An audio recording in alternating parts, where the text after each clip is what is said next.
about Ranger. Yeah, I would not trust him in the playoffs. Okay. No, I would go Sonny then Peyton. Tolley and Gray. Gray, Tolley. And then figure out the third starter.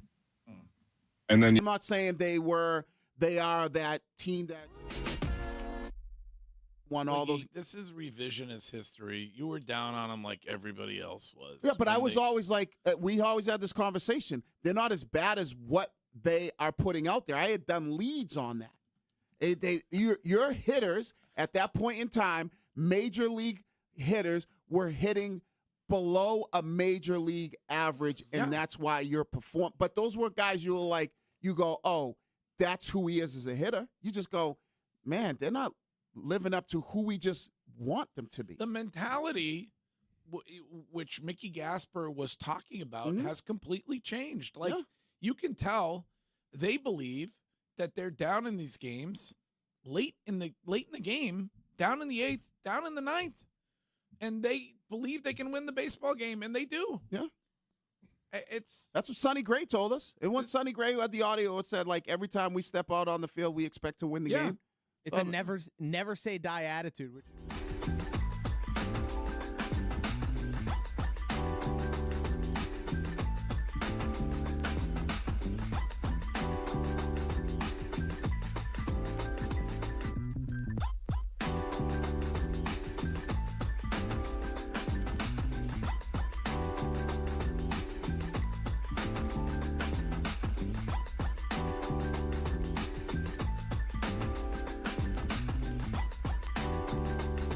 Somebody who actually wants to help you. Ted Johnson here, and before I endorsed Awaken 180, I sat down with Paige. There was no corporate pitch deck, no pressure, no sign here and we'll figure it out later. She asked about me, what I wanted to change, what had frustrated me before, and gave it to me straight. That told me everything. Paige has built Awaken 180 around people, not volume. A client is a person, not a number. Coaches know who you are, what's happening in your life, and when something needs to change. I felt that from day one, then I experienced the results. 22 pounds gone for a guy who thought he knew everything about nutrition. That's why I'm still proud to endorse Awaken 180. Not because somebody handed me talking points, but because the company earned my trust and then backed it up. For more information, go to awaken180weightloss.com. See website for details. BillsHappen.com is not a lender. It does not make credit decisions. Must be 18 years old. Not available in all states. Honey, everything is so expensive, and our bills are piling up. You're telling me credit cards are maxed out, rent is due, and the car payment's right around the corner? We need some extra cash. We should do what my friend from work did. She went to BillsHappen.com and got the money she needed the next day. Our credit is not great. Are you sure that would work for us? BillsHappen.com is one of the largest personal loan networks. They can help people with all credit types get up to $5,000. Sounds like it's going to be a hassle. My friend said it was super easy. She did it right from her phone during her lunch break. If you have a regular source of income, you can be approved for a loan for up to $5,000, and your cash can hit your bank account the next day. BillsHappen.com's lenders have millions of dollars to lend, regardless of your credit history. Guess what? I went to BillsHappen.com, and we're getting our money tomorrow. Wow, that's fast. Problem solved. If you need extra cash, go to BillsHappen.com. That's BillsHappen.com. BillsHappen.com. Hey guys, it's Ted Johnson. If you have joint pain from a new injury, an old injury, or arthritis, eliminate that pain without surgery. Like me, Bruce relied on Dr. Franke at Boston Prolotherapy.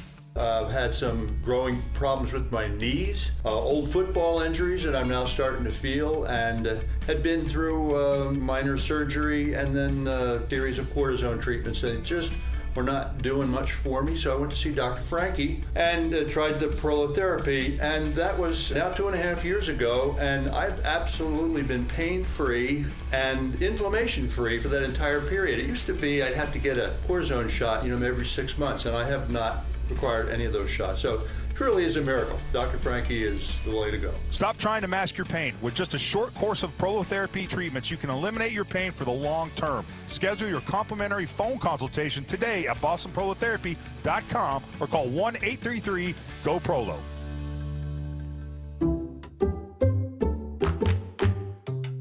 Allstate is Massachusetts' trusted auto insurer, protecting cars across the state, from Boston to the Berkshires.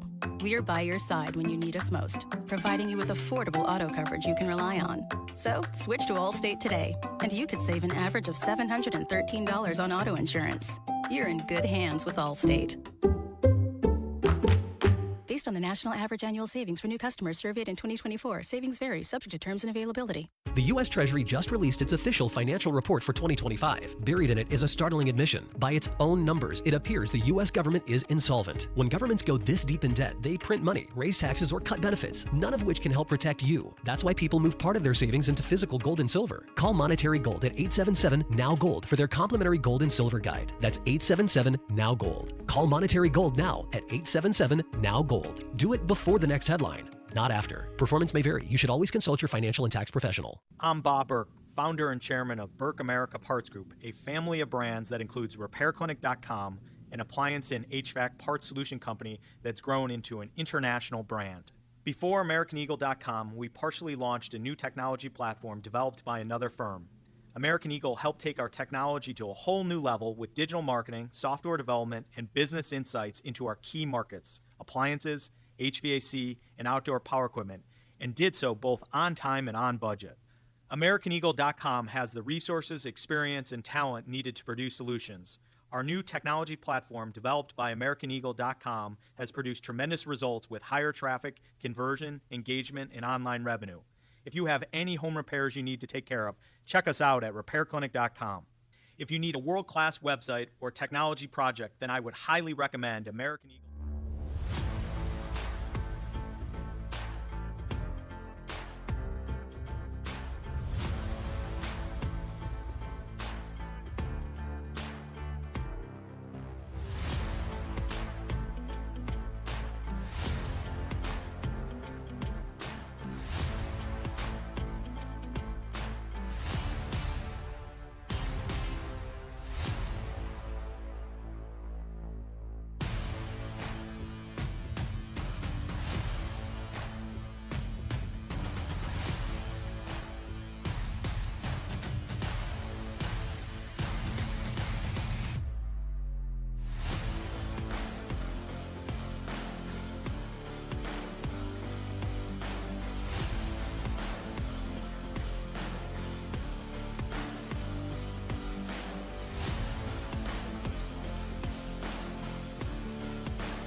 No subscription needed. The Sox play here. 93.7 WEEI FM and HD1, Lawrence, Boston, and Odyssey Sports Station.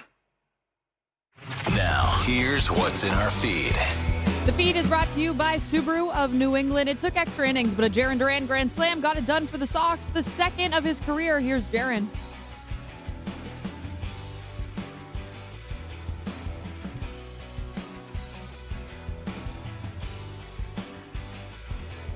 And Christian Gonzalez's deal has not been done yet. We heard from Elliot Wolf yesterday, and things seem not great. Yeah, nothing new to report on Christian. Want him here. He's an elite player. Been on record saying that before, and we're continuing to work with his representation to find a resolution that works for everyone. With so much to love, don't miss the Subaru of New England A Lot to Love event. Love all the all-new 2026 Subaru Outback has to offer, like symmetrical all-wheel drive. Buy with 0.9% financing or lease for just $299 per month. For complete details and to find your authorized Subaru retailer, visit SubaruofNewEngland.com. I'm Courtney Cox. That's what's in your feed. Now,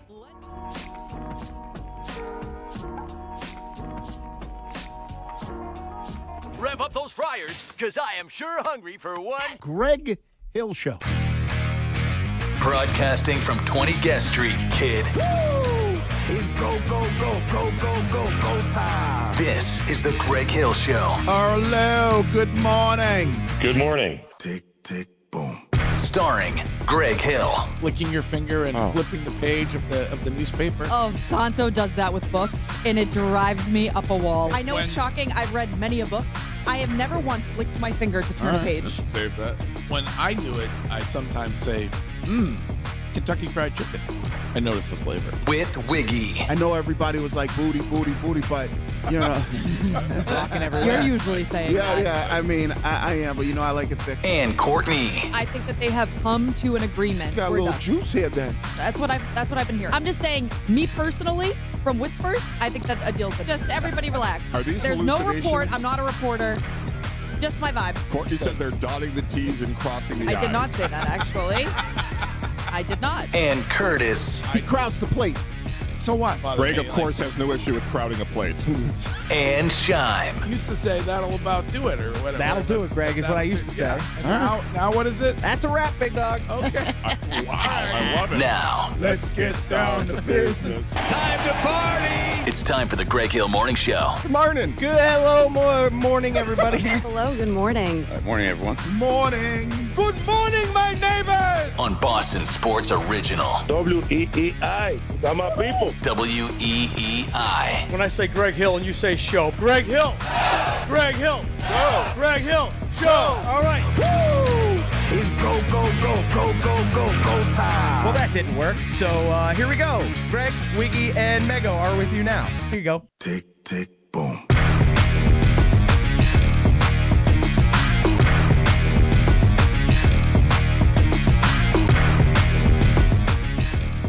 What's going on, everybody? Hi, good morning. Wagwan. Those that are up early watching the show, Courtney, want $25 for the Ty Law swear jar. And you know what? They deserve it. So I will put $25 into the swear jar. My apologies on this morning. Shime and I were disagreeing when it came to what we should do for the feed this morning. Whoa. Isn't it your feed. It's what's in your feed, not what's in Shime's feed.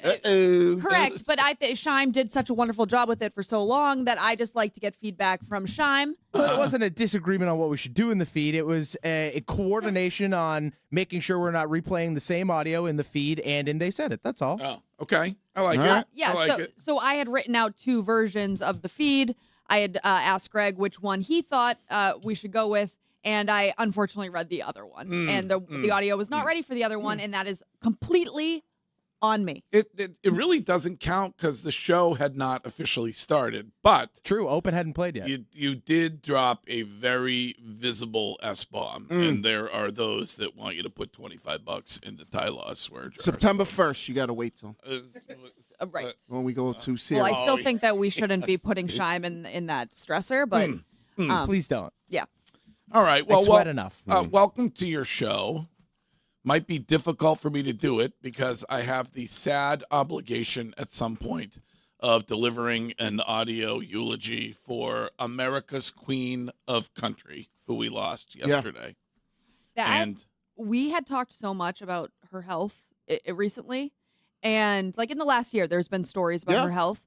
It still was so shocking yesterday. Like, there are certain people, I think, in this world that you just think we're never going to lose. Dolly. One is right here. It's me. But Correct. Go ahead. Yeah. But it was like Dolly Parton. It was like Dolly Parton, Betty White, Hugh Hefner. All right. Like, and the fact that when Wiggy sent the text. Those are the 3? Those were the 3 for me. All right. Can we do those again? What was that again? All right. Dolly Parton, Yep. Betty White, Hugh Hefner. And Hugh Hefner. Yeah. And Sadly, Betty White went a long time. Well, sadly, 2 of them are gone. Yes. Unfortunately. Yeah. Yeah. The trifecta was yesterday. Yeah. So I don't know. When Wiggy sent that yesterday, it took my breath away. I was I very, was a very little, sad. I was a little shocked too because I know we've been talking about, like you said, her health recently, and it's just. Yeah, for me, I mean, it's been based on the people that I think can live forever, like Frankie Valli and Cliff Richard and David Lee Roth. Yeah. So same but different. Well, I'll tell you what. She had a massive effect on Oh, yeah. people everywhere. Oh, yeah. I'm Young boys, grown men. The president has ordered every flag in America at half-mast Yeah. for the whole entire week Yeah. to honor Dolly Parton. So And the influence she had on other major stars, it like Miley Cyrus, and I know we can make jokes about like who I find to be massive stars, but massive stars right now. Miley Cyrus, she was Miley Cyrus's godmother. Okay. Taylor Swift, Sabrina Carpenter right now. Like she had an influence on everybody that Right. is on the top charts right now. It's a massive loss. Didn't for the music. Beyonce like cover one of her songs just she did recently? she did a duet with her. Yeah. Too. So she I don't know, like the thing that sticks out about for Dolly Parton for me is the movie. Isn't it 2 things really that It stick is out? technically 2 things that stick way out for you. Yes, when it is comes to- technically 2 when things. it comes Probably to the Dolly. greatest set of knockers in all of American history. I mean, kind of soon on that. Her family might be listening. Well, I mean, you don't. Let's be honest. You don't She was in a- eulogize. You don't eulogize somebody by saying they had the greatest set of knockers in American history. I mean, I feel like that was part of her allure. Yes, or her legend. I mean, she Yes. was an unbelievable country artist, but there are a lot of people who know her more for her chesticles than anything. But I remember her from the movie working 9 to 5. Yes, For some reason, yes, that movie 9 to just 5 sticks out in my head. with Dabney Coleman. He was Yeah, the star of that. yeah, he was so- the mean boss guy. So yeah. And All the right. song, so. Well, how about Jaron Duran and the grand salami last night, Little Curtis? granny? Team refuses to lose. They refuse to lose the Red Sox. And the Yankees lose. That was a jump out of your seat moment last night, the grand slam to right center. Awesome, awesome, awesome. I think they're going to be ahead of the Yankees after this weekend. All right. You think they can catch Tampa Bay, or is it the still? Rays lost again? I don't get ahead of yourself. Well, but I'm asking the question. Yeah, I guess. I mean, it They seems gotta- like with this team, anything can happen. But you're right, though, Curtis. You got 4 with the Yankees, and you sweep that series, and then you get the wild card series at Fenway Park. And no Chapman last night. You had to sort of cobble that together. Excellent job by the pen by my man Tracy, and unbelievable. Connor Wong, I thought was going to be the punchline this morning, but thankfully Jaron Duran came up in the 11th and hit that thing right out of the park. Awesome. And you know what? Monastery, there was a grounder to short. I thought it was going to be a double play. And the hustle of this team, because that's what preceded the grand slam, would have been a double play, would have changed the whole way they would approach Durant at the plate. You can't turn you can't turn the game off with this team. You can't. And it doesn't matter. I mean, we talked about this yesterday. It was the exact opposite not so long ago. But they get down, get down late in games, and they just find a way to win. So, and they did it again last night in front of the hometown fans. So, how would you guess baseball is going in Miami? How would you guess that team is doing? Well, not very good. If we listen to June Lee, they're profiting like crazy off of the rest of the owners. I mean, doesn't Jeter have a piece in it? I was just going to say the same thing. I was like, where's Jeter? I have no idea. There was like 12 people in the section where Jaron Duran's ball landed. I know. Like, it was. I know. Well, that's a whole lot second deck. That's totally vacant. Yeah, it's basically, if you look, right past first base, there's like 5 people there. The whole rest of the ballpark. But it's it's not like Miami is in a burgeoning metropolis. Like the city is popping. No, but I think that's the thing. And we talk about like baseball and like kind of like the notoriety of it. Like Curtis, you're always talking about like how the sport's coming back, especially more for like TV ratings than anything. Yep. And we talk about this here with the Red Sox all the time. Even when they were losing, like people want to go, and I get the stadium. It's more about, going to Fenway Park than anything else. But we think about how many teams we've talked about, like whether it's crappy teams like, Baltimore or Miami, even good teams like the Dodgers, and you're like, they never like sell out these baseball parks. And when you look at the Red Sox, whether they're winning or losing, it seems like, Fenway is always pretty thick. So I feel like that's a problem that Major League Baseball has just in general, whether it's, maybe the Sox, the Yankees, the Cubs. Well, yeah, I mean, Chicago, there's always people there. There are certain stadiums that you see that are always full of fans, but you're right. Doesn't it seem like it's more of like the stadiums have less fans than the ones that actually you go like, wow, there's always a lot of fans at that stadium. I feel like there's just a handful of teams, and then the rest, they're like, even the Tampa Bay Rays, they're leading the division, and they're a team that's they're homeless right now. Well, I'm saying even when they had a home, it was like no one ever showed up to those games. It's like, it's weird. This is Buck from Connecticut. Good morning, Buck. What's up, Greg, my guy? Wiki, my man. Queen Courtney, how are we? Curtis, my guy. What's going on? I just wanted to say, I was watching that replay of Mick Jagger there, cross home plate after he hit that home run. I got to say, I was in a trance. I could have sworn I saw Dave Roberts cross home plate, and I'd like to call it here right now. The Sox are winning the World Series, my man. That's it. That's all there is to it. Okay. All right. You're on record. Got as good of a chance as anybody else. Yeah. That's got to get there. That's it. So the Marlins through 68 home games are averaging 13,000 fans in that stadium. That's amazing. And that's just paid customers. God knows how many people actually go to the games. Right. What was the Jaron Durant stat that Mitch had this morning? I think he said, what did he say? Most RBI in the ninth inning, something along those lines. Yeah, something along those lines. In Major League Baseball. Yeah, yeah. I mean, he's third on your team in home runs, so I don't necessarily. I think you guys, maybe Curtis brought it up. You're probably going to DH Roman Anthony, and then you're going to keep Durant in left field. And your pitching's great, your bullpen's great, and that's what it looks like when we've talked to all the baseball experts. That's what they say. It's all about pitching in the postseason. We will, when we get to They Said It at 7:15. You brought up Roman Anthony. We will hear what he had to say about his dong in Worcester. All right. So that's coming up. Is it golden? Also, we haven't talked about it yet, but I didn't pay much attention yesterday, but I assume that Christian Gonzalez is a New England Patriot for a long, long time. Did he sign a new deal yesterday? He did not. He did not. You get like 48 hours. I don't think I do. Wait, I really appreciate window. you. Yep. The way in which both Elliot Wolf and Christian Gonzalez spoke to media yesterday about it, I was way off. Not helping. They didn't help you at all. I was way off. And all right. I'm going to keep any type of conversations I have with people moving forward, anything I see on social media moving forward, tight to the vest until I am 110%. Don't let those people slide in the DMs and get No, you. it wasn't a DM. It was like, what? I was going to say, Keith, very aggressive. You know, Curtis. I didn't hear this. I certainly did. I was alerted to it, so I went back and listened. Okay. I respect Keith. I also am a massive fan of Dorks Pod. I think that he and Jones do a wonderful job. I understand that he does not like me, and that is okay. He said that I was a scoop shamer, which yikes. Oh. I never have been. I've always said like Rich has the best scoops of all time. Whoa. I mean, you did. Greg. Oh. I mean, you did shame his Brad Marchand, David Pasternak scoop. No, see, the difference here is that I didn't agree with it. He doesn't agree with 99.9% of things that I say on a daily basis. Like, that's okay that we can disagree.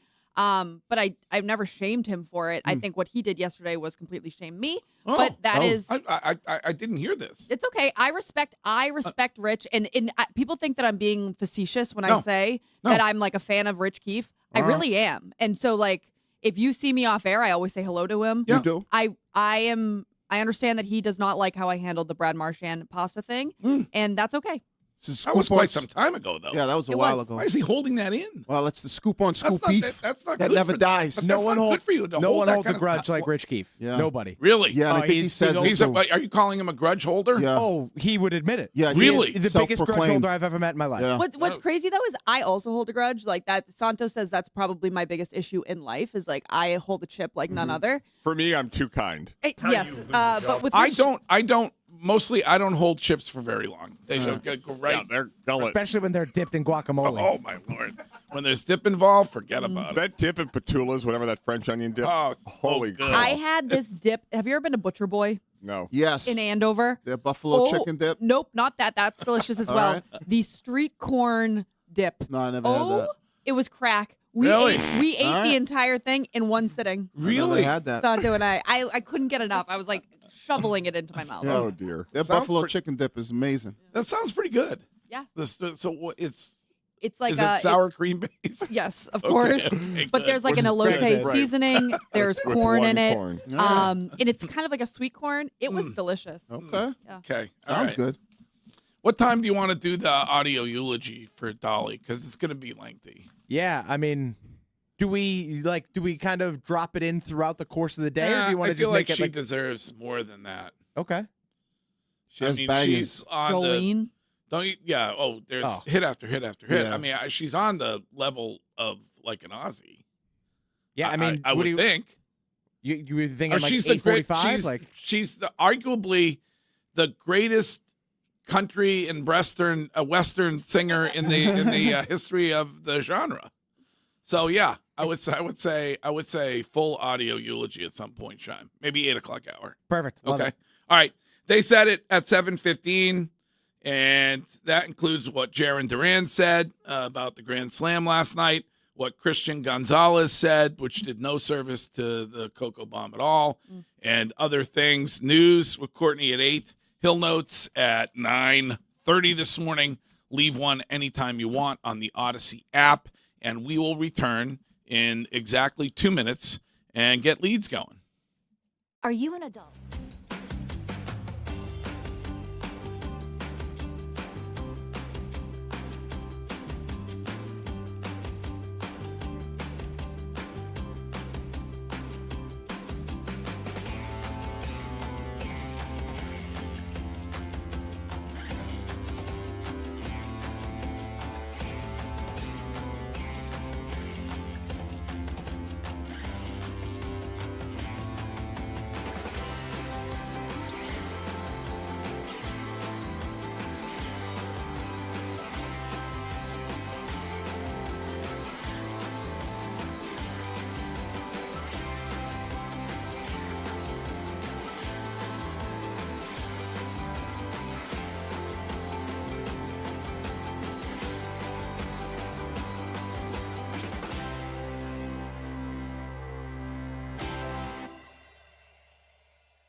Tomorrow morning, we are on the road, a bonus road show of sorts for the end of summer. We will be in New Hampshire at Tuscan Village with Needham Bank, and we will be doing the show outside from the Sam Adams Pavilion. Wiggy, save your meal. Uh-huh. I heard from the great Joe Farrow yesterday. All right. Everyday listener of the show. Who said he is going to load you up tomorrow morning with chicken parm from Tuscan Village. Okay. So chicken parm goes any time of the day. Just a heads up on that. Can we get the weather and open the window, World of Boston weather window for Curtis, so we know not only about today but also what the high wa is going to be tomorrow? Hawaii. Head out the window index is going to be 10 today. Look out, Ken. Tomorrow about 8. I see. By the way, the leftovers, cold Italian food, underrated. Like a little vodka sauce or bolognese the next morning out of the fridge. Okay. Not bad. You don't bother to reheat in the microwave on that? No, like one of those things, James, you want your breakfast here while I'm doing that? I'm going to have a bite of pasta. Quick bite. Delicious. Yeah. Spectacular. Now, the how high index on Wiggy is, what's that, a 12? 15. Okay, 15, right. 15 on that. All right. Rough seas ahead. 63 degrees right now in Boston. Afternoon high, sunny, 80 degrees. Absolutely gorgeous. Tomorrow morning at Tuscan Village in Salem, New Hampshire at the start of the show, right around 70 degrees at the Sam Adams deck there. Going to be a beautiful morning. Can't wait to meet everybody. Okay, you can get a whole house full of new energy-efficient windows installed in time for winter and heating season for just $99 a month when you go to windowworldofboston.com. This is the Greg Hill Show. Time now for The Lead.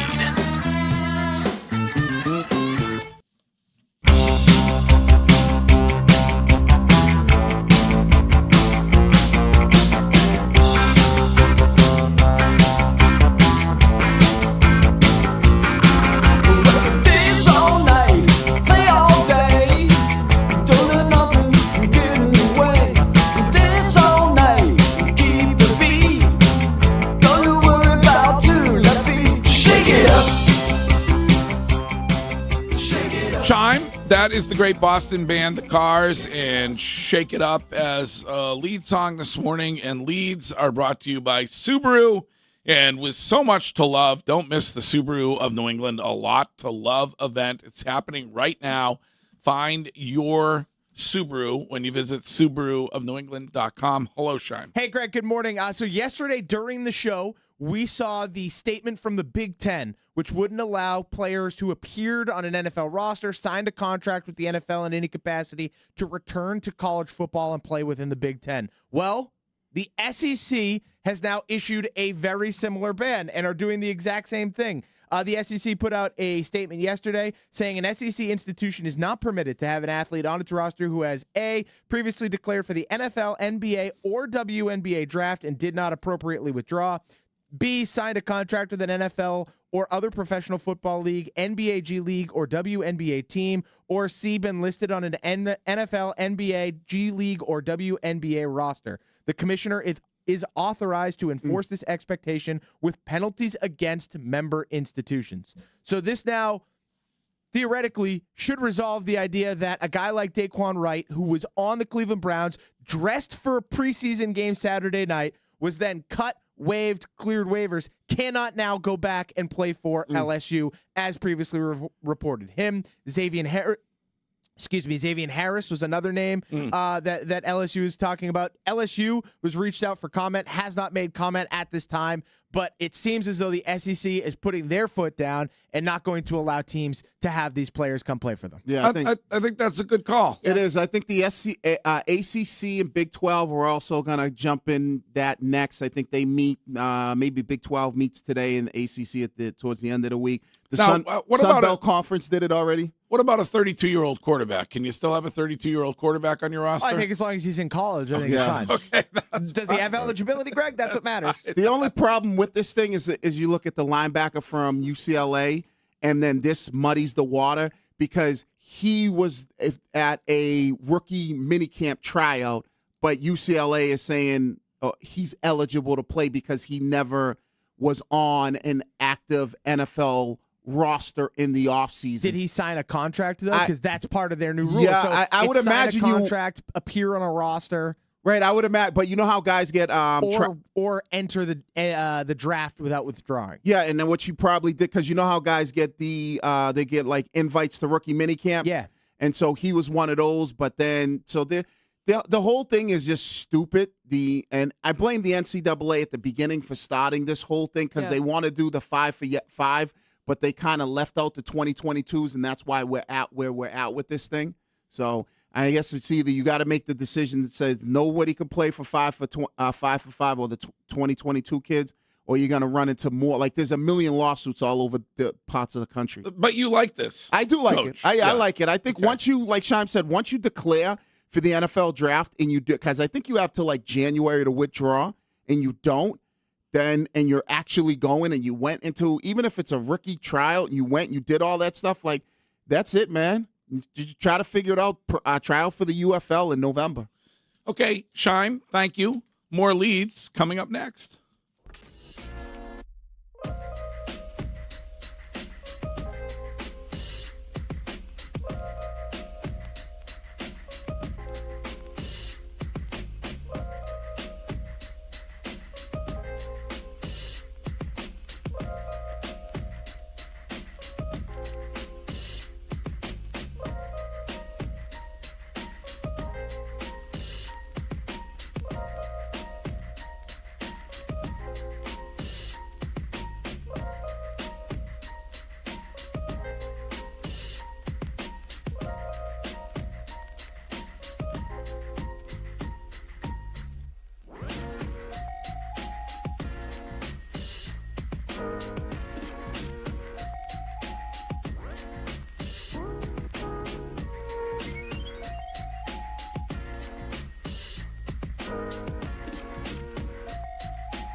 Got a bunch of leads to get to, and then they said it coming up at 7:15, and we will hear what Jaron Duran said after the Grand Slam last night, what Roman Anthony said after hitting a home run for the Woo Sox last night, and what Christian Gonzalez said with regard to the Cocoa Bomb yesterday when he spoke briefly. So all of that coming up at 7:15.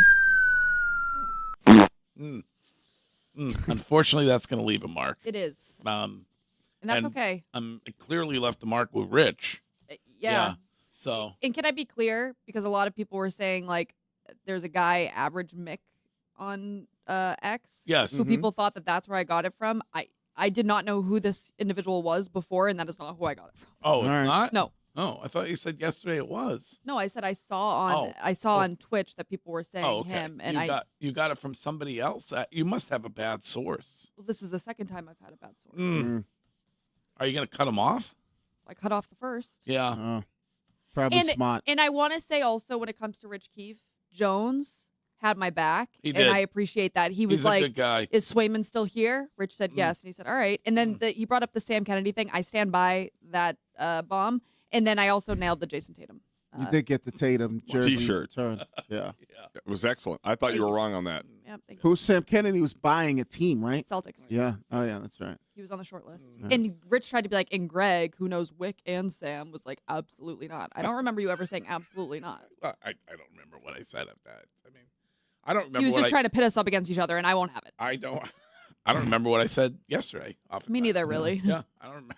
Scoops World, very a lot of mud. It's very competitive. Yeah, aggressive. Very competitive. I stay away from that place. Yeah, I mean, really, you never have scoops. No, nope. You never even venture into the scoop territory. No, because it's like it's a very sticky community, man, and you can see the beef that. But you have to have the confidence in your scoop because oftentimes people will come at you. Right. Wasn't that long ago? I had a scoop on this show. And the president of the Boston Red Sox tried to come at me about my scoop. Curtis, I don't know if you remember that or not. Yeah, Dr. Hill. Right? Who could forget? You were right. You just stand. Sometimes you have to stand in there and square off when it comes to the scoop duel. Yeah, Teddy Roosevelt wrote a thing about that. It's called The Man in the Arena. Right. All right. Before we get back to leads, your thing on ice cream all tasting the same may be the worst take in the history of WEEI. Really? I was in your neck of the woods yesterday. We went to the new ice cream place right across from you. Oh, salt and straw. Just salt and straw. And I had the cookie dough. Delicious. All right. I did not do the tasting. James tasted 6. Of course he did. Well, it's okay if there wasn't a line. No line. All right, that's fine. But the notion that ice cream is the same as Van Leeuwen is the same as JP Licks is legitimately dumber than anything I've ever heard in my life. Well, I mean, their cookie dough is the most unique cookie dough I've ever tried. Oh, wow. What makes it so unique? It was a hazelnut. It had, I don't know. It was love very cookie different. dough. It was saltier than most cookie dough. I'll tell you what looks good there is the pie flavors that they have. They had a lot of pie. Pie? Yeah. Pie ice cream flavors. Oh, interesting. Like blueberry pie, like apple pie, lemon chess pie, ice cream. Like looks really good. I had the Lazy Man waffle cone. I had it in a cup, and let me tell you, delectable.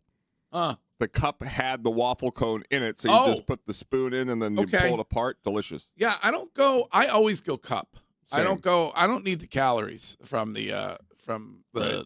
Save that for the ice cream. The cone. Right. Save it for the ice It's cream. just too messy with the cone, I think. I'm sorry. I'll get back to sports. But if you'd like. I think to Curtis's point, so you went waffle. Okay, you went waffle cone. They have the waffle bowl, which I like. That's what I had. It was a cup with a waffle cone in it. Yeah, so you can kind of break the waffle up, and you can have it with your ice cream bites. Right, 10 out of 10. Yeah, that's the way I go all the time. Not everybody does the waffle cup though. No, I had not seen it in a while, and, and it was warm, like right out of the waffle that's the way maker. to go. Yeah, that's the way Perfect. to go. All right, Curtis, thank you. Thank you. This is Steve from Boston. Hello, Steve. Hey, Greg. I was just wondering if you wouldn't mind if I, maybe bunker down at the hut up in Maine for a little bit. I took out a second mortgage on my house and put it all on Gonzo to sign with the pass yesterday, so I'm out of luck for the time being. Oh, I'm sorry about that. Courtney feels bad about that.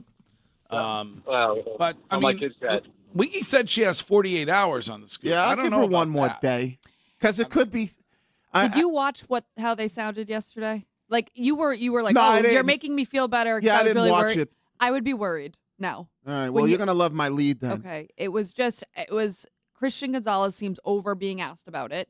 He seemed quite frankly pissed. Right. Elliot Wolf didn't really give much. I appreciated Tommy Curran, like his follow-up saying, you don't need to tell us specifics, but could you give us any indication, like, do you understand what the sticking point is so that we can relay that to the fans? And Elliot Wolf basically just said yes. Like, it just, to me... It's not encouraging. No. But sometimes when you have no idea what is being negotiated or where they are, both sides are posturing. So I have no idea. Right. Greg, it's darkest before dawn. All right. Is that what they say? Yep. Yeah. It's a great superhero quote, and I also saw Spider-Man last night. Had one gripe. I don't even want to bring it to air because Wiggy tried to come at me off air before the show, saying I don't understand Marvel. Yeah, I'm just trying to educate you. Really? That'd be like me going after Harry Potter about the movie and not knowing the books. Because you've never watched Harry Potter, and But I that's watched what I'm all Marvel movies. Right, but you don't know the Marvel comics. The comic books. It does not matter.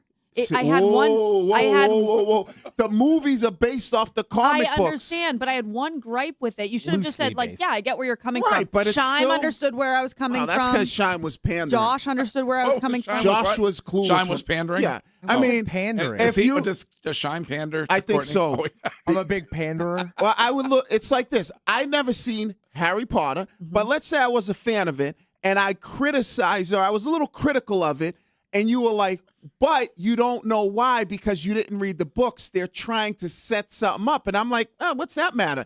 It's if you don't really know the comic and what they're trying to set up for Marvel with this and what they wanted to set up with Spider-Man leading into Doomsday, which then will lead into ultimately Secret Wars, which will then lead into the New Mutant Saga, and you don't really know the comic book world, then you're just going My one gripe, and this is like, if you don't want any spoilers at all, this isn't really one, but it like Well, Batman wins. We know that. Mute me for a minute. That's DC.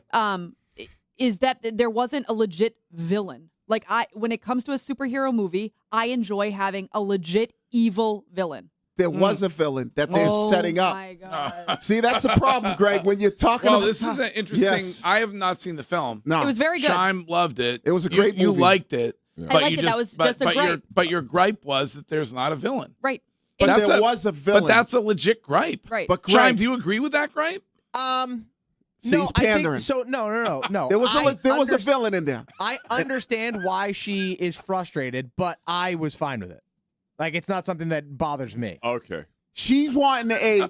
I want a Green Goblin. But I that's want not a what. Bane. But that's not what this movie is, though. Oh my God! Okay. It's a setup movie. But it's just how I feel about the movie. If somebody asks Wiggy, how do you feel about Harry Potter. the sky today, and you No, say, no, no, I no. wish it was a little bit more No, blue. no. I wouldn't say, well, it's not that blue No. because we need a little shade. But I would say, no. okay, that's how you feel. No, but if you're saying if there's a book that goes with it and you're making your judgment on the movie, But this movie was not based off the book. no, but like a book. it's in the comic book world, Oh my God! right? They're all in the comic book world. So the movie's setting up the actual comic book, which is basically Secret Wars, which is entrenched in the battle world. You are a real comic book hardo. Oh man, I never yes. knew you were a hardo. Oh, like I this. am a comic book hardo. I mean, I'm not as like hardo as some when it comes to the movie has to be basically follow every outline of the actual comic book. Right. But if you're gonna get into this world, understand what they're trying to do with Spider-Man. And Brand you New Day. I'm assuming you like them because not a lot of words. Yes. Yeah. And a lot of pictures. A lot of pictures. A lot of pictures. Very Words and the words are very Bam. short. All right. Well, my apologies for the way he's treating you this okay. morning. Well, I mean- Courtney. We are going to take a quick break, and we will get more leads, including one from Courtney, one from Wiggy, one from me, coming up on the Greg Hill Show.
From the Catches Law Injury Attorney Studios, no fee unless you win. We will get to They Said It in about a half an hour.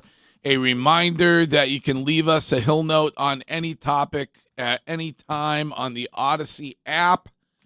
It's really easy to do. You will see the microphone as soon as you get to the app, and then you can share your innermost thoughts with us, and we will pick the best voicemails and voice notes and play them back at 9:30 this morning. And I've been alerted that I arrived to the party early on Curtis's lead. The ice cream sitch in the Seaport was not his actual lead, Curtis. Just a quick non sequitur, which I'm professional at.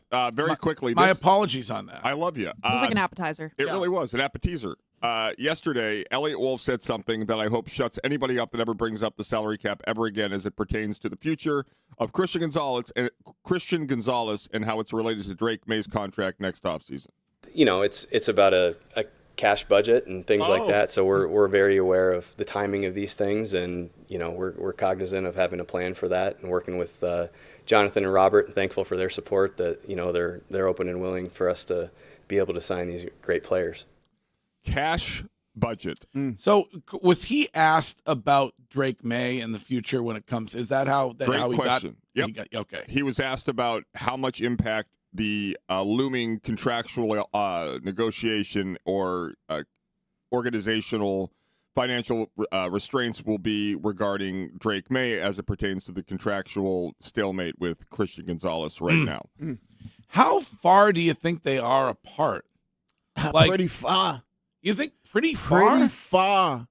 And my lead. Do you think they have at least matched what Seattle gave Witherspoon? Not or guaranteed at signing. No, I don't think so. No, you don't think so. I don't think they have. Nope. I don't know. Why wouldn't you? We would know. Because if they matched it or they were pretty close to it, the deal would be done. No, maybe not. Maybe Christian Gonzalez has some wild expectation, and it's in the $35 million range or whatever, and a large part of that he wants guaranteed. I don't know. Well, that's right. You just said it. A large part of that he wants guaranteed. Yes, so it all comes down to the guaranteed money. Right? Why is it always so hard here to get market value, Greg? Why is it? Why do they make it? Because they were successful forever with being able to find guys who could perform at less than the highest market value. Right, but none of that happens without the guy that is looming over in Gucci right now. Like it is. Oh, wait till we get to my lead on that. Yeah. Well, that's because you had him. Oh boy, a negative Brady lead. What a shot! No. I'm actually kind of positive. I'm sure you are. You had a guy like that. Greg also likes leather pants. Right. That was willing. It's not going to change the outcome of the divorce. But that was willing to take less. You had a guy that was willing to, be in like the top be everything 5. Greg wants Gonzo to be. Like you look at Patrick Mahomes, right? Brady never went after one of those deals, right? Brady could have easily went after one of those deals, but he didn't. That's why I can't. That's why when I get to my lead, it's going to be very. Well, I mean, there was remind me, Curtis, because you know better than me, but there was a point in time where Tom Brady, wasn't there? He wouldn't get on a plane or whatever and go until he got agreed to a new deal or something. Do you remember that? With Brady? Yes. Yeah, so he had the final 2 deals. He flew with Robert Kraft, mano a mano, from the West Coast back to the East Coast, and they had a deal in place by the time they landed. Yeah. So, yeah, I mean. But he could have held the organization over a barrel plenty of times. But even the NFL then versus now bears no resemblance. Yeah, it does. There is no cap. You heard the president, the person in charge of setting the budget for this team or operating under it. It's about cash, and they are 25th right now in cash spending. This is John in the car. John, good morning. Jonathan, the emperor has no clothes. They told us all about the cash and not the salary cap. Greg, I've told you for months this was going to be a problem. I told every one of you that this was going to be a problem, and you all told me I was wrong. Yeah. You all said it would get settled. You all said that they'd figure it out. This is the only market in the NFL that can't sign a check for guaranteed money. The only one. There's 32 of them, and the other 31 do it on a regular basis. Philly does it. The Rams do it. The Chiefs do it. The Bills do it. Powerhouses. Everybody's spending billions. It's monopoly money. This is why I don't root for the owner. I root for the player. And this kid deserves the money. Period. End of paragraph. Yeah. And Robert Kraft can't do it. And all you people think it's just going to be a cakewalk for Drake May? Are you all stupid? I think you are. There's no way he is going to give Drake May this money. None, zero. Enjoy him while you got him, because his agent, who's a pit bull, by the way, he's not an idiot like Don Yee was for Brady, is going to get every red cent of that $500 million that Drake May's got coming to him, and he's going to be doing it when Matthew Stafford retires and he goes and plays with Puka Nacua. I have fantastic call, by the way. I have a question, Greg. Yeah. As of last summer, they were, according to the NFL Players Association and the salaries database, since they bought the team, Robert Kraft, in 1994 through 2025, 31st out of 32 teams in cash spending. 31st out of 32 teams. And why would you blame the player here? I don't think you can. Yeah, I don't think you ever blame the player. When do you ever blame the player for wanting more they're money? basically the Tampa Bay Rays of the NFL. I mean, when have we ever looked in any sport? But with massive revenue as opposed to a fractionally occupied trop. All right, Curtis, thank you. Courtney, good morning. Good morning, everybody. I am not someone who enjoys cancel culture, but I do need to talk through the Callaway Golf ad that got through with Good Golf. If you haven't seen it, Mitch is going to play it for those watching on Twitch or YouTube. And if you can't watch on Twitch or YouTube, I will try my best to explain it. But Good Golf put out an ad in a marketing scheme to highlight the co-branded Callaway Quantum driver that they did. And you see the driver. It's gorgeous. The co-founder of Good Golf runs over as a woman is going to pick up the driver, and he shoves her to the ground and says, "Don't touch my driver." Mm-hmm.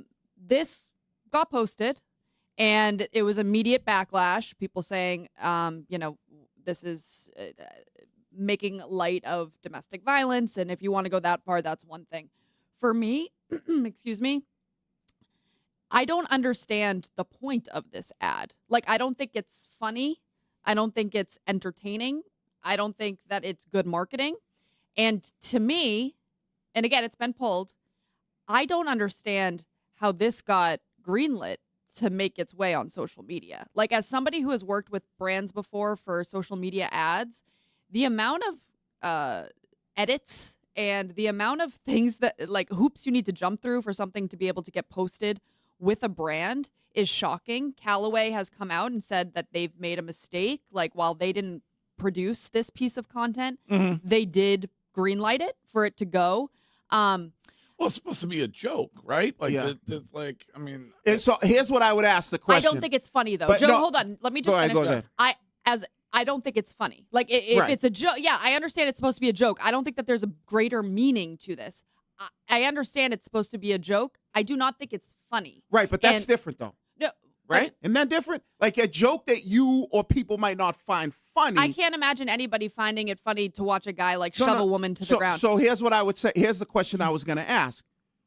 If the woman was a guy, there's no issue, right? Because we all get the joke. It's like, don't touch my golf clubs, right? So the joke is, don't touch my golf clubs.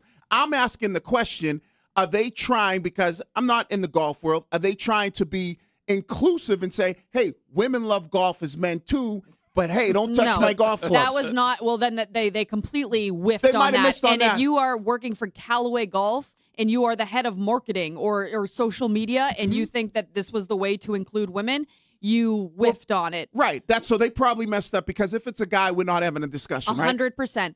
I just don't understand how this ever got its way onto social media. Now, the PGA is now speaking out because Good Golf and Scheim, you know better than I do, but they are the lead sponsor for a specific PGA event that's coming up pretty soon, and the PGA is now wondering if they want to take Good Golf away. Like, I don't think you need to go that far. No. I just think moving forward, do better. Now, what if they put a little person in it? No, it wouldn't matter. It's common sense, right? If it was reversed, woman knocking down man, no issues. Woman knocking down another woman, no issues. Man knocking down, because we all understand what the context of the commercial is, right? I don't want nobody touching my golf club, my driver is like, so we get it. But whoever was in the room, like you said, Courtney, and you're right, had zero common sense because classless.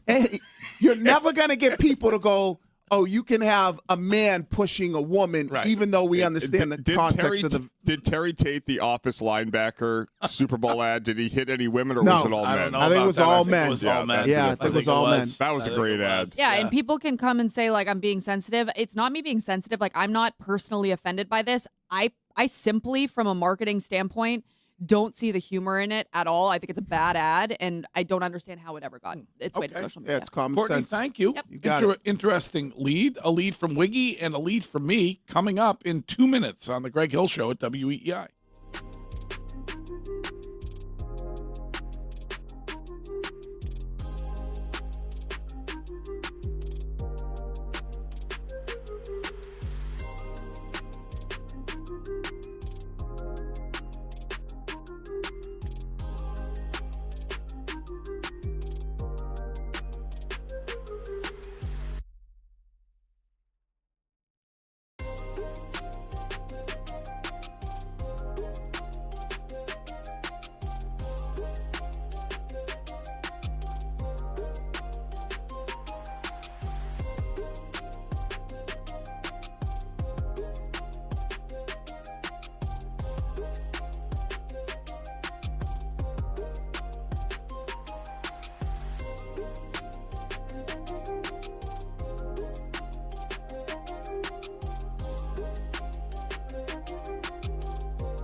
Tomorrow, bonus roadshow of sorts to end summer. New Hampshire, we are coming to town. We will be at Tuscan Village with Needham Bank tomorrow morning outside at the Sam Adams Pavilion for the whole entire show. So please come by.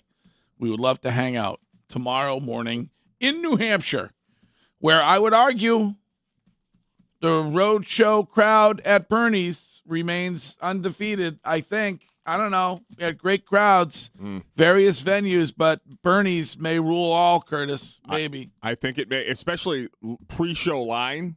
Yeah. And Yes. the size of that deck, Yes. big deck energy. You guys have any vomits this year? No, I don't think so. Just on the highway, people were a little exhausted from No summer. dump outs? No dump outs. No dumps. No throw ups. But that's more. I think people get more excited for you, Courtney, than us. Yeah. That's why those came. Yeah. All right. We have some leads left, including this one from Wiggy. Hello, Wiggy. Hello and good morning. So we are 2 weeks away from the Patriots season opener, and I have to say that I am extremely concerned about this Christian Gonzalez thing. I know people like there's no real whispers about where the two sides are off, what the hell is going on. In my opinion, I think it has to do with guaranteed money. The foundation has been laid, whether it was with Trent McDuffie, then Devin Witherspoon. So if you're Christian Gonzalez, and I don't know if the Patriots feel like Witherspoon is a better player and they feel like Trent McDuffie's a better player. The bottom line is that the framework for a contract is laid out. We know what it is. And it's very disappointing to be 2 weeks away from the season and going, your best defensive player, my opinion, probably doesn't play, because if I'm his agent. So when you say doesn't play, like let's talk this through. They don't get a deal done. Yep. How long does he not play for? Until he gets a deal done. Really? Yeah. Okay. Has anybody seen the Cincinnati Bengals practice? Has anybody seen what potential? And I don't know what the reports are. Oh, he's fine. He's fine. Okay, but did you see the practice with Jamar Chase? That was scary. That was a scary situation, and that's in practice on a simple, go route or seam route down the middle of the field, and him just trying to make a play on the football. And Sean put that on Burrow. Yeah, and so make a better pass. Drake May would have. My wife and I were having this conversation yesterday. It's like, Christian Gonzalez, what does he do a lot? He backpedals. He has to plant and go. And we've seen injuries, those type of injuries. We saw one with one of the better basketball players around here. If I am Christian Gonzalez's agent, you would hold out. So if he does not have a new deal, he's under contract. Yeah, by the I way. understand that. You would not play this season. Because what's his contract for this year? Like $5 million? Sean, what's his contract? Let me double check. Right. So, because you're talking potentially $100 million guaranteed. I don't know exactly his contract number, but we'll find that out. If he gets hurt, that $100 million is off the table. So Now, in money that he's getting this year, Wiggy, it's probably right around $5 million. Okay, maybe just shy. All right. So that means how does he make ends meet? So you're talking about. How does Kraft make ends meet? You're talking about. Did he do the helicopter press conference bomb on purpose? What a douche move. Such a douche move. Hey, that's that bread right there. No, that is. Never mind. But you're talking about anywhere from 95 to 97 million on the table potentially. Christian Gonzalez could lose if he goes out there and plays and has a major injury.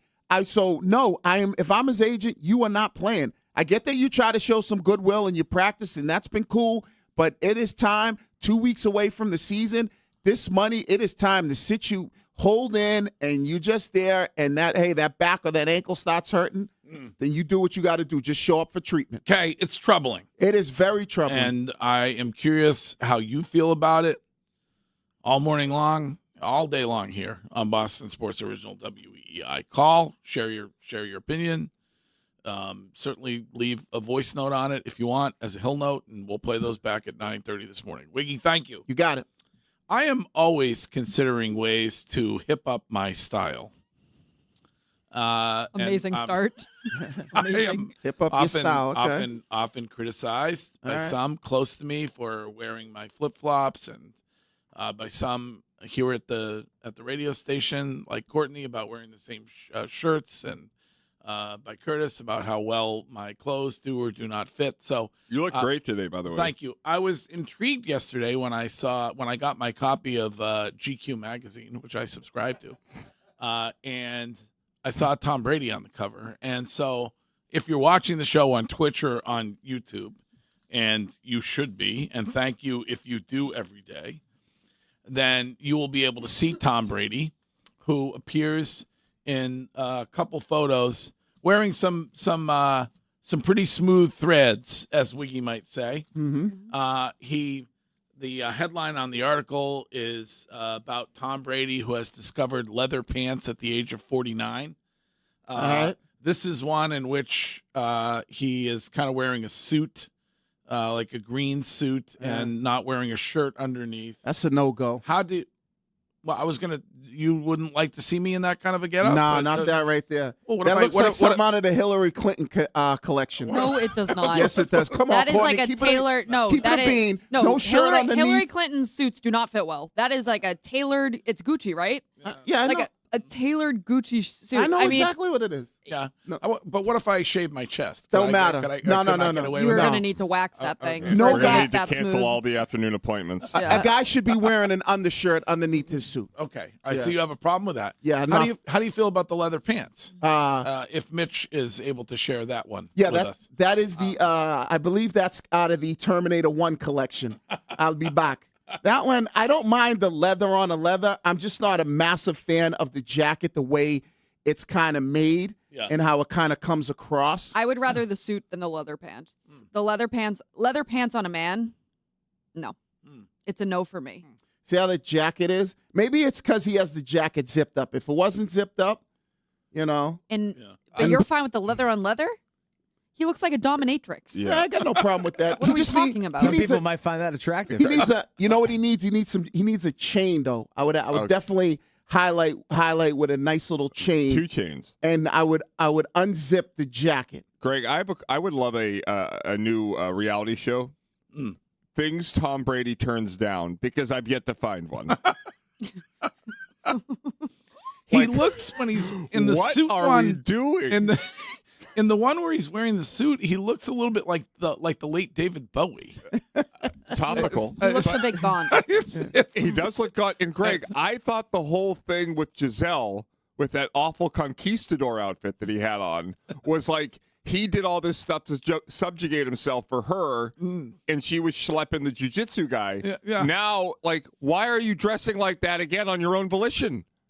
Well, I told you, the leather one I don't have an issue with. I would add a little accessory to around the neck. Does he have any and unzip friends it? that say, "What are you doing, Tom? You have leather pants. You're Tom effing Brady. Act like it." He looked, I was talking about this with some people yesterday who were saying that he looked so different. Like when he was playing, these were women who were saying to me, when he was playing, he was like strong. He looked strong like ox, like strong, manly looking person. Right. And he doesn't look that way these days. He does not. I mean, Come on. Listen, Tom's fit game is on point. 100%. But on point. I'm Other than talking- the Hillary Clinton suit. I'm talking more about like his face. Like so you're talking about how he looks physically. No, like he looks a bit gone. Like he's lost weight. You can't say that he is in the same physical. No, he's definitely slender, skinnier. Yeah, slender. I'm not saying that he's not yoked. Like he's still chiseled, but just in a different way than his playing days. It's Why is he's he doing retired. this? But like, why? Why? Why what? I don't know. Why? Is it Why? Because they're paying him. I love you, Tom. I do. I love you more than anything. So I you don't wouldn't get take it. $10 million to walk down the Gucci red carpet? I would pay to walk down the Gucci red Right. carpet. So how much you think they're giving him to do that? Oh, a boatload. I don't know. I have no problem with him walking in the runway. I'm just So saying. what if he had assless chaps on? You'd say that was But a good that's it. idea. He doesn't have assless chaps on. Whoa. Yeah, but he If doesn't he's- have assless chaps on. Okay, but if they paid him $20 million for But assless you know, chaps. a lot of people wear leather pants. Wiggy, I'm just asking. Fit Is check. there no level? Is there no limit? No, but you assless chaps. Wiggy, I'd be do like, you know, what are you doing? do you know anybody in your friend group who wears leather? I mean, I don't know, but fit pants, check. like- That nowadays, a lot of dudes and across all of the 4 major sports, when you see the fit checks, a lot of dudes are still wearing the leather. I told you, I got no issue with the leather outfit. He just Do you think needs. Curtis shows up at the golf club with James and there's a bunch of guys running around in leather pants? Well, not at the golf club. Well, Maybe this is going to start a trend. Pastas at Woodland. The guy dresses out there. I bet you if he's Hey, going to a for me- club in Prague, I guarantee By there's the some way- For people. me, Wiggy, I don't mind that he did the runway. I don't mind that he's on GQ. I don't mind what he's wearing in the GQ ad. For me, it was what he said in the GQ ad that was like talking about leather pants. I pulled up the exact quote. Damn, that's actually really comfortable. I could see why people wear this. Tom Brady has officially become a leather pants guy. It's like, I'm at the I've Gucci. worn leather pants. They're not comfy. I'm at the Gucci website. Can we do a GoFundMe? 'Cause I want to order these pants for myself. I've had a leather outfit before. There's one pant at my size, $4,600. Yeah. Leather skinny pants from Gucci for men. If they get here today, you can wear them to Tuscan Village. I would love to. New Hampshire would embrace you, I think, in leather pants, Curtis. Pre-chicken farm. All right. Wow. Interesting. So that's the latest from Tom Brady. He's getting them coins. We are going to take a quick break, 2 minutes only, and then we will get to They Said It. We'll hear from Jaron Duran. We'll hear from Roman Anthony, who is getting closer and closer and closer, and we'll hear from Christian Gonzalez, all coming up next. Sketches.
Good morning and hello and thank you if you happen to be watching the show this morning on either Twitch or on YouTube. We are brought to you there by Springer's Jewelers, and it is time for their annual Page Estate Jewelry and Bridal Sale, and that is happening at Springer's in tax-free Portsmouth, New Hampshire.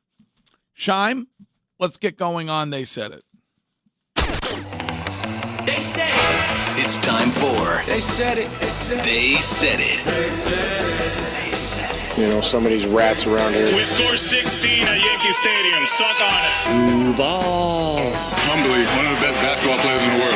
They said it. On the Greg Hill Show. They Said It is brought to you by Catches, and they're ready to stand beside you during your toughest moments. So if you've been injured at work, injured at a business, you need help, reach out to Catches. Just go to catcheslaw.com. That's Catches with a K at catcheslaw.com.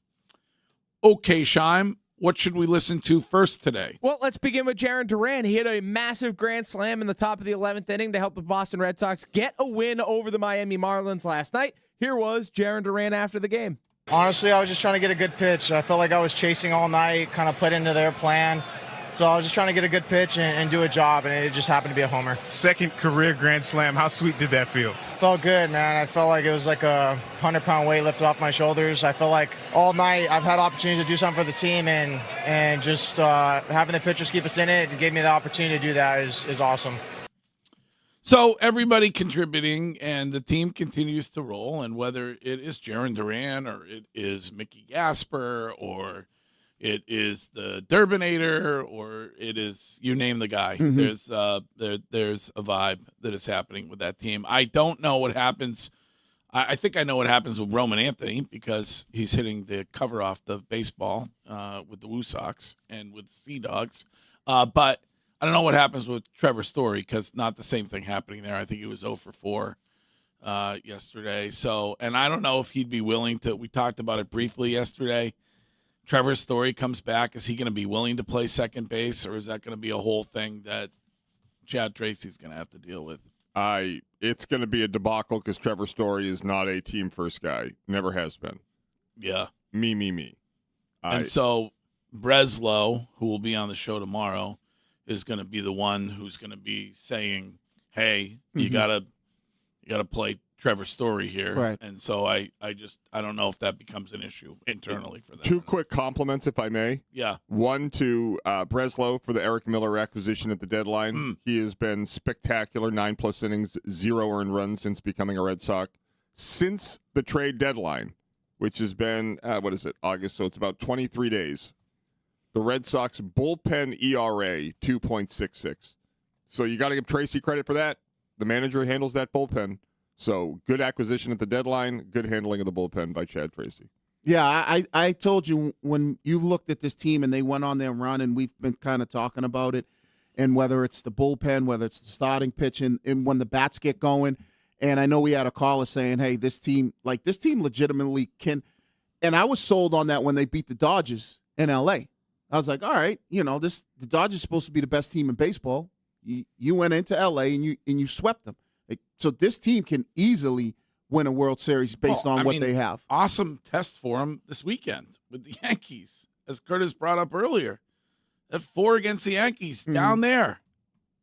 So, but even if they stumble, I'm not going to hit the panic button. We know you're not. Right. If they lose the next 30 games, you're not going to hit the panic button. No, that's different. But if they stumble for a series or two, I mean, I'm not going to. Now, if they stumble and they go on a 12, 13 game losing streak, then you hit the panic button. But we were doing this when we were at Fenway for the Jimmy Fund, and it was like, all right, easy. It's just 2 series they lost. Granted, they weren't playing well or they weren't doing the things that they needed to do, and they kind of now turn things around and back to what we. I think this team. They have 2 identities. Whether it's the run that they went on versus how they started at the beginning of the season. I think they're more closer to the team that went on that run, historic run. I don't think they're as good as that and able to do that, but that's what they're closer to than how they started. The Red Sox have the best run differential in the American League.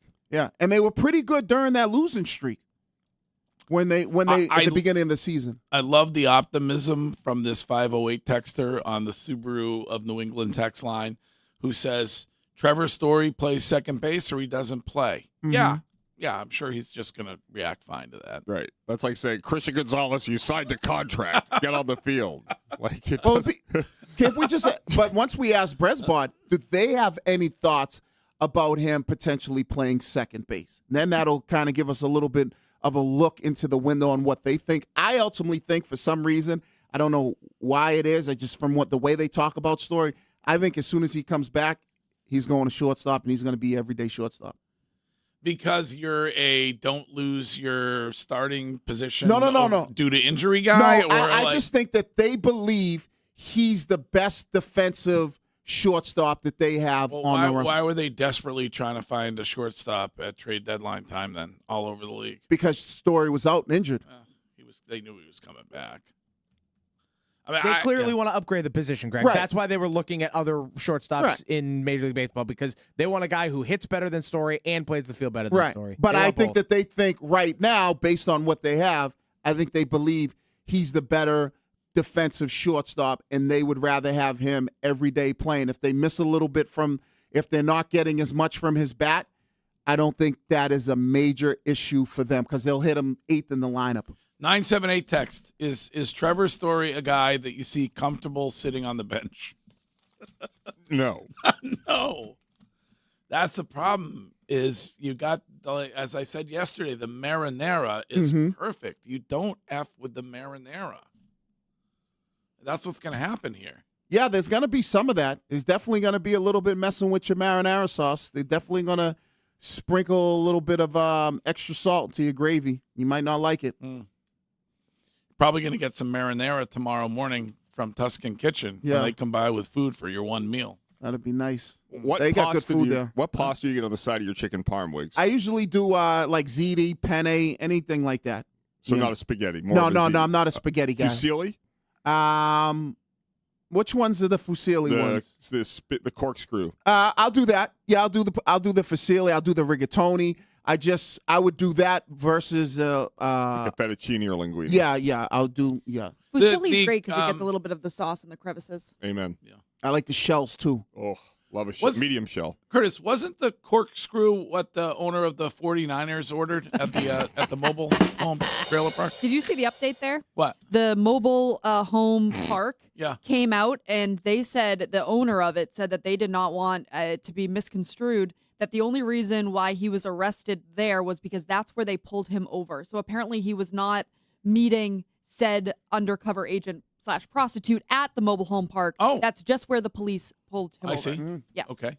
Do they have Wi-Fi? I bet. Okay. All right. So they pull them over going to like the Motel 6? Yes. But I do think that is important as the Wi-Fi access? Yeah, they have Wi-Fi access, like the swinger place that Wiggy wanted to go to on the Cape. I think it was a nude beach with No, as long as you have no, Wi-Fi. No, it was a swinger place. Wasn't it the No, I swinger thought it place? was like It's the swinger place. Yeah, swinger place in the Cape. Yeah, down the Cape. It was also nudist. Yeah. Yeah, And it wasn't a swinger place. It was nude. Yes, it was. It was nude swing. It was a Courtney, text your parents. They Let do us not- know exactly what it is. They do not. They are not swingers. It was, Nor are they nudists. My parents are not. What's your last name? When we went down to, I believe it was Fort Myers, they were telling us about the nude pool. They were not. In the community that they live in. It was not their community. It was like another place in Naples that we brought up. Right. That And- they happen to be very well No, aware and of. my parents were like, Right. we've never heard of that. Right. That place wanted it. They wanted to make it clear that your dad just got pulled over there because he was driving by. Oh my God. This is- My poor father. Mr. Cox, hello. Oh my God. I mean, honestly, if it's a nudist community and you address somebody at Mr. Cox, as Mr. Cox, do like 12 guys raise their hands? I mean, I would feel like that's what I would think that's what happens there. Imagine that being your last name in middle school and having a hot mom. Like it wow. was. Oh, so a hot mom. She was a hot mom in high school? My mom's still hot. All right. So there you go. All right. We're going to take a break. We're going to get an update on the Roman Empire next. We sure are, Greg. All right. Wow. Knocked that one out of the park yesterday. Yes, he did. All right. We'll get to more of They Said It coming up next. Hi, I'm Jonathan.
Coming up, the news with Courtney at 8, Jones and Keefe coming up, and Drop God coming up at 10 this morning. We were in the middle of They Said It. And what is next, Shime? Well, Greg, we can hear from Roman Anthony as he continues to rehab. He had a bomb last night in Worcester for the Woo Sox as they, I believe, got the win 8-5 over in Worcester. And Roman Anthony talked about his rehabbing in Fort Myers and didn't seem like he enjoyed it all that much. Here was Roman Anthony. Yeah, I mean, it sucks for sure. I think, being there and the heat of the Florida summers and just like, showing up there and not really anyone is there.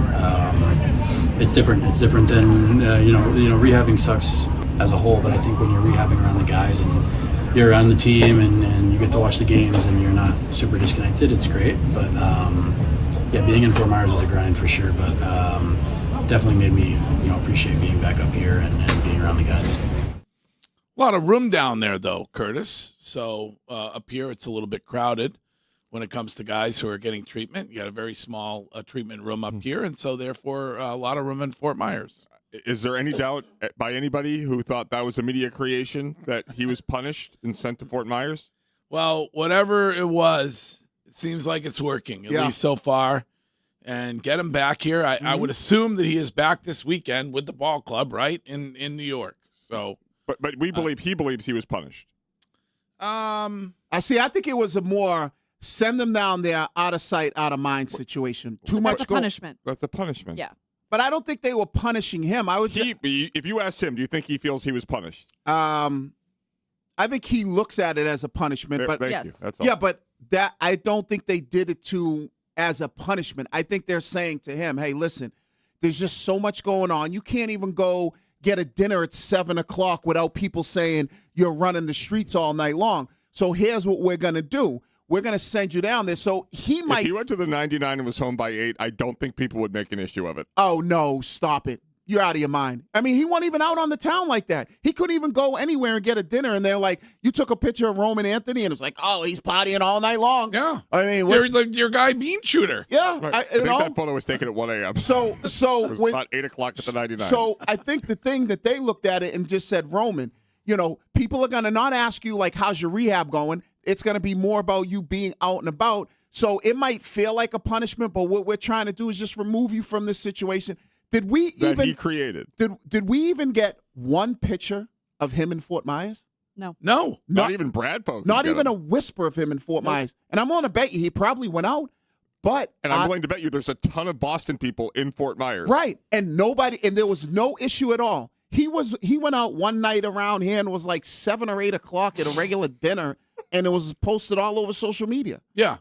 And we created that narrative. Didn't he tell us when he was on the show that he loves the wing bar at the Publix or whatever? I think he said he likes going to the Publix. He loves the wing. He said he got recognized once at Publix, and it was very dysregulating. So it was probably a good move on their part, because for that time that he was down there, I mean, maybe the first couple of week or 2 weeks we talked about it, but after that, like, there was not an issue with him. Okay, I can't wait till he's back. And I'm assuming it will be this weekend. Shime, what's next? Well, Greg, let's go to the New England Patriots. Christian Gonzalez spoke to the media yesterday. We've heard from Elliot Wolf a bit already today, but we can hear from Christian Gonzalez, who was asked about the contract situation. Here is Gonzo. I mean, it's frustrating, but I mean, it's, I'm focused on the season. I'm focused on here now and doing what I got to do, and I'm out here to compete and get better. The office knows how I feel. My team has made it known what I feel, what I'm worth, what we feel, what I'm worth. So the right people know what I'm worth. Ooh, there you go, what I'm worth. And I don't care what you say, if he has good representation, there is no way that they allow him to play week 1. No way. That is way too much money for you to be fooling around with if I'm his agent. The 100+ guaranteed money. Yeah, based off what you're referring to. Yep, based on what we've seen with Devin Witherspoon and Trent McDuffie, like, there is no way you play around with that money. Shime went back, looked at the numbers. You're making $5 million this season. God forbid you knock on wood, something happens, he gets hurt for the season. now he has to prove that he can be that player again. Yeah, there's no way that he would play. I mean, they even asked him that yesterday. Like, if something's not done, would you play week 1? And he's like, I'm focused on practice today. I'm focused on what's going on today. Right. I should have listened to my gut when it came to, like, he posted an Instagram. It was either yesterday or the day before where it was he reposted an old Instagram he had that said, they gon' respect this S eventually, and said, go do what you do, fam. I say that same thing around here all the time in meetings. I am like, they gonna respect this S. Yeah. What is it? Eventually. Eventually. Yeah. I say that. And so he's like, you listen to a whisper though, instead of that. Yeah. Yeah. Is this whisperer someone you've heard from before? Was it a hallucination? No, it wasn't a hallucination. No, it was like it was a conversation with people, and I shouldn't have taken it as seriously as I did. All right. Oh, so now it's multiple people. Wow. Bad sourcing. Yeah. You got to know who they are. No, Are they plugged? I'm not getting down. I'm not going down. Because if it's a conversation, well, with the audience is captivated. No, by it. I know they're not, and I got ruined all day yesterday. Like I had to get. Listen, like Mego would never do this. Yes, Mego is a journalist. I'm a third chair on a radio show. Like we're very, very different. She is much more important than I am, and she is much more. Don't knock yourself in the down know. like that. You're a big J. I just like you're a journalist. I'm not. You worked at the ACC network. Yes, back then I had a bit more of a journalistic integrity than I do right now. You did think Deshaun Watson was a good guy.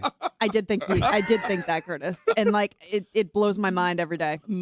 Anyway, so I would just think make of all the content you gave this radio station. right. Yeah. And who is a journalist nowadays? Let's be No, honest. there are journalists I out mean, there. come on. Like I think Mego's a great Who? journalist. I think Who? Mego. I think Karen Garigian is a great journalist. I think Tommy Curran, Phil Greg. Perry. Like there are Mike Reese, and I'm saying this all matter of fact. Like those are journalists. Well, Greg breaks more stories than Mike Reese. See, you can't be. Yeah. How about me? Yeah.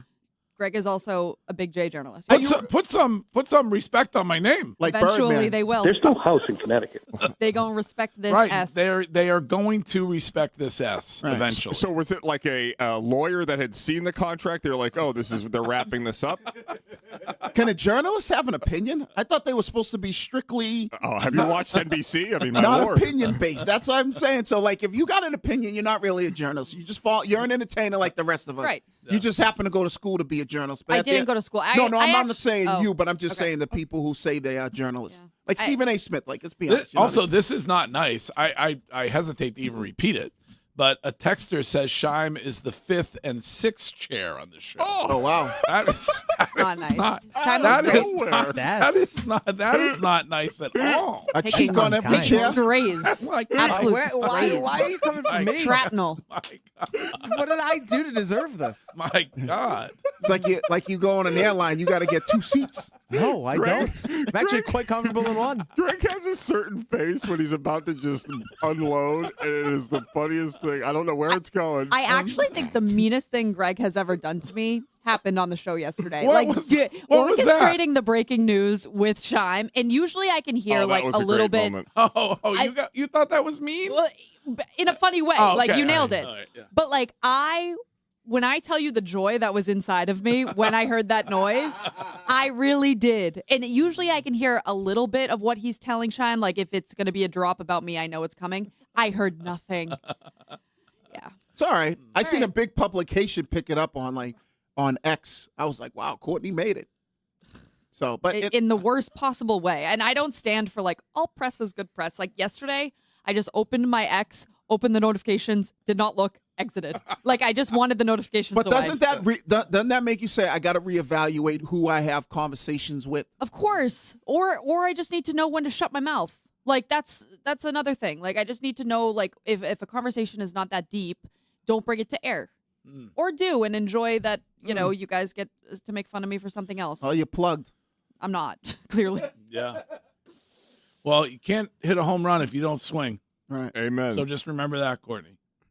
All right. 5th and 6th chairs. More of they said it was a texter, Curtis. More of they said it coming up next.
News with Courtney coming up in 10, and at some point, I guess right after, we have the sad duty of delivering an audio eulogy for the great Dolly Parton, who passed away yesterday. One of the, I guess I shouldn't have been, but somewhat surprised by those who were very, very upset with her passing. She affected a lot of people. I was thinking it was like an Olds thing. No. You were bummed yesterday. I was really, really bummed. And like I said at the beginning of the show, she was just somebody who, despite the health concerns that we've been talking about for a year now, despite her age, in my mind, she was somebody who we were never going to lose. Did she, Greg, I'll ask you because you're the music guy here and you would know better than anybody. Did she bring country music to the mainstream? Yes. Yes. Because I feel like as a singer, an actress. Yes, like 9 to 5 was pop, a major top 40 hit. Okay.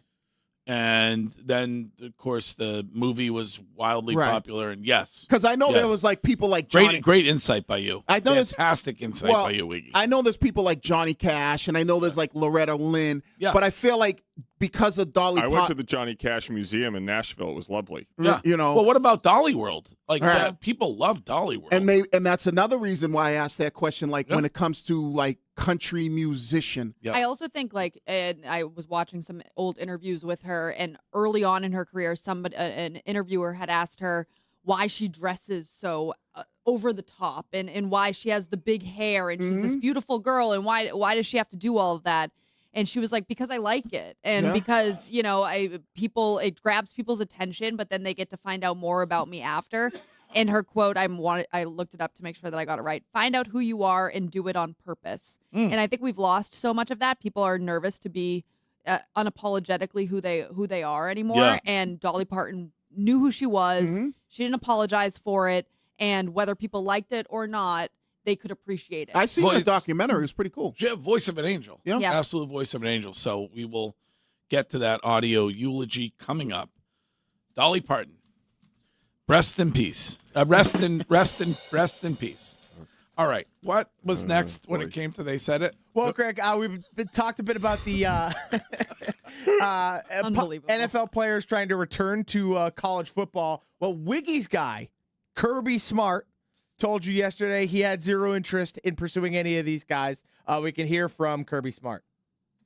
No, we're not currently evaluating anybody that's on NFL rosters, and my thought is just to each his own is my thought. I'm worried about our team, our organization, how we do things. The opportunities presented to the guys on our team is important to me. They've earned those opportunities through an off season, through a summer program, through a really tough fall camp, and you have to decide each and every person if that's valuable enough to warrant replacing your players that have worked with your team with others. Yeah, it's very interesting because there are a lot of coaches like, hey, I'm just doing business as business is being done, and I get it. Like Lane Kiffin. Like if a player's good and he specifically, and if you got, I think Steve Sarkisian, is that how you say the Texas coach? Sarkisian, Yeah. I think he said like if the opportunity, and there was other Ryan Day said it, but I get it. Like if a kid was a good player in college and you can get him to come back and help your team win, because in college football, if you don't perform in 2 or 3 years as a head coach, you're out of there. But it's the NCAA that kind of screwed this thing up from Jump Street. But I do like the fact that they said, well, if you went to mini camp, if you declared for the draft, if you were on a training camp roster, even if you tried out for a team as like a rookie invite, you should be ineligible. How are your dogs going to do this season? It's all going to come down to the quarterback position. When you look at their quarterback position and Gunnar Stockton, how do you say his last name? Stockton, right? Yeah, Gunnar Stockton. That's what it always comes down to with Kirby. And the other thing I don't like that Kirby does is he's got to get rid of these big giant defensive linemen. You need guys that can get after the quarterback. I mean, to be fair, those giant defensive linemen worked for years with guys like Jalen Carter or Jordan Davis. Like, they were just right, athletic but freaks. even then, though, when you looked at the reason why Georgia generally uses national championship games and they lose like to Alabama or a couple of games that they lost, it's because they get no pressure.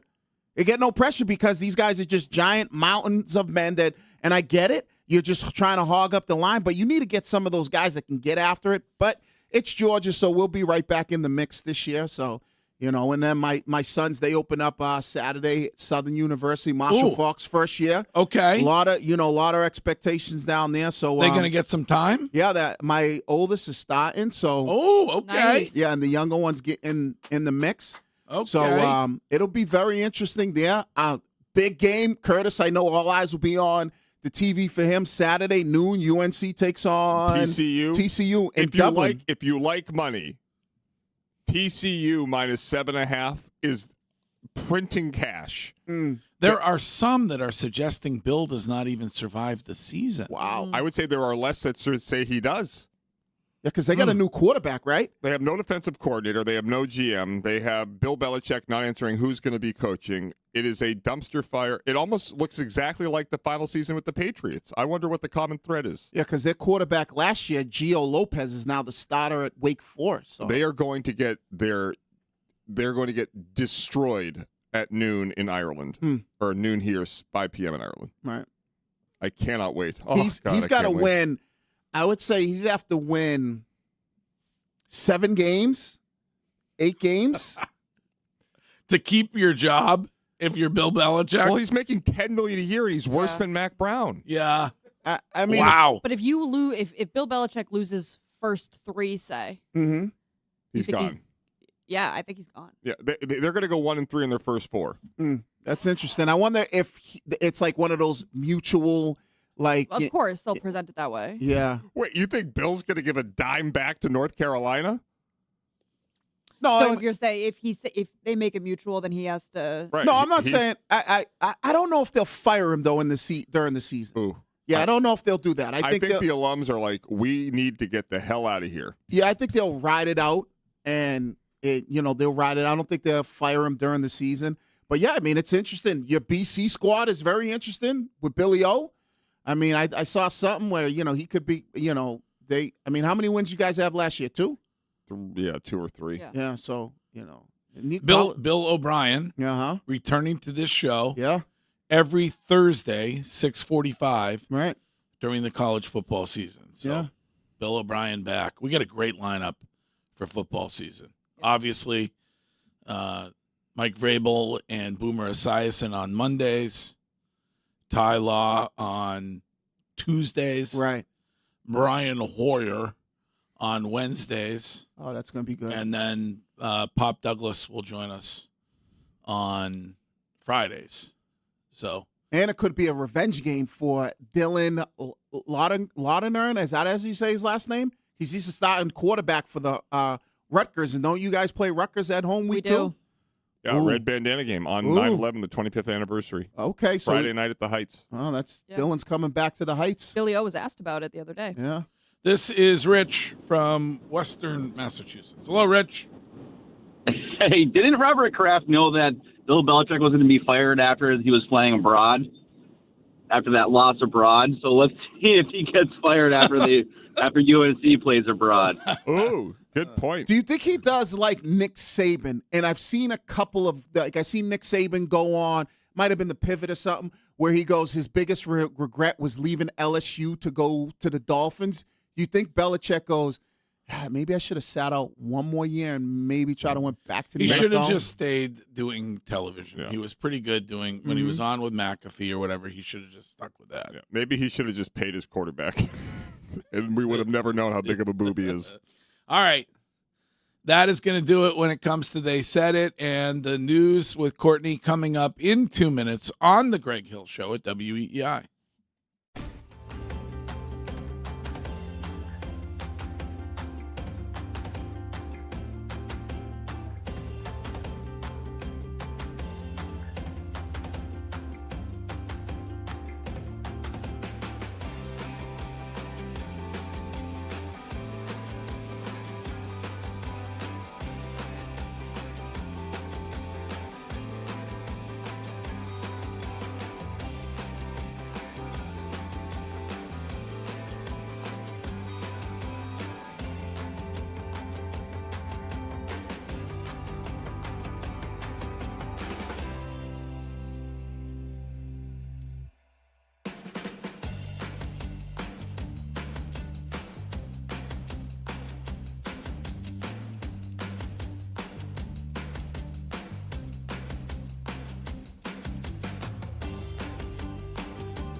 It's time for Senator, I do not believe states are cheating. the news If they were cheating, what planet did you just parachute in from? with your host, Courtney Cox. And it just passed Uranus. Sponsored by Northeast Men's Health, the experts in treating men's sexual health issues with 7 New England locations. Learn more at northeastmenshealth.com on WEEI. Well, speaking as I was before the break of about Pop Douglas, he will join us in 10 minutes before they head off to Cleveland for tomorrow night's game. So Pop Douglas coming up. We'll try to get as much news in now as we can before we are joined by Pop. Courtney, good morning. Good morning. 40-year-old Lawrence Shy, the man driving the Freedom Boat Club boat in the Seaport, has finally been indicted after crashing the boat back in May and seriously injuring 3 on the boat while killing 24-year-old Elizabeth Dankert. We talked about this back when it happened, but a Suffolk County grand jury indicted him on involuntary manslaughter, operating a boat while intoxicated causing death, 2 counts of operating a boat while intoxicated causing serious bodily injury, using a boat without authority, and an airport security violation. It was terrible awful. story. Awful. Yeah, and there is video like seconds before this crash happened where he had his hands off the wheel. Like he was just being careless. Yeah. With lives in his hands.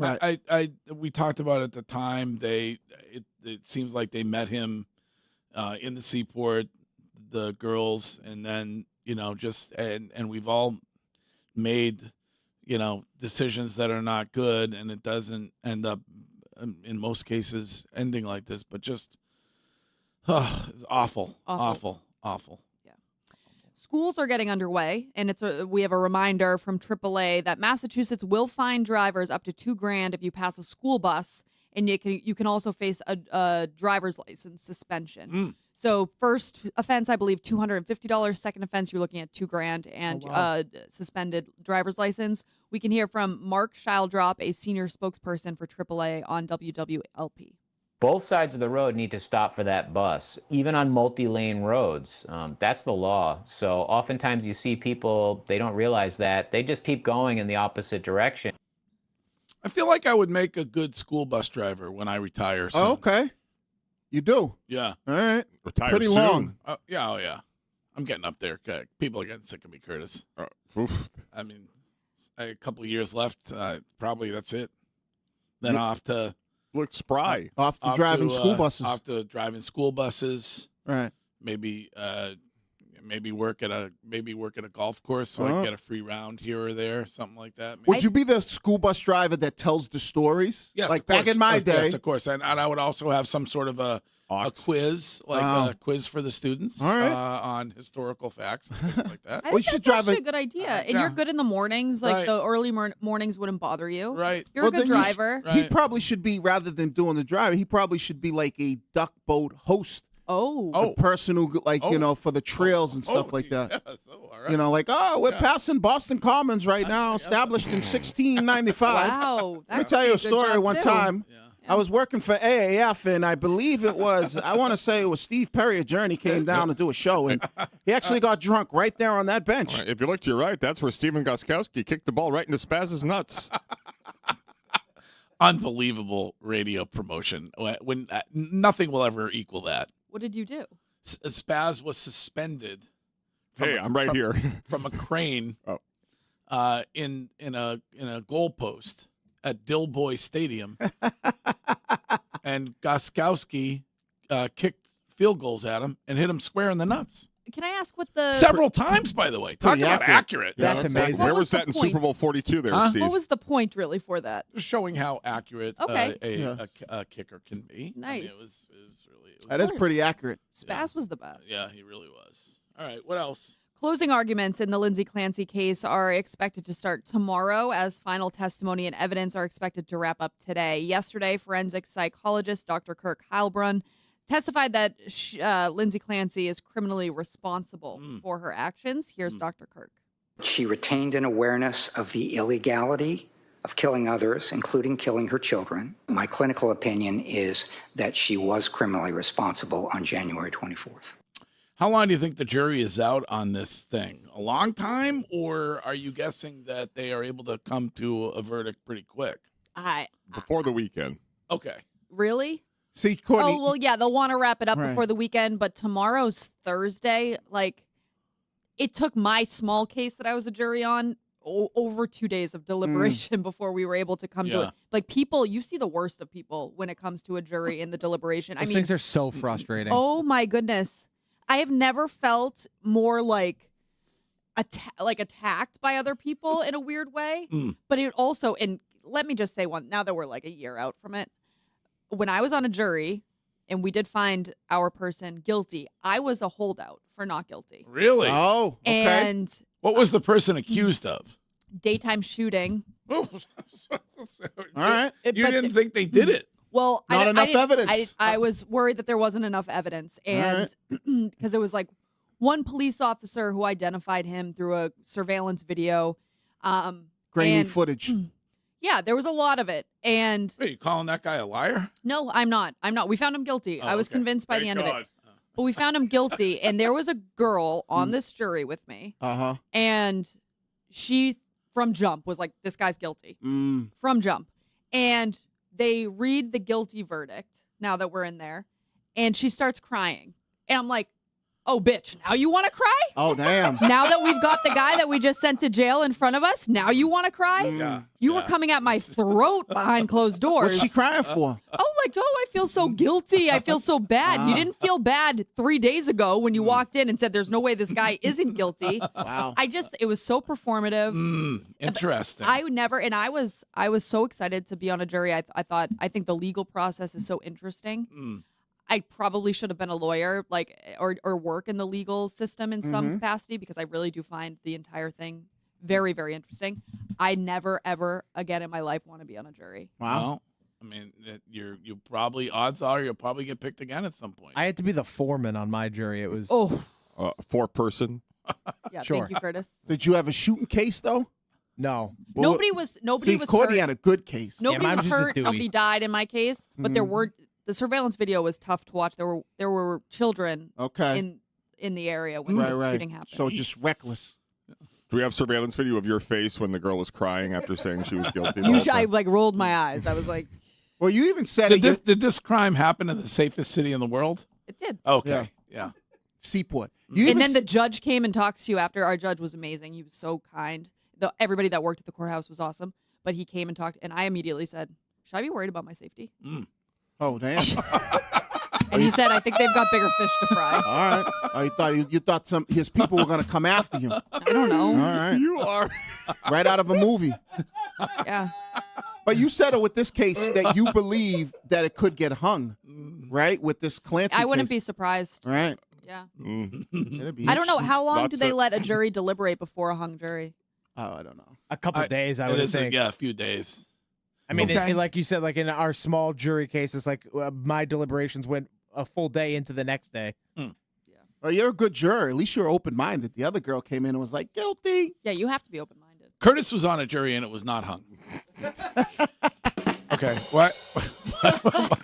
What is next? A neighborhood in Methuen has been upset about the pickleball courts behind their homes. Really? They're very upset. Yeah, they used to be Okay. tennis courts. They transitioned over into pickleball courts. They say the noise is just too much. And now one of the neighbors has filed a 30-page lawsuit against the city. We can hear from Jerry Fischera on Boston 25. They're all right. I mean, when you moved here, you know there were tennis courts back there, so it wasn't a big deal. So that's something you expected. But this has become something different. It's a louder environment than it was in the past, not something I'm wild about. Really? Is there no traffic that drives by where you live? Are there no Guess not. planes that fly over you? No, probably not in Methuen. Right. How much louder is the pickleball than the tennis ball? I'm asking. I'm not being facetious. I'm asking. I think it's a little bit louder. Like not much though, right? I know. Like, I think it is. And then it just becomes a part of your daily living. Like It's a piercing sound. It's pop, pop, pop, pop, you just pop. get used to it. Yeah, but I'd say give it like 3 months, and then who's really playing pickleball in Methuen? Well, probably a lot of people. I don't think so. I've been through Methuen a handful of times. Now you're taking shots at Methuen? Yeah. No, I'm not taking shots. I've been The through. loop kind of sounds like you are. I've been through Methuen plenty of times. They're not. I don't believe there's many pickleball courts out there. There are nice parts of Methuen. I didn't say there wasn't. Well, it kind of. Well, if I said who's playing pickleball in Methuen? Well, you say goodbye to our Methuen listeners. Right. What? Thanks for that, Coach. Why wouldn't people be playing pickleball in Methuen? Because I think there are more things to do in Methuen than play pickleball. That's Why not do what you meant in the Why- beginning. Not what you meant. No, keep it no. 100. Keep it a I'm buck. keeping it a buck. You put up a basketball court, I get it. What's the difference between basketball and pickle? Wouldn't a basketball court be louder than No. than a pickleball court? I'm saying more people would play basketball in Methuen than pickleball. Bunch of Karens when it comes to pickleball. Have you been to Methuen? I have. I've been there. I was there like maybe last week. I love the Loop. It's my favorite movie theater. Oh man, now you going for the places everybody know. I was there last week. I'm one of my dear friends, the Borslows. They live in Methuen. All right. I go there quite a bit. We got to take a break. Okay. We will get to the rest of the news later, and that would be a good time to also get to an audio eulogy for Dolly Parton. Yes. So, in the meantime, Pop Douglas will join us next before they fly off to Cleveland, and that is in 2 minutes on the Greg Hill Show at WEEI.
Tomorrow morning, Craig Breslow on the show at 9 with the front office report, and we will be in New Hampshire doing the show at Tuscan Village with Needham Bank.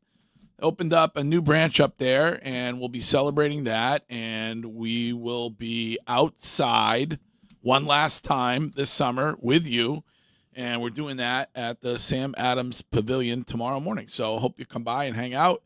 And I am always accused of being a negative Ned about summer ending, but it's slipping away. So we'll get one more road show sort of together tomorrow morning. In the meantime, we are joined right now by our guy, Pop Douglas of the New England Patriots. Hello, Pop.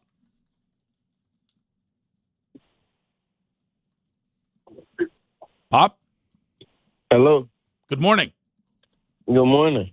How was your off season? Nah, it was good. What was the highlight? I don't know. I get spending time with my family. Had a good time with my family. 4th of July. It's pretty good. Okay.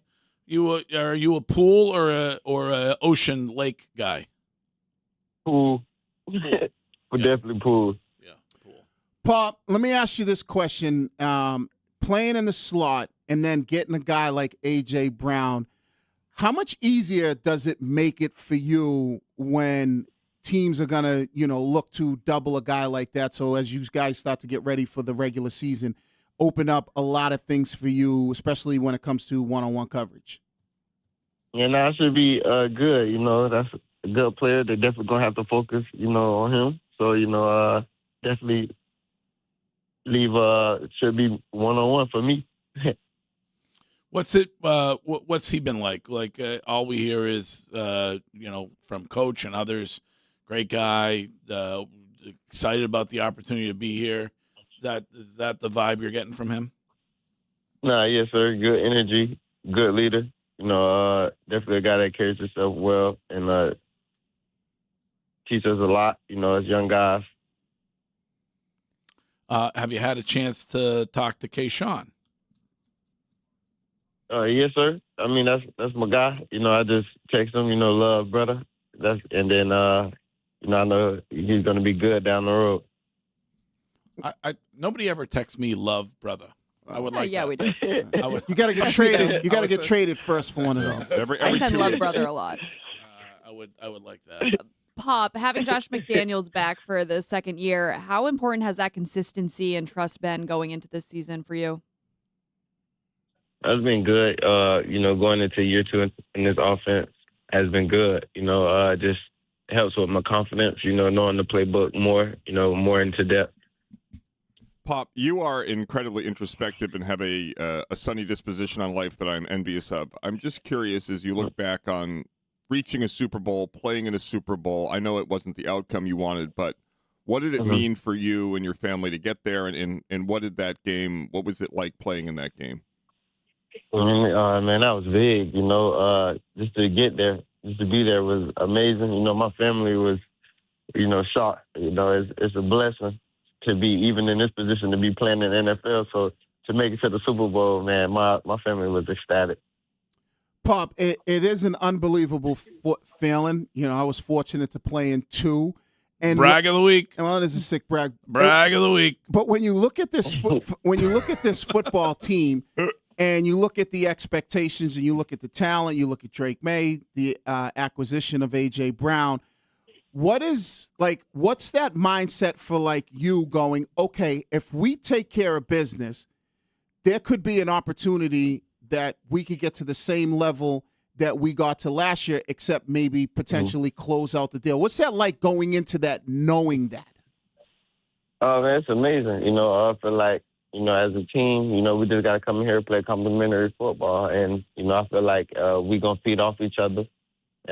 Every week, I feel like we're going to get better. Having Vraze as our leader, I feel like he's going to steer us in the right way to come back to that where we were and do more. Pop, is there a hangover from that Super Bowl loss? And when you look around the locker room with the guys that were on that team last year, if there is, how have they been able to deal with it? You said, is there an Angry Bird? A hangover. Like, is there feeling still from that? I wouldn't say, a hangover. I mean, it definitely, sticks with us. Definitely give us that weight on that shoulder. But I wouldn't say a hangover because, we got to move on, and it's a whole new year.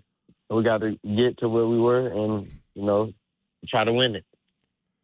How closely do you follow the negotiation with the organization and Christian Gonzalez, and how important is it for you to have him on the field when you open up week 1 against the Seahawks?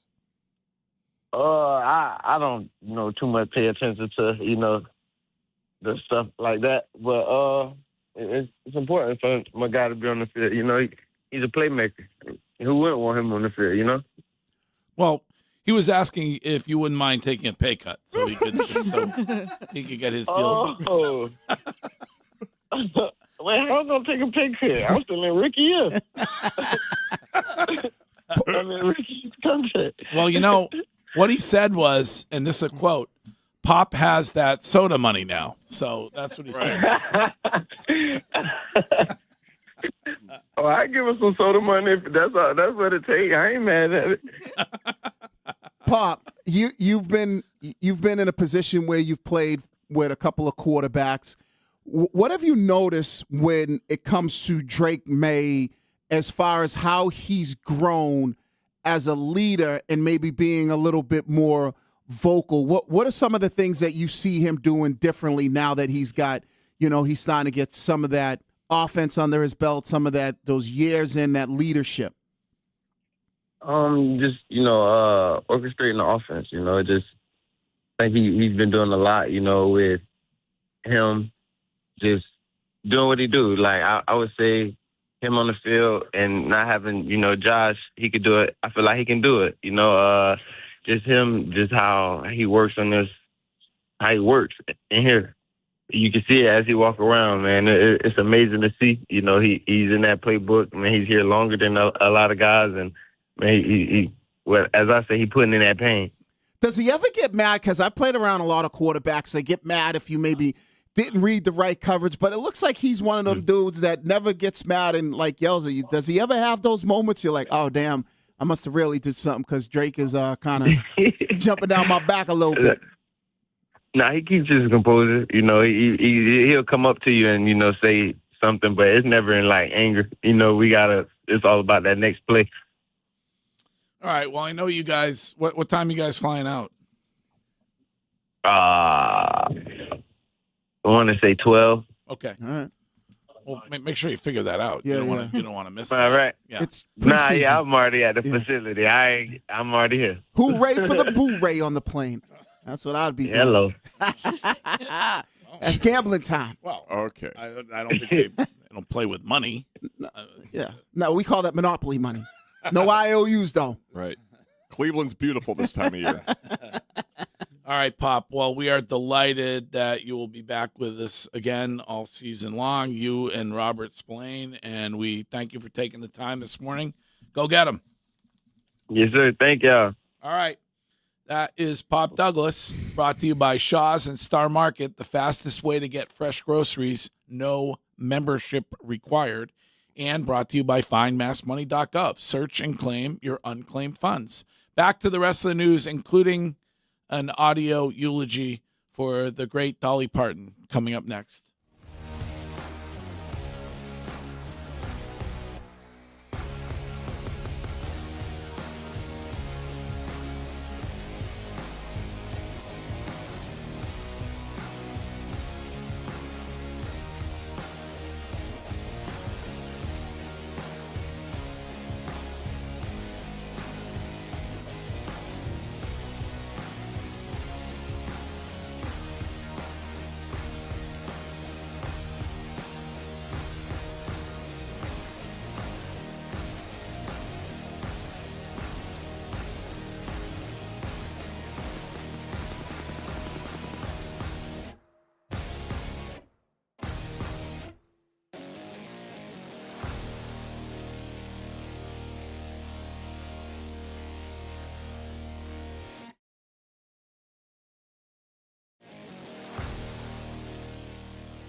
Red Sox continue to roll, and that is 5. Is that 5 in a row for my beloved Boston Red Sox, Curtis, with that win last Sure night? is. Okay.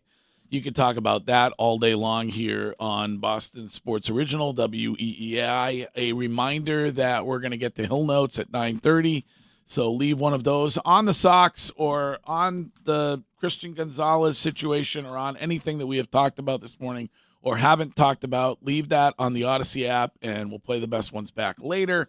But we were in the middle of the news. Courtney, what is next this morning? Well, we've talked about it already this morning, but we have lost a legend. Dolly Parton died at the age of 80. Her family made the announcement yesterday saying she died after a brief battle with cancer.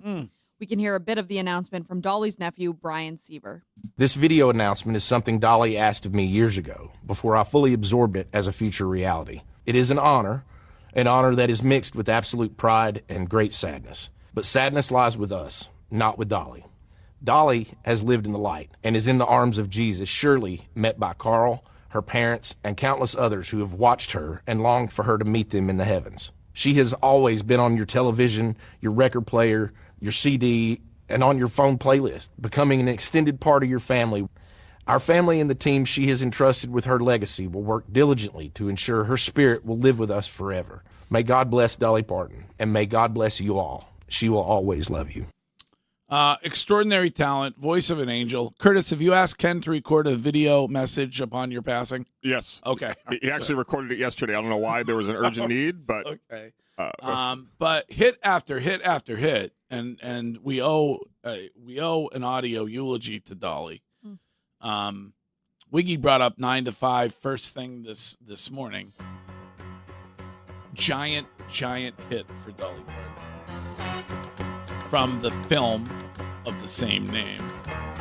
Tumble out of bed and I stumble to the kitchen, pour myself a cup of ambition and yawn and stretch and try to come to life.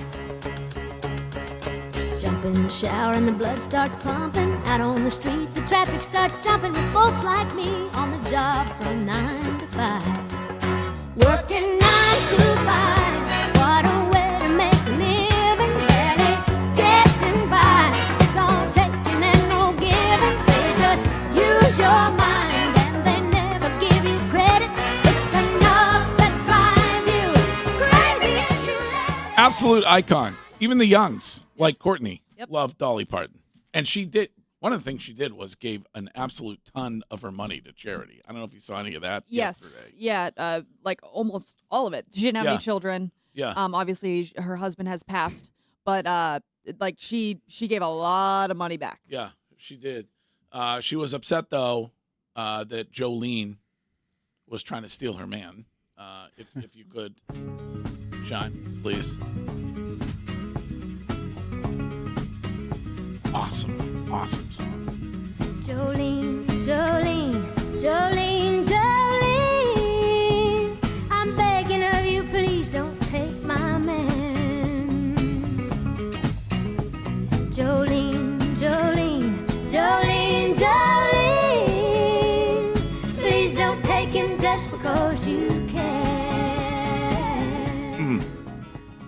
Shime, you had a request earlier when it came to Dolly Parton songs. Yeah, one of the songs I am most familiar with from Dolly Parton was Coat of Many Colors. Oh, yes. Because I believe that was considered to be her favorite song, because it's a true story about her mom and like what she had to go through in her childhood. They made a book about it, a movie about it. Very poor upbringing. Correct. For Dolly Parton. And she achieved so much. But yes, go ahead.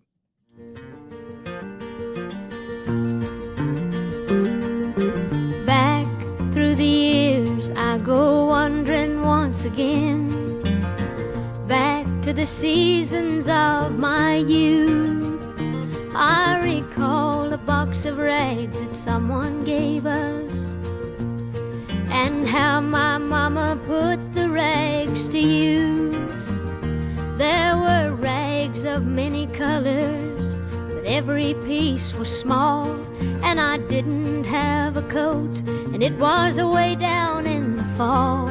Mama sewed the rags together, so in every piece with love she made my coat of many colors that I was so proud of. Wiggy made a great point this morning, which was that Dolly Parton is among the country artists who you can credit with making country and Western music more mainstream. Than I would think so. I mean, at least for me, I mean, I know like Johnny Cash is obviously Willie Nelson, but I feel like Dolly Parton brought it everywhere. Yeah, like, you know what I mean? And I think part of it is the Dolly World and the fact that she had movies. So yeah, Dolly World. She owned radio stations in Tennessee, and one of our coworkers actually worked for Dolly Parton at a radio station. In Tennessee. Really? Yes. Would you like to guess who it was? It was not Rich Keefe. I saw it yesterday. Was it the sales cruiser? No.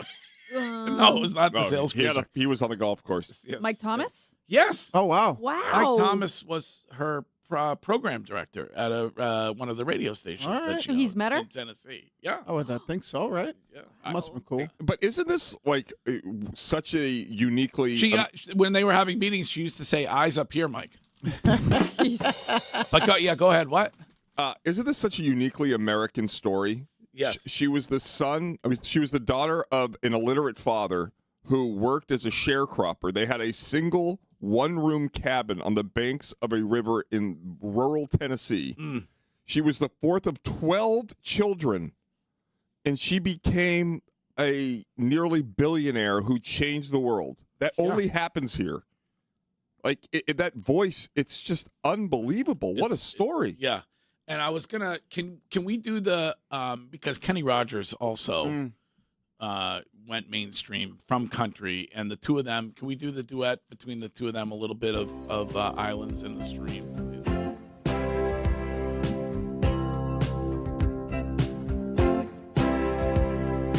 Baby, when I met you there was peace unknown. I set out to get you with a fine-tooth comb. I was soft inside. There was something going on. You do something to me that I can't explain. Hold me closer and I feel no pain. Every beat of my heart, we got something going on. Tender love is blind, it requires a dedication. All this love we feel needs no conversation. We ride it together, making love with each other. Islands in the stream, That is what we are. no one in between. How can we be wrong? Sail away with me to another world, and we rely on each other. Well, a bit of an audio eulogy for the late great Dolly Parton, and Is that it? Well, There's a banger. What do you want? The original version of Whitney's song? Yes. We could go out with that. Yes. She had a hit with that first. Yep. And so all flags, the president has ordered all flags at half-mast all week around this country for Dolly Parton. A bunch of buildings were going, was it purple that they were, or pink that they were going yesterday in honor of her? I don't know if that was her I do not color know, but or I would whatever. assume pink. I saw like the buildings in New York and the bridges here. The Zachem? Zachem was pink, I think, last night. Yeah. I'm colorblind. In honor of Dolly Parton. So, yeah, Shime, we'll go out with this one. Her song before it was Whitney's song.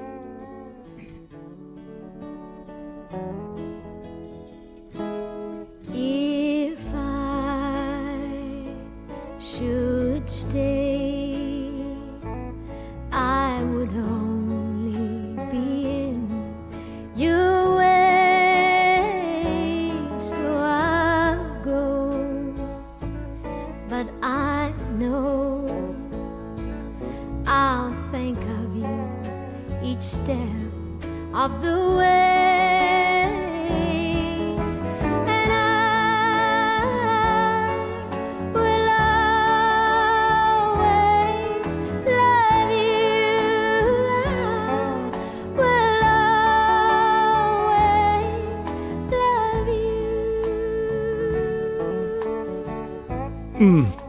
Wiggy, great request. Wow.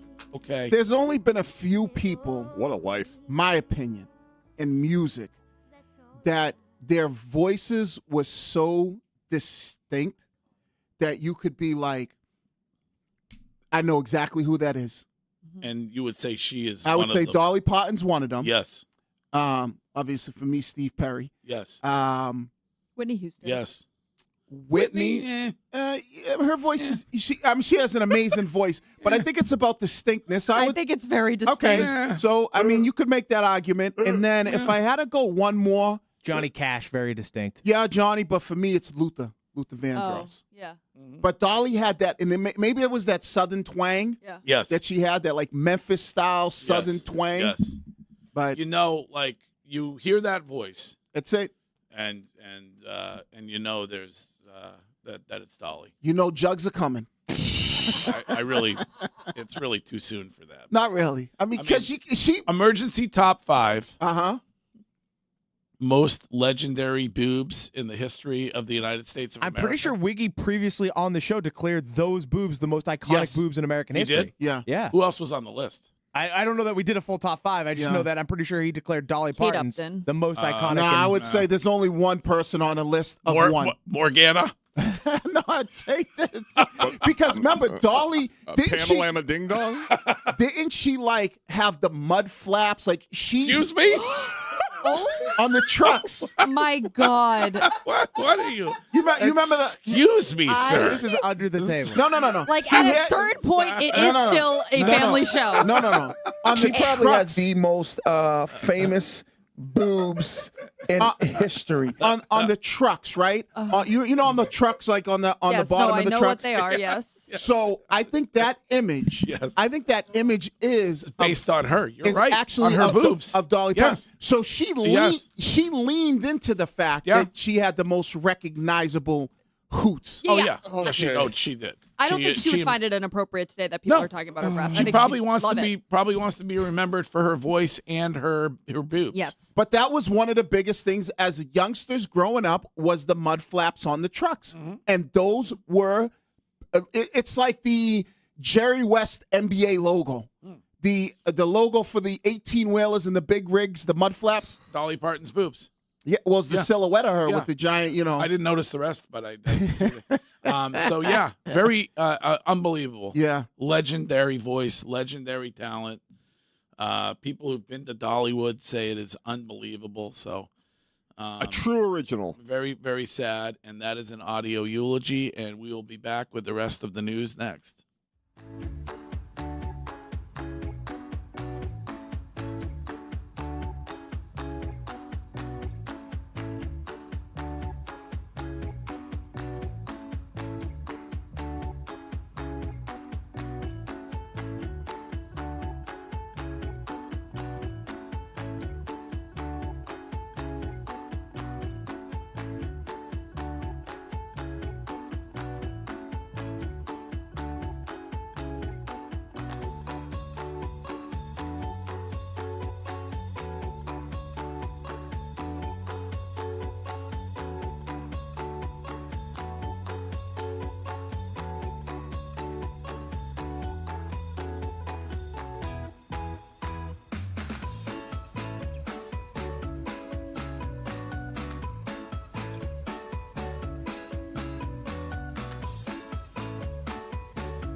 Tomorrow we are in New Hampshire and sort of a bonus road show. We are going to be at Tuscan Village in Salem, New Hampshire with Needham Bank, and we will be outside tomorrow morning as we get closer to the end of summer and doing the show from the Sam Adams Pavilion. And I hope that you guys will come by and hang out tomorrow morning. This is Mike on the Cape. Hello, Mike. I just wanted to give a shout out to Elvira for the famous national boob conversation. A lot of discussion. Wiggy is very concerned about the parameters of the emergency top 5 most famous boobs. Right. Because you are essentially saying the person has to be famous for their boobs. Yes. But not just their boobs. No. You have to, when you think like Dolly Parton, you think of like all she's accomplished, but the next thing that comes to your mind is her boobs. Oh, maybe you pervert. No, but I think that's everybody though. But Spanish lady singer. Somebody help me out in Twitch. Who? There was Shakira? No, from the When 80s. Ken was Selena? offended? No, from the 80s. And she was like on the Love Boat. She was in a lot of like TV shows. Oh, Cha-Cha. Yeah. Is it Zsa Zsa Gabor? No. You're so... Yeah. I'm getting them mixed up. It's Cha-Cha something. Yeah. Chara. Is that who it was? Not Dano, but Yeah, he I think fractured it his was, jaw. Yeah. But like when you recognize like the person, the boot, like Elvira's a good one. Charo is her Huge name. Everybody in boobs. Twitch chat it's Charo. Yes. Who? Who'd you say, Elvira? Elvira's a good Yes. one. What about Parmela Anderson? See, Yes? that's a good one. Big Yes. boobs. Now, I would say currently, no offense, because she's a great actress, Sydney Sweeney. Yes. Yeah. Oh, yeah.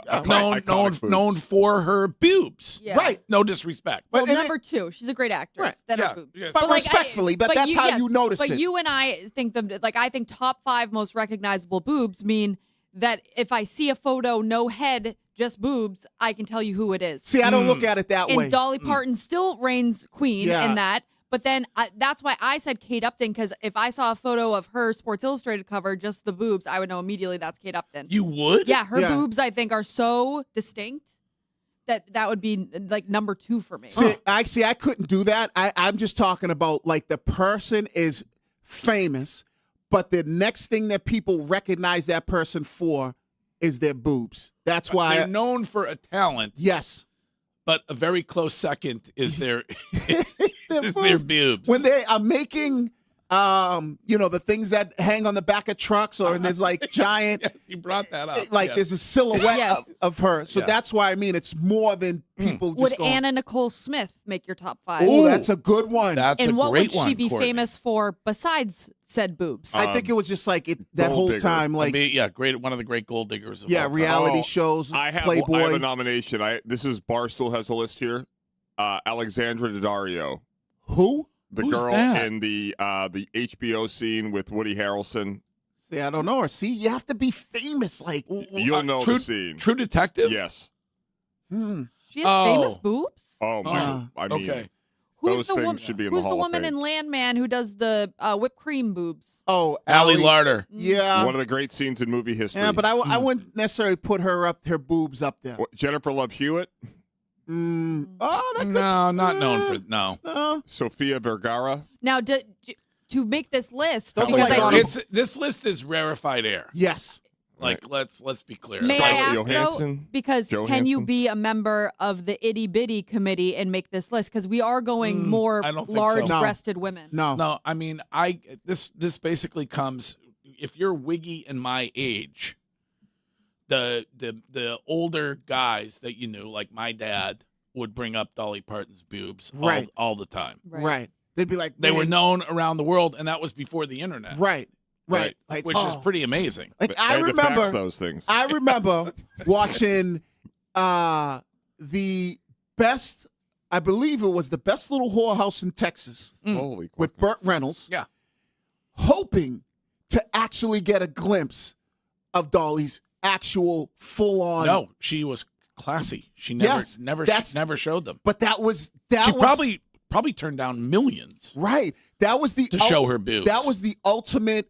What do they call that? White whale or something? Yes. Where, but she never did that. But you would go and watch these movies to see maybe you'd get a glimpse of her showing her boobs. Nope, she didn't have to do that, which was amazing. So she had the voice of an angel. What about Pamela Anderson? I said. Yeah, we said that. I brought up Pamela Anderson. brought earlier. that up. I didn't know what Parmello Anderson meant. Sorry. It's from your favorite film of all time, Borat. Ali G's coming out. Yeah. This is Mike from Florida. Hello, Mike. Good morning, folks. What's happening? Well, the guys that are normally like texting in saying "talk sports," they're shutting their mouths right now. 100%. So, You nailed it on Wiggy- this. Nailed it on this topic. Yes. And Wiggy, you nailed it on the mud flaps. It's either the Dolly Parton silhouette or it was the Yosemite Sam. Yes. So, but talking about Dolly Parton, my wife and I, it's funny. I feel like I have the same power as the Hillman Jinx because we were just talking about it on Sunday. Like, Dolly Parton, iconic. She may be, one of the first people because my wife said, Garth Brooks, first guy to really bridge country music and rock and roll. And I'm like, I don't know. You ever heard 9 to 5? That's a pretty solid bridge between country music and rock and roll. Yes. So you got to give credit to Dolly Parton for a lot of genre mixing and being an icon. Yep. One of a kind. Yep. You know who I have number 2? She just popped in my head too, and she actually showed her boobs. Pam Grier, iconic actress, played Foxy Brown. Pam Grier. Oh, I know who Foxy She Brown was in the movie with. I'm telling you. I don't think she was known for her boobs. Oh, what? Pam Grier, the actress? Yeah, no. Man, you out of your mind, man. You out of your mind. I don't Pam think Grier so. she was known for her chesticles. She was in the movie with Jim Brown. She was in the movie with Robert De Niro. And what the hell was that movie? The Quentin Tarantino movie. Jesus. Dusk Till Dawn. No, it wasn't that. Jackie Brown? Jackie Brown, yes. Dusk Till Dawn? Great pull. Selma Hayek. Great. Salma Hayek, maybe. Yeah. Excellent. This is Dan, the bread man. Hello, Dan. Dan, the boob man. What's up, Dan? Hey, Wiggy, I got one for you. They're real and they're spectacular. Yes. They are real Carry on, and Josh. they're spectacular. Yes. All right. Well, Do men prefer real? I don't think it matters as long as they look good. Well, no, I think for some men it does. I think just it's a question I've never asked. I think it's more of a female thing. It's kind of like people that lose weight with the pill versus losing weight. Like I think women that have them naturally judge those that are not natural. I certainly do not. Well, I think it's more of. But why do women who have it natural make it clear that they're natural? I would love to get a boob job. Right. And I think for men, you want to get a sponsor for that? I would. You probably could get if one. available. Okay. I believe I'm done having children. What are you going bigger, smaller? Like, what's your plan? Not necessarily size, just a lift. Oh, okay. I see. Yeah. Well, Greg, who did you use? Yeah. But maybe like. So have they fallen a bit? Well, I mean, after having children, there was a lot of weight there. Oh. It's a volume issue on the top. I do have nice boobs. Yeah, I would like to round them out on the top. See, men are very weird, right, when it comes to that. Because you're either like, there are some guys who are just boob guys. That's all that matters to Right. them. Are you a leg guy? Are you a butt guy? Like, You know what Kramer was? Yes, I do. Ass Yeah, man. the vanity plate. Yes, man. I will never understand the I'm a boob butt guy. guy. Like guys have boobs. Yeah, but I think it's just something about how they look. I mean, boobs are fine to me. Like, don't get it twisted. But I'm more of a butt guy. Right. But I mean, some guys You like are them small or big? butts. Oh, he likes them big. Yeah, Okay. and I He cannot. he can't deny. No. He will not lie. All right. Well, Dolly Parton, gone but not forgotten. Nope. We'll be back in 2 minutes. No longer on the Greg Hill Show at WEEI.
Yeah, nothing new to report on Christian.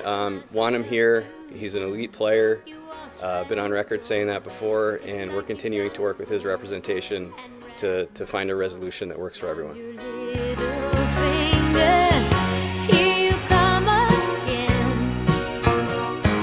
Just when I'm about to make it work without you, you look into my eyes and lie those pretty lies, and pretty soon I'm wondering how I came to doubt you. All you gotta do is smile and smile. Bit of a nothing burger, as Curtis's doctor would say, from Elliot Wolf yesterday. So, I don't think nothing burger. Huh? I thought that was pretty juicy. Yeah, I mean, yes, I just want, I'm tired of talking about it not being done. I want it to be done. But I think it's an issue. I think I'm at the point now where it's like threat level midnight for me. I think you're being overly dramatic. You think? For radio purposes. Did you hear Christian Gonzalez yesterday? Yes. He didn't say much either. He doesn't say, he said, and I can't exactly remember how he said it, but it's like, I want them, they know what I'm worth. You want to hear it? Chime has it for you if you want to hear what Christian. I mean, it's frustrating, but I mean, it's, I'm focused on the season. I'm focused on here now and doing what I got to do, and I'm out here to compete and get better. The office knows how I feel. My team has made it known what I feel, what I'm worth, what we feel, what I'm worth. So the right people know what I'm worth. Well, so I'm frustrated, and they know what I'm worth. The right people The know right what people. I'm worth. So if you don't have a little bit of concern when you hear him say that, it's not like he's saying, it doesn't, not like he's saying, I know it's, we're just trying to work through this situation, that kind of thing. It's contracts. It's how, like, when you say I'm frustrated and they know what I'm worth, what's he telling you? He's telling you that they don't, my opinion, they don't want to pay him what he's worth. When the market's already been set for two other players that play the same position as him, and we're 2 weeks away from the season, how does this not concern you? And the first game is against Seattle, the defending Super Bowl champs, And JSN, a guy that he shut down basically in the Super Bowl. Pay that man his money. So you're saying you're not concerned when he's saying that? And he's kind of like giving little bits and pieces. Like when somebody says they know, you know what I'm worth, they know what I'm worth, I know what I'm worth. Well, you said if you were advising him and there's a deal that is not done by week 1, you would have him sit till there is a deal done, till there's a new deal done. I mean, I would have had him sit through training camp. I agree with you. Right? But I also find what Elliot Wolf had to say interesting, where it was like, Christian's doing what's best for him and we're doing what's best for the organization. And again, I don't know if I'm on an island here. And I don't know where Greg falls on it now, but I do believe that there has to be some escalator involved. See, I think Curtis had it spot on when he said, Elliot Wolf said something about the cash thing. What were you saying? Cash budget. Elliot Wolf was asked about whether or not the Drake May negotiations are impacting this, and here's what he had to say. It's about a cash budget and things like that. So we're very aware of the timing of these things, and we're cognizant of having a plan for that, and working with Jonathan and Robert, and thankful for their support that they're open and willing for us to be able to sign these great players. Yeah. So cash budget. They are worried about putting that money in escrow, which is what you have to do when you guarantee money. Cash budget. It's nothing to do with the cap. Never said the word cap. So for the 50th time, I ask anybody, if you want to talk boobs, I'm all for it. But if you don't want to talk boobs, if you have a reason why this is bad for the team to pay him slightly more guaranteed and overall money than Devin Witherspoon got, I'm all ears. How does it hurt the team? Because, see, here's the thing about the escalator thing, Courtney. That's something that you can go, okay, over time that will go up. So it's not about the cash right then and now. That's something like, you could put out a little bit more and figure like, all right, it has to go up a little bit. But do you think that's what's best for the organization? No, but I think I agree with Curtis on this. Yes, I do. I think it would be best for the organization to pay him an escalator, even if that's what it costs, because if it goes up, that means the team is getting more revenue. Everybody wins. Right. And even I'm not fighting for this side, but even if it means $100 million is invested going forward in just 2 players per season. Yes. Yeah, absolutely. Yeah. Because and then you got to throw AJ Brown in there, and you got a head coach who's talking about how they have no depth on a whatever rebuild or wherever they are. The reason they have no depth has nothing to do with their salary structure. They've been dead last or second to last in cash spending. It has to do with poor drafting. Now, you have to fix your drafting. That's just investing in the ability to find the right players. That's another reason cash. he didn't want to cut Kyle Williams, because he's like, I don't want to cut bait on a young player that we drafted so early. We need to try and draft and develop guys. And I would look at, and this is why I tend to lean to Curtis's side of the street as far as the cash and the money, the guaranteed money, and what that money might be in that cash budget, is because everybody knows if he signs a new deal for the next 2 years, maybe even 3 years, he'll still be top 5 when it comes to AAV. And I think everybody in the NFL knows a quarterback can't even get an escalator. So do you think a defensive back is going to be able to get that? Like, no chance. They're not going to set that precedent. Right. So there's no way that's it. That's the sticking point. So when we start to have this conversation, what it potentially could be, to me, it's about, to Curtis's point, if you're going to have to put $100 million, whatever that guaranteed money is, in escrow for him, and then next year, what do you think the conversation is going to be with Drake May? And not just Drake May, you have another quarterback in Caleb Williams that is just going to elevate that market. Well, that's why the caller earlier was freaking out, like anticipating that this is the way it's going to go with Drake May. And he's right, because I think a lot of this is going in a certain way, because if there's no Devin Witherspoon or maybe even Trent McDuffie, it's probably a little bit easier to set the market or what you want to set the market at. But when you now are negotiating, knowing that there's also a guy at your position that is kind of close to your elite level status, and so if you're Drake May next year, if they're Patriots, and you're negotiating with Drake May, and you look down the street, and when I say down the street, you look to the Midwest and you see the Chicago Bears are basically negotiating with a guy that's in the same draft class, and that money starts to go up, and whoever has the better year, is probably going to set the market. And to be clear, when he says the right people know what I want, we believe that's Robert and Jonathan. Yep, that's not Elliot Wolf, not Mike Vrabel. Oh, they know too. The brass knows. Robert, Jonathan, Vrabel, and Wolf. What do you think the reaction would be if the Patriots tomorrow traded Christian Gonzalez to the Raiders for 2 first-round picks? Ooh. I'd be pissed. I think people would be pissed. What a great villain move by Brady. I think people would be pissed. People would be like, what are you doing? You're trading a guy that's, Okay, let me spin it. What if you traded Christian Gonzalez for Max Crosby? And a first-round pick. Ooh. Yeah, that cushions the blow. Right? That definitely softens the blow. The lid is a little bit softer. But a good player? Max and I would trade him for Max and a first-round pick. Yeah, but That's too much. Yeah, if you're the Raiders, you would be like, you fire everybody. Throw and pop. You'd have to fire everybody if you traded Max Crosby. How old's Max Crosby? 31? 30, yeah, something like that. 30 or 31. I mean, and he just had the injury issue that precluded the trade to the Ravens, right?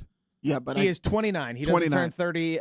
Actually, he just turned 29 like a week ago. Yeah, so I mean, Max Crosby. So you would just do that straight up? You have to, because you're not going to throw in a first-round pick. Worth 2 first Also, round picks. Vegas has to be very uncomfortable if you're in leather pants. Oh, hot as hell. Yeah, it is hot. Very humid. Do you think Fernando Mendoza is going to start wearing leather pants? Yeah. He'll do anything Tom does. You're definitely getting the swamp nuggets. Oh. But honestly, though, I don't know. I know, Greg, you're not nervous about it. I am completely nervous about Gonzalez not being there week 1, especially with the season 2 weeks away. Yeah. I mean, I am.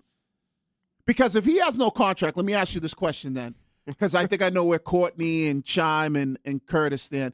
If he doesn't have a contract, do you believe he's playing week 1? I listen to you on these kind of things, and I guess he's not. I mean, the way he said it yesterday, I was reading into it and saying, hey, I'm here, and they know what I want, and I'm practicing, and I'm getting ready. So maybe he does. I don't know. He's under contract. Well, I know he's under contract. He signed a contract. No, he didn't complain. He didn't complain about the contract when he signed it. Well, it was a rookie contract, so it was already. I understand. I think he already knew that. But here's the thing: predetermined. Wait, Greg, when players hold out for a better rookie deal, you call them out, and then when they sign it, you call them out. You can't have it both ways. And this is the thing, because I think somebody brought up this point. I can't remember. Like somebody brought up, like other teams are doing in the league, Philadelphia. Think about this: from his draft class. Guys who got new deals. Will Anderson set the market. We talked about Devin Witherspoon. We talked about Bijan Robinson, Jalen Carter, Peter Skoronski. Yep, Darnell Wright, Jamar Gibbs, Jackson Smith and Jigba. Zay Flowers. These are all players from his draft class that have all gotten their new contracts, and he is an elite player who's not gotten his, and the market's already been set. Something stinks here. Shime, I'm still afraid from yesterday. Can you tell him? Hey, Wiggs, I think it's time we take a quick little 2-minute break. If that's okay. All right. I just, if you have any extra thoughts, feel free to write it down in the notebook. All right, I don't want to say anything. No, that's fine. All right, we will be back in 2 minutes. No longer on the Greg Hill Show.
Yeah, I mean, it sucks for sure. I think, being there and the heat of the Florida summers and just like, showing up there and not really anyone is there.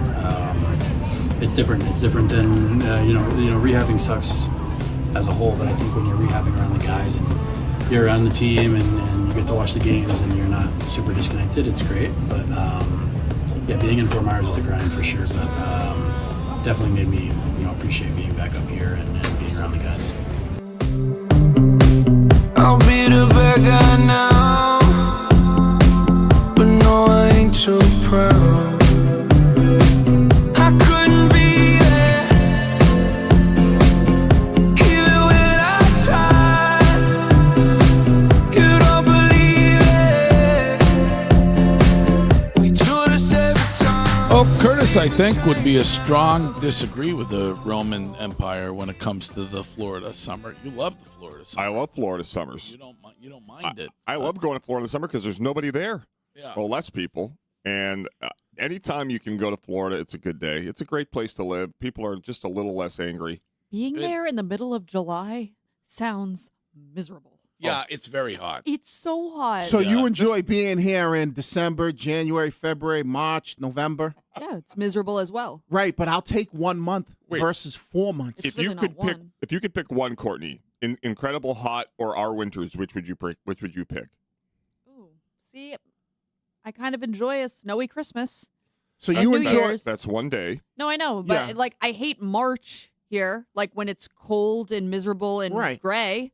But like I think and I'm not lying, I would take the change of seasons over it just being hot year round. Wiggy's dream is to live in Florida. Oh man, he says that to me all the time. That's you where can't he beat wants Florida. It's you got if you're hot, you know where you can go to one of the million beaches that they have. Sit under the shade, and guess what?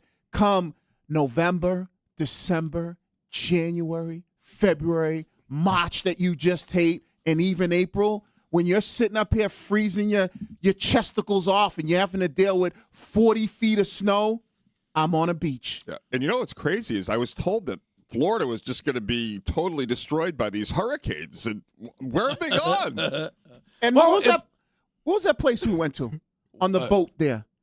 Naples? Naples? Yeah, was that Naples? Yeah. With what those boats Barton called? and Gray. You're telling me you wouldn't want to be on one of those, just cruising the beach, cruising the what do they call those little intercoastal harbors? Yeah. Is that what they call them? Boat drinks. December. Those chips. Come on, man, Courtney, stop it. I love the season. Sorry, Courtney, you're out of your mind. Stop it, Courtney. I would live in Florida. I know you're from Massachusetts and you want to you don't have to do it. I'm not. I'm not lying. I'm saying I love fall is my favorite season over summer. I'm a fall girl. Okay. And I don't really mind the winters. I think that we blow it out of proportion a lot of the times. As long as I can get down to sunny Florida once in February or March, then I can make it through the winter. Thanksgiving in Florida is just gorgeous, like 75. Oh. If all goes as planned, Uh-huh. Roman Anthony should be back with the ball club this weekend for the Yankees series. And he goes right to DH. I would. Curtis is the baseball savant, but we've been suggesting that, I would guess. Yep, designated hitter. All right. And he has a designated driver. All right. You platoon him every once in a while in left field? Yeah, or? sure. Okay. Against a righty. But listen, where this team is, and Wiggy's been right more than I have, but the shutdown Roman talk is gone. He's back. He'll be in the Bronx this weekend. They are now 14 games over 500 after being 14 games under 500, and they are only 2 games in back of the Yankees in the loss column. They are going to exit the Bronx ahead of the Yankees, and I think they only have to win 1 or 2 of the 4-game set to get the season series. So that means if they're tied at the end of the year, they win the tiebreaker. So they will have home field in the wild card round if they face and are not able to take over the division and take down the Rays. Which there's a possibility because what are they 4 games behind the Rays or 5? 5 behind the Rays. And then they got a 3-game stretch with them towards the end of the year. So I mean, there's a chance. That was a big win last night. Might not be massive, but there's a chance that the division is still in play.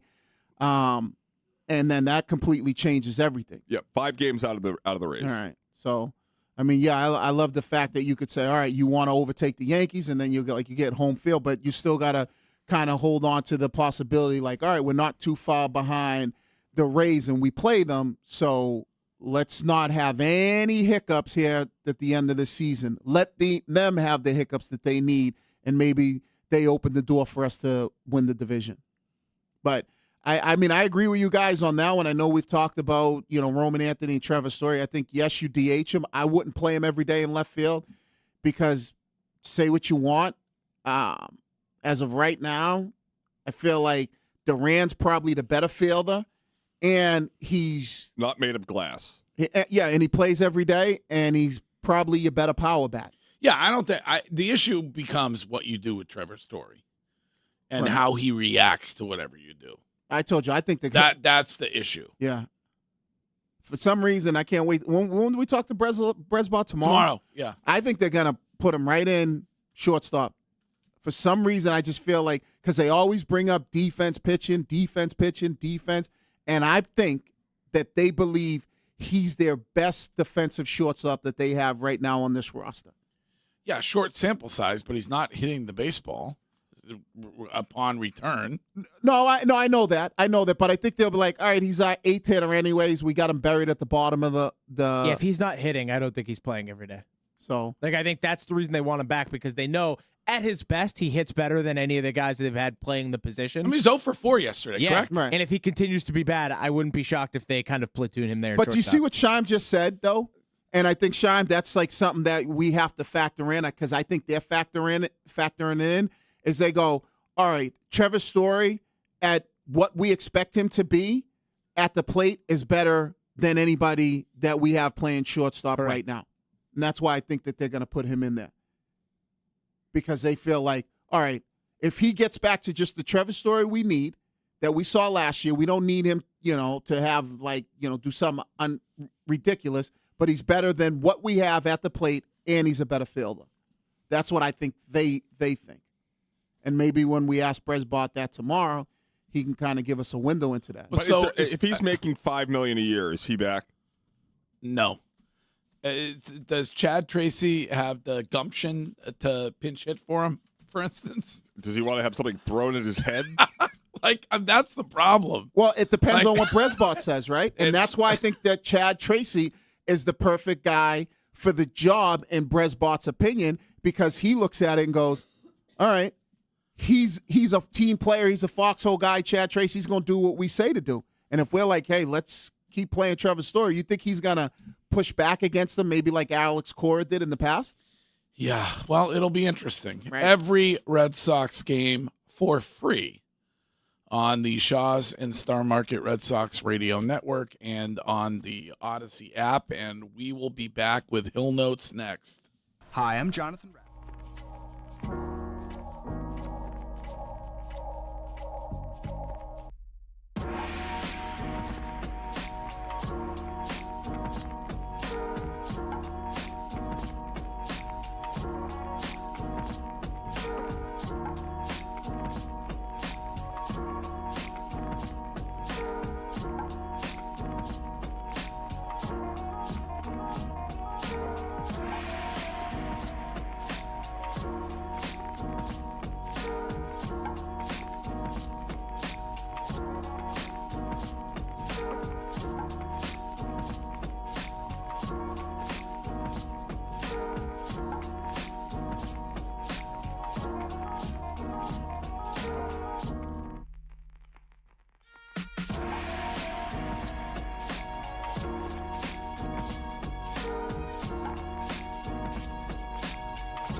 back to Boston and we're jumping the gun. And I'm telling you, baby, this the part I'd run. But I like it when you're nice, like it when you're nice to me.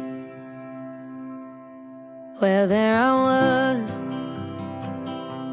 was, swearing I would never fall in love. All my inhibitions walked out the second you said what's up. Jones and Keefe coming up from the Catches Law Injury Attorneys Studios. No fee unless you win. Sadly, due to some news this morning, Curtis has become a Stella hater. So she took that song from Stick Season and Noah Khan. And the news is she's going to pay him on it. She's giving him a writing credit. Yeah. Really? Yes. Oh, no. So what does that mean? So that song was somebody else? Like plagiarism. Right. Oh, okay. Or copyright infringement. What do they call it? It's something different in music. So the story is that, Vanity Fair did a deep dive on Stella Lefty. Okay. And it chronicles her, her path to fame, her father who is rich. Okay. She's a Nepo baby. All right. The worst. But they pointed out that a record sounded a lot like that her song sounded like Stick Season. And she says that, quote, when I was writing the song, I wasn't thinking about Noah. I was literally thinking about nothing at all. She didn't register the similarity at all when fans remarked on it, but eventually Khan's reps got in touch. We think this sounds similar. Stupid pop-ups. We want some money. We want something in return. And she said, I didn't want to step on anybody's toes, so I'm like, if this sounds like that, whatever. All good. But the lyrics... That doesn't sound like a Noah Khan thing based on what you perceive, the kind of person you perceive him to be. Yeah, I never, I've listened to that song many a time, and never once have I equated it to Stick Season. But now that you point it out, it is. But the lyrics song. The lyrics are different. The lyrics are different, but it is. Can we play that? I'm sure I've heard it. Can we play those side by side? So we can. Yeah. Shibe could do that probably. You want to do it? Well, let's do that at the end of the show. Okay. We got to get the old notes. Sorry. But the kind of the instrumental rhythm is the same. The cadence is the same. Like, I'm doing it in my head right now, and it is. So you're mad about that, or you? I'm not. I mean, I'm not mad. I didn't lose any money off of it, but I could see why Noah Khan's reps are like, wait a minute. Right. Why wouldn't Noah Khan say something about that? You can't steal somebody's music. Yeah. Is it technically stealing? Yes. Okay. Yes, that's how you it have works. to get permission to use a bop. song and cover it, or but that's use the instrumental. Oh, did you see? Hold on. Did you see the note that Dolly Parton sent to Eminem? Yes. Wasn't that awesome? So cool. The thing that he shared yesterday. Yeah. What an amazing person. She's like, I don't know you, and I was hoping I got the chance to meet you at the Grammys or whatever it was, and I don't know much about your music, but everybody says you're so talented. It was awesome. It's so cool when people reach out to others that are growing in an industry in such an honest way of support. Yeah. And obviously it left a mark on Eminem for all those years. Yeah. All right, Chime, let's get the Hill Notes. Hill Notes is brought to you by Coleman Electric, Kuhlman. A bunch of really good electricians helping homeowners like you not get electrocuted. Remember, it's electric. Wiggy is right. Dolly Parton has the most iconic breasts ever. The only person that might compare would be Elvira. Yeah. Both on the list. Yeah. But Dolly Elvira was huge in our childhood, especially around Halloween. But Who is Elvira? What's that? Who is Elvira? She was the queen of Halloween. Yeah. Queen of Darkness. You'd know her if you saw her. She used to be in the Coors Light commercials. Black hair. She almost looked like from the Addams Family. Yeah, the Addams Family or the Munsters. I'm with Shime. I don't know who this person is. What? Cool. Yeah. Elvira. Oh. You missed a couple great decades. Yeah. 70s, She was like the 80s. female version of Vincent Price when it was Halloween time. I don't know who Vincent Price is, but well, no, she would like intro Halloween movies. I know who Elvira is. I don't know who Stephen Price is. No, Vincent Price. Vincent Price, yeah. I don't. Well, do you know Thriller? Yes. Like the music video? The song. Yes. He does the spoken word part of Thriller. Oh, okay. Vincent Price. Spoken This is Chris from the South Shore. Hello, Chris. Hey, guys. What's up? Hey, Greg, can I add to the top 5? Well, we're not really doing that, but go ahead. It was the Land O'Lakes butter box with Pocahontas. They called it knee boobs. Right? All right, Yeah. Google. Unbelievable trick. The Land O'Lakes butter box. What? Yeah. Ever seen the Land O'Lakes butter? Yeah. Has a Extra. Native American woman on it. Mm-hmm. If you fold it in the proper way and you move her knees up to the chest area, it looks like her boobs. How did anybody ever discover that? Oh, you've never done that? No. Wow, you really missed. I'm a Kerrygold guy. You spend too much time gaming, Shime. Yeah, I guess that's what it Boy, was. those Yeah, decades sounded sorry I awesome. wasn't so horny. I was trying to find boobs on my butter box. No, in order for Shime, Pat, two things that I love. yeah, Boobs and butter. but in order for Shime, Same thing. Not in that order. Shime, keep it a bean though. In order for Shime to really jump into the world of the boobs like we know it from our childhood and growing up, you got to be more of the anime. Because I'm betting you he can name off some anime boobs like crazy. I'm sure he can. Right? Go ahead. I can name off a couple, but not that many. Yeah, okay. So people complain about pickleball court noises, and they're a bunch of Karens. But somebody has a loud car, and they're compensating for something and taking up your valuable time. So fraudulent.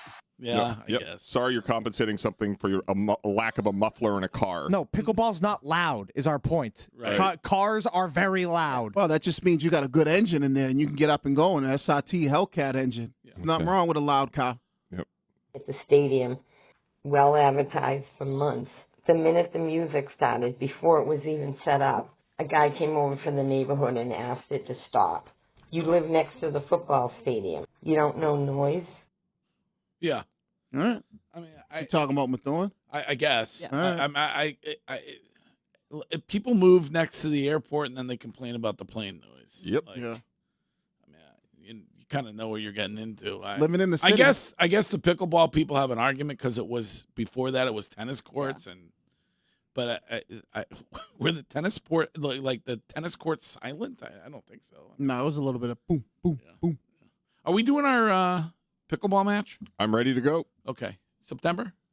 You tell me. You tell me where and when I'll be there. I'll bring a pickleball racket. I'll pick it up at Dick's. Please just stretch, both of you. We will. Don't worry about that. I'll have Dan stretch me out. Yeah, the only people playing pickleball are the extra old heads like Greg. 75 plus, moving around like absolute snails. Not 75. Thank you very much. Not even 60. There you go. Yeah. Really on the eve. On the eve of 60, Yeah. yes. Mhm. Yes. But is it Getting big in the for the youngs in the Seaport? Because I feel like the youngs in the Seaport, they like to jump in on what the trends are.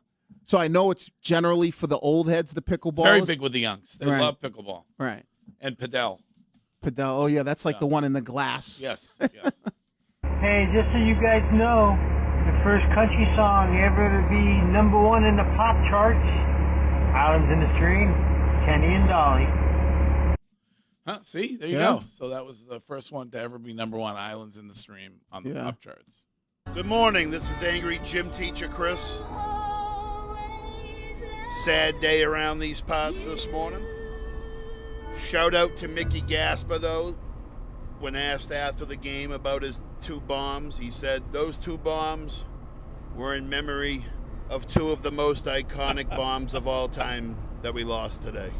R.I.P. Dolly. Dolly Yes. Parton. Legend. She is. Television, film. She was a very popular guest on The Tonight Show with Johnny Carson back in the old days. So- Her Dolly World. Dolly Wood. Dolly Wood. Oh, Dolly Dolly, Dolly Wood in Wood. Tennessee, I never been there, but Uh-huh. people say it's like nice. And she just put all those car stops, the truck stops around Yes. the Dolly truck Yes. stops. Yes. She's all over. Has a group of truck stops. Yeah. that owns. Yes. Yes. New. That's how we came about the conversation last time, Wiggy, when you said she has the most iconic boobs in history. Oh, because the silhouette is at the Correct. truck stops, right? All right. Hey, Curtis. I'm going to start selling some Shine Stinks shirts so we can get you your leather pants. Yes. Uh, I need those. Remember Steph Diggs wore leather pants one He time. did? Yeah, a lot of dudes, I'm telling you, the leather outfit isn't a problem. It's just how you do it. I had a leather outfit. I mean, I would rock leather pants. You did? You have one? Yeah, I had a nice like leather top. What, a whole herd of cattle give their lives for that you one? know, I mean, I don't know how many cattle did, but I Don't bet it tell was me- more than one. Don't tell Nima girl. Yeah, so nice little dope Was it little leather outfit. like black leather or Black white leather or No, it red was- leather? It was What black. did you think of Michael Jackson in the red leather? That was kind of his signature. I tried to get one of those jackets, you but they did? were too Yeah. expensive. You get the cheap ones, but as soon as you touched it, you were like, "Yo, this ain't leather." Yeah. My mother, we called those the pleather ones, and I was like, "No, I'm good." Yeah. But no, I didn't mind The Michael Jackson action figure, if you flipped his knees up, it looked like his boobs. From the 2023 NFL Draft, there are 11 guys eligible for an early contract. 10 of them already signed. The only one that hasn't is Gonzo. Kraft is the cheapest owner in the NFL year after year. Yeah, Wiggy brought this up earlier. Great point by him. So That's got to bother you, and especially when you look at your position, the cornerback position. You're viewed as probably one of the best corners in the league, or at least top 3. And then there are guys that from your draft class who have already gotten new deals. That's why I asked Courtney this question off the air, and this is why I think the Drake May situation, I don't know, it might not be pretty, because who's the better player at their position? Gonzalez. But what position is more important? Quarterback is more important. wait, Christian Gonzalez is a better player at his position than Drake May is? Viewed in the league. Drake May should have been the MVP last year. I know, but I think a lot of people. I think he is. I think Christian Gonzalez is a top 3 corner. I Right. don't think everybody has Drake May as a Right. top 3 quarterback. Yeah, so I mean, and we had. Cover your ears, Shime. Well, No, Shime I would don't know. disagree. Yeah, I have Drake May very high, but I understand that Drake May is probably a top 7 quarterback in the NFL, whereas Christian Gonzalez is unanimously a top 3 corner. Right. And so think about what's going to happen next year if 2 things happen. If Drake May shows that now he is in the conversation of being top 3, you're talking about breaking the bank. Or if he's still somewhere around 6 or 7, are they going to be like, oh, we're going to pay this guy to the top of the market when he's... They're going to have to pay him, and it's going to be 62. I thought they were... It's going to be said that about Drake, about Christian Gonzalez. We said that it's about Tom Brady. It's a different thing. No, it isn't. You They have let the greatest guy go over You have money. a franchise quarterback, and he is going to demand and should get $63 million, whatever the number is. Greg, work with me here. If you believe, which I think you do, that it was Kraft who decided that Tom was not worthy of the money in the end. Yes. So if they're going to do it to Tom Brady and they're going to do it to Christian Gonzalez, why would you believe they're going to do it with Drake Well, in May? terms of Tom Brady, Drake's not going to be at the end. and He's also gonna in terms of Tom Brady, don't you think they learn from mistakes? Like, do they just look at it and go, "Yeah, our franchise has been in real good shape post Tom Brady and prior to Drake May"? Well, see, it's not the Tom Brady thing for me. It's what Curtis said before that, right? So at the end of the season and after the Super Bowl, after you saw what Christian Gonzalez did anybody think that he'd be dealing with contract issues? No. He was the best player by far and Right. on both sides of the ball Right. for the Patriots. Right. So I didn't think he was going to be dealing with it. So why are we here?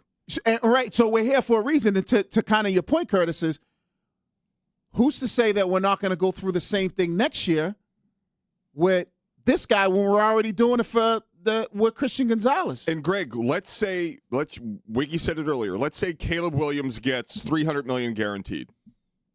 Whew.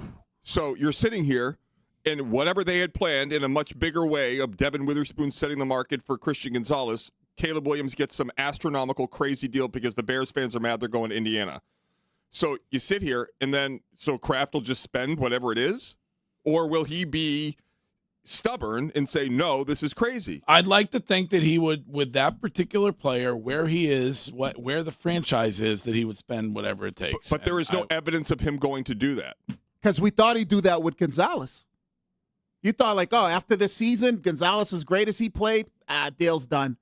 I don't even want to think about it. I know, but it could be a reality, Greg, is all I'm saying. All right. Shime? That's a wrap, big dog. We'll be right back.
You got me running, baby. You give me something way beyond revenue.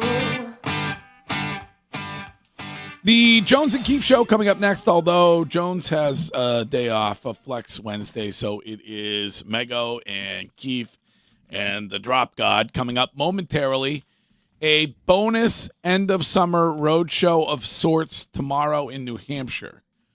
Can we open the window world of Boston weather window for our meteorologist and get the forecast for today and tomorrow, please? Okay, Curtis, poke that bald head out there. What do we got today? Head out the window index again today, Greg, of 10. Beautiful. 73 right now, afternoon high of 82. Tomorrow in the Granite State, where we will be, it will be a perfect morning as we broadcast from the Sam Adams deck. Pavilion.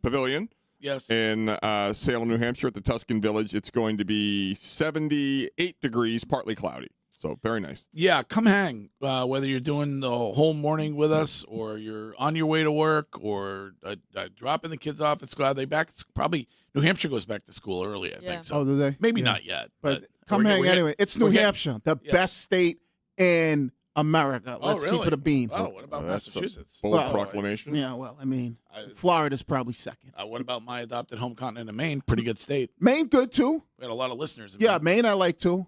You notice that I lean more towards the 2A states there. Yes. Yeah, you do. New Hampshire is like the playground for gun lovers. Are you going to go shoot after the road show tomorrow? I don't know Tuscan Village. I don't know if I'm necessarily going to go to 6 Hour Academy, but I always hit up a gun store when I try. There's some place in Salem that they said was pretty good. I have to look over there or somewhere in that area. So as a store, I like to go in there and just, shop around. All right. Well, we will be at Tuscan Village with Needham Bank tomorrow, and Joe Farrow is promising to bring some great food, and we'll be at the Sam Adams Pavilion, and we would love to see you there and hang out tomorrow morning. Maybe we'll have big news about Christian Gonzalez tomorrow morning when we start the show. I hope so. But it doesn't look like it's happening anytime soon. I have a question. When we do our show from New Hampshire, do we get no income tax like the players do? No. Good point. Which we should. Right. Yeah, you should technically. This is Mike from Waltham. What's up, Mike? Mike, sorry, Greg, what's up? What's up? How are you? What's up? Hey, first off, I want to tell you about the beach chairs. You're absolutely 1,000% correct. Thank you. Absolutely. Yeah, I appreciate that. No debate. No debate at all. No debate at all. It's rude. I do the pool chairs, too, as well. But It's classless. Yeah. Yeah. So I know you guys are going to be off in a minute. Wiggy, what's up, guys? What up? Hey, so a few weeks ago, I know you guys got bounced off in a few minutes. However, Curtis, you and Majesty, as far as Durant, you guys doctors? You're not, right? No. I know you're going to fit your narrative. But, okay, a few weeks ago, you were bashing that guy really bad. Yeah. All right? Chemically imbalanced, whatever you said. Yeah, he's a complete and total a-hole. No, let me finish. No, let me finish. Okay? Come on. Give the guy a break. Because you know up in that cue ball, you're not chemically balanced as well, right? Come on. Come on, Curtis. I got Give Jaren Duran a break. I got to tell you, I would not be worried about other people's brains when you make a call like that. That was like a Joe Pesci call from Jesus, Mary and Joseph. Listen, Jaren Duran was there when we needed him last night, and we certainly appreciate that. Yeah. Okay. And you can talk about that with Mego and Keith next. We'll talk to you tomorrow morning from New Hampshire at 6. Thank you. Now the time has come for leaving, fear now we shall return.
Welcome into Jones and Keefe, WEEI. No Jones today. Mego is here. Mego, how are you? Good. Am I stepping on an anniversary? You are. Yeah, for the second straight year, Jones has taken our anniversary off. He is not here. He couldn't face it. Maybe he didn't know what to get me. He wasn't here for our 1-year anniversary last year. Today is the 2-year anniversary of the Jones and Keefe program. Well, I am glad to be here in his stead, but it does feel a little passive-aggressive from him. It is weird because he's also back tomorrow. Okay. So it's just a random Wednesday off. Feels very intentional. It does. Almost like he circled it on the calendar Hurtful. and said, I'm not bringing flowers in for Keefe that day. I know. It is upsetting. Billy Laney also out today. Jeez. So it's we don't celebrate What anniversaries have you like been we doing should. to these guys? I don't know. I'm not happy about it. But Nick is here. Drop God is here. So fear not, everybody. Now I feel like I should have taken that day off. Yeah, you can leave. If you want to leave, you can leave. If you guys want to join us with some 2-year anniversary well wishes, feel free. 617-779-7937. Mego, you were down at Gillette Stadium for a very busy day yesterday. Forever. Also, most of your day was spent there. Forever. Not to complain. It was the last day that we got like a full look at practice until preseason now really gets going, and then we get right into the season. Yep. But I was definitely ready to be done watching that. Well, so yesterday we had just a snippet of Elliot Wolf because he spoke at like 1:45. So we got off the air. We played like one snippet of it, talked about it, hadn't heard the whole thing yet. And then had not heard from the man himself, Christian Gonzalez, later on. Oh, well, it was a little tricky to hear from him later on because somebody had to fly their giant-ass helicopter down and land on the helicopter pad right behind us. He's like, no, we'll wait. Just like Christian, we'll wait. Yeah, so I mean, I think we can really kind of blend the two together, right? Like what Elliot Wolf had to say first, then what Christian Gonzalez had to say. So despite reports on this station earlier in the day, yesterday, there is no deal done. Christian Gonzalez has not signed a new deal with the Patriots. We are also a week and a half removed from Devin Witherspoon signing. And I think a lot of it feels longer. It does feel longer, actually. It feels longer. It feels like we've been living in a world where Witherspoon has had his contract for like a month. Yes. But I think a lot of people, and I understand why, we're like, all right, Witherspoon's deal's done. Shouldn't take much longer for Gonzo to sign. And now we're a week and a half, and now they both, I mean, he literally said he's frustrated. So what's your takeaway now? I don't feel good about it. I think most people feel that way walking away from it because one of the other big indicators, there were two things that I took away from Elliott's press conference before practice yesterday. The first one being he admitted to a cash budget. Yes, that was he did. Something yes, that he certainly did. stepped himself into and said when he was asked about the considerations around Christian Gonzalez's contract and Drake May's future contract and whether those two things might be related, he said something along the lines of, we consider everything. We have a plan, and there's a cash budget. And it's like, wait, what? I'm sorry. What? Yeah, wasn't ready for that. Wait, I hear cap all the time. Yeah, nope. Cash is something we don't talk about a lot. Yep. And that indicates to me that there is a true possibility that what we have been speculating this whole time about it being about guaranteed money in any different level that you want to look at it, that may be a sticking point that is keeping this from going forward. And then on top of that, you hear him say, yes, he knows what Gonzalez's side wants. Yeah. Like, there's no discrepancy between what they're asking for. And so it's just the Patriots seemingly standing on the other side saying no for right now. And how did the two sides meet? I don't know if they do. I think this is a terrible sign. I am hoping that a deal gets done. He's one of the best draft picks they've had in a long time. Bill Belichick's last draft Belichick's pick. last gift to the Patriots was Christian Gonzalez. It's a premium position. He's young, and he actually is worth it. So sometimes the best player available who's like extension eligible gets a huge payday, and you're like, well, he was the best that year. But like Gonzalez is one of the 2 best corners in the NFL. If you're not going to pay him, who are you going to pay? So I will say, I was looking through DMs, which is always a dangerous undertaking. No. What kind of stuff do you get in there? Ooh, you know, you never open an image. That's what I've learned. Smart. Yes, thank you. I don't. Good call. Don't send that to me, by the way. Mm-hmm. But I do get a lot of people. I wouldn't know. I don't open them. Oh, yeah, smart. I just smart, said that. Smart. I'm protecting myself. Yes. So somebody did send me a DM saying, how come nobody talks about in the Christian Gonzalez negotiations how many regular season games he's missed? Mm-hmm. How come that doesn't go into account? And I would say because the majority of the regular season games that he missed were in his rookie season when he got hurt in week 4, and that was just an unfortunate injury. It's a little different than like last year when he had a soft tissue injury during the summer, and then it just took him a long time to come back and he missed games. You know what I mean? Like there's different types of injuries, and the injury he sustained as a rookie isn't one that I look at and go like, he's an injury-prone guy who doesn't take care of himself. No, I would say even if you want to add up the games that he's missed, and you're right, most of them were his rookie year, how many corners do you want more than him? Like that, I think that is a guy that you would want to lock up. Like the idea of getting like first-round picks for him is insane. Like you have a guy who's good. I think when fans are feeling a little unsure if they want him to get this big of a deal, I'm just playing devil's advocate here because it's what I hear from people who are like, the people who are not as gung-ho on Gonzo as you and I and others are, is like, it's not about what other corner you'd want. It's, are you going to be in a position where you are either not going to get to a deal well with Drake May, or you're not going to get to the deal that A.J. Brown will want? And if you're picking between Gonzalez, A.J. Brown, and Drake May, I think most people would go with the offensive players. I think you might be right, although I think with the ages and the wear and tear, I would go with Gonzalez has more value overall than A.J. Brown, or like a guy that I'd probably want to extend anyway. Yeah, more than long A.J. term. Brown. Yeah. The reality is you can have all three. Like, look at teams around the league. Look at Philly. Look at the Rams. Look at the who else are some of the teams that spent a lot of money this season? Like, there's a lot of teams. Even the Bengals paid two wide receivers and their quarterback towards top of the market. Yeah, right. So like you can do it. So right now, and they're the worst. If you don't want to pay Gonzalez, you just want to save Robert Kraft money, I guess. And maybe that's what you want to do. Maybe that's what you woke up today thinking. You just want to save him money because it's not cap. It's not even like the NBA. They can fall back on the, well, there's all these penalties. We have all these penalties. We're really screwed. No. If Robert Kraft and Jonathan Kraft want to pay Gonzalez, they can. And they can also pay Drake May next year. But right now they're trying to come up with a deal that I guess works for both sides. That's another thing that Elliot Wolf said. Let's hear a little bit more from Christian Gonzalez. Here was more of his Q&A from yesterday. Office knows how I feel. My team has made it known what I feel, what I'm worth, what we feel, what I'm worth. So the right people know what I'm worth. So that confirms what Elliot Wolf had said when he had that back and forth about, like, do you know what they're asking for? Yeah. Yes. Gonzo just said so. He's like, this is what we're asking for. And so the Patriots don't want to go to that number. And if I had to guess, I would say that what Christian Gonzalez is most interested in is what he's going to get at signing. So not just the guaranteed, but something that's fully guaranteed through the first 2 years. Devin Witherspoon got just over $59 million.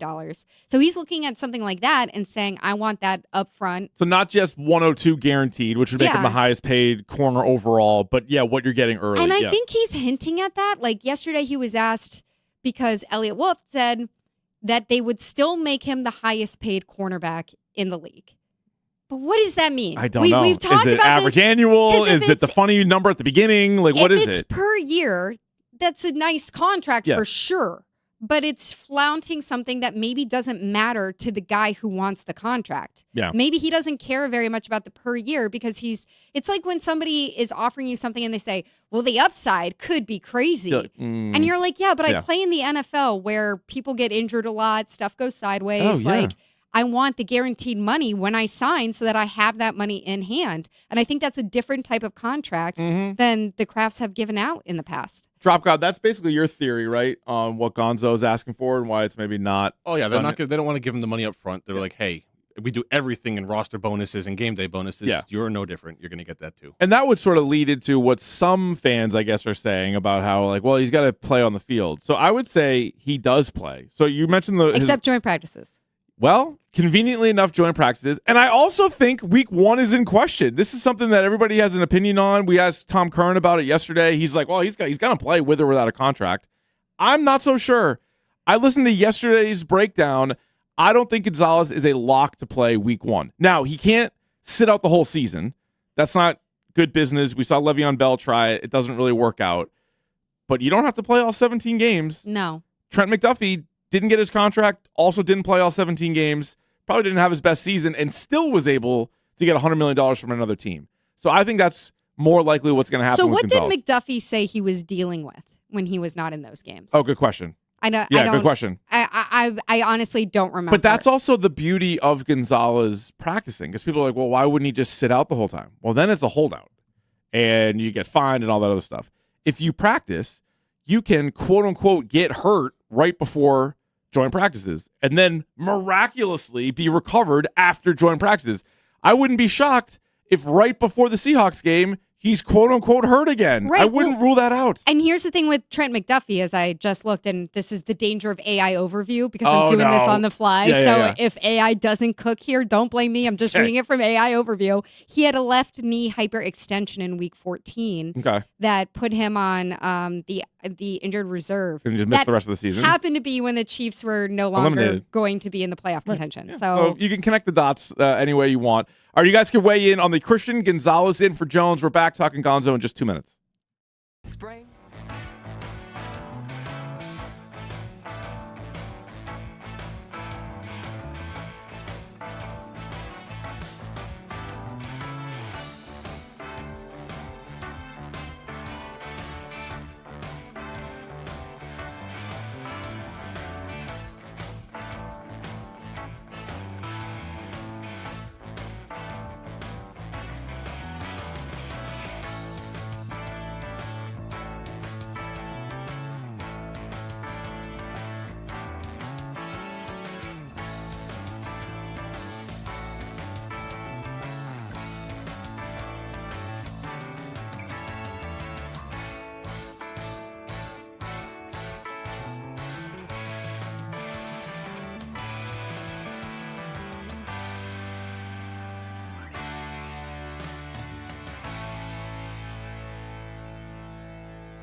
All right, back here at Jones and Keefe, WEEI. Mego in for Jones. That was Elliot Wolf yesterday. We got a cash budget. Cash budget.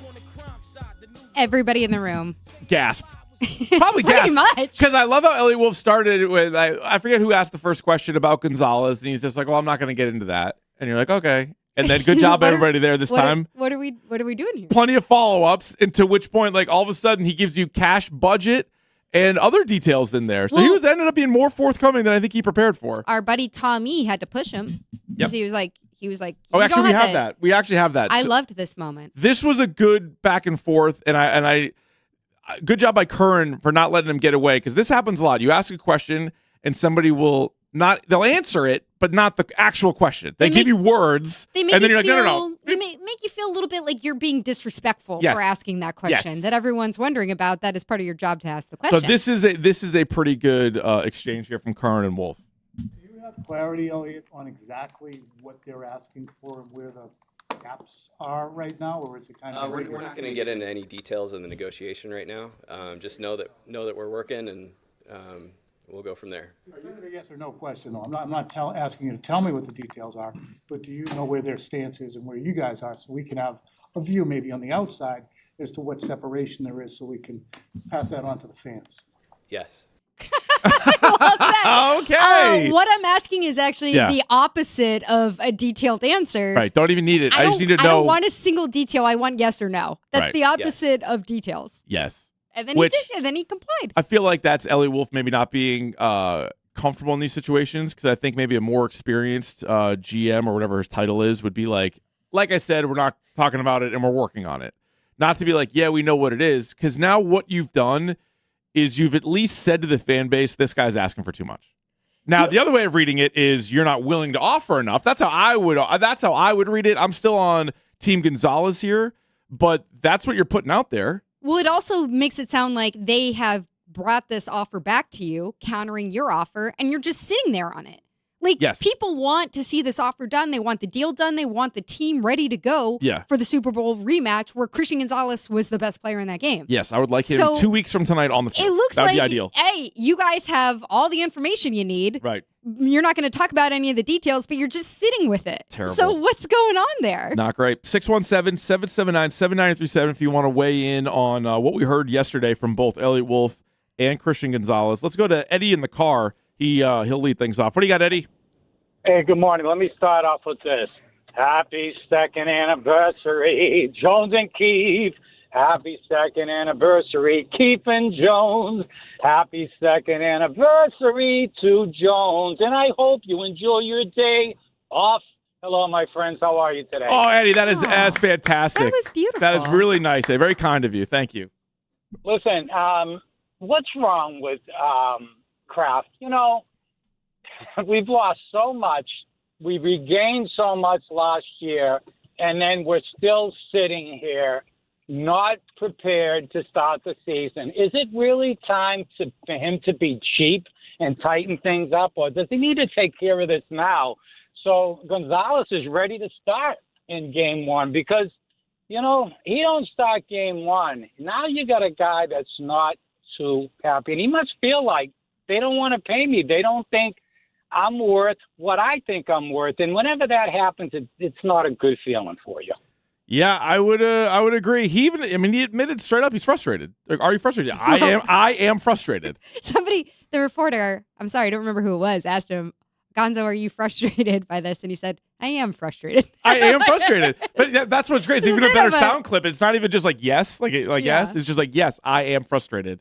Well, so, yeah, I should be. I thought he seemed it yesterday, especially when the helicopter was landing behind him, and it was like Apocalypse Now as we're trying to ask him questions about the contract that he can't get. And who knows how many $1 million helicopter is landing behind him. It is pretty amazing just to have that. As he's like complaining, he's like fighting for every dollar he can get. And meanwhile, the guy that won't give it to him is like taking off in a helicopter. Like, Gonzo!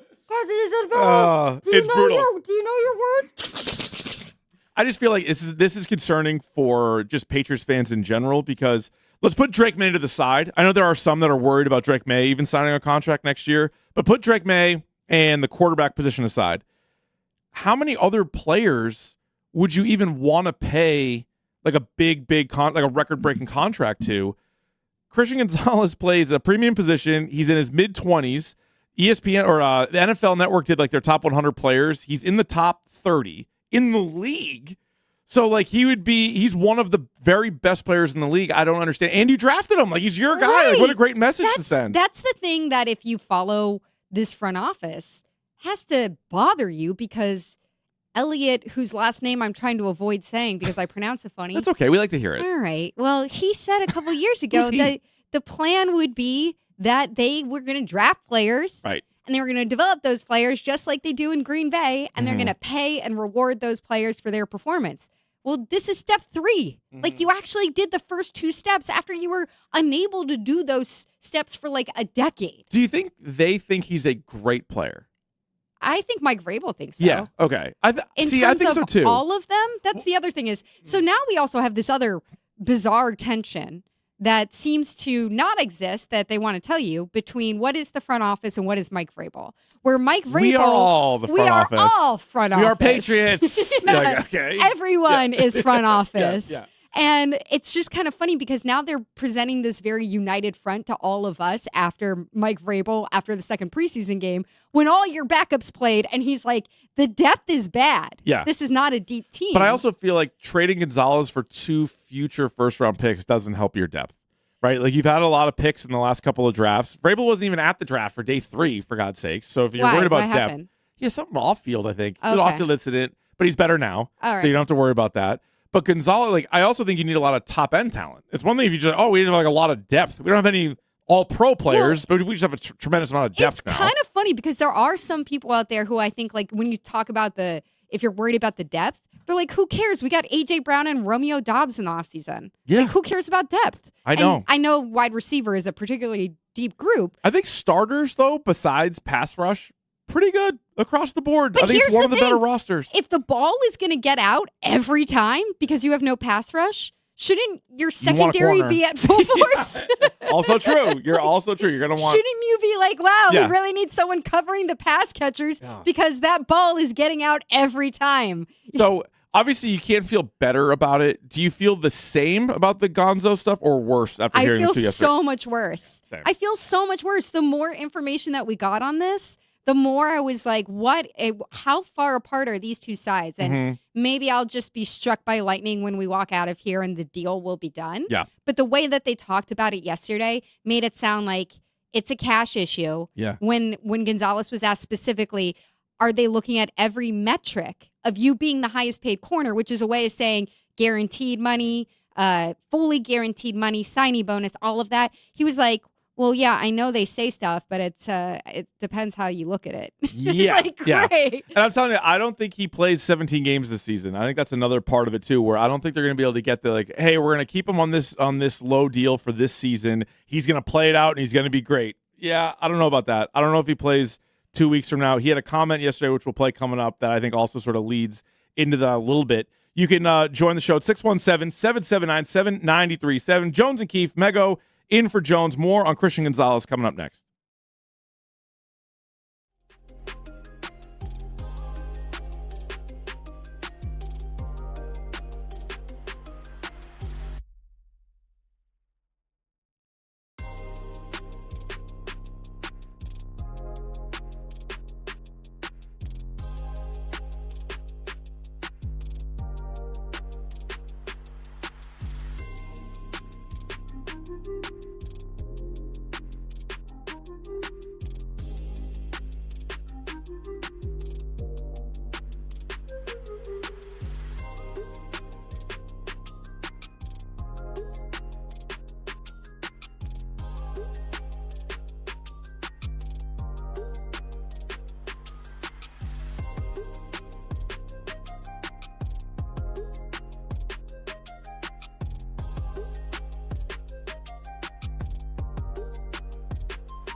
prepared to play week 1, even if a deal is not reached?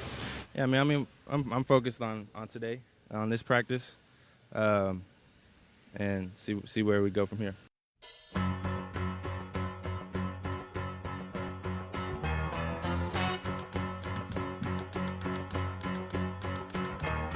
Tumble out of bed and I stumble to the kitchen, pour myself a cup of ambition and yawn and stretch and try to come to life. Jump in the shower and the blood starts pumping. Out on the streets, the traffic starts jumping with folks like me on the job from 9 to 5. Working 9 to 5. From the Catches Law Injury Attorney Studios, no fee unless you win. It is Jones and Keefe, WEEI. Mego in for Jones. And you just heard Christian Gonzalez there around a helicopter. Yes. Landing or taking off. And 1 minute, RIP to the Queen, Dolly. I know. I It's a bummer. was going to mention Dolly again later on in the program, but yeah, tough. I heard Greg do a great audio tribute this morning, playing a bunch of her hits. One of these people that just everybody liked and everybody knew. So rare these days. Yeah, it is. In It our is. It society, really is. Yeah, it's to pretty- have full approval of Yeah. just like, what a great lady. Yes. As for Gonzalez, it's interesting that, and I'm glad we played the entire thing because he was asked questions about like where he's at and all this other stuff, and he's talking about how he's preparing for week 1. And you're like, oh, maybe so he's playing week 1. And then that's like sort of what Curran told us yesterday. Like with or without a contract, he's playing week 1. But then when you get the follow-up or the point blank, like, so you're ready to play week 1, then his answer turns to like, well, we'll see. I'm like, I don't think this guy's playing week 1. Really? I don't. He didn't play in the joint practices. He played everything but the joint practices, didn't play in the joint practices. Then as soon as joint practices are up, he's back. And I think he's hoping to get a deal done. He's still got 2 more weeks to get a deal done. I think he plays during the season, don't get me wrong, but I think there's going to be games that he misses. Well, I would including this imagine one. he's trying to push some urgency right now. Yeah. So it's Yeah. like giving up some pretty big leverage if he turns Yeah. around and says, well, regardless of what happens, I will be out there week 1. It's a nice thing for fans to hear. Yes. But if he's in a negotiation standpoint, leaving it in a gray area puts the pressure on the Crafts Yeah. more to Yeah. get it done. It's tough. Like, it obviously would be a really bad look, but also it's one of those things where you want to see Kindle Vildor covering Jackson Smith and Jigba Right. on Wednesday. I mean, that might get the deal done. No offense to Kindle. I know. He's had a nice camp. He's had some nice moments in camp for sure. I know. But there is a big difference between him and Christian Gonzalez. There's a huge difference. And that's why I hear that yesterday. And I'm like, oh, okay, he's going to play week 1. And then point blank asked about it, and it doesn't really feel that way. Well, it's kind of funny because the immediate, in the moment, standing in there, I thought the same thing. Oh, okay, so you are playing week 1. That's all you're thinking about. It's like, well, we'll see, actually. All I'm thinking We'll about is see. week 1, and then he pivots to all I'm thinking about is today. Yeah, I got ahead of myself. Sorry, guys. I was thinking about week 1. I shouldn't think about that because I don't have a deal yet. That's changed. So I'll just be where my feet are, as everybody likes to say. He's got to be where his feet are. Is there another? So 2 weeks from tonight, they open up the season. This has gotten a lot of attention. Obviously, it deserves a lot of attention. Yesterday, it was added to it because we got new quotes from both Gonzalez and Elliott Wolf.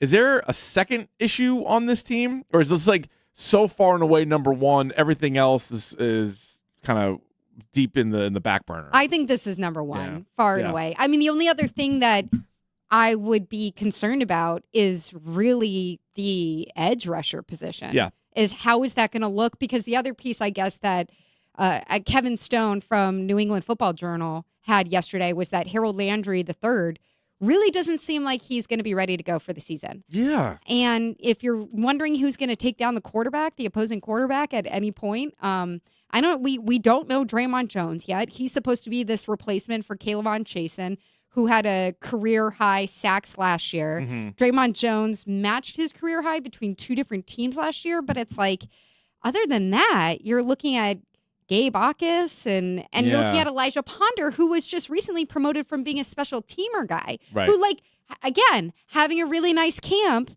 but you're far way away from some of the other teams in terms of their edge rusher position. Yeah, I agree. Especially this is one where it's not even like the Mike Vrabel depth conversation. This is like you just don't have starters really at that spot. Your starter sounds like he's not going to start. No. And It's a big deal. They had to have kind of known that. I mean, there were times last year where you're like, all right, he doesn't really have it. You can't rely on him, right? Like he's just dealing with different injuries all the time. And when Vrabel talked about him leading up to the Super Bowl, he was talking about it like it was like a devastating thing that he was going through, which I understand. It sucks to be injured and not be able to play in the Super Bowl, but we're far way away from that. You would think that in the offseason, it's still surprising to me that they didn't do a little drafting Akis and adding Draymond Jones. Yeah, because I don't even know if Draymond Jones is going to be better than Chase on, No, right? I Like, so don't you're like, either. wait a minute.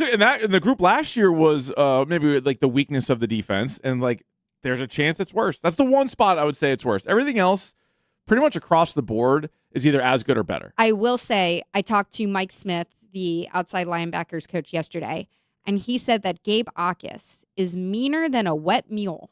A wet mule? He said meaner. They get pissed, huh? They don't meaner like to be than wet. a wet mule. And You ever try to everybody give a mule a laughed. bath? Well, I went to Mike Smith after, and I said, what does that mean? Yeah, what is... What does that mean? What's the origin story? Because A wet mule? all these New Englanders are like, har, har, har, har, har. Yeah. And he said, well, I could have said meaner than a rattlesnake. Sure, but that would've been good. I don't think you would know what a rattlesnake gets mean like. And I was like, I think that's much more universal than a wet mule. Yeah, I I wouldn't- said, mules are the ones with the giant ears, right? And That's he a said, donkey. well, the mules have really big ears. They're Oh. like between a donkey and a horse, I think. You think? I think that's You're where the one that's asking origin these of questions. it is. You're the I was reporter. asking him. Oh, okay. And the most important thing, I said, so they don't like water? And he said, oh, they get up and they buck and they get super pissed. Yeah. And that's Gabe Akis. Okay. So that's the upside of Gabe Akis. A mule is a hybrid offspring of a male donkey and a female horse. Why does it have to be male and female that way? It's the pieces that fit together, Mego. Wait, A male it doesn't donkey go is the other way? I guess not. No. If a male horse attacked a female donkey, Well, kill it. Maybe if the... Can't have that. I mean, the horse... legs up for about an hour. So it's a mare, a female horse, and a jack, a male donkey. When those two are in love, then they have mules. And they can be up to 1,000 pounds, it looks like. Wow. A mule? Yeah. How much does a horse weigh? Well, that also depends. I There's know, a big seriously. horses. Oh, okay. Because horses have all sorts of measurements where, like, you measure a horse in Yeah. hands for some Well, reason. You don't measure them in feet. Don't get me down this road. Why? Well, Why? What's going on? Well, there's a Mr. Hands. Are you familiar with Mr. Hands? No, what's Okay. Mr. We're gonna Hands? dump No, it. no. Nah, What's yeah. Mr. What? You can ask during the break. Okay. Yeah, we'll pick it up later. Let's take a phone call. We can't talk about that anymore. I've already talked about that too many times on the radio. Okay. Let's go to JP in North Providence. He joins us next. Hello, JP. Boston sports beauty and the madness. Rich, congratulations! You're at the pinnacle of your career, 2-year anniversary. Thank you. I remember those Saturdays from 5:45 to 6 at the old station. Yeah, I'm yeah. glad. Me and maybe Steve from Fall River calling you. Congratulations. Thank you. Quick question before we get to the Red Sox. Did Jones's wife bake a cake for the anniversary? And if so, hell no. I hope not. Yeah. Watch out. I want to hear Duran instead of Sweet Caroline now. Is not trading Duran going to prove to be the best move at the deadline because he's on a burner right now? And does he stay in left or does he go to DH when Roman comes up this weekend? Well, good question, JP. Yeah, he hits the grand slam last Comes up night. this weekend, are we sure? We're not sure. Okay. We're not Well, sure. he's jumping the gun there, JP. Maybe Courtney has a scoop Well, on it's this. Roman's gonna JP, be is up. JP breaking news here that he has insight that I Roman mean- Anthony hits one bomb out in Worcester, and all of Yeah. a sudden he's coming Call up to him Fenway. up. There he goes. We can get into We'll this get a little out the bit. laundry Hit one in cart. Portland too. Yeah, he hit one in Portland and in Worcester. He's going to all the great cities in New England. He's hitting home runs. No offense, Portland over Worcester. How dare you? Well, my parents live in Portland. I'm in Portland all the time. I was born in Worcester, so Portland is way better than Worcester. As somebody who lives like 2 minutes outside of it, yes. all right, okay, they're both great cities. Let's just leave it. Let's just leave it at that. You don't have to make a Portland's a noise great about city. it. They're both great cities. Portland's a great city, except when the cruises come in. Oh, no then offense there's to trouble. cruise enthusiasts, but when the cruises start coming in around September in Portland, it gets a little wild. Gotcha. Shime's bachelor party was it in Portland. cruise? No, it was in Portland, but we were cruising around Portland. I'll tell you that much. Okay, cruising. Yeah, Interesting. we were cruising. Yeah, we sure were. But yeah, no, we can get into this coming up. But it's funny, in a game where Jarren Duran hits the grand slam, Mickey Gasper is the DH, hits 2 home runs, and then like Roman Anthony's coming up. So it's like Chad Tracy and Craig Breslow are going to have some decisions they need to make because they're going to want to put Roman Anthony in there somewhere. But you got guys right now that Ian, are hitting pretty well. It sounds like you kind of had to make it up to Roman Anthony because you He sent him was down so to mad. Fort Myers in the middle of summer. He was and so sad about it. He sounded like someone who spent a month in Fort Myers at the height of summer. Seriously, like he was miserable about it. So we'll get to Roman Anthony. He gets to the Red Sox. Another win last night. Patriots defensive coordinator Zach Core is going to join us at high noon. Core. We're going to keep the Patriots talk going here. I want to get Mego's take on the Kayshon Boutte trade and some other issues as it relates to the Patriots. We'll do that. You can join us as well. 617-779-7937. It is Jones and Keefe. Mego in for Jones here on WEEI.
easier does it make it for you when teams are going to, look to double a guy like that? So as you guys start to get ready for the regular season, open up a lot of things for you, especially when it comes to one-on-one coverage.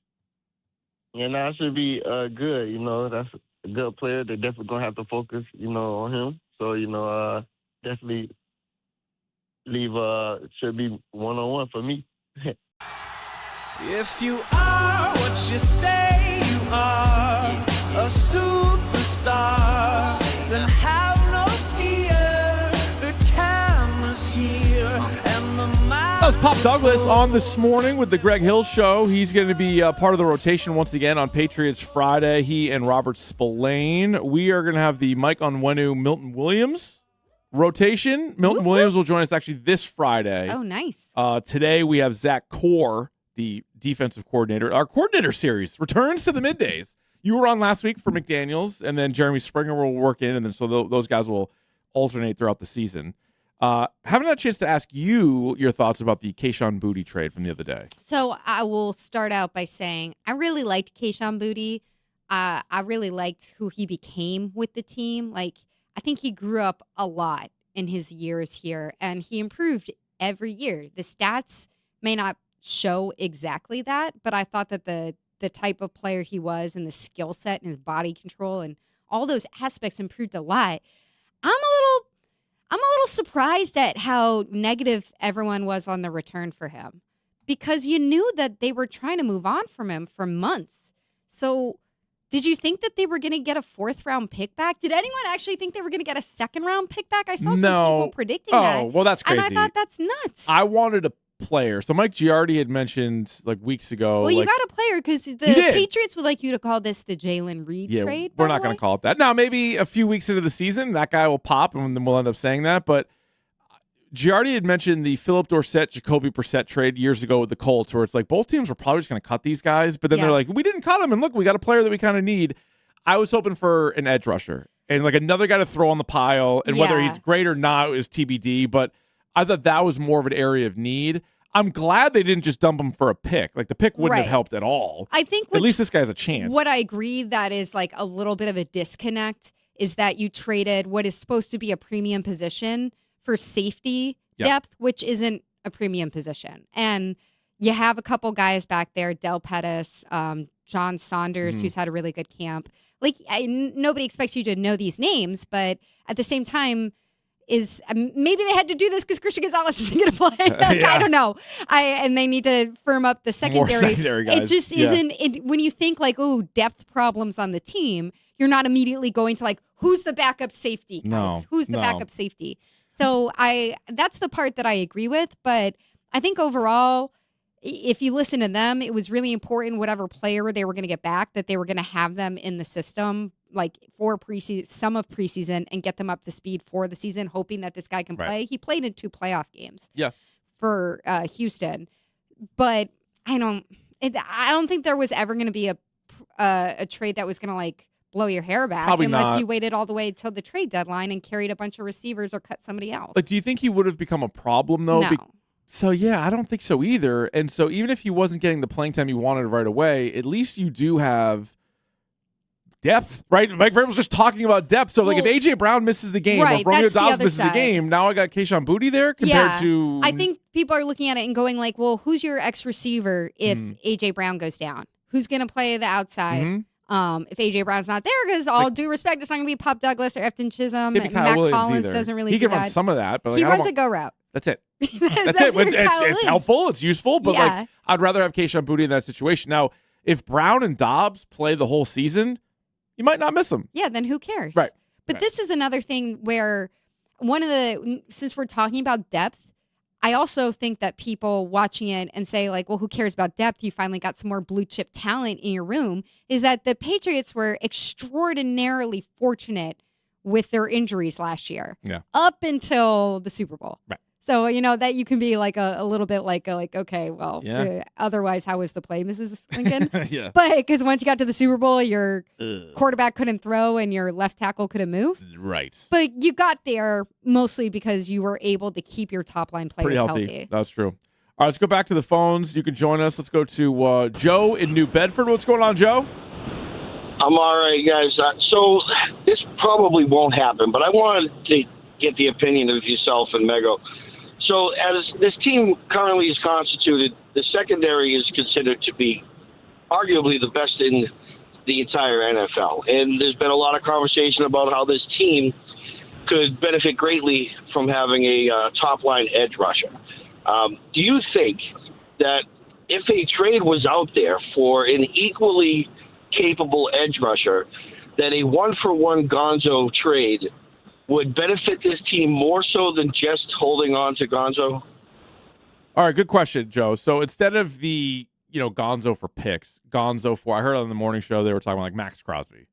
So my thought would be, if the Patriots aren't going to pay Gonzalez, why would they pay Max Crosby? I don't know if they want to pay anybody. It's sort of my take. That's the frustrating thing is, didn't you learn this in 2021? Yeah. There's no shortcuts to getting around paying your drafted guys or drafting poorly, as was the case there.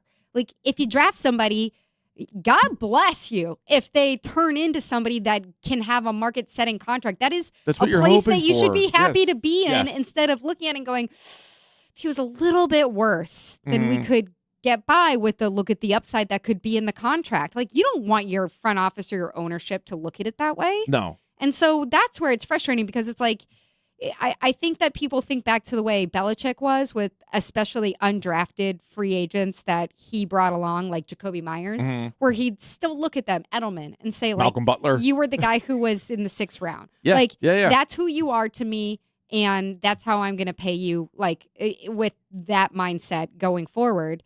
I don't know if that's the way it is here now.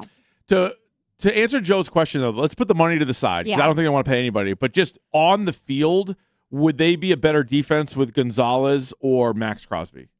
It's a really good question. Yeah. For this year, they would. Yeah. Assuming Max Crosby is actually healthy. I know. Let's say that we're assuming they're both equally healthy. Yeah. Who makes a bigger difference?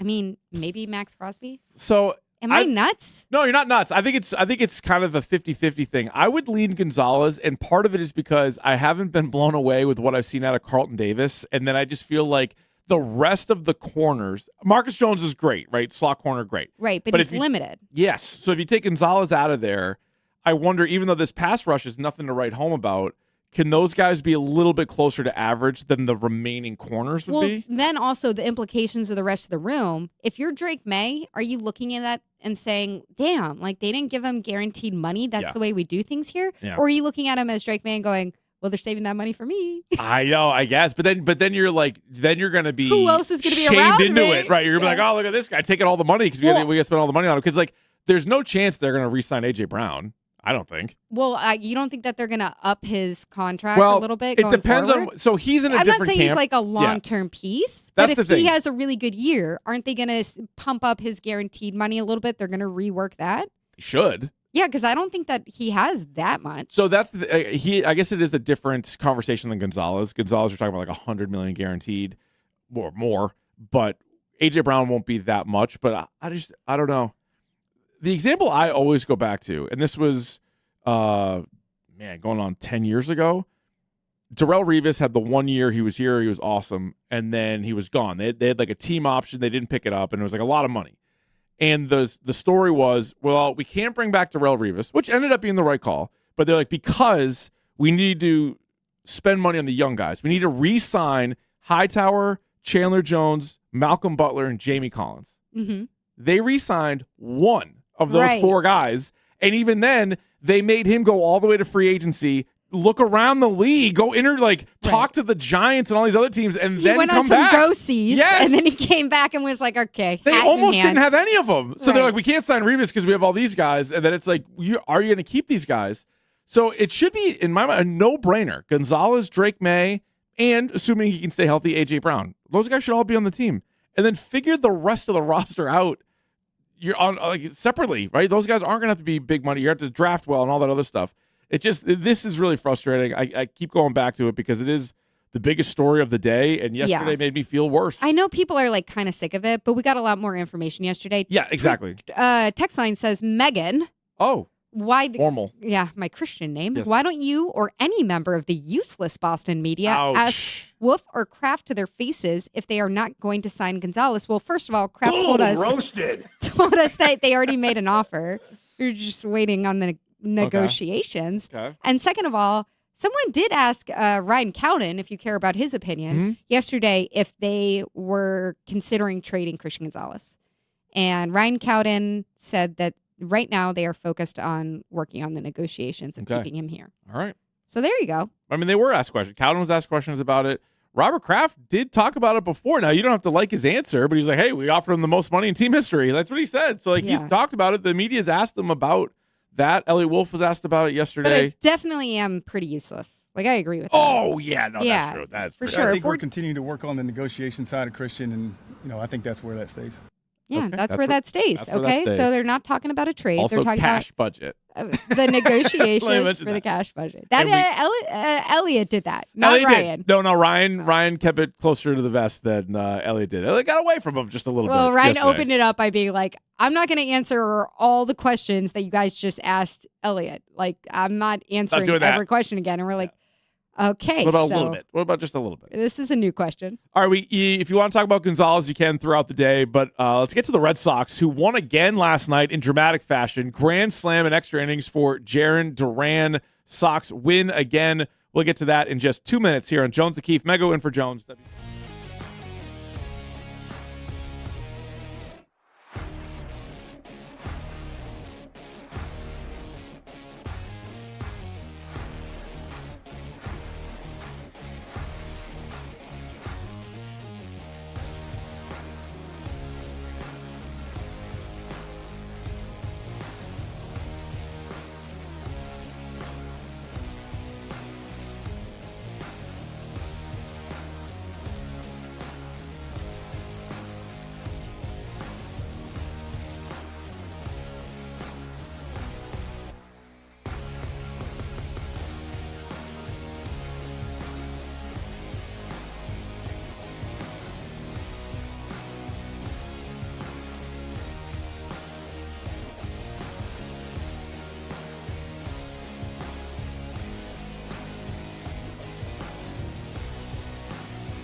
Hour number 2, Jones and Keefe, WEEI. Mego in for Jones today. You just heard in the feed there the Jaron Duran Grand Slam. Yay. Yay. Yeah, I don't like Jaron Duran, but they put up a stat yesterday. He now has the most RBI in the 9th inning or later in baseball. Yeah, it's pretty clutch. Yeah, I would say so. So you know what? Maybe leave him on the bench and have him pinch hit late in the game. That sounds good. Maybe that do sounds that. like the plan. Maybe when Roman Anthony comes back after he DHs a couple times. Yes. And then you can move into that. You could absolutely do that. But the Red Sox now, and you were in with us last week, and it feels like it's just remained the same, where they have these crazy games now where they're either trailing late or they're or they're tied, and then something nuts happens in the 9th, 10th, 11th inning. Yeah, Keith, I put out the Babadook meme on Twitter of one. like, can you just be normal? Yeah, Why can't no. you just be normal? Then it screams. Yep. It's like that's the last 2 innings of every Red Sox game, taking it into extra innings yesterday because there's a catcher for the Marlins just had the ball go off the top of his glove, and it was like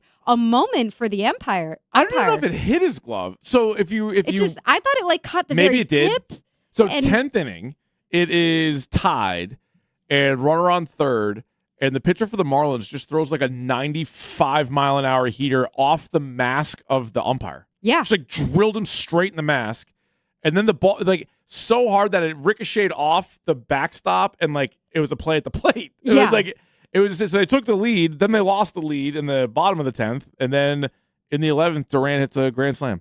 Also, earlier in the game, Mickey Gasper hit 2 home runs. So that guy's killing it. Yeah. He's been on fire.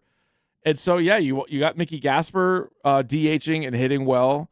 Jaron Duran coming up with these clutch moments. A little bit of a tough break for Wyatt Olds. Who is already entering with just a tough break, having the name Wyatt Olds. Tough name overall. Yeah. Did they say like our last name's Old, so let's give him like an old name?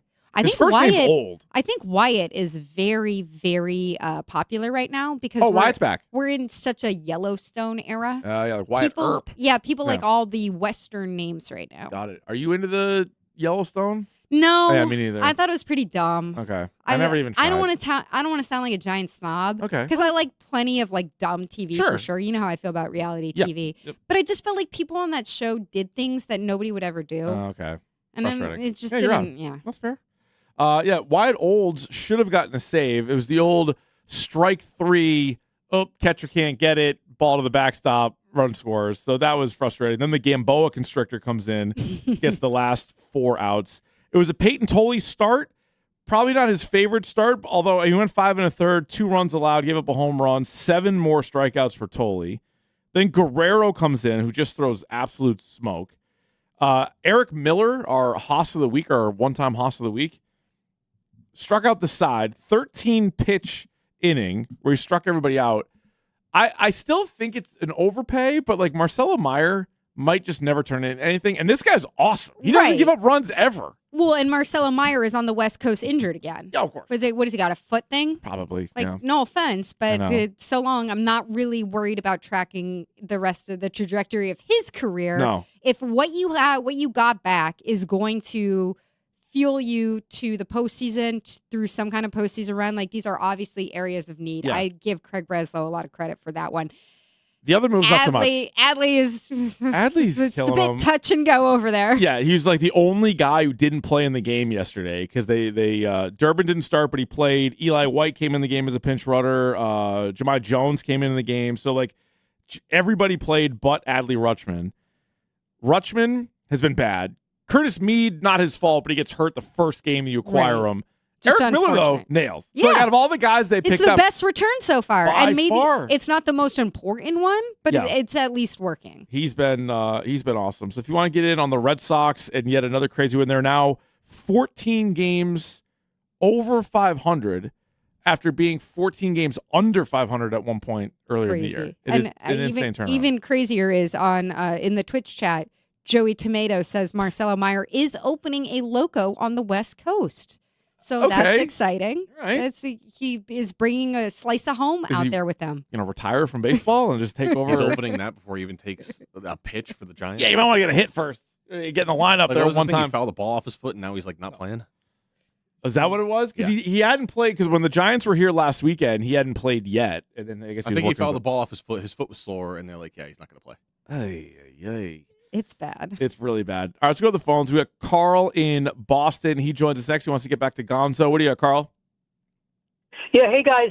So on the Gonzo thing, I'll preface my question with the fact that I love Gonzo, and like his play in the Super Bowl was just magnificent, and there's nothing like having a shutdown corner. But I guess my question is, if things get to the point where he's asking for stuff that the Patriots just can't give, like, what do you think you could get in return for him? Like a couple of number 1 draft picks, or am I off the wall even speculating about that? You're not off the wall speculating about that, Carl. Thank you. Now, I don't think that would happen this year. I think it would be like Trent McDuffie, Sauce Gardner, some of these other corners. Now, Trent McDuffie didn't make his money with the team that drafted him. Sauce Gardner did, but then they quickly traded him. Right. Then they were like, get out of here. We don't want this anymore. We are this. the Jets. You are no use to us. Right. Like, we drafted the defensive rookie of the year and one of the 5 best corners, but let's move on and get picked. So, well, and also just to start with Carl's question,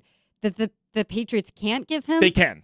They can. They They just would don't be want to. choosing not to. Yep. They literally can do it. Because of a self-imposed cash budget that we Yes. heard about yesterday. Yes. But I would even argue now, unless they're like, they know that Drake May, just for the sake of argument, it's like, hey, you have like $300 million to spend or whatever. And they're like, well, if I'm giving $250 to Drake May, like now we only have 50 left and Gonzo wants more than that. I mean, those are just numbers I'm throwing out there. That's where you go back hat in hand and you say, Robert, may we have a bit more, please? Please, sir. And I would say, like, it's a different times here. Like this, we're not just asking you, can we pay like a guard a ton of money, or can we pay a safety a ton of money? Even a tight end, like Even you a did tight with end. Gronk back Yeah. in the day. No, this is completely different. And that's the other thing. And just because some players would take discounts, or just because Tom Brady would take a little bit less than he probably could have gotten, doesn't mean that all elite players going forward should be held to that same But standard. I think that trading Gonzo for 2 first-rounders, Which is what it would be. I think that's exactly what it would be. Let's just say that they match what they did last year. They get back to the Super Bowl and they lose again. Mm-hmm. And Gonzo has a similar season. Like nothing has really changed in terms of the stakes. Yep. Just he's still looking for a contract. And they traded him for 2 first-rounders. I think that would be frustrating because you want them to strike when they're in a championship window. Oh, I think it'd be devastating. Now, I think you'll give Vrabel and Stretch and all these guys maybe the benefit of the doubt. But if you just look at like the Patriots franchise over the last 20 years, how many first-round picks would you even say are like better than Gonzalez? So now you're like trading away Gonzalez for the Drake hope May. of Drake May. Your last 2 first-round picks have been Lomu offensive and Campbell, linemen who people feel like you reached for. I liked Hightower and Jones, but they got rid of Jones. N'Keal Harry. Yeah, a right. big one. Dominic That's a Easley. big I mean, one there's right a Cole Strange. Like, so we got a chance at Cole Strange and N'Keal Harry, or you want? And again, it's tough because I know it's Bill different. was doing all those. Oh, he was. But Elliott has been a part of some of these, and even if you want to look at some of the second-round picks too and things like that, the whole idea, and this happens in the NBA sometimes when a star player gets traded for all these first-round picks, and you're just hoping to get a player as good as that player. When has that happened recently? All the time. Oh. All the time. Oh, okay. Yeah. Like, I would rather just have Doesn't Jaylen happen Brown. around here. No. I would rather just have Christian Gonzalez. And I wouldn't say that about everybody. Like, there are other, if you look at the 90 guys that are currently on the Patriots roster, there might only be 2, and then depending on how A.J. Brown plays this year, where I'd be like, kind of pay him what he wants. Where you say they're kind of untouchable. Yeah, Close to untouchable. Yeah, I wouldn't want to trade those guys. Those are the kind of guys you're trying to acquire. You're not going to improve on those guys. I don't think so. Unless I don't you, think so. as we said before, decided corner is no longer a premium position to you, which some people also might argue. I have had this argument with someone Do you very think recently. corner's not a premium position? That corner is overrated. Oh. Because a lockdown corner does not exist the way it did 15 years ago. And so we overrate this idea of corners based on how much wide receivers have surged. Yep. And this is what a surge looks like. Yo, your hands with are my hands. paws if you're, up in the if air if you're you're watching watching Twitch. Twitch, Yep. how much they've surged in Yeah. the league that you had to match it with a corner. And maybe we're just thinking of that the wrong way now. So I do think I still would put it in the bucket of like next wave after quarterback of elite positions. QB1. Yeah. And then where would you go from there? Offensive Probably left tackle, Wide out. I might go wide receiver. wide out over left tackle. Yeah. I'm Go gonna talk to Joe Burrow. Yeah, they made it to the Super Bowl though. I would go edge rush, Yeah. then maybe tackle and corner, like right in there. They're Those are top five. all tier 2. Yeah, I think so. Yeah. So you have 1 tier 1, maybe 4 tier 2, and then like whatever else. And then after that, it's Kind of everybody else. yeah, Yeah. it's the rest of the team. Whatever. All right, you can get in on Christian Gonzalez, which I think will be a topic of the day for sure. Also, the potential return of Roman Anthony, who socked the home run yesterday in Worcester. We'll be back in just 2 minutes here on Jones and Keefe with Mego in for Jones. At FlexCar, we know radio ads are annoying, but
Man, somebody better get Roman Anthony the Nessun 360 app. He can't watch the games down there? He's like, he can't I do miss anything it. down there. He's not allowed to be around the guys. No, He's Florida sun. rehabbing by himself.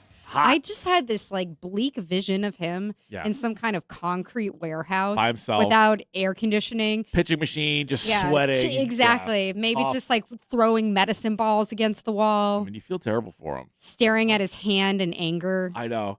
And then for everybody that's like, well, them sending him down there wasn't a punishment. It sounds like Tell it. him that. Yeah.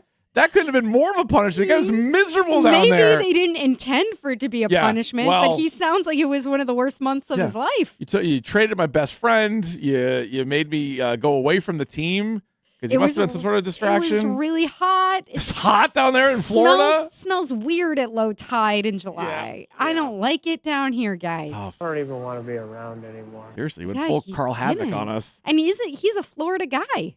So Right, he's like, good don't point. send me back there. I Wow. know what that means. I grew up down there. That's true. So now I he's know, back in Florida. different area, West Palm or whatever he is. But he's like, I don't want to be in Fort Myers in July. I don't even want to be there in February. No, that's true. So he homers in Portland last week. He homers in Worcester last night.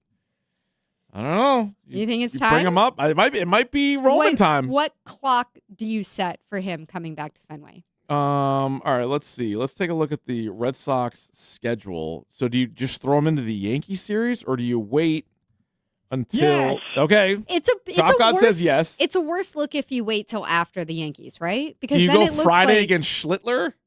Probably not. Well, if you wait until the Mariners, which, by the way, maybe an excellent time would be Wednesday, September 2nd, because that's the baseball isn't boring night. Oh, hell yeah. at Bradford Fenway. night. They should do it on Bradford that night. Hopefully feels- Bryce Miller's pitching because he's like the first pitcher ever to lose by 17 runs in back-to-back games. There you go. He is not scheduled to pitch that That series. could be a nice landing spot, but that feels kind of long. I didn't realize That- it was a 4-game Yeah. series against the Yankees. Yep. I think you bring him back against the Yankees because it shows a little bit like you're saying it with your chest that Roman's back. Roman's back And in a big even way. if he's just a DH, then he's at least getting in the mix and trying to go up against the big bad Yankees. Yeah, you could. And like right now, the Yankees only have 3 of their 4 starters scheduled. It looks like it'll be Schlittler on Friday, then Rodon on Saturday. Oh no, is it doubleheader on Saturday? Oh, that's what it is. Yeah, it's like a All right. 1 and a 7. Maybe My you bad. play- So they have him for one of the games. Yeah. So what Could you you could do throw is, Roman in one? yeah, you'd play maybe in one of them, or you could even say, hey, you're playing Friday and then come back on Sunday. You could do it that way too. Who do you sit? You sit Duran. You sit the rotation of DHs. What do you do? Yeah, I think you do the rotation of DHs. I think that's where I would be really surprised to see him out there in left field before, like just out there playing the outfield with so little time that he's been up there at all. He's not a great outfielder either, but neither's Duran. I'll tell you, I have another. So Don't tell that to the Duran heads. people love Duran. I get it. He had a People grand slam. Good for love him. People love- Duran. So, Drop Gods mentioned how like statistically Duran's decent in the outfield, right? Like the advanced Yeah, stats. his outs above average is like really good, but that's because he's super fast, so He's he can fast. make up for all his mistakes. So at the game on Friday, Bragg. Okay, but that's You- kind of cool What, that he's fast? that he's super He's fast. an That's the athlete playing one. baseball, not a baseball player playing 100%. baseball. No, he's a great athlete. He'd probably be good on like a decathlon. Okay, if you found out that one of your daughters Yes. was super fast, Yeah, one of them is. oh, Yeah. and you were probably like, "This is cool." It is cool. It's cool. Oh, little to be, CC Beans can fly. It's Yeah. cool to be Yeah. really fast. It's the one thing that Jaron Duran has going for him. It's the one thing. It is the one thing, but it's funny watching it. So if you're watching it on TV, they'll hit a fly ball to left field, and then by the time the camera pans away, usually the outfielder's like kind of there. When you're at the game and you can watch him, there was a ball on Friday hit right to him, and his legs are going like left, right, left. He almost like trips over himself, and he like catches it. He's You're like, like- it's an out, but it's like he he's did like- not look confident He's at like all. Pop Douglas Yes, when he, yeah. when he has a catch. And then he has like a terrible arm. He just kind of like loops it in. But he's a good Like, it's athlete. noticeable with Eli White in left field. He played a ball off the wall the other day. It was like Duran's not making that play. True, and he's super fast. Eli White's even He's faster than faster. Duran. The fastest guy in baseball, for God's sakes. All right, let's go back to the phones. We got Rich in the car. He joins us next. What's going on, Rich? Hi, I'm ambivalent to whether or not Gonzalez stays or they trade him. Really? But what is striking to me is Rabel. He loves defense. That's his strong suit. We know that he lost some draft picks to get AJ Brown. I think Rabel has a lot of control over this team, more control than people think. And I think he's thinking, hey, if I can get 2 or 3 draft picks and get rid of Gonzo and make this team better in the future, I think he's confident enough to get it done without Gonzo and get draft picks that he wants back in his bank to use in the future. I disagree with you, Rich. And the one example I would have, and obviously everything's a little bit different, when he was in Tennessee and he didn't have as much player control, the GM traded away A.J. Brown and tried to redraft a wide receiver, and it was a Right. disaster. It was the beginning of the end. It was also the beginning of us knowing about any kind of knee problem because There's that too. That's what they said. They They said did- AJ Brown has this knee. They did lean on that, but there was also reports that Vrabel told A.J. Brown they weren't going to trade him. Obviously, he likes him quite a bit. He brought him back 5 years later. But all the good years in Tennessee, he had A.J. Brown. The bad years, he did not have A.J. Brown. The guy they tried to... Probably why you got him. He was like, We need him. History I know. proves I got by 1 year here without AJ Brown. I But got to if- bring him back here. But if you apply that same logic, if you trade Gonzalez and you get 2 first-round picks, even if you have confidence that you're going to be able to hit on him, you now need to use one of those picks on a corner in all likelihood. What are the chances he's going to be as good as Gonzo? I don't think great. And then you have another pick to do with whatever you want. But now you're also pushing it down the road Well, to line up with like Drake May and the established players you have on the team now. The only argument I think you could make would be if you hit on that pick, then in terms of pushing it down the road, you're staggering some of these contracts. But it's not as though Drake May, after he gets his next contract, He's is going to stop making big money.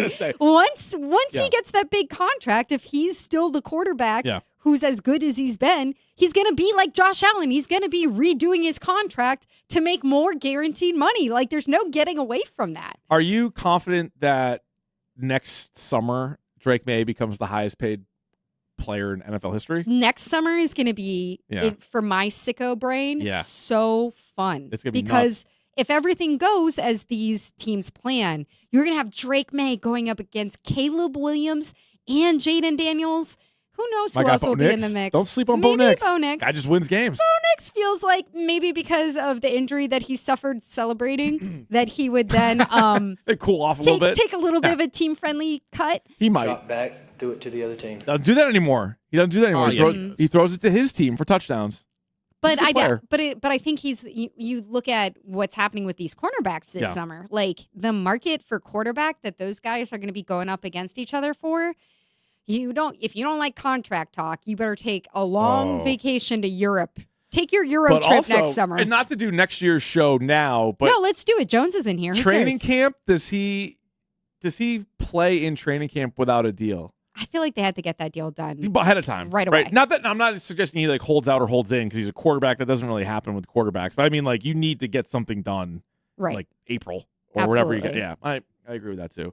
All right, you can weigh in on Christian Gonzalez. Also, the impending return of Roman Anthony, who homered last night, and what do you do with him in that Red Sox lineup? 617-779-7937. Defensive coordinator Zach Core is going to join us at high noon, but coming up next, it is a Would You Rather Wednesday.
is yours. You can get with this, or you can get with that. You can get with this, or you can get with that. You can get with this, or you can get with All right, that. time for a Would You Rather Wednesday here on Jones and Keefe WEEI. It's brought to you by Avelinos. Planning a corporate meeting or a private party? Book their beautiful and spacious function room for up to 100 guests. Go Avelino.com. Mego is in for Jones today, and the Drop God has our Would You Rathers. What do you got? Would you rather Christian Gonzalez or 2 first-round picks? Well, we just talked about this We ad did. nauseum. Yes. I'm definitely going Christian Gonzalez. Gonzo. You could make it 3 first-round picks. I'd rather have Gonzalez. This is a Super Bowl contender. He is in his prime, and like for a while. Like it's not like he's got 1 good year left or 2 good years left. Like he should be a top corner for the entirety of the contract that you should give him. Just universally in sports, I'm probably going to take the superstar over the possibility of first round picks, Yes. regardless of the sport. Yeah, the only time is if the guy is super disgruntled and he's going to be a huge problem for the team. Yeah, or if you're able to spin it like the Celtics did with Danny Ainge, where you're like Pierce and Garnett were holding on to it, and you could sort of fool the Nets into thinking they were still really good, but they weren't. Yeah, there's the old factor too. The old guys. Yeah. Old guys, I Old think it makes guys sense. don't still got it, but everybody else thinks that they do. Yeah, but like young player in their prime, you're like when the Mavericks traded Luka, you're like, what are you doing? And like they try to justify, be like, well, we got Anthony Davis. At least they got like a player back. But even still, you're like, that makes no sense. I'll also say, because it was brought up yesterday briefly by Elliot Wolf, that like, yes, they had what looks like a really good draft class last year, but we don't have a whole lot of information on how well they draft. Because No. the year before that, it's basically Drake. And what are the early returns? It's very early. And The this year, what early do you- returns on this year? I mean, the first two, part of the issue when they talk about the depth Yes. is that their first 2 picks this year look like they're not going to be able to play Right. to start the year. So I need They more look like picks? they Yeah. both look like major No. projects, Yeah. and they're both at premium positions, possibly. Yeah. And I wonder, like, it'll be interesting over the next year, like, do the Jets or Chiefs end up regretting the trades that they made? I wouldn't be surprised if the Chiefs do. You know, like, The Jets regret most things. yeah, probably. Yeah, they've had a tough go. I think hiring Aaron Glenn seems like Yeah, a regret to this point. Rough. Yeah. Rough go for them. All right, what's next? Would you rather listen to Jason Tatum's dad's podcast Wait, or what a, is- or what a is it again? podcast hosted by Jaden Daniels' mom? It is Ultimate Dads Unplugged. Yes. Is where Justin Tatum and LeVar Ball and Dwayne Wade Sr. host a podcast. We were playing some of it the other day. This is where Jason Tatum's dad said the Celtics have a bleep roster. Right. Does not care for the roster. This is more in your wheelhouse. I know she does not have a podcast. I would say Not yet. yet. Not yet. But Jaden Daniels' mom, who seems like Stage mom. yeah, maybe Total stage mom. the toughest mom to deal with currently in sports, and is running the Ooh. life of Jaden Daniels. Ooh, that is a good question. I think you could have just ended after in general. Yeah, Not she won't in even let sports. Jaden The Daniels. toughest mom in the world? Maybe Maybe up there. she's like controlling She his controls life. every aspect of his life. She won't let him like sit with a girl at like a game. What about Kris Jenner? That's a tough mom. She runs every kid's life. Yeah, but the kids are all like billionaires. Okay, well, Doing something Jaden right. Daniels had the best rookie season of any quarterback of the last 25 to 35 years. How was his second season? Well, How's he that third was season gonna injured. be? That's Yeah. not mom's fault. And now he's got Why all. am I defending Jaden I Daniels' don't know. mom? I don't know. College football's laughing at this guy I'm just trying to be a feminist. He wants to retire the number 5 from anybody using the number 5. I'm going He's to go. become a meme because of her. He is. Yes. I'm going to go with Justin Tatum's podcast Okay. because we already heard that he's quite transparent on it. He He tells is. it how it is He is in an his asshole. perspective. Yes. Like he tells you how he feels. And a lot of times when people who are connected to big athletes or the big athletes themselves are doing these podcasts, they're saying a whole lot of nice stuff. Right. And they don't get in the mud and all of that when they're still active in the sport. It's not Right. until they retire that they start talking about how they actually feel about things. What about you? Do you think this will be? I think I'd be a little bit more interested in Daniel's mom. Just to Okay, sort of I see don't what think she's going to saying. get into the stuff that you're interested She may in. not, but you never know. You get the right guest on there with her, and maybe they just get going on it. Do you feel like now, because you cover the Celtics, you're going to have to check in from now and again on Tatum's dad's podcast? Yeah. Probably. I mean, do I feel like I have to? I feel like I want to. Okay. And I hear about these other dads. Jalen's dad is on it. Jalen's and- dad was at least a guest on this one. I think he picked the Sixers to win the title, and then Tatum's dad's like the Knicks. Like, okay. Well, it's different modes of parenting, right? Yes. Some people are Yeah. like, you're the best, have the best day, you're the best kid ever, we love Right. you so much. Right. And some are like, you better not fail your quiz today. Mm-hmm. And did True. you know, I mean, my dad, who's that young woman who's on, I don't Go on. She's the young woman who's the White House correspondent for CNN. She's like really famous now. She has long brown hair. Caitlin Collins? Caitlin Collins, for Yeah. example, my dad probably 4 years ago started doing this thing where if the TV was on and Caitlin Collins was on, he'd look at me and go, she's got a really big job. I think she's younger than you are. Oh, that's tough. Yeah, that's tough. You're like, yeah, I bet she is, Dad. Thanks. She's Thanks so very much. successful. Yeah. A lot of times when I see people in a big job like that, they're already in their 40s. But man, she's got a big job. Yeah, sure does. That's Yeah, the kind sure of does. parenting I grew up around. Yeah, that's all right. Well, Yeah. they pushed you though. So it's they, a little look at bit more like they a pushed you all the way to here. They must be very proud. It's a Yeah. Justin Tatum approach. Yeah, it is. I also just love the idea, and I would never podcast shame. I have a podcast, hashtag dork, and if everybody in the world wants a podcast, they can have it. But the idea that not just athletes, not just former athletes, but in the case of like Dwayne Wade's dad, former athletes' fathers need to now have a podcast. Like, all right, why not? Hey, you Why don't not? welcome a big tent? No, I do. I'm saying I Okay. do. I just think it is worth at least pointing out that like The biggest revelation to me when I was Yeah. hearing this yesterday was that Dwayne Wade is Dwayne Wade Jr. same I had no idea. this whole time. I just learned Jalen's dad had 2 names. Yes, could've been- he that, could've that been- was confusing. He could have been DJ Wade the whole time. Yeah. But instead he was Dwayne, and he spells Dwayne differently than most people spell Dwayne. Okay. Yeah. Anyway. All right. What do we got? Would you rather have a beach house or a lake house? Oh, What do you got? I am definitely going beach house. I'm a big ocean person, but only because like I don't think I respect the lake life the way that it deserves because I'm not a huge boat person. So this is the big difference, I would think, is that like if you're on the lake, I feel like now not every place would be this way, but you'd have more privacy and you would have the ability to have like a boat or a jet ski like, Definitely. right on your property. Definitely. And- And yeah. you probably worry less about some of the elements. Yes. Hurricanes Well, coming through, Lake monsters. erosion, You stuff do have like lake that. monsters you got to worry about. Or are we Lake Champlain? Yeah. Don't they have a Could be monster? Like a Nessie type monster? Yeah. Oh, yeah. Chappie. Yeah, Chappie. Chappie. Yeah. I think lake. I love a beach. I love ocean water. I don't necessarily love a beach because the whole thing with the sand and there's a whole What do you project mean? to get in and out. Well, just like You don't like sand?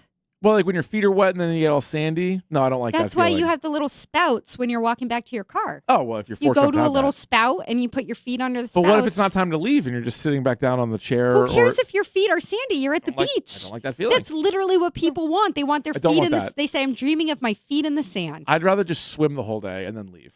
That's what I would do at the that's beach. Psycho move. Oh, that's a good style. You can Just swim. Swimming You can laps swim. up and down, parallel to the shoreline. It's coarse and rough and irritating. Yeah, I'm like Anakin Skywalker. It's coerced. I don't like all the sand. I mean, I'll suck it up and I'll go, but I don't. Yeah, I I don't love it. the ocean. Okay, so you're picking lake house, or I'm sorry, beach house over lake house. Definitely All right. beach house. Okay. Next one, Nick. Would you rather go to Dollyland or Graceland? Nope. Read it again. Oh, sorry, Dollywood or Dollywood. Graceland. My bad. Dollywood. Dollyland. Out of respect. Yeah, I My was bad. like, Sounds like a knockoff. Oh well, whoops. Dollyland? I'm not trying to go to Dollyland sounds Well, creepy. Dollywood, yeah. So Dollywood, to my little knowledge on this, is like a whole like theme park, right? Whereas like Graceland, I think is just Elvis's old house. Oh, then I'm definitely Yeah, going to Dollywood's like Dollywood. a theme park. Does Dollywood's like a have ride. Does it have a coaster? Yeah, I think so. All right. It has a coaster called Wild Eagle. Yep. There's one called Mystery Mine. Okay. There's another called Thunderhead. Whoa. I'm sorry. What? Thunderhead is the name of a wooden roller It's coaster. $140. $140 to get in? Oh, by the way, Oh. No, it's a come on, Jaguar. Jack. Wait a minute. Sorry. Oh, Little late on the pickup there. By the way, Daryl tweeted us. He thinks we should add a new unit of monetary measurement. $140. The Jed York. $140. Oh. If something costs $140, it's the Jed York. I like learned it. yesterday. I'm sorry if you guys covered this. Please. The Cover it again. trailer park put out a statement Yeah. clearing their Like, own we don't name. have whores here. we don't typically have whores. He got pulled over. We're a family community Yeah. here. Yeah, he was pissed. He like talked to the police officers. It was a whole thing. But yeah, I'm definitely Dollywood. I don't Definitely really get, Dollywood. I mean, This place looks Graceland. sweet. What do you do when you're at Graceland besides go to the gift shop and like look and say, "Wow, like this is what a mansion was considered, and now this is just a house in Beverly. It's like a big old house. Yeah. Yeah. No, I think look at the people are having fun. I'm on the Dollywood website right now. People Where are having a is great time. Dollywood? Probably Tennessee. Okay, Pigeon Forge. I thought it was about Gatlinburg or Tennessee or something. Gatlinburg? Gatlinburg? Gatlin? Yeah. Berg? Okay. Gaithersburg? That's where I'm from. I have no idea, but it looks like a pretty good time. It looks wonderful. They had a good conversation this morning on the morning show too. They're talking about Dolly and all her hit songs, and then it quickly turned into who has the most famous boobs in the world. I liked that. And I think she probably does. Caller called in with Elvira, which I would say also is a good answer. Okay. So that was good. Do we need a Rushmore or Who's a quick next top gen? five? Because producer Brian was Yeah. like waiting in the wings, sheepishly being like, "Is anyone going to talk about Sydney Sweeney?" Sydney Sweeney now, probably is in that wheelhouse. Anybody else jump to mind? Drop God I would say like Christina Hendricks from Mad Men and Kat Dennings. I was surprised that Wiggy didn't know about Alexander Daddario. They did mention Selma Hayek. That's a good one. Oh, Salma Hayek. Selma Hayek's a good Is one. she still acting? I don't know, but she Yeah, she's pops going to be up. in Grown Ups 3. Oh, Yes, she is. okay. There you go. She got that Netflix money now. Is that getting a theatrical release? It is a Netflix release, I believe. It's a big New England movie series. You sure is. Yeah, it's Takes a place in New Hampshire, franchise. doesn't it? Right? Or like fictional New Hampshire, I think. Yeah, but I think I think it actually is filmed in New England. Makes sense. I think they filmed it on the North Shore a couple of years ago. It looks like they're having a great Sorry, time. I didn't mean to steer it away from boobs. Yeah, you kinda, Let's like, talk about the pivoted. best Twitch boobs. chat says Jessica Rabbit. Jessica Rabbit. Great one. Betty Okay. Boop. Betty Boop even? Can we? Do you feel like Who Framed Roger Rabbit is a movie that's been kind of lost to history and pop culture? A little bit. Not to me. It's legitimately the movie I've seen the most in my life. Really? It's like one of my favorite movies I of all was time. trying to describe to someone. I was like, he acted kind of like when the weasels die at Who Framed Roger Rabbit, Yeah. and their spirits go up to heaven. Oh, and the yeah. person looked at me like, Didn't I know had it? 4 heads. Well, it came out in the 80s, and it was like way ahead of its time. And yeah, maybe there's not enough rewatch on it, but I love it. And it's funny, this weekend, Coyote versus Acme is coming out. Actually, we'll put that in the dork minute, but that's another one where there's going to be like humans and cartoon characters We in should the do same more thing. of that. I agree. I mean, Space They've Jam. tried. It doesn't- Space Jam was the pinnacle in terms Probably, of the yeah. sports franchise type. Yeah. Then they tried that with those Looney Tunes movies with Brendan Fraser. Yep. And then they did like it was a Ghost World. There was one that really flopped. They tried it a couple times, but like Roger Rabbit's insanely good. It's So a good good. movie. All right, let's go to the phones quick. We got Buzz the pilot up in New Hampshire. What do you got, Buzz? Hey, good morning. Emily Radzikowski. Okay. Oh, All that's right, a good one. Put her on the list. Twitch chat is also saying, what's her name? Kate Upton. I guess. But that's not why I called. I called because what would would you take what's behind door number 2?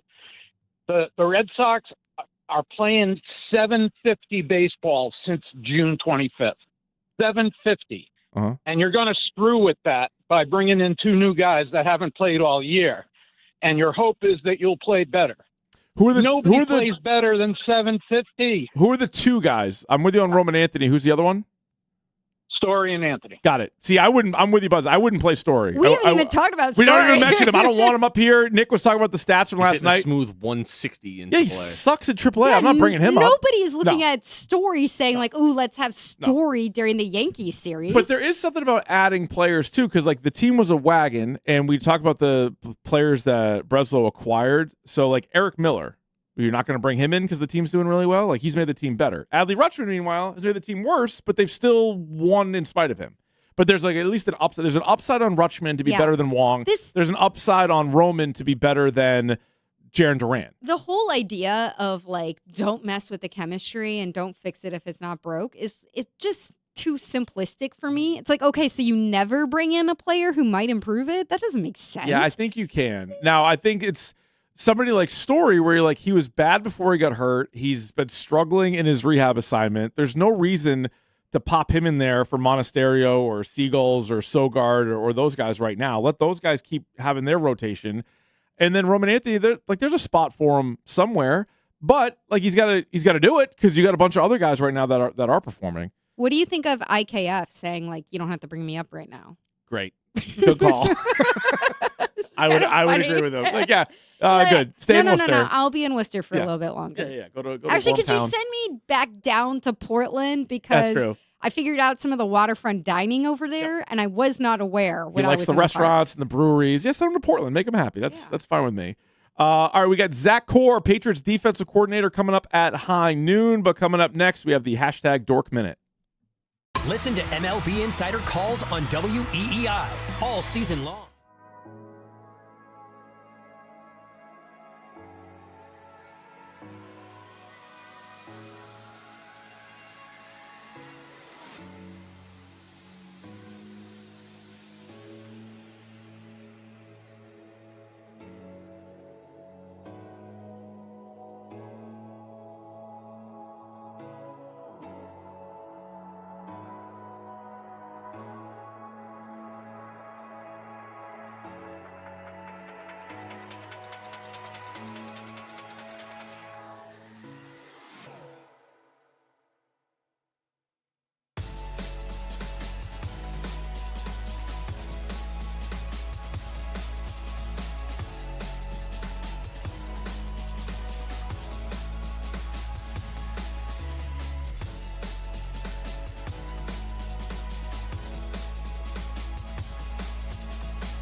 This is movie time. Shang-Chi? You've seen none? None. Me and Billy have curmudgeon. me and Billy have combined for one. Billy's 100 years old. You and I will go see this new Marvel.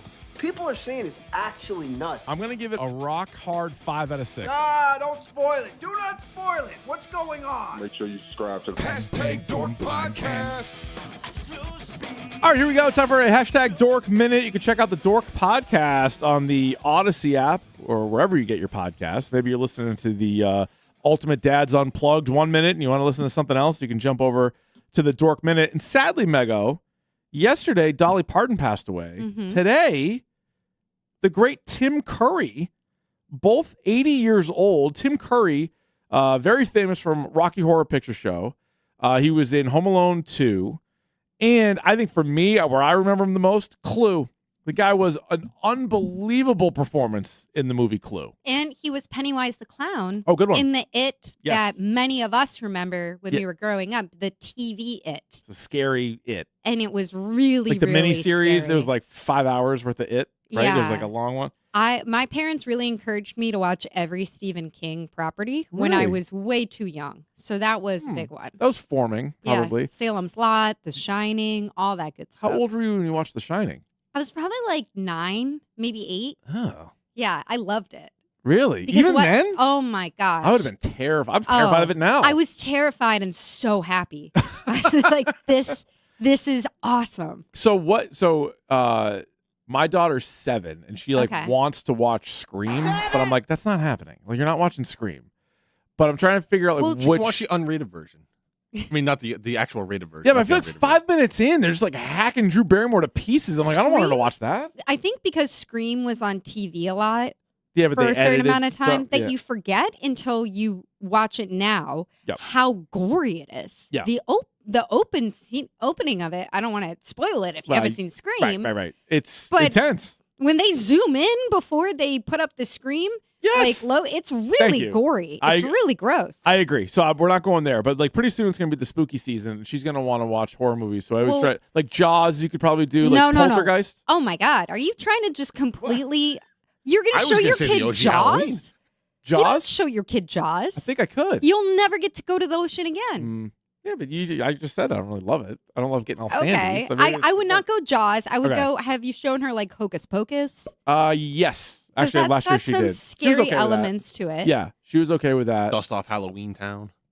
Halloween Town. We did Nightmare Before Christmas. That was a good one. She liked that. That's not really scary though. No, not really. I mean, I guess depending on like the animation and stuff, You but show her like Nosferatu. there you that go. just The came out. original. We're gonna No, go the we're one gonna- that just came oh, out. The old, That's no, it's just why. fall asleep. You know, well, I mean, Slow make burn. it work for A it. slow burn. That's a great kids movie. I tried to get my family to go see Nosferatu on Christmas 2 years ago, and my mom told me I was disgusting. Are you going? She's not wrong. I said it's a not- Christmas movie. It takes place in a snowstorm. I guess that's true.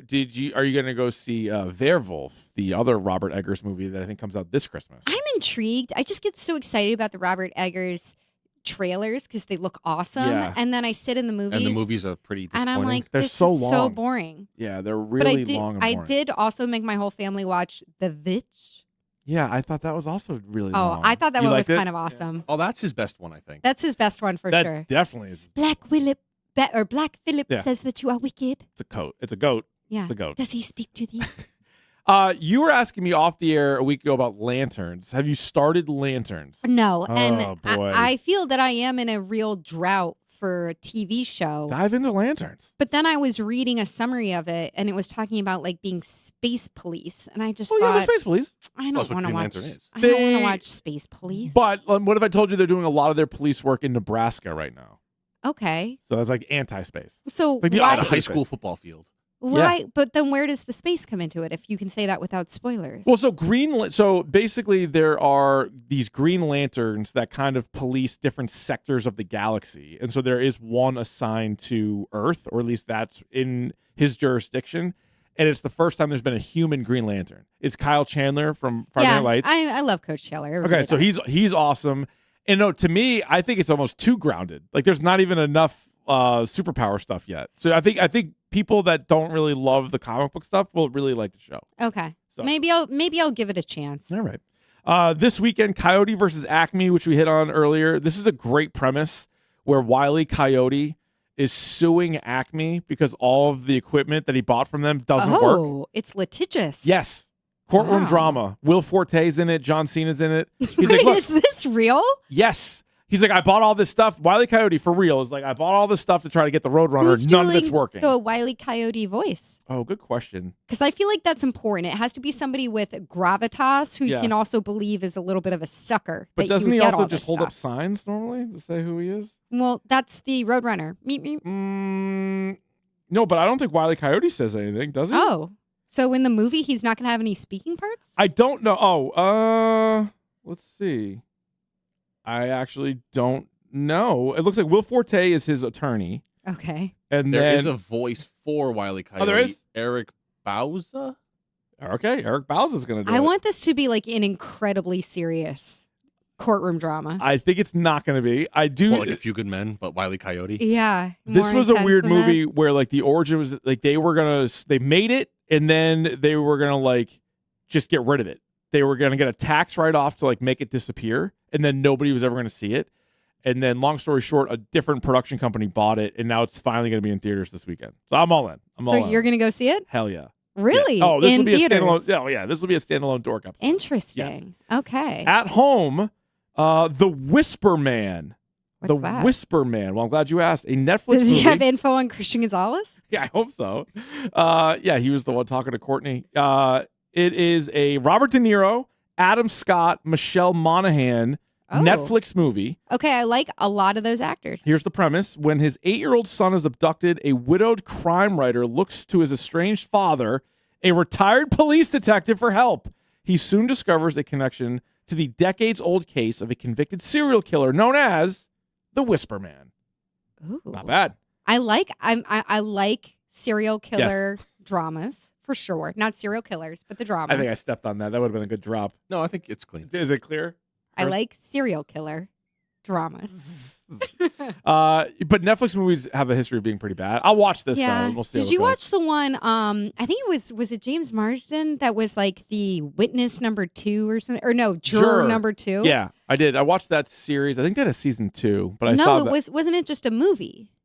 What am I thinking? Oh! I thought you were talking about the one where he's on like the jury. Yeah, the one where he's on the jury, and then something happens partway through where he realizes he should not be on that jury. And it was one of the dumber movies that I've seen recently. Oh, yes. Was that James Marsden? It was somebody who looked like James No. Marsden. It was Nicholas Holt, I think. Okay. It was like juror number 9. Same, like- Sucked. I watched the same thing. It was really Yes. that's what it was called, juror number 9. Something like that. It was- Did you watch Marsden that? was also in a mini TV series called Jury Duty Presents. Oh, sorry. Juror number 2. That's what I just said. Oh, sorry. Yeah, juror number 2. With There Nicholas Holt. It was horrible. There was such an incredibly giant plot hole in that movie. Yes. Where like at You 15 drive a minutes truck in, through it. Yeah, it's terrible. I just started laughing and I was like, well, I'm going to watch the rest of it. Terrible.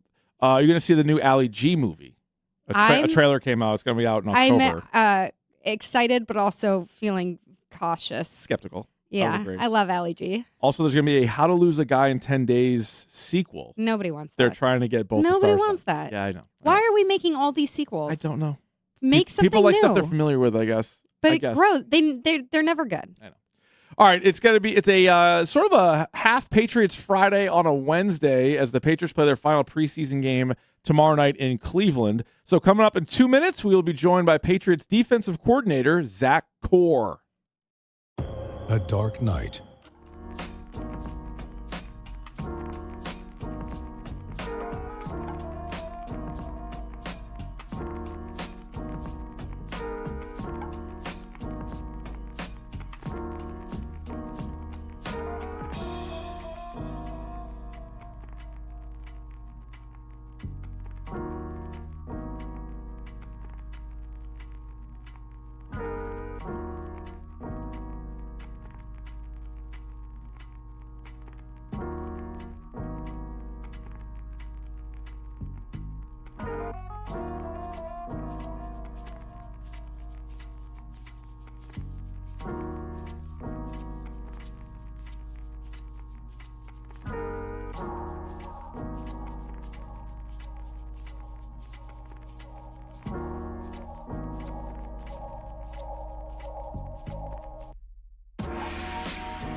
And Jones and Keefe, WEEI. Mego in for Jones today, and it's a Patriots Friday on a Wednesday, and the coordinators are brought to you by McFarland Energy, the region's most dependable provider of home heating oil delivery, as well as expert HVAC services at McFarlandEnergy.com. Pleased to be joined for the first time this year by Patriots defensive coordinator Zach Core. Zach, it is Rich Keefe and Mego. How are you, sir? Good. How are we doing? Doing great. Doing well. 2 weeks to go before the regular season kicks off. How would you assess training camp to this point, and how prepared the defense is for the season? Yeah, I'd say we've improved since day one and continue to improve day in, day out. And that's the goal, just to keep improving until here soon we go up to Seattle. Zach, how different does it feel for you this year compared to the situation that you were in last year, and then a little bit more stability just in terms of your title right now? Yeah, I wouldn't say as much about stability or instability of the title. Obviously, with what happened last year, it came up on me quick. But I would say, as far as we operate and how we game plan and how we communicate, it's not really different at all from last year to this year. We heard Christian Gonzalez say yesterday that he is frustrated with the lack of a contract extension. Have you seen any of that frustration carry over onto the field? I have not one bit. Now, do you anticipate him playing week one? I have no idea about any of that stuff, but whoever's out there, we're going to rely on, we're going to count on, and every piece is an important piece on the defense, and if he's out there, we're excited to have him, and if he's not, just like what happened in the playoffs when he went down and D. Woods was the next man up and got it done. We, only gave up 3 points that game against the Chargers, and that's always just kind of the mentality around here. Whoever's out there, we got to rely on you, and whoever's not, next man up. Well, along those lines, you guys still have another preseason game to go, but how much of your day-to-day right now is dedicated to getting ready for week one against the Seahawks? Yeah, I would say there's some good balance to that. You don't want to, put all your focus in on an opponent and not give the guys that are out there putting their bodies on the line, trying to earn a role, trying to provide for their families, not giving your full attention. So there's a balance to, prepare for that week one still so you can get the extra time, but also give the guys everything they need to go perform, to, earn a role and make the team. This is their livelihood they're out there playing for, so I think they deserve the respect of some full attention by the coaches. We're talking with Patriots defensive coordinator Zach Core here on Jones and Keefe, WEEI. What have you seen out of your second-round pick, Gabe Akis, to this point? We know it was like a little bit of a rigmarole to get him on the field eventually, but he's been on there now. What have you seen out of him? Yeah, I don't want to sound like a broken record, but I'd say improvement for sure. He's a little behind the eight ball, just from the late start, but I'd say there's been improvement day in, day out. Gabe is a smart young man. He's a great young man. He comes in the building with high energy and eager to learn. He plays with a violent play style, which is what we encourage here. And, all those reps he's getting now, he's learning from him. Sometimes he's going to touch the hot stove, and he's got to learn from it. We're just trying not to let him touch the hot stove twice. And I think with each rep he takes, he continues to develop, his mindset, his toolbox and what tools he can use. And, okay, that's not going to work at this level. I got to try to do this. And we're really just harping on the base fundamentals with him. But, there's some good potential there for him to grow. Somebody who we heard from Mike Smith a lot about yesterday was Elijah Ponder and the growth that he's shown. What do you expect him to bring to the team in a maybe more increased role this year? Yeah, I think Elijah has playmaking ability. I really do.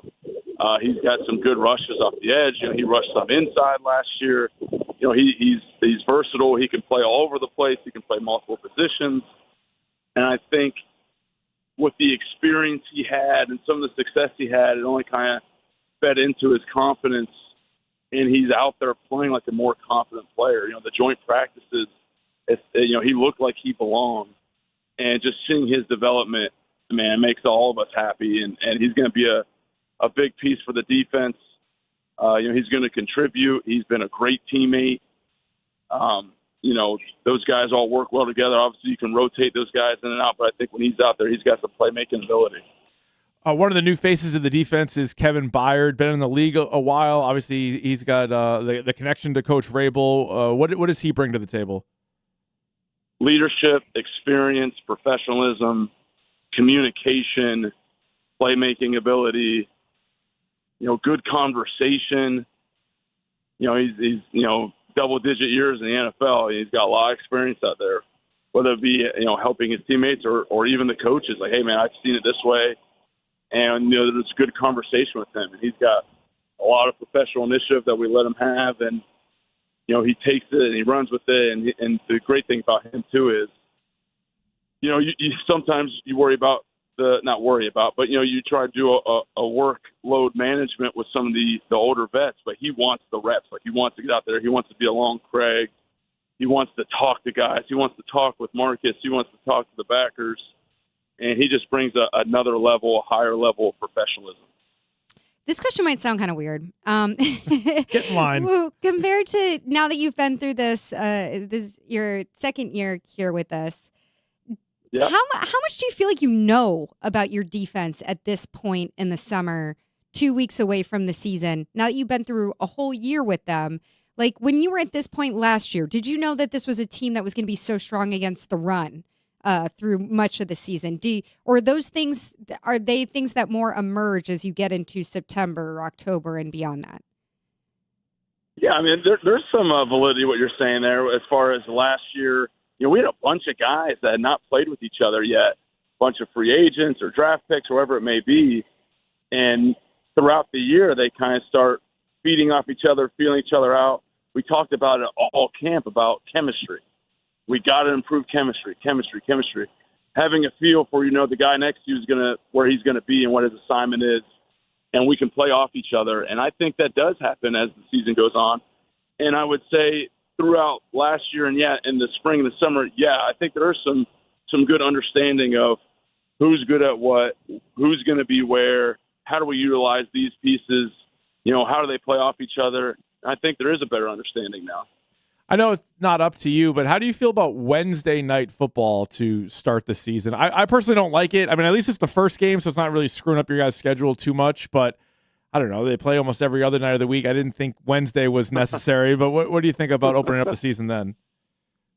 Nah, I got no opinion on that. I mean, if it's Tuesday night and they put the ball in the parking lot, we'll be there and we'll play.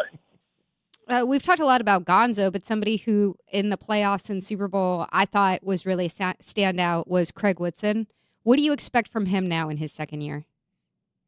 Oh, the growth. I mean, really the growth. Like, Craig grew throughout the year. You can see he's just getting more and more comfortable back there, especially as a communicator.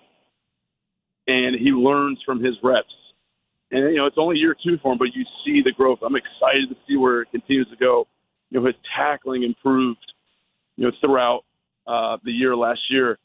Taking the ball away showed up more this camp than it did last year. So just the continued growth of him understanding the game speed, what the offense is trying to do, the communication, and being in some better spots to make some impactful plays. I know you still got the Cleveland preseason game to prepare for, but what are your early thoughts about opening up the season in Seattle against the team you just played in the Super Bowl and guys like Jackson Smith and Jigba on the road right off the rip? Yeah, excited for the challenge. They're a really good football team. I know there's a lot of returning pieces, and there's returning pieces for us, and we know we just played them, but it's a new team. There are new pieces, new coordinators, all of that, and just excited for the challenge, man. What a better opponent than the reigning Super Bowl champs to go up there in a great environment. I've been up there a few times. It gets loud, and we're going to embrace it. We're excited for it. All right, very good. He's Zach Core, the Patriots defensive coordinator. Thanks so much for the time today, Zach, and we'll talk to you in a couple of weeks. I appreciate you guys. Thank you so much. Thank you, Zach. Excellent. Good stuff there. The coordinator series is back here on middays. So we had Josh McDaniels last week, Zach Core this week. I assume Jeremy Springer next week as we ramp up towards the regular season. I gotta feel like they don't love the Wednesday night game. How could you? I know because these guys love their schedules. He's not gonna say anything. No. But you want to be like as as on your regular schedule as possible until you get a bye week. Right. Yeah, so it is strange. At least it's the beginning of the season, and it's not, when teams are forced to play on like Christmas and it's like on a Wednesday or whatever it might be, and that throws you off there. But yeah, it's only 2 weeks away. It's kind of snuck up on us because it felt like it was so long away for whatever reason, and now it's 2 weeks. I mean, I was rotting. No, not grinding, rotting away on that hill down at training camp. You guys saw me. Yeah, that's true. It was a hot training camp. There were days when I didn't want to be in front of other people. Yeah, because I know was what that's sweating like. so much. Yeah, it's like most of my days. You just feel shame. At least you don't have to go to Cleveland. You're not going to be in Cleveland for I'm thankful for that. the preseason finale. All right, we can react to what Zach Core had to say, especially his answer on Christian Gonzalez and if he expects him to be out there week 1. We can do that in just 2 minutes here on Jones and Keefe with Mego in for Jones. Head over to the bar, the 99.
I have no idea about any of that stuff, but whoever's out there, we're going to rely on, we're going to count on, and every piece is an important piece on the defense. And if he's out there, we're excited to have him. And if he's not, just like what happened in the playoffs when he went down and Steve Woods was the next man up and got it done. We only gave up 3 points that game against the Chargers, and that's always just kind of the mentality around here. Whoever's out there, we got to rely on you, and whoever's not, next man up.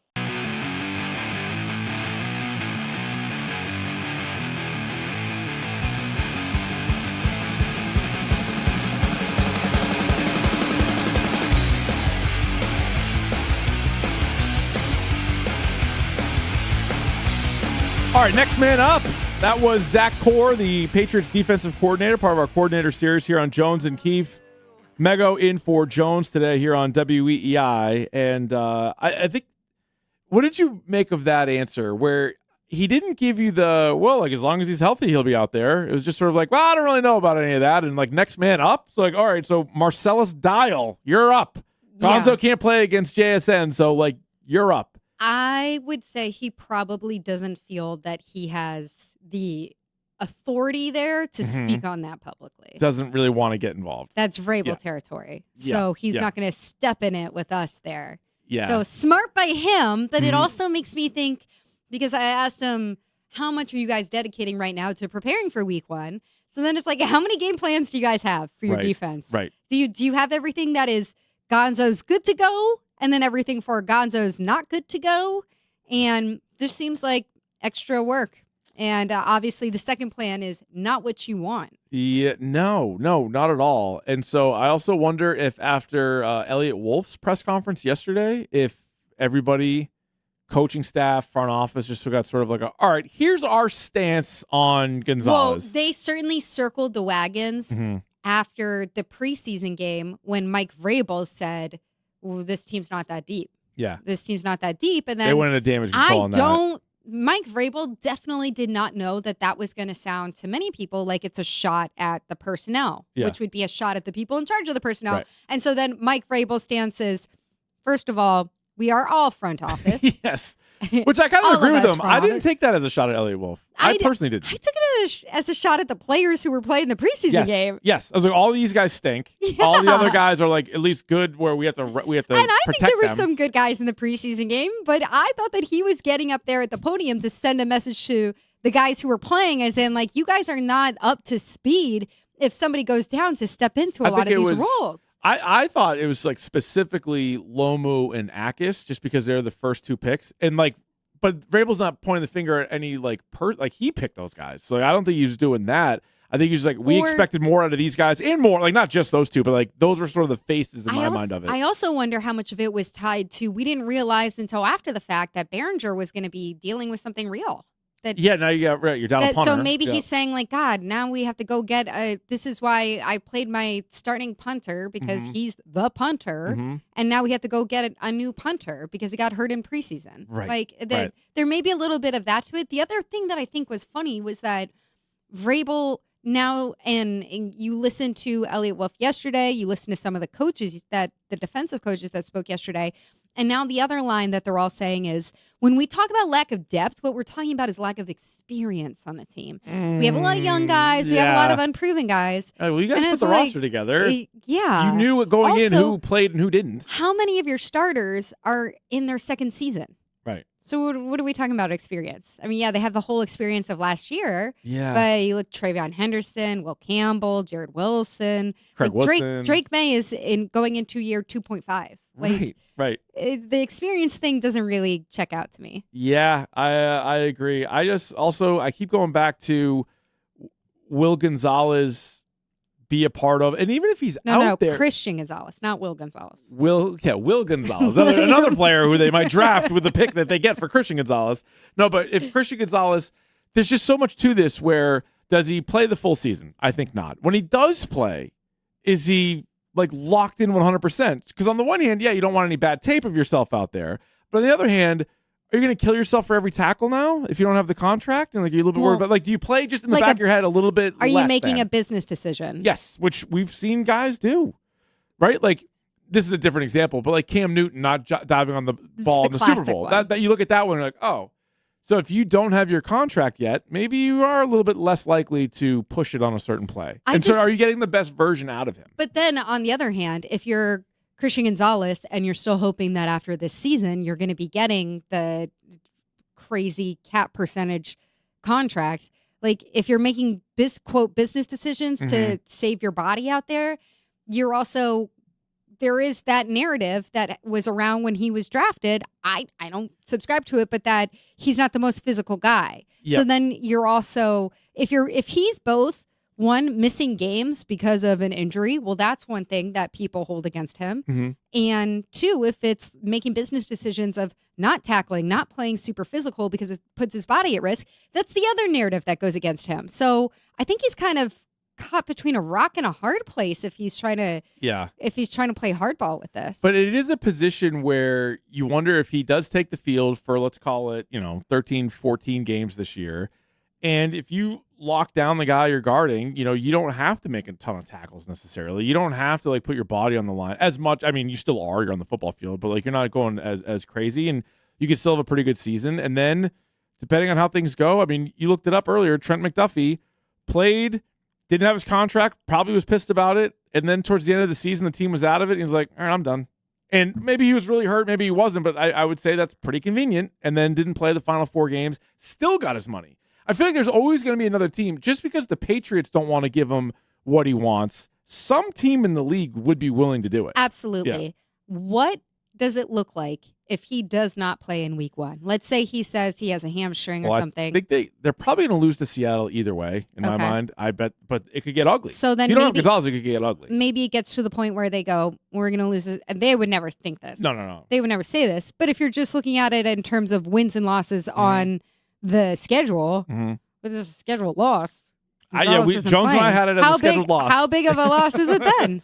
Right. Like you get pantsed Yeah. in the season opener? I think there's a chance of that. I mean, they kind of got pantsed in the Super Bowl. Gonzalez was one of the only guys who didn't. Right. Do you feel better right now about the offense or the defense?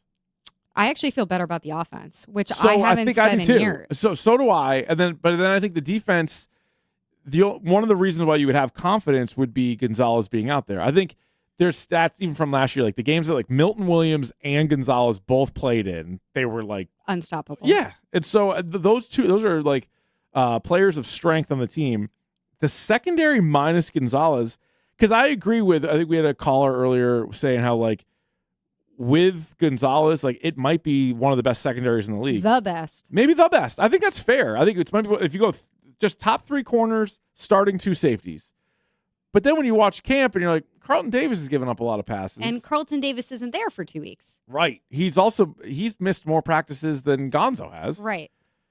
So I don't know. And then Byard, you think has gotten a little bit better towards the end of camp? I do. Okay, I good. mean, All right. I did not watch enough of him last year to be quite honest with Mhm. the Bears to see like how much it looks like he has left in the legs. I Mhm. think that's where you have to worry about a player in the secondary in his age range of like how quickly is he going to fall off that cliff physically. Yeah. But I think that he's definitely looked better as time has gone on in camp. It's just like he's an all-pro. Right, So you right. expect that he's going to be totally showing out there, and you expect him to also come into this season and be the guy who is at least generating a ton of turnovers for your defense because that was his calling card last year. Mhm. Yeah, no, absolutely. Just 2 weeks till the season starts. And, of course, yesterday, a lot of news to get to as both Christian Gonzalez and Elliot Wolf spoke. Do you feel better? Doubtful. Worse or the same going into the season as far as locking up Christian Gonzalez long-term? You can jump in here at 617-779-7937. We'll continue with the Patriots and Gonzalez conversation coming up. It is Jones and Keefe with Mego in for Jones on WEEI.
It is what it is. That was Christian Gonzalez yesterday. He spoke to the media after practice. Elliot Wolf spoke prior to practice. And you add it all up, and it doesn't look good, Mego. Yeah. I would say it looks pretty bad. What is it, though? When you say it is what it is, what Yeah. we're asking is it an injury or a holdout? And you didn't give us an answer. He wouldn't say if he was even hurt. He won't say if he'll play game 1. I mean, I don't know. And it's funny because He's thinking about it, though. not to have Curran. He said he's focused on week 1. He is, but then he's like, oh, so you're playing week 1. He's like, well, focus on today. He's still focused on week 1. It just we don't know if he's going to be playing in it. All right. So to boil all this down, I would say the offseason started. Christian Gonzalez wanted a really big new contract. Yes. We all agree on that.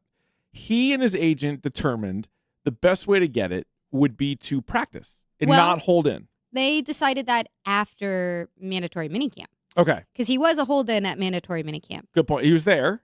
There wasn't like a lot going on, but he was there. Yeah. So he didn't miss anything that was not mandatory. He even went to some of the non-mandatory stuff. Did he? Prior to that, he went to some of it, I think. Okay, so mandatory minicamp, he was a partial participant. Okay. He did not participate in the 11-on-11, which was passing camp anyway. Okay. Then you fast forward to actual training camp where he is there. They put the pads on. He's there. We're gobsmacked. We are gobsmacked. We're flabbergasted. Yes. He's one-on-one with A.J. Brown in full pads. You're like, He's talking-ish to Yes. A.J. Brown every rep. maybe too much, according to A.J. he's Brown. dislocating A.J. Brown's finger. Yeah, he's doing all those things. And you were there more than I was, maybe the best player in camp for a while? I would say while he was active, yeah. Yes. Then, conveniently, the day before joint practices with the Colts, What do you mean? he That's gets not. hurt. There's nothing convenient about an injury. That's a horrible thing to befall a player in the middle of training camp. He was out for that. The next week, they had 2 joint practices with the Eagles, didn't participate in those. And then once that all got cleared up, now he's healthy again, or quote-unquote healthy again. It took him a little while to get healthy. I don't Luckily, it wasn't something that kept him out longer, unless it might be something that springs back up.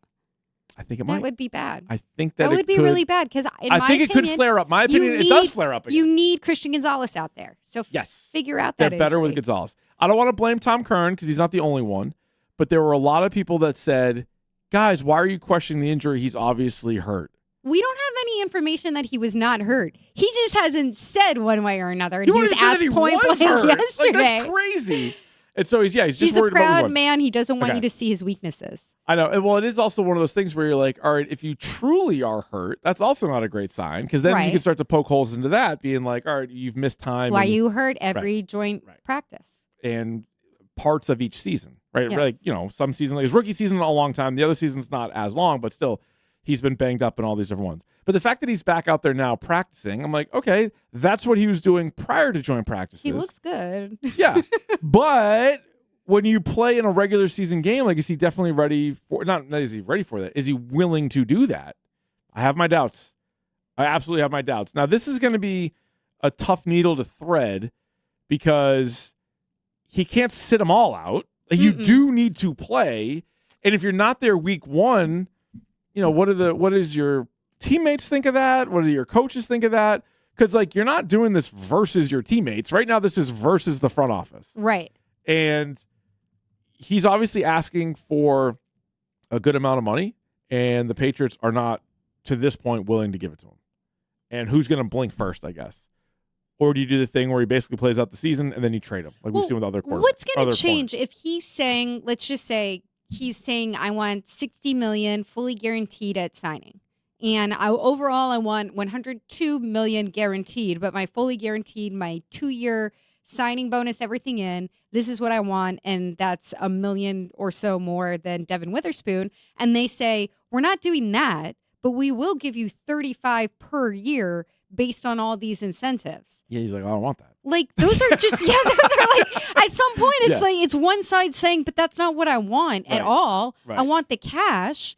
And if the Patriots are standing on the other side saying, we have a cash budget, Mm-hmm. and we have other guys who are going to have to pay, and we have basically our budget planned for the next 3 years, Christian. Yeah. And this is what it looks like, and this is what it's going to take for our team to still be competitive. And he says, incentives aren't going to do it for me. This is my market rate. Yeah. Like how does one side concede?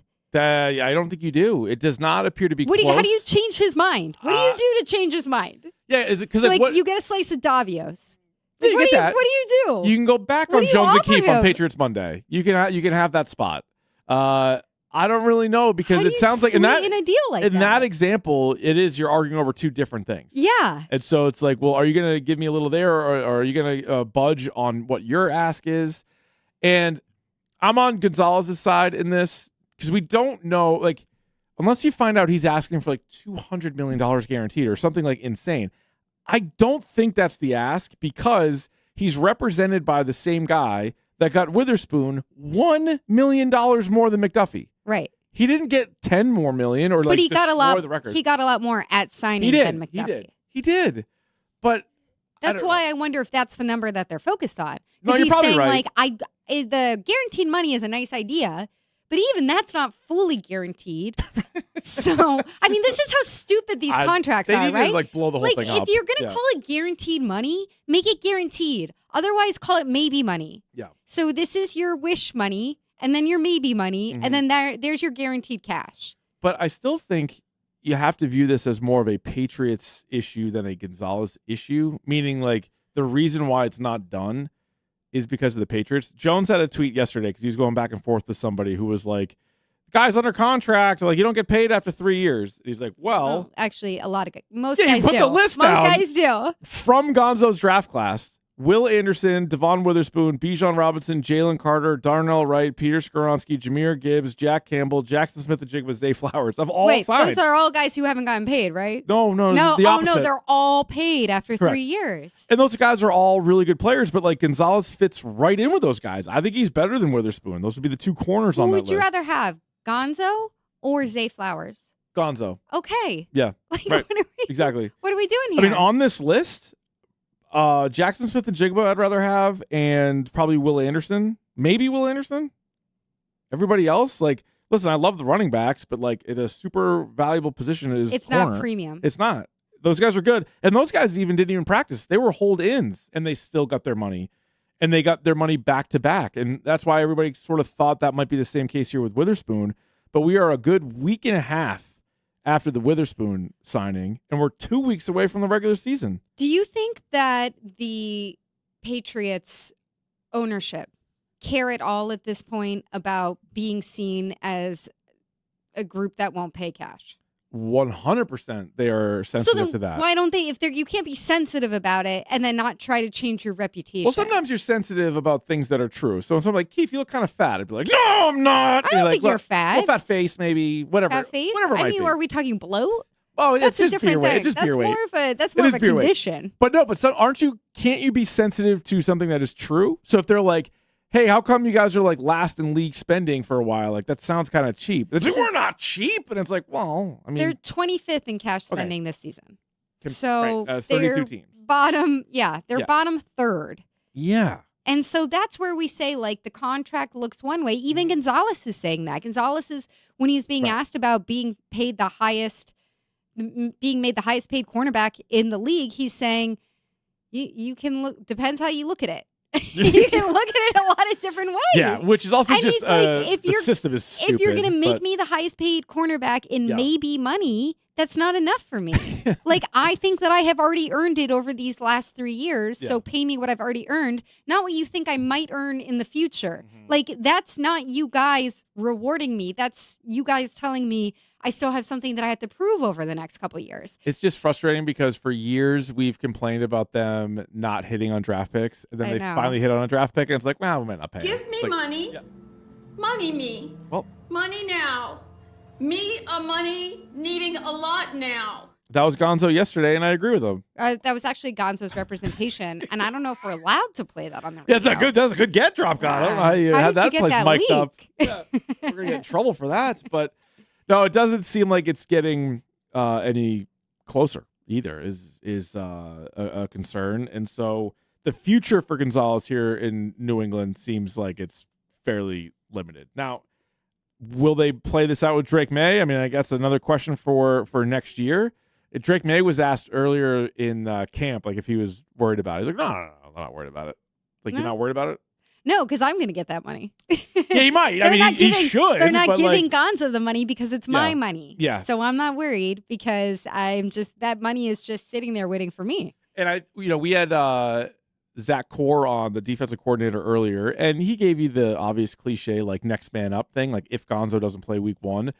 But besides Drake May, it might be one of the steepest declines from like a starter to a backup. And maybe Milton Williams, you know what I'm saying? Like, but if you're like, if you have to take the field without Gonzalez, what the defense looks like versus when you have him is like night and day. Yeah. I mean, and that's where I go back to maybe Gonzalez will be very unpopular if he has a hamstring or any other kind of boo-boo that keeps him out of week 1. But it also could very much show his worth. Yeah. Like it could turn back around to, hey, Patriots, pay this guy right now because I never want to see a game like I saw on Wednesday night. Like it could be horrifying. Yeah.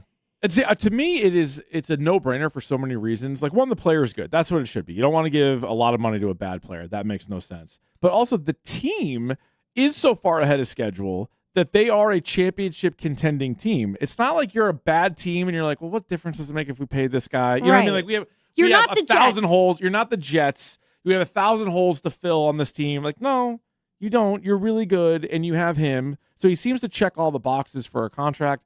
They just don't want to do it necessarily. And so, 2 months ago we were talking about this, and we were always like, well, they got time. They got time. Like, Not much. I don't think they really do. Not much. Like, 2 weeks. Text line does say trade Gonzo, not worth the money. That's why Sauce was traded.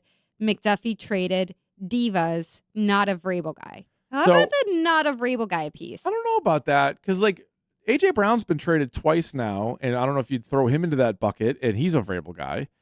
They're saying, but he's not a Like, he didn't Vrabel guy. draft him. Like, he wasn't handpicked by Vrabel because I do think that Vrabel has a thing with guys that he drafts where, like, true. I think Vrabel maybe would feel differently about Kyle Williams if Kyle Williams was here before Vrabel. I agree. And Vrabel didn't have a hand in that pick. No, that's a fair point, but I would say I also like Gonzo more than Sauce and McDuffie. But even those guys, I wouldn't be like quick to trade away. Like, once you drafted them, I would have signed those guys too. But I actually like Gonzalez more than probably everybody but Surtain. Also, didn't everybody hate the Colts trading for Sauce? Like, you gave him how much for him? Like, did they? Yeah, I remember in Was real it time, an it was like, overpay? whoa, that's way overpay for him. Yeah. I don't know. I mean, so the contract is bad and they gave up too much to get him. And I think for the Colts, but that's also an example of like, all right, you got Sauce Gardner, but like, what are you? Like, whereas like the Patriots with Gonzalez are a Super Bowl contender. Like, I think they are one of the best teams, if not the best team in the AFC with him. All right, you can weigh in on Christian Gonzalez, 617-779-7937. I can't imagine you feel good about any kind of contract extension after yesterday. I don't know, a grilled cheese sandwich account on Twitter. I literally just saw this too. You saw that? Grilled cheese The grilled cheese talked in emojis, and it made it sound like a Gonzo thing might happen. Can you read off what the grilled cheese tweeted out? Yeah, it's the siren emoji with Gonzo with the eye emojis and then a little contract emoji with a pencil. So Courtney has a Twitter burner At Cheese called Grilled 37 tweeted it out 45 minutes ago.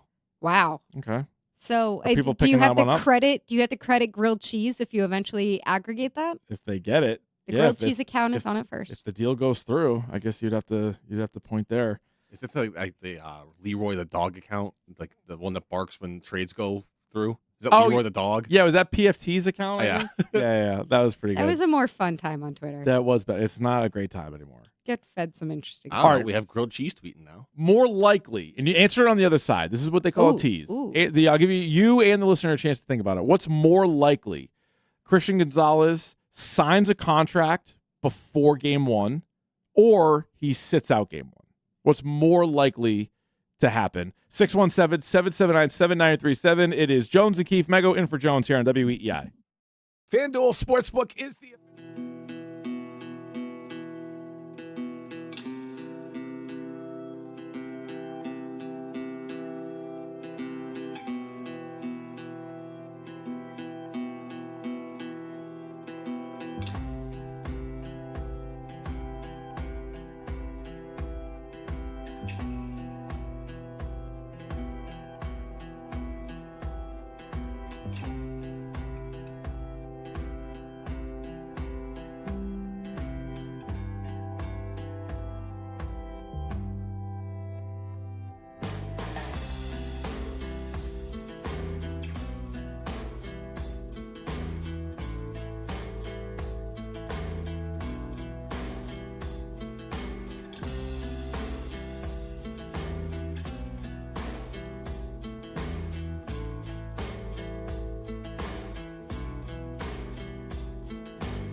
Nah, but we'll let him land and we'll get back to it. I don't got that loud voice, y'all know. Are you prepared to play week 1 even if the deal is not reached? Yeah, I'm focused on today, on this practice, and see where we go from here.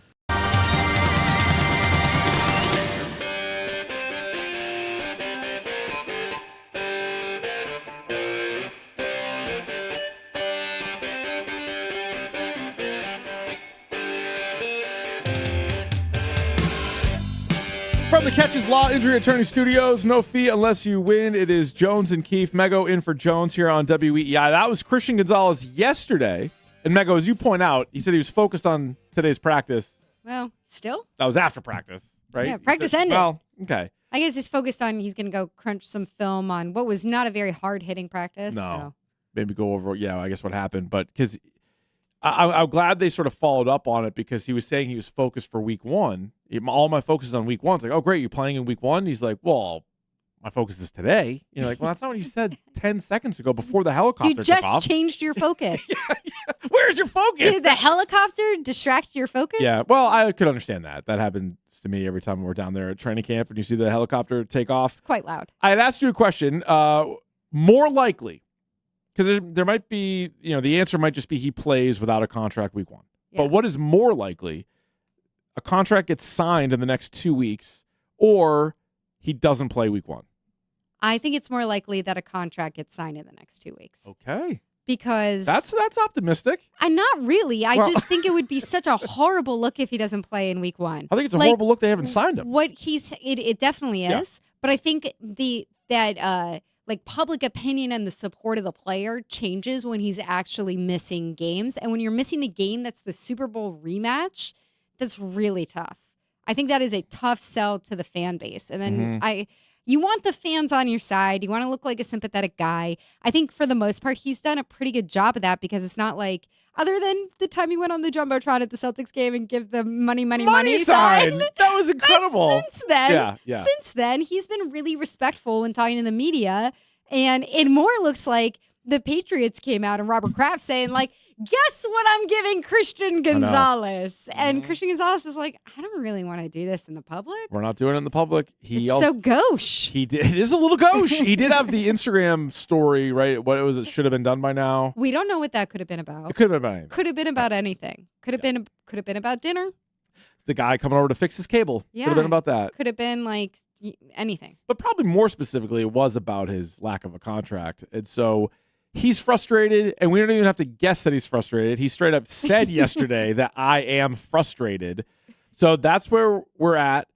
Well, what do you think? You didn't answer your own think question. It's definitely more likely he does not play. Really? Yes. I guess what I'm threading the needle of is that I think that he will sit out games if he doesn't sign an extension before week 1. Just not the I don't first think one. week 1 will be one of those games. That's fair. I mean, that's a fair way of looking at it. It's too important. It's too big of a stage. These guys care so much about playing in prime time. Yeah, but I just think he is so frustrated now, and he's only going to get more frustrated as we go. So they're about to play the Seahawks, who had 2 first-round picks back in Christian Gonzalez's draft. They're both really good, and they both got monster extensions. Mm-hmm. So you're face-to-face with Jackson Smith and Jigba, big new deal. Your best friend is a corner on the other side, big new deal. And now you're like, man, it's taken this long, and I still don't have a contract? Oh, yeah, remember that injury that I missed joint practices with? That bothers me again. It's back. It might be. Well, here's the other part of it, is that we have all sat here, those of us who have been at training camp, and said, when he's active, when he's a full participant, he looks like the best single player in training camp. He's coming off a Super Bowl where he was the best player on the field for the Patriots in the Super Bowl. So if he plays in week 1 and he doesn't look that caliber, yeah. I mean, that it's like a very, maybe it's just like, it's kind of like a what have you done for me lately way to look at it. Yeah. But does he lose a little leverage because he looked so good up until that point? Yeah, I mean, it's a good question. I mean, if he plays, like, what's a worse look, I guess, overall? I think if he doesn't play, the fans will turn on him, without a doubt. But what if he plays and gets torched? That's what I mean. Yeah. Text line says, love you, Mego. Thank you. Oh, that's kind. Even if he misses time, there isn't a fan that has a brain that blames Gonzalez for any of this. So, Robert Kraft is embarrassing himself. He's continuing not to pay his players. I think a lot of fans feel that way, but definitely not all of them. But once you're losing a game Yeah. where Gonzalez was the best player last time that you played these guys, Yeah. you don't blame a little bit of Gonzalez not taking the field. You don't go a little bit of like, guy, I understand you're going to sit out 5 games this year. Can this not be one?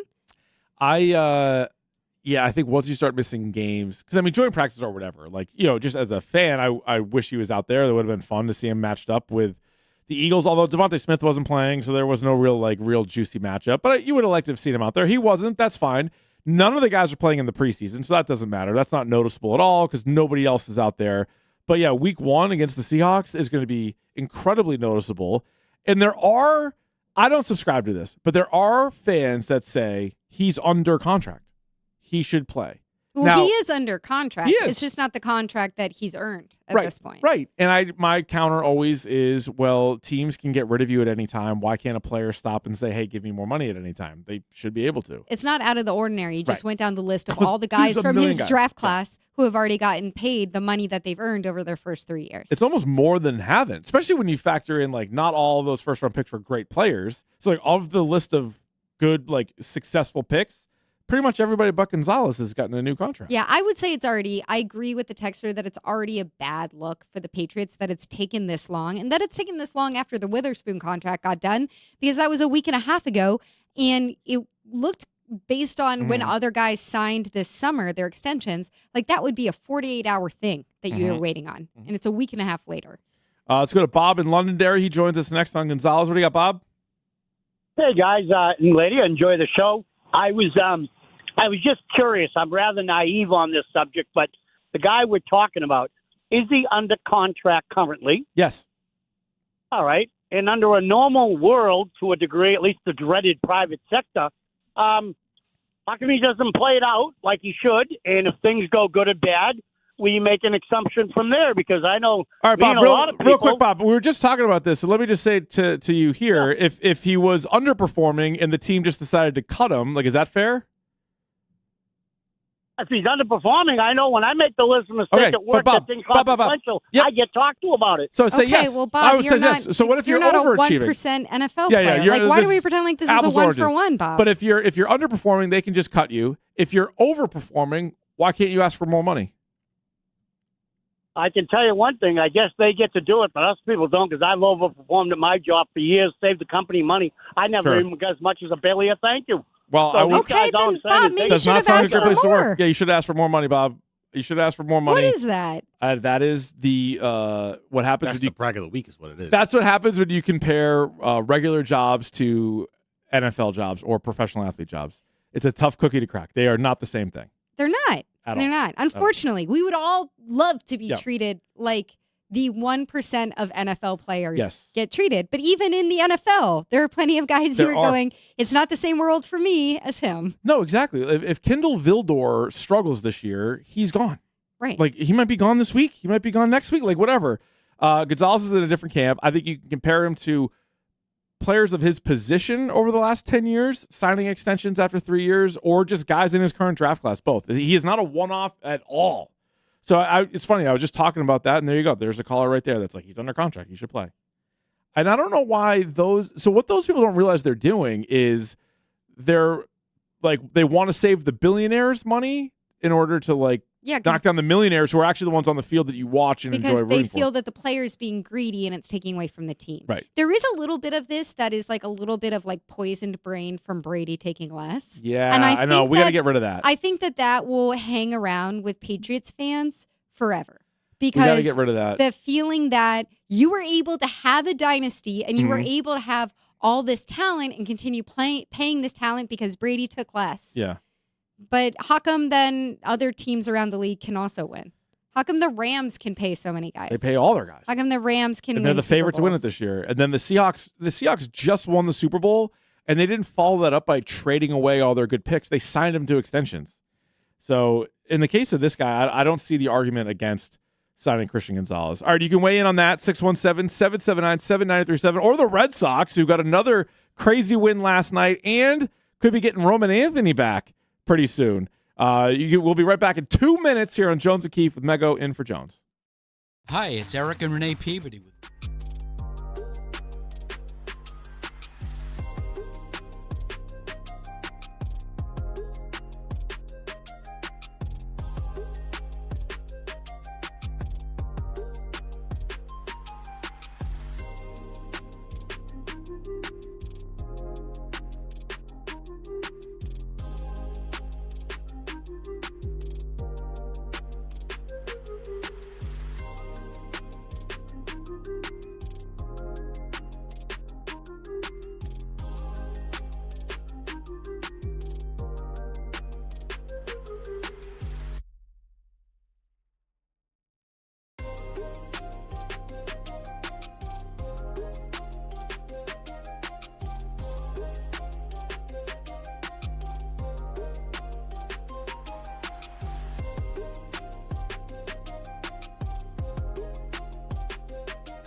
of Jones and Keefe on WEEI.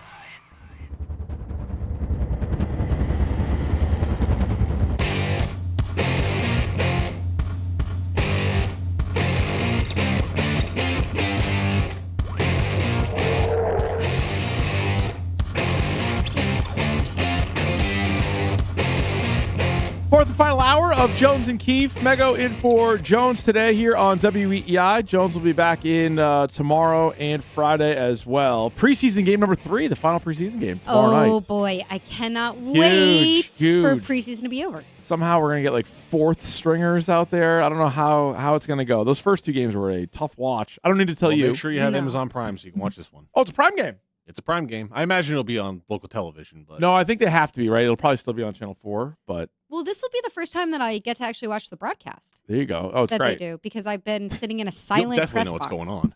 Yeah, What? You'll I definitely know what's going love on the during the game. McCourty twins. Sure. Yeah. Those guys I'm are sure. good. And Zoe's good, too. At the games? What? I don't. I just Yeah, you assumed. haven't seen them yet. Yeah, I haven't seen it this season. All right. We all have different strengths. We will get to the Red Sox as well, who found another way to win. Jarren Duran with a grand slam in extra innings. Mickey Gasper homered twice, and they go for the sweep tonight of the Marlins. But let's get back to your phone calls on Christian Gonzalez. A lot to unpack from Gonzalez. His Q&A with the media yesterday, which Mego was there for. Also, Elliot Wolf spoke prior to that. A lot of it, most of it, about Christian Gonzalez and his lack of a contract. Let's go to the phones right now. We got Kevin in South Boston wants to talk Gonzo. What do you got, Kevin? How you doing? I think that previous caller, I think his name was Bob. Yeah. What he might be frustrated with, and what I'm also frustrated with, is you guys keep saying, you're debating whether or not Gonzalez will have a contract by opening day. Well, he has a contract. You guys should be asking the question, do you think he'll have a new contract? Okay. Semantics. It's not Kevin. fair that the owners can cut him. Well, it's semantics, but it also, words have a meeting. The guy does have a contract. Yeah, but what do you think I mean by it, though, Kevin? We're not trying to please. mislead. We're not trying to. Okay, we'll say a new contract. Yeah, great. Well, there's a lot of people that don't understand that he's under contract. A lot of people think that he's fighting for his life, and he's not. Nobody thinks he's fighting for his life. Not a single person in the world thinks he's fighting for his life. Nobody thinks Kevin, that. he's fighting for life-changing money, for sure. Yeah, but nobody thinks he's like a free agent. How could he be on the team right now? How could he be in camp? Well, I would appreciate. Well, it doesn't matter to me because I'm not on the show. I'm just a listener. But to clarify, you guys should couch it as a new contract, not a contract. The guy has a contract. I'm not going to do that. I think that's a waste of your time. It's a waste of my time. What do you think I meant? Do you think people are like, is Gonzalez a free agent? People actually thought that? Gonzalez isn't making any money right now? No. He could go anywhere he wants. He could Gonzalez has no contract. He could sign with the Raiders if he wanted to. He has no contract. He's fighting for his life out there. Say that. It's confusing. That was a horrible you even call. did a joke about it. I wanted to ask Kevin about what's going on in Southie. It's like I haven't been there in a little bit, and I want to know, what's opening and how my old stomping grounds are. He could clarify some things for you because he thought it was important to say new contract. Yeah. Contract extension. Should we just say extension? I guess you could say that. That was one of the dumber calls we've ever taken.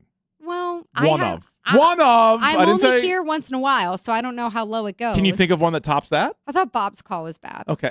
I'm sorry. Well, it's funny because I thought he was going to be like, hey, that last guy, Bob's call. And he's like, I got a worse one for you. He's like, I'm in line with Bob here.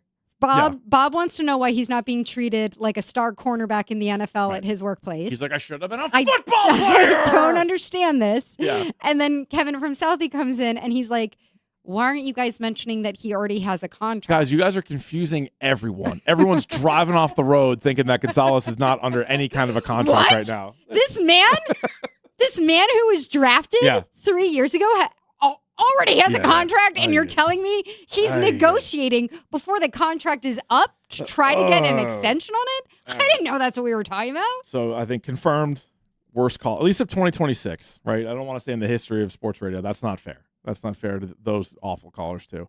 Let's go to Brian in Lowell, try to turn things around. Brian, what do we got? Yeah, you were the contract with Gonzalez. The new contract. The new one. Yeah. If he underperforms, the team should be able to cut him, or the team cuts him. And is that fair? And if he overperforms, he should be able to ask for more money. Isn't the fact that the team can cut him if he underperforms or for whatever reason, isn't that written into the contract? Otherwise, they'd be in court if they cut him. They're also eligible after their third year in the league to sign extension. So like last year, he couldn't really ask for one. It was written into the rules that you can't get an extension after your second year, but after your third year, you are allowed to. So same thing. Yeah, you're allowed to now. Right, but they could also let him go because it's written into the contract that they could do that. Okay. But why would they assume. just let him go if they could trade him for something? Wait a minute, but it's not written into the contract that he can just ask for more money and hold out and expect that he's going to get more money. Yeah, it kind of is though, Brian. If you are extension eligible after your third year, what would that imply? You can then ask for an extension. You're eligible doesn't mean. All right, so he's eligible to get extended and he's eligible to get cut. What the hell's the difference? What's that? Okay. Guys, we're having a hard time today. I did not know. What is that? I didn't. What is going on with the people today? Semantics hour. It is semantics hour. Guys, I didn't know we had so many listeners from Harvard Law. Jesus, tap dancing, Christ! Like, what is that guy talking about? He's like, well, he's under contract. They can cut him because that's in the contract, but they can't ask for more money. That's not in the contract. Well, it technically is. This is all technicalities.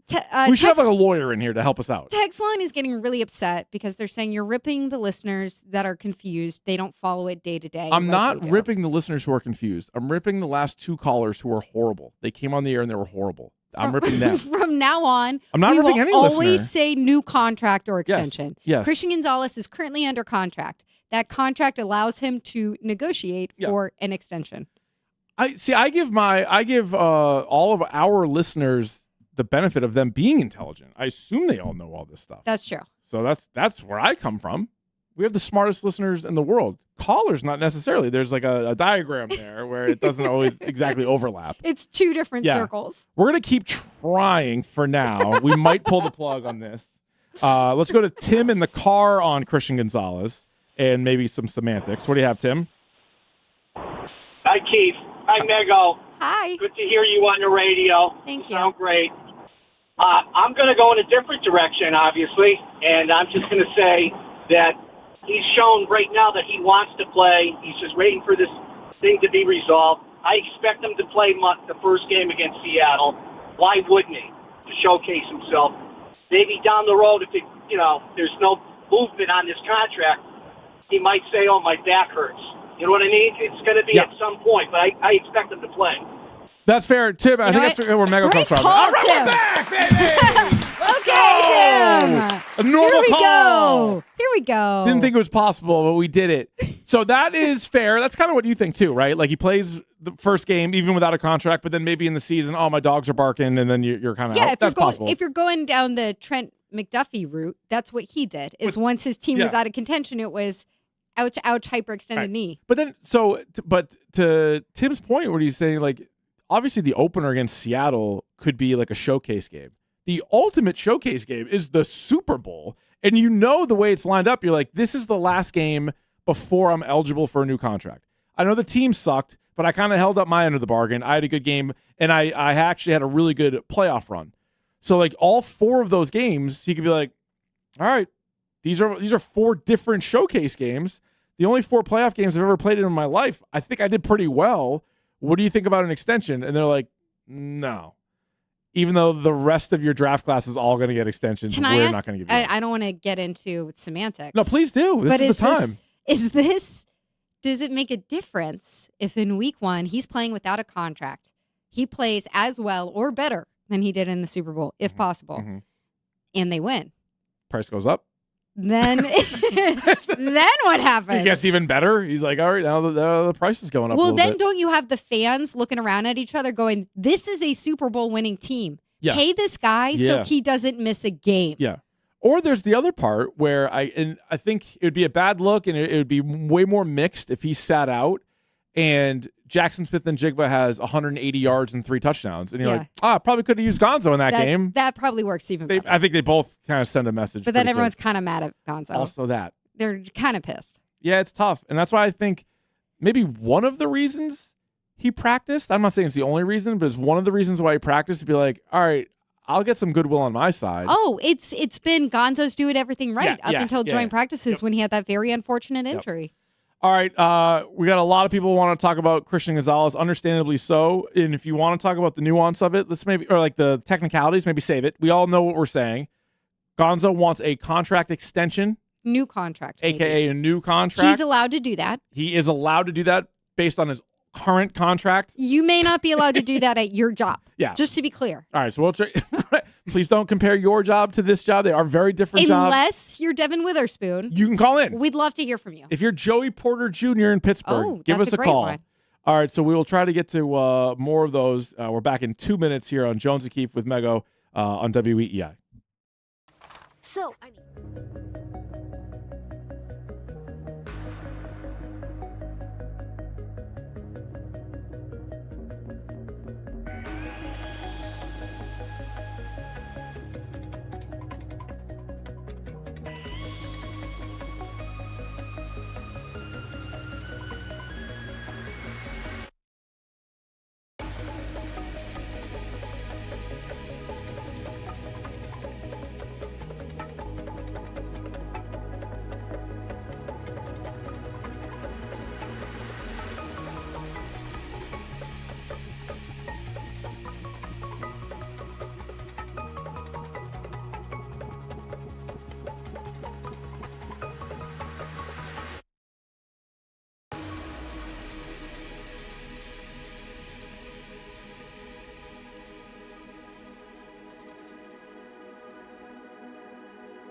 Back here on Jones and Keefe. Mego in for Jones today on WEEI. We got Grab Bag coming up at 1:30, but we're talking a lot about Christian Gonzalez. Turns out there's more semantics to it than I ever could have imagined, but that's okay. We're moving past that. The last couple of calls, I think, got us back on track. Previous caller, I think, kind of agrees with you, where it's like, if you don't sign a deal with Gonzalez, you might not get 17 games. He might play week 1, but he might not play all 17. And my other fear would be, maybe you notice it on a couple of plays. Maybe there's a couple of plays during the season where you're like, oh, if he wasn't worried about an injury, or if he are you getting the very, very best version of him the whole time without the contract? Because it has to be on his mind. I've heard you and Jones say this. Yes. And I just think for his position, it becomes such a losing game. It looks so obvious if he's not tackling someone to the ground, or if he's not finishing, like when somebody's running a route and covering as he, like if he's making a decision and saying, well, that's that 1 million guaranteed that I want on top of whatever. But sometimes, like, depending on what the coverage is, and it's like, hey, can I sprint all the way to the other side of the field and like maybe save a touchdown, or do I just like, oh, I'm hung up on a block? Like, there are ways to kind of hide it. Where you would know better than me. Well, I mean, shockingly to people, I never have played football at a higher level than just in the backyard. That's all right. But I mean, I think it's tough for an athlete to do did that. You dog it for a contract extension, Keith? No, didn't do that. Never in that position. I think you could. It's easy to dog it though. you see it's easy for receivers to do it, like when they decide not to block or whatever, but even corners, like they can get hung up, like, oh, it looks like I can't make it over there this time. Or like Derrick Henry's running at you, I'm like, oh, I'll just kind of fall over here, make sure I don't get steamrolled. I think it would be something more akin to McDuffie, of towards the end of the year, all of a sudden Shut it there's down. things that are taking I you played out. enough games. Yeah. Let me shut it down. Let's go to Matt in Lunenburg. He joins us next. What do you got, Matt? Hey, guys. I am losing my effing mind with these callers. Same. I don't know how you guys could explain it any better. Like, all these callers, they call and they're like, oh, Gonzo should go down in Gillette, pick himself up by his bootstraps, because back in my day, blah, blah, blah, blah. To all you stupid boomer pink hat football fans, this is how the NFL works. You draft a player with the expectation that he is going to be good at his job. When he turns out to be a top 3 player after the 3rd year, he can ask for an extension. And that extension for a top 3 player will reset the market. And every other franchise has done this offseason, except the Patriots. Let's get this done. Let's pay Gonzo. Stop sticking up for Mr. Kraft. Okay. Thank you very much, Matt. I agree with most of it. There's just so many examples, right? It's one thing even if it was in the letter of the law that you could do it, but you're like, man, teams aren't really doing that. Like, there's very few examples of it. It's like, no, it's chock full. All the top corners have signed contracts all at different times, right? Like we brought up the example of Derek Stingley, who Keishon Boutte had a great touchdown catch on a couple of years ago, signed in like March. So, like, you didn't have to deal with this during camp, mini camp, any of it. Get it out of the way. Sign it way Get early. It done.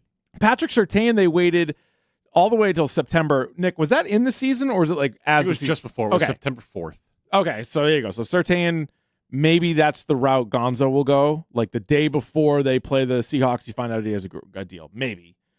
Or Trent McDuffie, and he's kind of forced to play. And then when he does play again, it's with another team. So thinking about Trent McDuffie, if they don't get the deal, let's say what percentage right now do you think there is? And with Ryan Cowden saying yesterday after practice that they are focused on getting this deal worked out. When asked about trading Gonzo, what percentage do you think right now is the likelihood that they would trade Gonzo before the start of this season or before the trade deadline this season? Oh, it's 1%, 0%. I don't think he's traded this year. If he goes through the entire season and postseason and still doesn't have a deal, what does that go up to after the season? 93.7. like I think it's almost like a done deal at that point. Because then you have the Drake May payday. Yeah. That's why it's stressful to talk about in the next 2 weeks what's going to happen and is there a deadline of week 1. That's why there's so much harping about it, guys, because once the season happens, it feels like a foregone conclusion that he's more likely to be gone than he is to be here. Did you get the sense? So the Pittsburgh Steelers won't negotiate in season.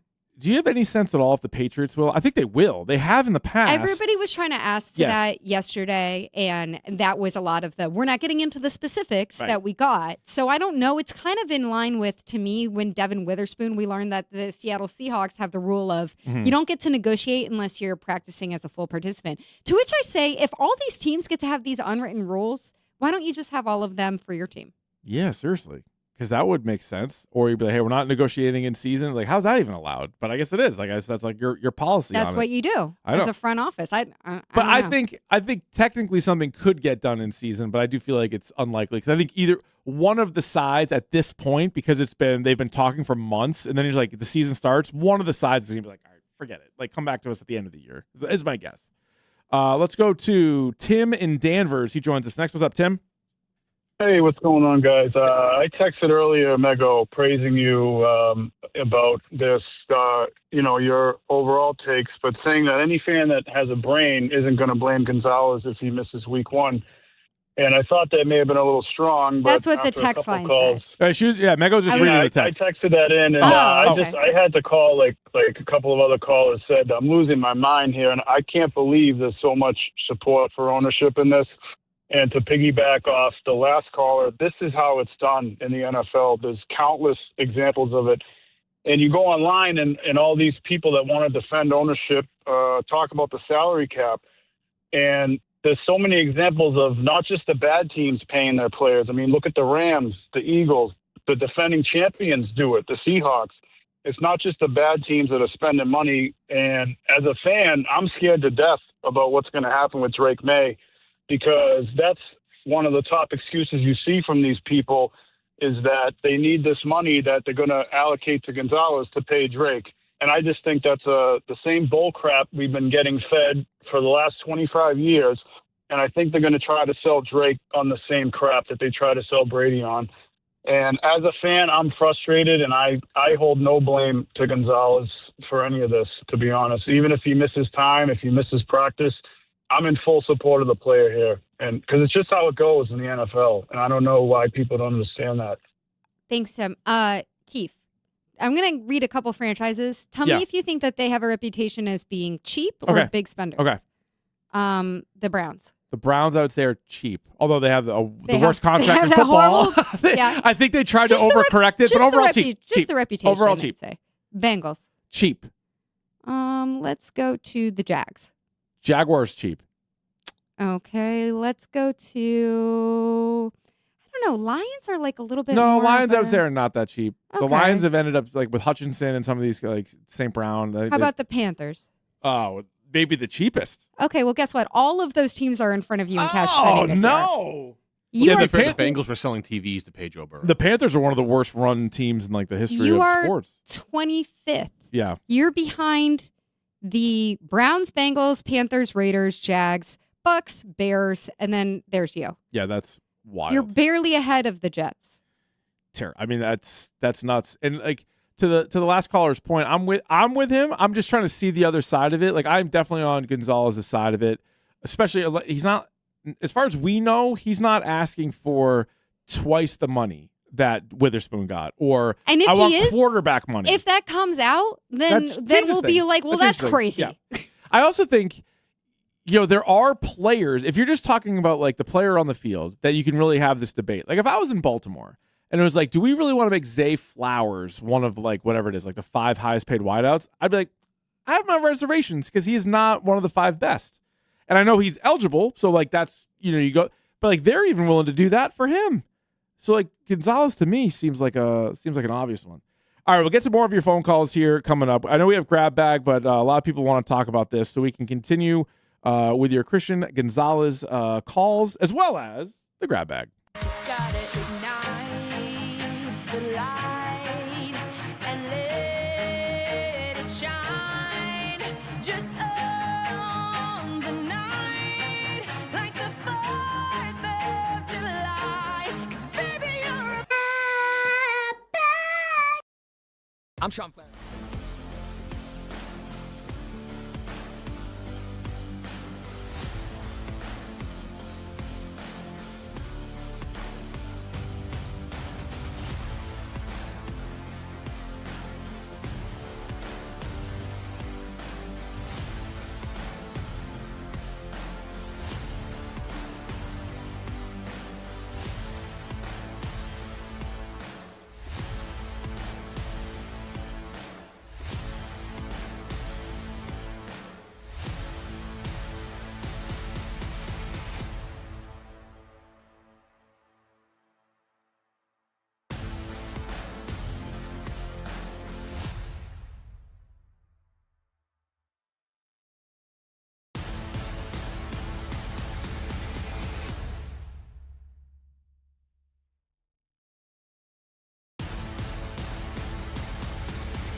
It's time for Grab Bag.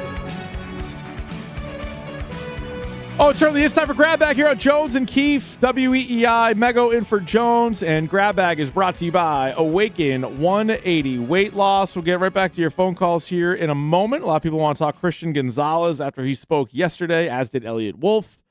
More polarizing a topic than maybe we had thought. Well, text line is very mad that we're not talking about rankings of quarterbacks right now. Rankings of quarterbacks? Yeah. They said we should get off Gonzalez talk rankings of quarterbacks. Okay. Corner or quarter? Quarter. Okay, quarter. I feel like we thrower did, of the football? I feel like we did that all summer. Yeah, we did. Yeah, we tiered it like 3 months ago. We did our QB tiers. And then there was that list of the week of lists with quarterbacks. Yeah, we did a lot of that. Was lists, what All-Star break? They said we're not doing that. they're sick of Gonzalez. So Too bad. rank quarterbacks. Red Sox Marlins tonight. Sox go for the sweep. 6:40 first pitch. That's another 5:40 pregame here on WEEI. Sonny Gray is 16-3. There you go. With a 2.79 ERA. He'll be opposed by Ryan Gusto. I like the Red Sox. Sonny Gray, his last outing was like almost a quality start after he got himself into a bit of a jam. It looked like a slog in the middle. It was. I was at that game. You were? I saw him firsthand. That was the game that was Raffy game. Devers return game. Wilson Contreras hit a ball that is still in flight, and the Red Sox won. Yeah, it's a good game. So hopefully it's a little bit cleaner, more efficient showing from him. But I like them to take this. I think a sweep is on. Grab bag. Fighter of the bag grab. Champion of fun. Jones and Keefe at 1:30 every day for everyone. Next up when the Red Sox preempt them, grab bag. All right, back to the phones. We got Rocco on the Cape. What's going on, Rocco? Rocco? Was Rocco at a party? Rocco? Rocco's at a darty. I don't think Rocco's ready to go. All right. All right, Rocco.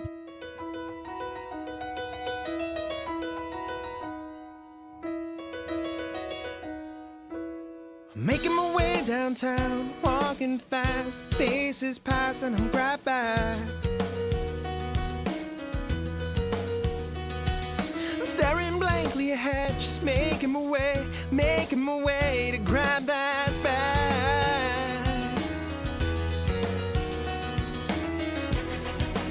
And I need grab, and I miss bag, and now I wonder if I could fall into grab bag. Do you think time would pass me by? 'Cause you know I'd walk 1,000 miles if I could just grab bag tonight.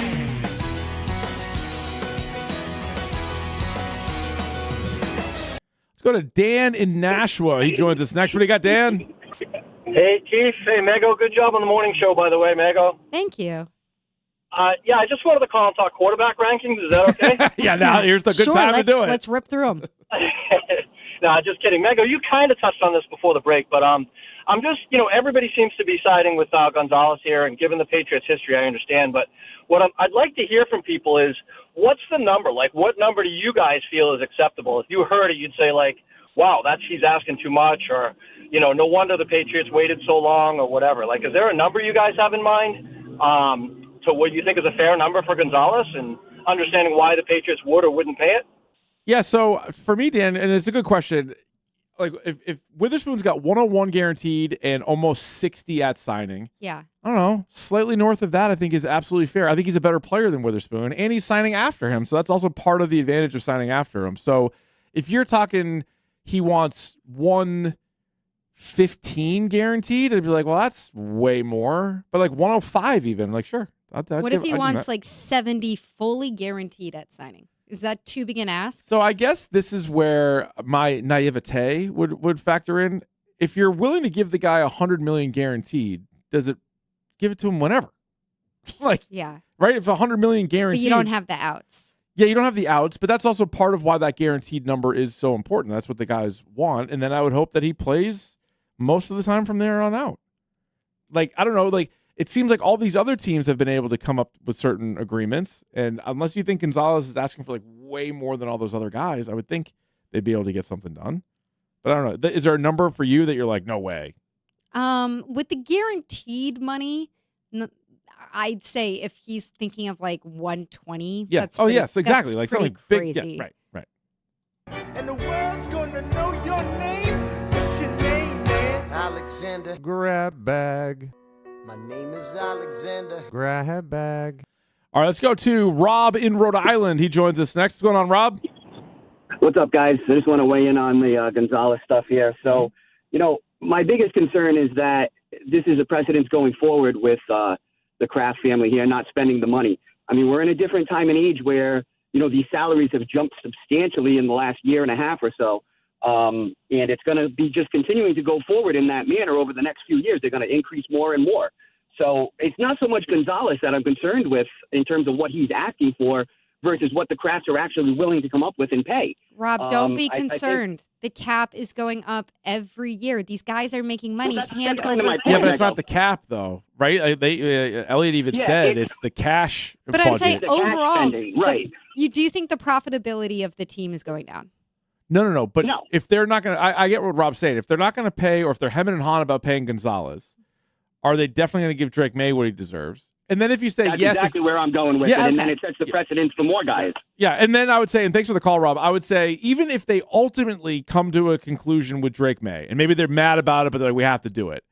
Let's say Will Campbell has a really good couple of seasons. Okay. Now you have a left tackle eligible for a new contract. Are you going to give him a new contract? Or are you going to be like, the way it's going now, hopefully he's really good, and hopefully this is a conversation. Because if he's not, if he has 2 more years like he had last year, I'll be one of the people being like, you don't really need to pay him. Like, let him play it out. Let him play it out. Right. But somebody like Gonzalez, I think, has overachieved, and I would pay him. But I get why you'd be nervous about other players getting paid. I think it just becomes frustrating because it feels like when you hear something like cash budget yesterday, it feels like a construct that they're putting on themselves.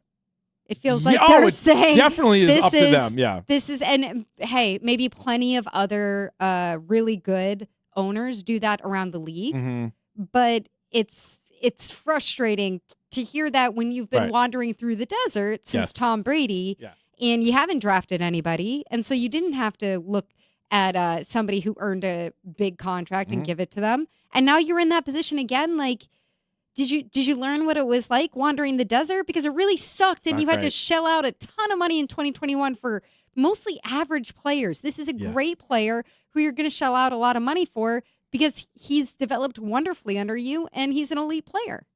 Grab bag isn't free. It costs folks like you and me. And if we don't all pitch in, we'll never pay that bill. Grab bag isn't free. Yeah, there's a hefty grab bag fee. And if we don't all pitch in, $1.05, who will? 'Cause grab bag costs $1.05. Very nice. That's a new one. Keith at WEEI.com. You can send those in. Did you see the video from Bengals camp yesterday? Jamar Chase went down, like, big scare. Tweaked his ankle. Apparently they're saying he's okay. It didn't look great. Let's see. No, it didn't look great. Haven't And looked then at he it was with since trainers yesterday. for a couple minutes, and then he was literally just standing around at practice the rest of the time. Yeah, so I don't know how I feel about that. We have our fantasy draft next week. I believe next Wednesday, Drop God, we got the fantasy draft. I don't know Taking him with your first overall? I took him 1 overall last year. Jeff Cirillo gave me the number 1 pick on the draft. I went with Jamar Chase, and my team was not great. So I know the focus is always on the Niners and the substation. Yeah. Bengals don't have a great track record. No, Nick always likes to point walk across the street. Yes, they literally have to on their cleats walk across the road. They have to wait for the crossing guard to let them That's pass. not what's causing the injuries. Well, no, it's to not. their star players. They have buzzer's luck. I don't know if you guys saw this or if this was AI. Alec Pierce and Josh Downs. Did you see this video, Nick? No, I can look at it, though. All right, pull it. Maybe it was AI. I looked at it quickly. It was them at training camp. They're both hurt, and it was just them, like, walking. Okay. It looked unlike any human walk I've ever seen. They both look like their legs don't work.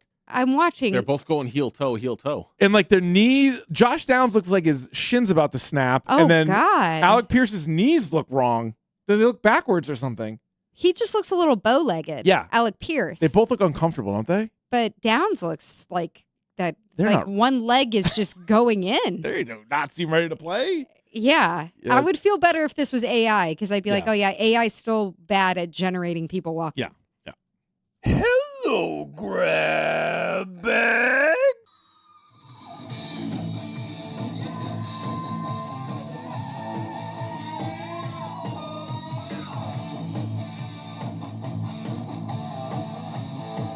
All right. Just a little bit of a longer tail there on that one, I guess, for some reason. What was the horse? I don't know. The that Mr. SEC Hands? has joined. Is not. He's looking down on us. The SEC has joined the Big Ten. They say, hey, no NFL or NBA players coming back to school. Okay. So that's good. They're getting in on that, I guess.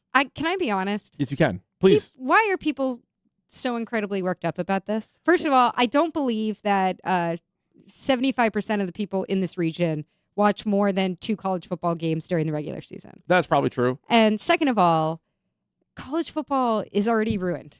It's been ruined, but it's I been also ruined for like 10 years. But I do think like if you're in an NFL Maybe training 5. camp the whole time and you like declare for the draft, you're in the draft, you spend your all summer with an NFL team, and then you're like, I'll go back to college. Like, I don't think you should be able to do that. Why? You're going back to college with your tail tucked between your legs. You are, but You're like, like, didn't work for me. Sorry, bud, you never should have left. I also think they should just let players play 4 years. Like, you have 4 years. You're out of high school, you have 4 years to play college. If there's like a medical red shirt, so be it, fine. That's fine. You can get like a 5th year or whatever. But like, you should only have 4 years of college stats. I feel very strongly about that. I mean, I don't know. They can only transfer once. I also agree with that. You get one transfer. I think the and you one get no, transfer is good. You get no draft declarations. You don't declare for the draft if you want to go back. Yeah, that's I just don't care how much a guy declares for the draft. Yeah, and but then goes back. I can't pretend like I care about that. I just don't. It's the thing I care about the most. Okay, sorry. I'm a grab bag. All right, let's find out if Tracy Bingham follows me on Instagram. Quick check. Not yet. At Rich Keefe WEEI, though. Keep asking, though. She'll do it eventually. She's thinking about it. One of these days. She's probably thinking about it. All right, let's get to this. Putting the X-rated into X. These guys are stupid. Has Bob Ryan tweeted. All right. A lot of people want to know, Mego, has Bob Ryan tweeted? Yes. Yes. Okay, good. Old Time Hardball tweeted out, you hold the deciding vote in the Hall of Fame case for Dave Concepcion. Does he get in? What's Bob say? Bob said, I voted for him as long as I could. Oh. But he won't vote for the steroid guys. No, he won't. That's very clear. Lady Valor tweeted out a I'm already post. nervous. This one, no, not horned up. Not horned up. Okay. 60s TV shows. There are 45 old TV shows. How many have you seen? Oh, boy. Well, Bob was busy. Yes, he but was. I'm going to say that he got 29. 39. Wow. He said maybe 39. Okay, maybe. He wasn't sure. Couching it. That includes from the Brady Bunch to the Flintstones. General Hospital is on here. General Hospital started in the 60s? Can I be? Yeah, and they can never I missed ask a something week or a dumb? Is day or General whatever. Hospital a soap opera? Yes, it is. Okay. Yeah, my sister watched that one for a time. Still on TV. I think Stephen A. Smith is on it. I think you're correct. What? Yeah, him and like John Oliver show up on like They- random Stephen episodes. A. I knew pops John in. Oliver did that. Yeah. I didn't know Stephen A. did Yeah, he that. plays like a mobster.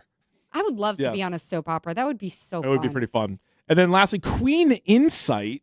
Okay. She tweeted, and it was translated from Turkish. Oh, boy. If you solve this in 10 seconds, your math knowledge is above average. Okay, well, how do we know if he did this or not? Well, it said, what should come instead of the question mark? And it goes 7, 16, 34, 70, 142.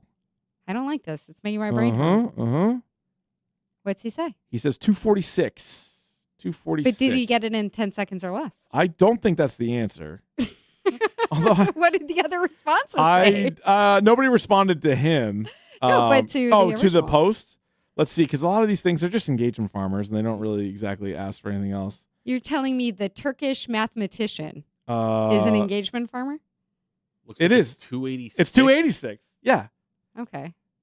Yeah, because I think you just you double the number, and then so the first one you double add 2, then you double add 4, then you double add 6. Well, you know what? I could have gotten that answer in less than 10 seconds by looking at the other replies. That's also true. That was and then just posting it. That was right there for you. That's true. I chime in with a haven't you people ever heard of closing a grab bag door? Let's find out who the best baseball performer was from yesterday. Mego, you decide. Was it Vaughn Grissom, former Red Sox? 2 for 5, 2 home runs, 3 RBI.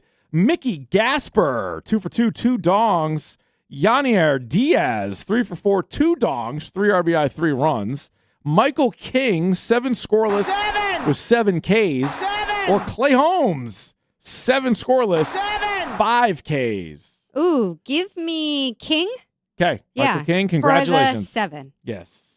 It's time for Jones and Keefe's Random. Brandon Phillips. Eduardo Nunez. Curtis Laskanik. Baseball Player of the Day. All right, Drop God has the random player. What do we got? All right, well, we have a former center fielder who would throw it in from the left side, but he would also hit it from the left side. All right, makes sense. And Ken Griffey Jr. It is not. That would not be random enough. So random. He 0-time All-Star, by the way. Oh. Okay. Finished sixth of the rookie year in 2008 with Minnesota. Huh. And then he had a 19th place finish for MVP in 2014 with the Washington Nationals, where he led the National League with 184 hits. Niger Morgan. It is not. Oh. He would not. He would swipe you a bag, but he topped out at 31. That was also in 2014. Not Jock Jones. Nope. No. But this guy would hit you a triple. Oh, a triple hitter. He had 10 triples in 09, 10 triples in 10, 11 and 13, and then he kind of fell off a little bit. 8. All right, so wait, he was a rookie with the Twins, but then had his best years with the Nationals. So 08, he broke into the league. Not a cup of coffee. Played 93 games. Finished 6th rookie of the year. That's more. That's a whole meal. Yep. And then he hung up the spikes with Seattle in 2018, but he bounced around between the Rays and the Mariners in 2018. Okay, a light hitting lefty stick who could run. Yep. I have no idea. Okay. I looked at the Twitch chat to What'd try they to get say? a clue, and they are putting some filthy names in there. Yeah, they've kind of. Oh, They're horrible. They've actually pivoted away from actually guessing. Yeah. And then, Although yeah. the one actual guess in there I'm is not right. saying that on the radio. Is it Denard Span? He got it. Okay. The Red Sox win. Yeah, I haven't noticed because usually I come up with the player and then Jones looks at Twitch and he's like, you can't read any of these anymore. They used to actually guess and now they just come up with really offensive names that like Bart Simpson would call Moe's Bar with. Yes, they're that's there. what Yeah, I it's was a lot just of those. It's thinking. a lot of those. Amanda. Correct. All right, very good. And congratulations to Denard Span. I think I had him in fantasy for like 10 straight years. I thought you were going to say he's like a 4-time random player. No, I kept waiting for him to be better than he was. He was fine. He did a triple, like you said. We got the clip du jour to wrap up the show coming up next. This hour is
WEEI.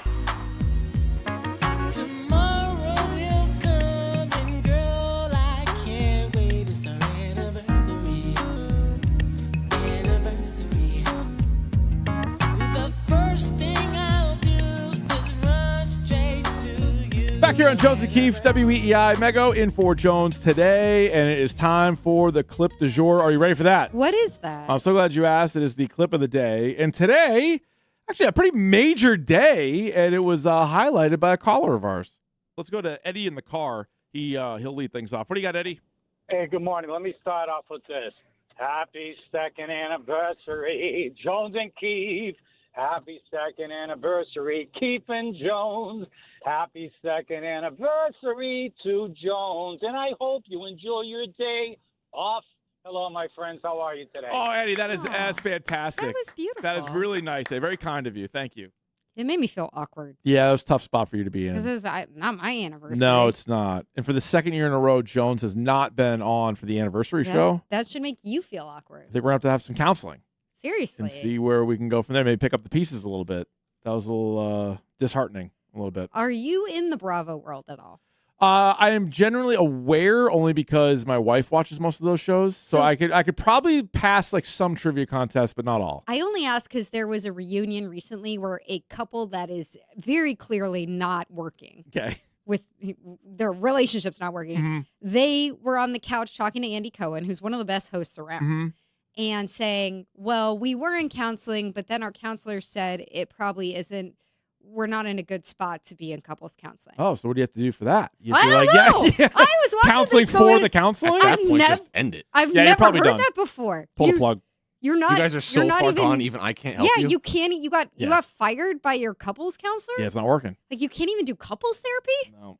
That's bad. Sometimes you got And I just was wondering, you've been married longer than I have. You know, probably people who've been married longer if this is something that you've heard and of. shorter. I've known people married longer and shorter. All So yeah, right. that's true. All right, very good. Exactly. You should be able to read the room a little bit.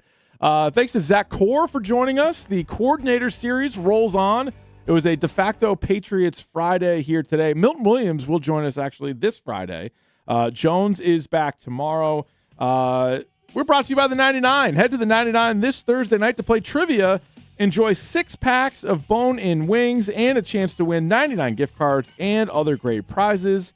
You gotta love the nines. Mego, great job as always. Thanks for coming in. Thank you.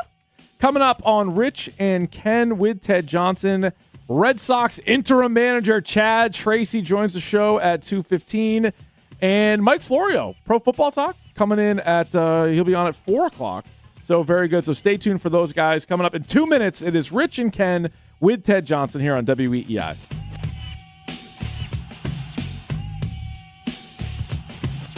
there anything you liked about the show? No.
Here's what's in our feed.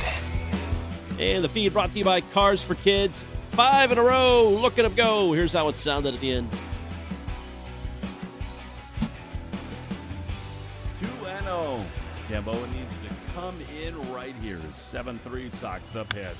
Ground ball to short. Should end it. Monasterio's got it. He throws to first in time. Ball game over. A Duran slam wins it for the Red Sox in extra innings, and the Red Sox have won 5 in a row. It's different heroes every single night. 7-3 in Miami. Will Fleming on the call across the Shaw's and Star Market WEEI Red Sox Radio Network. Shaw's proud to be local since 1860. They'll go for the sweep tonight in Miami. Same 6:40 start time. Sonny Gray opposes Ryan Gusto. Arcan pregame 5:40. Don't waste time trying to get rid of your old or broken car. Cars for Kids, the easiest and fastest way to donate your car and get a tax deduction. Go to carsforkids.org today. That's cars with a K. I'm Ken Laird, and that's what's in the feed at WEEI. Mickey drives one high and deep into right center field. This baby is cranked, and it is gone! Mickey Gasper, a solo homer, puts the Red Sox ahead 1-0. Mickey is on fire, and he puts the Red Sox ahead of the Fish in the top of the second. Just insane what Mickey's been doing. It's being recalled in mid-August. Coming into today, he's hitting .421 with 3 homers. Will make that 4. 10 RBIs will make that 11. Through his last 8 games, he has been on fire, especially from the left side of the plate. It's Rich, Ken, and Ted. Watch on YouTube and Twitch. Follow on social at Rich, Ken, Ted. Well, how the hell are you, Boston and surrounding areas? It is Rich Shirtenlieb, Ken Laird, 3-time Super Bowl champion Ted Johnson, and your wonderful, wonderful Robert Kraft impressions and calls at 617-779-7937. You guys are getting better at the art of imitating RKK. Each day, I've been nothing but impressed.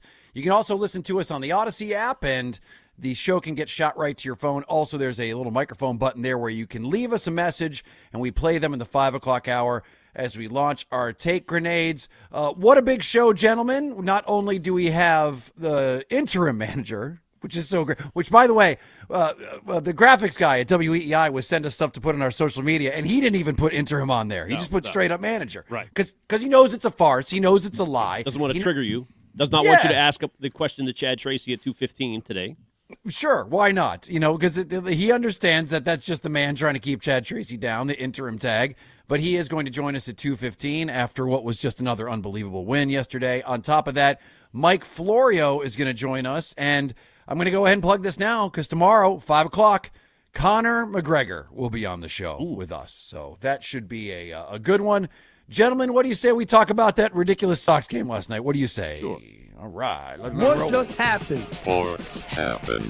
Oh, yes, and Sports Happened is brought to you by Jeffrey Glassman Injury Lawyers, Boston's go-to injury attorney for over 30 years. If you've been hurt in a car or work accident, you got to get Glassman.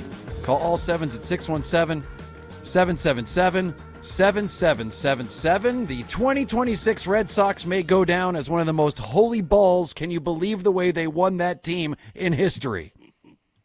Infield in the pitch. Swinging a high drive into right field. It is cranked. It's at the track.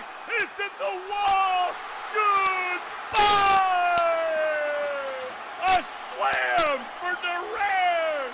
And the Red Sox lead it 7-3 in the 11th. How good must that feel for Jarren Duran to put the Red Sox in the driver's seat in extra innings? How about number 18 and your 66th RBI on the season? The biggest swing of the year for Jarren Duran. No My doubt. goodness. All right. Well, that was a weird one because after a botched strike 3 catch that would have ended the game with the Sox win, the Marlins tie it up and send it to the 11th inning. And then, of course, here comes Jarren freaking Duran, who had been 0 for at the plate. And so, of course, he jacks a grand slam to ultimately end it because that's what this team does now, giving them another I couldn't have scripted this type of ending. But just as wild before all of that, gentlemen, The Sox apparently called up Mickey Mantle from AAA 10 days ago. Let it roll there, Jackson. 1-1 to Gasper. He looks hitterish right now. The pitch is driven high and deep into center field. It is way back. It is gone. Mickey Gasper, a bomb to put the Red Sox ahead.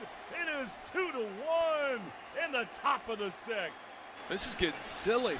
I mean, if you throw something over the plate to the McMahon right now, you're not getting that baseball back. 418 feet to dead center, 102 off the bat. Four-seamer, really not a bad pitch on the corner away, and Mickey crushes this. Yep. Ted, not one but 2 home runs from the darkest goatee in the game. What's so great is that after being called up 10 days ago, he's got 5 home runs in 8 games. And a 476 batting average. I texted you guys last night. This is deal with the devil type stuff that's going on with Mickey Gasper. And what did I tell you? I said somebody went to the crossroads and met Lorenzo. That's what Mickey Gasper did. You think that's what he did? Yes, he did. Do we know that for a fact? That's I know. Well, I've you got you just got a feeling. Okay. I have I called the first Mickey Gasper home run of spring training in Bradenton. My one call of a game, and Mickey went deep for me, and I got my pelota. Como Estas call in. Yeah. So I feel like I got a little share of his success this year. But every day, Rich, I come in and I look at Ted and I say, is he convinced yet? Yeah. Does Ted believe? Yeah. And every day I'm not convinced that he's convinced. I was just looking up, Mickey Gasper, man, he's 30 years old. He's been doing this baseball thing for a long time. He's had to have played in a lot of postseason games. And I'm looking at, he has. He's played in 4 in a league called the Grapefruit League. He does have some postseason experience in the Grapefruit League, so maybe I should go easy on him. Hey, it's awesome. It's so fun. I mean, you kidding me? He's Merrimack, New Hampshire's own now. And no disrespect to Merrimack. I mean, the fact that he's playing for the Red Sox right now is incredible. I get that, but I just worry about, again, the postseason. You're going to face much better hitting. These guys have never experienced it for a lot of time. For a lot of these guys, for the first time, it's just a different animal altogether. So it's fun. It's a great regular season, and got all these great little storylines and just there's so much to talk about with this team. But I'm still hesitant to just get too excited because I feel like when they faced the Yankees in their first round, we saw what happened last year. Well, I keep saying this. The Stars are still playing like stars. But, I mean, Siegler, Sogard, Gasper, and even like Jaron Duran. Like, these guys are winning games. And I was wondering, like, 1 through 9, who are you worried about at the plate? Like, when someone steps up? It depends at what time in the game. If it's early in the game, Duran will not get a hit. But you're right. You're right. He's like, he embodies the whole team. He's like, the first half was terrible. The second half is amazing, or the middle anyway. Duran stinks early, but when it's close or late, he's unbelievable. He turns into, Ted Williams. So it's just wild. And I guess the catchers, I honestly think Mickey Gasper should be considered as the backup catcher to Rutschman because he's played some catcher. And now they have a roster crunch coming where they're having guys come back. I'm not sure that Connor Wong deserves to be on the roster, but Mickey Gasper sure does. Well, I mean, after yesterday, do you blame Connor Wong for that ball getting by him? I mean, in the moment I did. I said, what the F, but, they were saying it came out of that it was a tough pitch to kind of track because it looked tough. Whatever the pitch was, I forget what it was, but it wasn't moving like whatever that pitch was intended to move, and so they at least the Wills were giving Connor Wong, I think, a little bit of a pass on that one. Thank you, 978 texture, by the way. All Gasper, no breaks. It's catching on. I don't mind that. I don't mind it. Although, when I say that you see something you've rarely seen each one of these games, I think for me last night, it was watching the umpire get a 98-mile-per-hour fastball directly to the face. Like, that was like, because I didn't know what happened at first. I'm like, hang on, what's going on? And then what was so awesome was that the umpire still, like, said, safe. And it looked like that was almost like a fencing response. Like, it wasn't even like him calling something safe. It was just, where am I? I like that he was on a knee, and then, like, 5 minutes later, he said, safe. Yeah, and he was just, like, delayed, looking around. I mean, that was wild. Once again, it is the way that they win these games. And how about the dump truck, Eric Miller? What a move at the trade deadline. That's Guy has 10. That's the godsend. We're going to ask Tracy about that, I hope. The godsend. I like that. 3 Ks. Listen, boom, boom, boom. Godsend is a great name. He still looks like a big. I just love this dude. 10 1/3 innings, pitched, and has an Animal House 0.0 ERA. Just a big dumpy godsend. Bluto would be a good nickname. Oh, Pluto's not bad. He does because it's 0.0 until someone gets a hit off of him or a run off of him rather. But the Sox have gone from 14 under 500 on June 24th to 14 games over 500 on August 25th. And here's where it gets interesting. Here's where these next couple of weeks are really going to be fun. Only 5 games out of first this team is, and most importantly, only a game and a half behind the Yankees for that better wild card spot. So this weekend series in New York, just got a hell of a lot more interesting, baby. The rotation does not line up perfectly because you got Sandoval against Schlittler Friday, so that worries me a little. And then Bennett, and then TBD. But still, you swept them the last time you were in New York. You certainly did. Do we need these Red Sox to play more home games in the playoffs? Or it was because they couldn't win it. At Fenway for the first start of the season. Now they can't lose at Fenway. Where are we at with that? Is it imperative that they get that top spot so that they can host? It's a great question. And that last Yankee series they swept them was here at Fenway. So are they a better home team or road team right now? And what about the Yankees? Are they more nervous to play at home for some reason? It's hard to really kind of to me. A young team like this, sometimes you can make an argument for both sides. Well, if they're at home and if they're getting booed for, I don't know, God forbid they don't run out a grounder. Does that impact them in a negative way? It's hard to tell. Right. Well, as long as they're not playing in Canada, so the MIT laser guy doesn't get stuck at the border, that's helping him jack all these home runs, then I think we're okay. They can play anywhere else. By the way, did you hear Cam Schlittler talking some trash on the Red Sox? No. Oh, this is great. This is awesome bulletin board material right now. So I guess Cam Schlittler was doing an interview, and he was talking about how Red Sox fans have been giving him crap online about how, obviously they're catching up in the standings. And he said they can say whatever they want, but they're not really in a position to be talking, considering how the standings are. Whatever they want to say, Right it's now? just kind of useless. It just goes in one ear and out the other. And that was done before yesterday. Really? He said that. Yes. Wait, say that. Wow. I feel like that was a while ago, though. He put the Walpole clankers up on the table, didn't he? Was that recent? So I saw it reported as recent, but I feel like I could be wrong, but I'm pretty sure that was a while ago. But okay, let me either way, let's double pretend check. it was yesterday. That's good. That's very good. Yeah. Chad Tracy. It was the end of July, that he said it. You're right. It was a couple of weeks ago, but still. Here we go, baby. I love it. You know what? It's almost just karma to coming to bite him in the ass. All right. Let's go ahead and get to the interim manager, Chad Tracy. He's going to be calling us, I believe, from his hotel room in Miami before he hops on the bus to go down to that fantastic Marlins Stadium, which I'm still bummed doesn't have the little dolphin machine in the outfield that they used to play whenever they would hit a home run. But we will talk to your interim manager, Chad Tracy, 2 minutes right after this.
Ted Johnson on WEEI.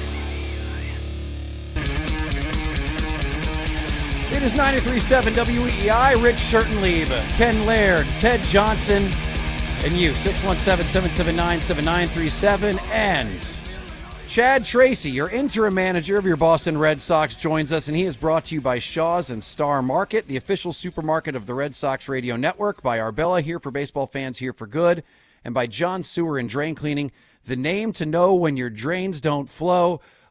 First of all, Chad, that ending was just like you expected it, huh?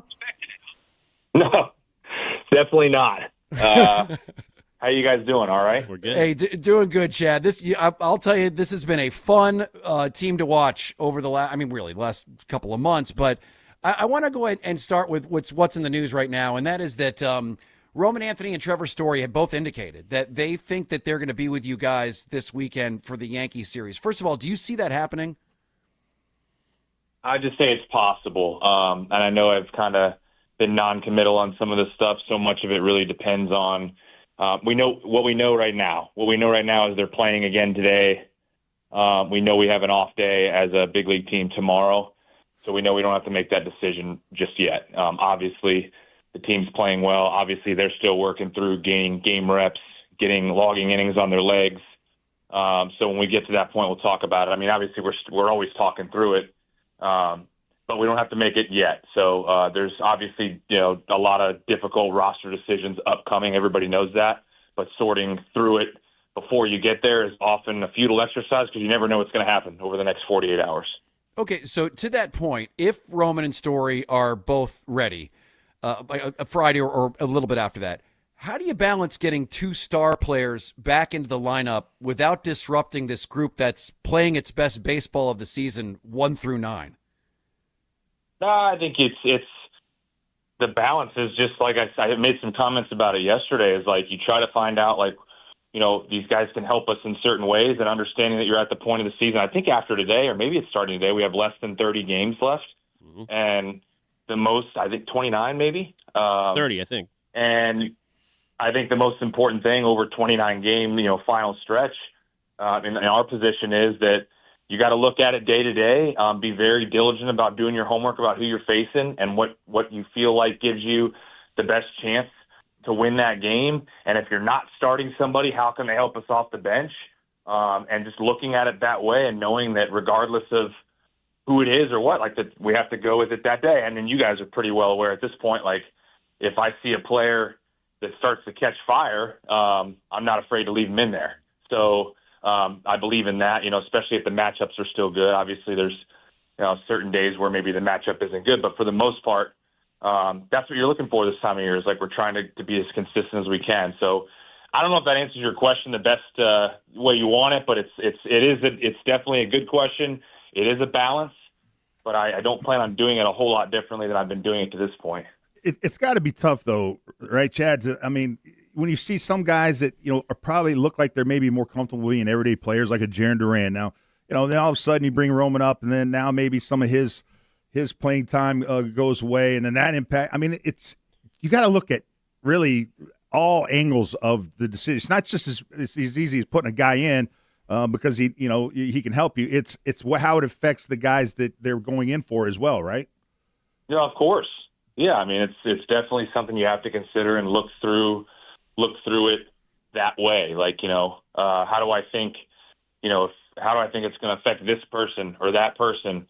But you also are very aware of that we're at the time of year where we are grinding. We're getting ready. Keep in mind, now it's that last stretch where we're getting ready to play 13 games in 12 days. Mm-hmm. So we have a doubleheader on Saturday. We don't have another off day after this one on Thursday. We don't have another off day till kind of getting towards the middle part of September. End of the second week of September. So you are actually at a point of the schedule again where finding a break for a guy here, a guy there, here and there is actually probably a beneficial thing to make sure you get to that last stretch where you got 3 off days in 3 weeks to end September. So we do have a run of games coming up here. It's a lot of games in very few days, and that's important as well, I guess, to your point of if there is a time where you got to get a guy out here and there, it doesn't hurt them either. Chad, with these tough lineup decisions, do the players have any say? Is it a players' democracy? Will anybody get a little say in the council there? No. I mean, there's that's our decision. Obviously when we get to that point, depending on, again, I can't stress it enough. We got 48 more hours to get through, and you don't know what's going to happen. But when you get there, just being diligent about whatever, knowing that if you get there and you end up having a lot of really good players, which mind you is a really good problem to have. I don't even call it a problem when you have really good players and you have depth. That's a good thing. But just being diligent on our end to have the conversations about the things we're talking about right now, that we're going to do what's best for our team in this month. So you've Chad Tracy, we're talking Chad Tracy. You've said that returning players aren't automatically getting their job back. And I just want to know, how do you tell a veteran like Trevor Story, look, we're winning with these guys, so you're going to have to earn your way back in? I actually didn't say that returning players are not getting their job back. I just said that when we balance this on a day-to-day basis, that there's no just guarantees that anybody's in the lineup. That's all I was saying. I wasn't talking about specifically returning players. I was talking about everybody as a group, and I said, and I actually made the comment that everybody in our locker room currently and or that's coming, I think will understand when you're at 25 or so games left that we're going to do whatever it takes for the team to win. So I know that comment gets picked apart sideways and up ways and down ways about always talking about this specific player, and I'm not. I was talking about everybody based on how players are currently going, what the matchups are.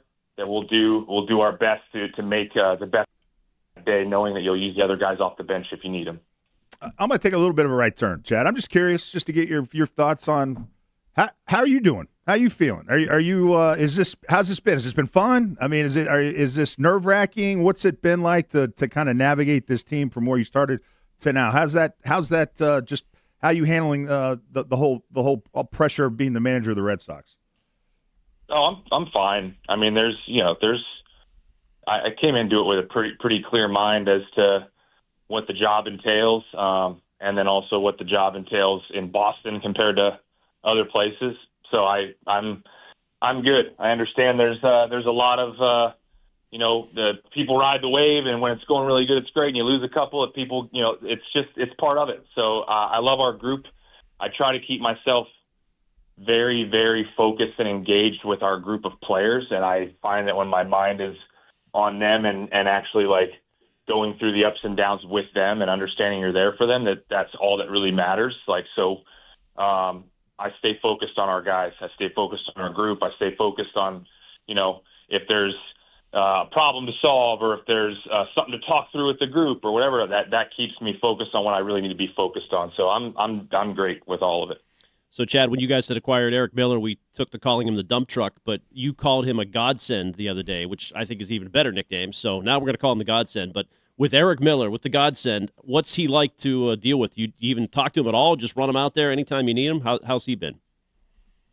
He's been fantastic. I think that what I called him there was just more relative to what has happened to our bullpen over the course of the last 2 weeks with two key contributors in Whitlock and Slayton going down.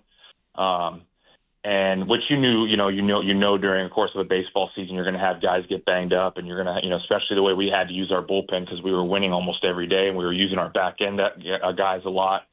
So the thought going into the deadline with whether it's a starter or reliever, but a starter you get or a reliever that you get that supplements your bullpen, right, and helps, sustain if there's an injury. And sure enough, we have a couple of them.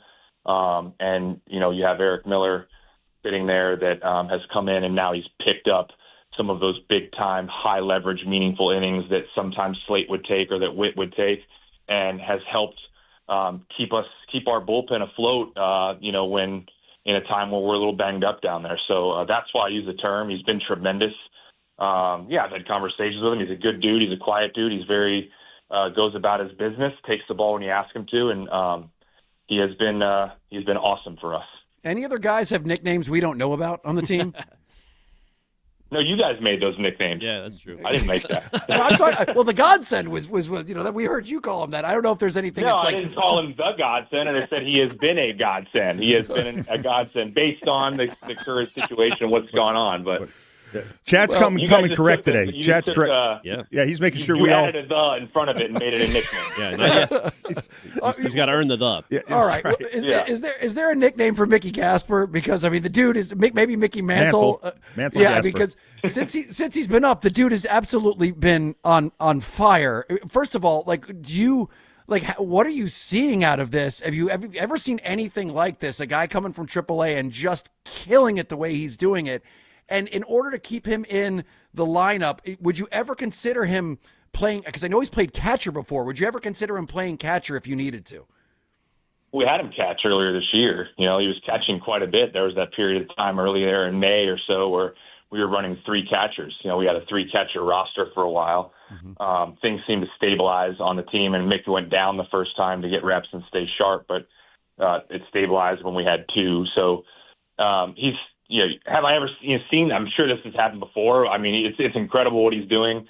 You asked if you ever seen it before. I've seen him do this before. I've seen this in AAA. I've seen him hit like this. I've made various comments since May or whenever he come up about what I feel like this guy brings as a left-handed hitter. Been adamant about it. Like he's a great at bat from the left side. Now, are you expecting 5 home runs in a week from him all the time? No. But I have seen him perform at the AAA level with this kind of, this kind of consistency. And he's, it's AAA. Well, nobody else is doing it in AAA. All due respect. Like, I don't see anybody else doing it in AAA. So if you can do that in AAA, you like to think you can hit in the big leagues. So I watched it in 2024, the first time we had him. I watched it again the beginning of this year when we had him. We sent him down, wherever it was, like a little bit prior to the going on the run, we sent him down. He went down, and I think he was hitting like 390 when we brought him back. So he can hit. He's always been able to hit, and he's just getting an opportunity right now for a string of games to show it, and he's showing it. All right, Chad, real quick, you have gone from 14 games below 500 on June 24th to 14 games over 500 as of yesterday. Do you ever say to yourself, what the hell else do I need to do to get this interim tag off of my title? I don't. I really don't. I'm going to give you guys the same cliche answer that you don't want to hear from me. Like, I'm really trying not to focus on that. There's so much that's gone on in a very short period of time. As far as this team, the work that's been put in and how quickly we got it turned and how well we played. And now we're approaching the home stretch part of a season where the focus just can't be divided. I think that's an important distinction. Is like, I got to keep my focus on the guys, on the players, and on helping us continue to win ball games, and just have the faith that what you're talking about there will work itself out if it needs to. So I just take that approach. I just take and deal with the day that's in front of me. That's all. Siegler said some nice things about you at the Jimmy Fund deal. I asked him, should they remove it? And he was pretty much saying, absolutely, let's get that sucker off. I think they want you to remain the manager. Do you understand how much? I hope the players want me. If that's a good thing, if that's the case, then that's a good start, I guess, if the players want you. Sure. Then maybe that's right. A step in the right direction. And letting the world know that, including, some very important people up above, that they would be absolute idiots if they didn't take away that interim manager tag. There was an article this week that kind of pissed me off. It was just like, they could go with this guy if it doesn't work out. I'm like, what the hell else did this dude need to do to take the tag off? All right. Yeah, it's that's what they do, though. I'm not saying like this. I don't take offense to those things. It's people's job, there's always going to be a story and something to write about, and something to dig into. And I get that, so I don't have the bandwidth to put too much energy into reading that or getting bent out of shape about stuff like that. I just don't, I have to stay focused on what we got going on. Well, Chad, what weird-ass way are you going to win tonight? I don't know. I hope whatever it is, I really don't care. If it ends in a W, I don't really care which way it is, as long as it ends in a W. But we're at least positioned well. Obviously, we've got a lot of bullpen we've used, but we got Sonny out there, with an off day tomorrow. So hopefully we can go put another one together. Awesome. Well, good luck. As I said, this has been must-watch baseball over the last several months, and it just the text chain back and forth is like, well, I can't believe it. It's almost like this team has made some sort of deal with some sort of mystical entity where the endings are just, it's like the 8th and the 9th inning literally are the best things on television right now for you guys. Well, you know what? I would love to win one today prior to the 8th or 9th inning. That would be awesome. Maybe we'll try that, right? The first or second. All right. Chad, thanks for coming on with us, man. Chad. We really appreciate it. All right, guys. Have a good one. Thanks for having me. Sox manager Chad Tracy, interim manager, was brought to you by Shaw's and Star Market, the official supermarket of the Red Sox Radio Network, by Arbella, here for baseball fans, here for good, and by John Sewer and Drain Cleaning, the name to know when your drains don't flow. We will be right back.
Johnson, Boston Sports Original, WEEI.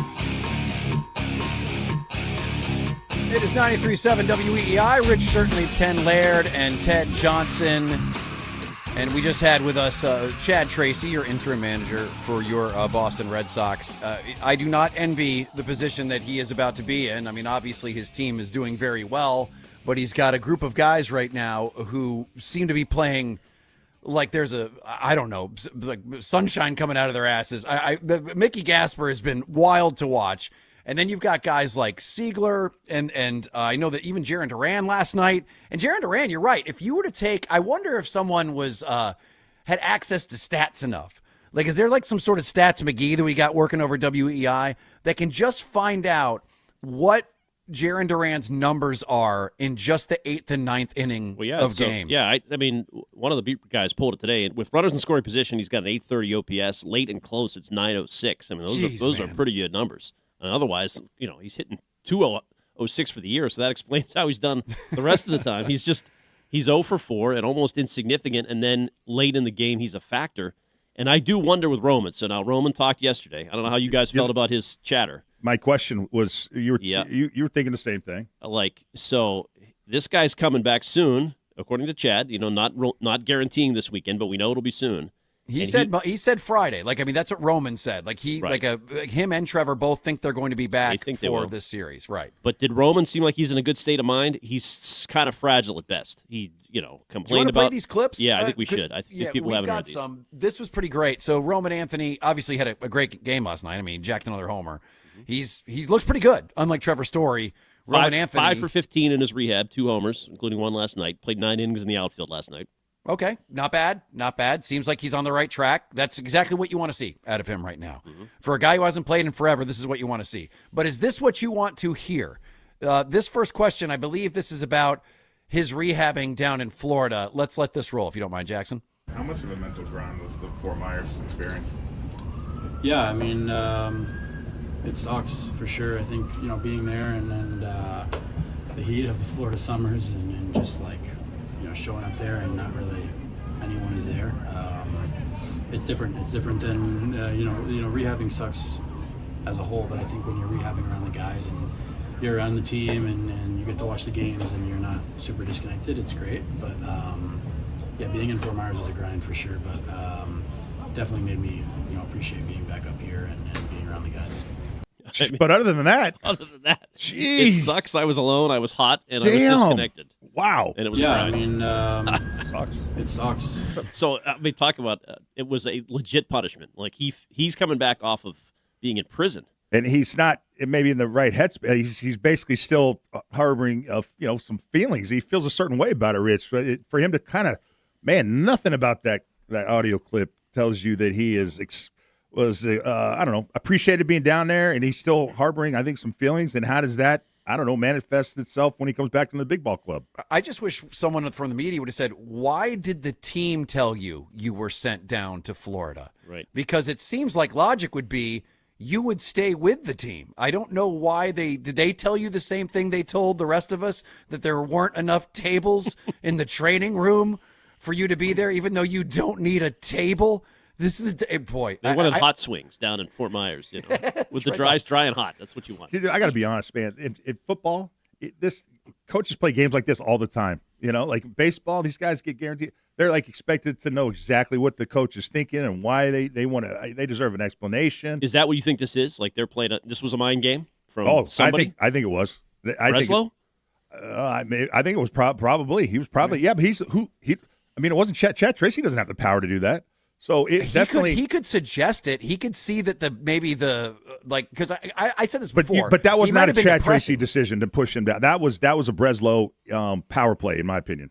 No, it could have been. And you know what? But it sounds like, when I hear him talk, sure, he thought it sucked. But to me, I almost think that's encouraging because he can't wait to get back. And if that's the case, if you had such an awful time there, I'd be doing everything I could to get back, especially when this team is like winning the way they are, the way that the whole country is talking about this Red Sox team. Hell yeah, I would say Look, get me back. but where do you put him?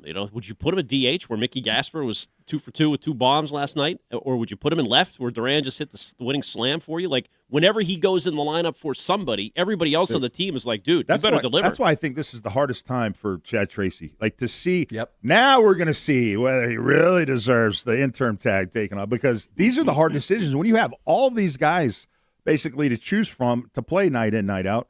How does he mix and match? How does he, can he do it in a way in which everyone's happy, that it doesn't negatively impact their production? That's the fascinating part about these guys coming back is how does this impact the team? Well, I was asking when I asked Chad Tracy about how, I said, well, you've intimated that returning players aren't automatically getting their jobs back.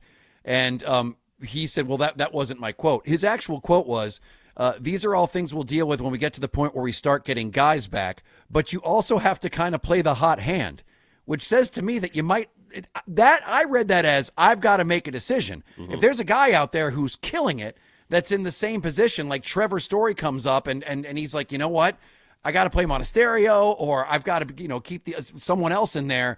That said to me that he might have to make that tough decision, especially if Story comes back like playing the way that he has in the rehab. He's been pretty bad so far, and he was bad before he left. I mean, would you take that gamble? Would you throw him out there, especially when, they're right nipping at the heels of the Yankees to get that top wild card spot? And to be quite honest, you're in striking distance of the winning the division. Do you get the sense that this is a front office that goes down and says, look, what is Andrew Monasterio being paid versus what is Trevor Story being paid? We're paying this. Monasterio made a big error last night. I feel like that almost that throw cost them the shortstop job. Like when Story's back, he's a better defensive player, so that's easy. But so on the Twitch line, one of the guys, Sox fans, saying he pinch hit for Gasper last night. Yeah, but he pinch hit for a righty bat, Jahmai Jones. They have a nice platoon in that spot with Jones and Gasper. So Duran is, or rather Roman's redundant right now if Gasper's hitting like this. Yeah, it's a tough place for him to be in, Chad Tracy, right now. But you know what? It's just another test as to whether or not he deserves to take this stupid interim tag off of his name. But it's going to be wild to watch. It is. 860 texter said, what a breath of fresh air. He's never reaching for a reply to one of Rich's dumbass questions about the interim tag. What a genuine guy. I thought you had him on the ropes. The third time, he was kind of wobbling there for a second, Rich. Hey, he actually gave us a little something there. He did. I will say that. And by the way, I have, in fairness, for about the last 3 weeks, laid off the interim tag thing, and I only mentioned it because his own players advocated for him, and that stupid article came out where they're saying that the team is still looking for a potential replacement. To be fair, the players are going to be positive. They're not going to say anything bad about their manager. But I think Chad is legitimately appreciative now that you are so into this. It might be helping his cause. It's. Well, listen, when he gets it taken off, he can, we can go to Arby's together. Or something really. Like that. That would be 99 fantastic. restaurant. Get a little free kids meal. Sure, why not? All right, 617-779-7937. Later on, we'll get into more of this Roman Anthony stuff because there were some clips about his nightlife and everything like that, which he actually addressed there. But I do want to get to Christian Gonzalez and what's going on what's not going on with his contract situation and how much of an idiot I was yesterday morning when I woke up going, today's the day. Well, apparently not. We will get into all of that right after this.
Ted Johnson on WEEI.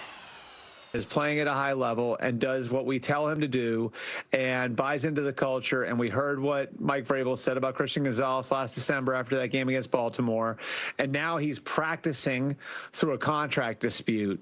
It puts a lot of pressure on the team to take care of him because a lot of those things that you established last year can start to ring hollow if you're not rewarding guys at the top of the market. And I guarantee you this is something that every player in that locker room is paying attention to because this is really the first big example of, okay, now what do they do when somebody has fallen in line and played at an elite level? Do they take care of that guy or not?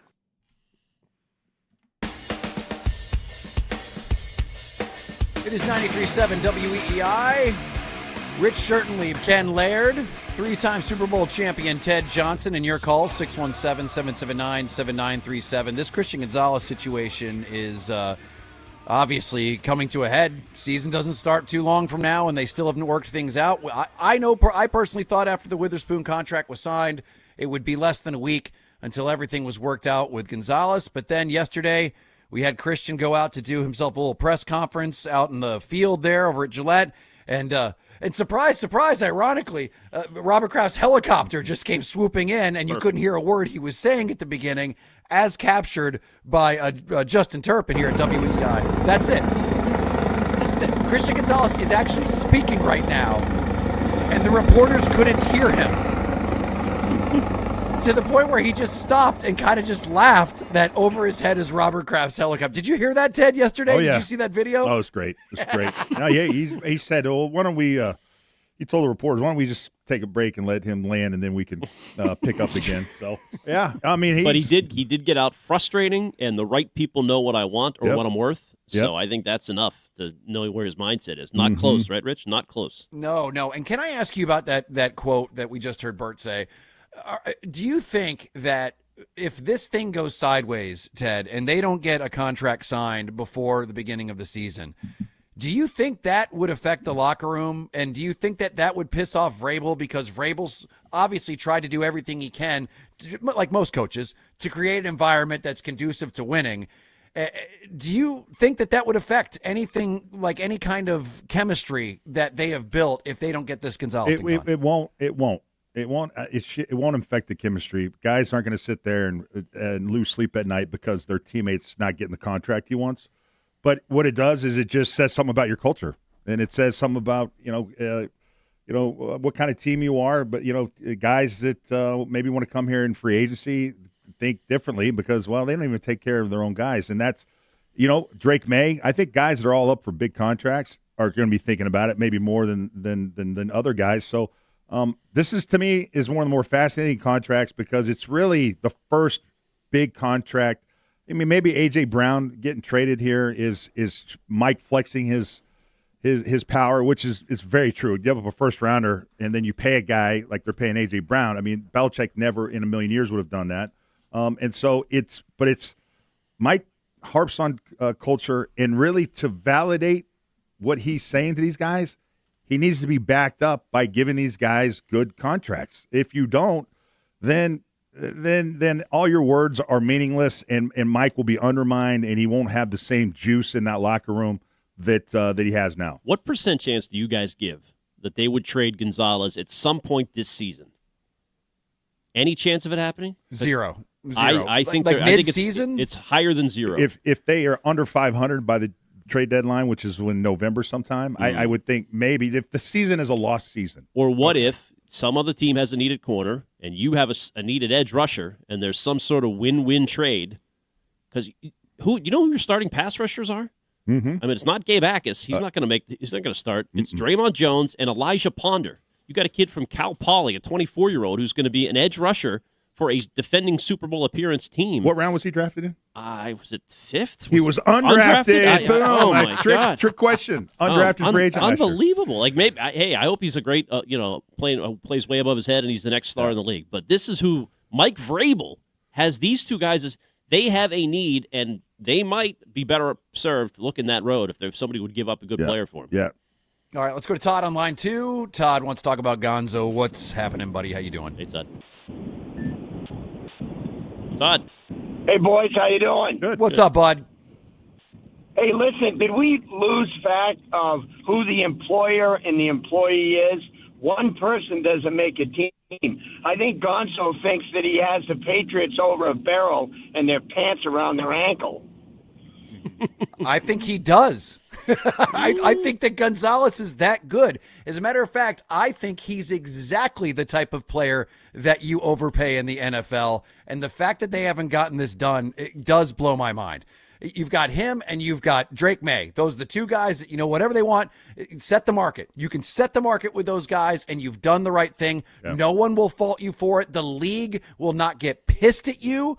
Those are the type of players that you set the market for. Yeah. And so, he's elite at what he does at a position that is very valuable. So, of course, who's the boss, who's the owner, okay.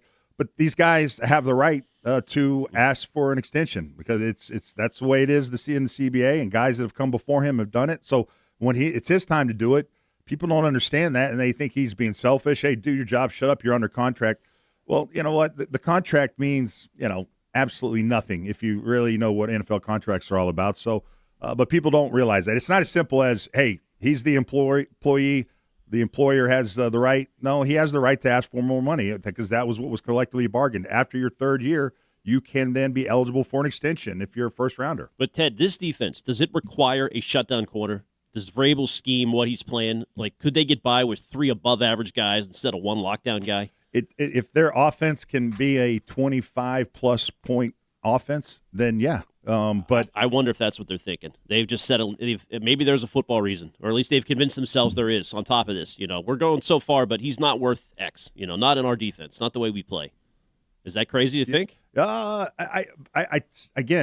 think, and there's Volan had an article about this, about all the former Belichick players basically gone. I mean, they're all gone. This is all Vrabel's team, but Gonzo's a Belichick from their Belichick regime. So you go, well, does he? How does he feel about Gonzo? It felt like it took him a while to warm up to him. Eventually, I felt did, and he had some nice things to say about him at the end of last year.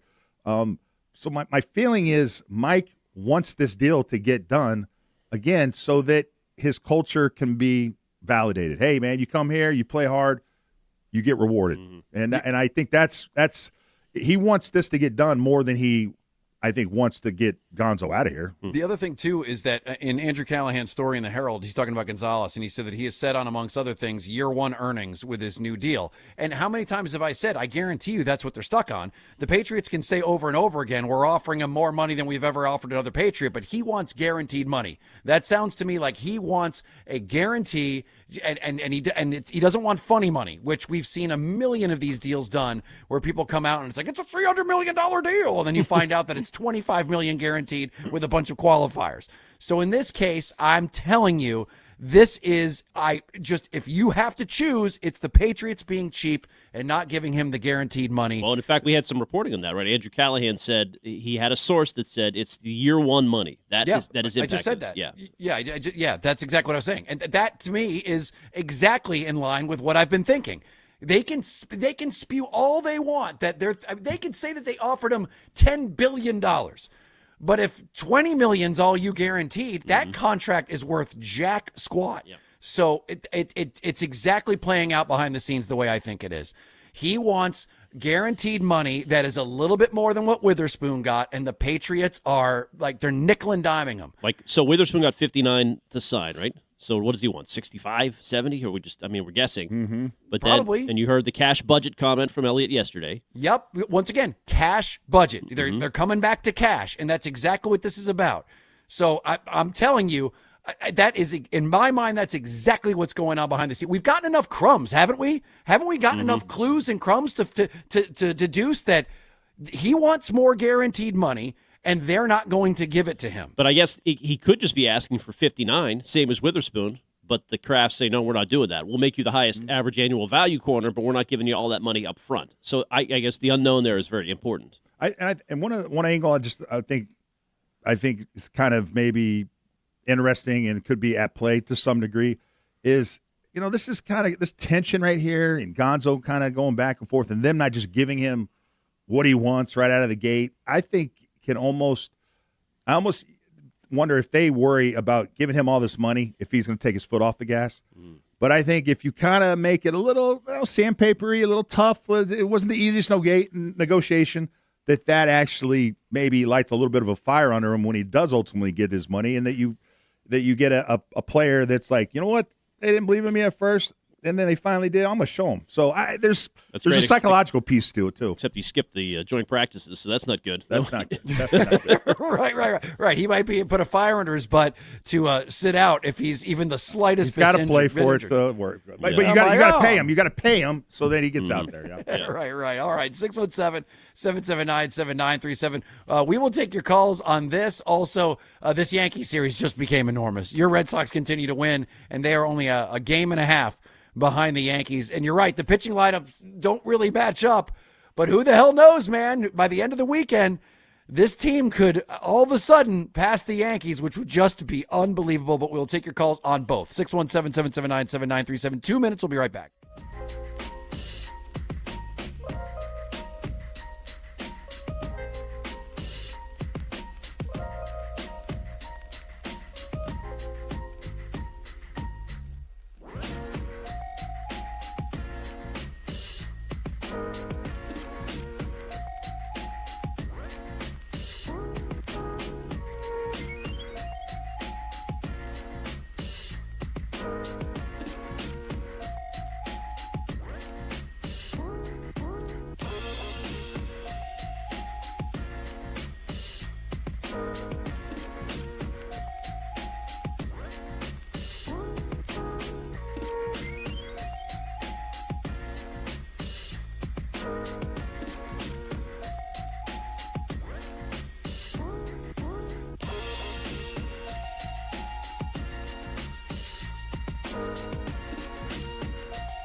Now, here's what's in our feed. The feed brought to you by Awaken 180 Weight Loss. 5 in a row for the Sox after an 11-inning, 7-3 win in Miami. To take the series, they'll go for the sweep tonight. 6:40 pitch across the Shaw's and Star Market. WEEI Red Sox Radio Network. Shaw's proud to be local since 1860. And after last night's win, Mickey Mantle Gasper, who has reached base in all 8 plate appearances in his series so far, joined Sox booth with Will and Will and talked about the night. Mickey, are you kidding me right now? I mean, every night you are so locked in. Have you ever felt this good at the plate in your entire life? Never in the big leagues. This feels good. So I've just, trying to compete, trying to get good pitches to hit, and, trying to get my ace swing off. Summer is the easiest season for weight loss. Warm weather, lighter meals, being outside, your body is primed to succeed. And Awaken 180 has your game plan. Reach your goal this summer with Awaken 180, the official weight loss program of summer. I'm Kent Laird, and that's what's in the feed at WEEI. Rich Shirtleaf, Ken Laird, Ted Johnson on WEEI.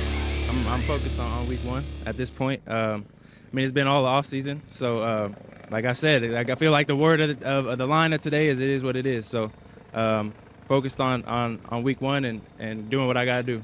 The deal isn't reached by week one. Sorry. Do you foresee your agents still negotiating with the team in the regular season?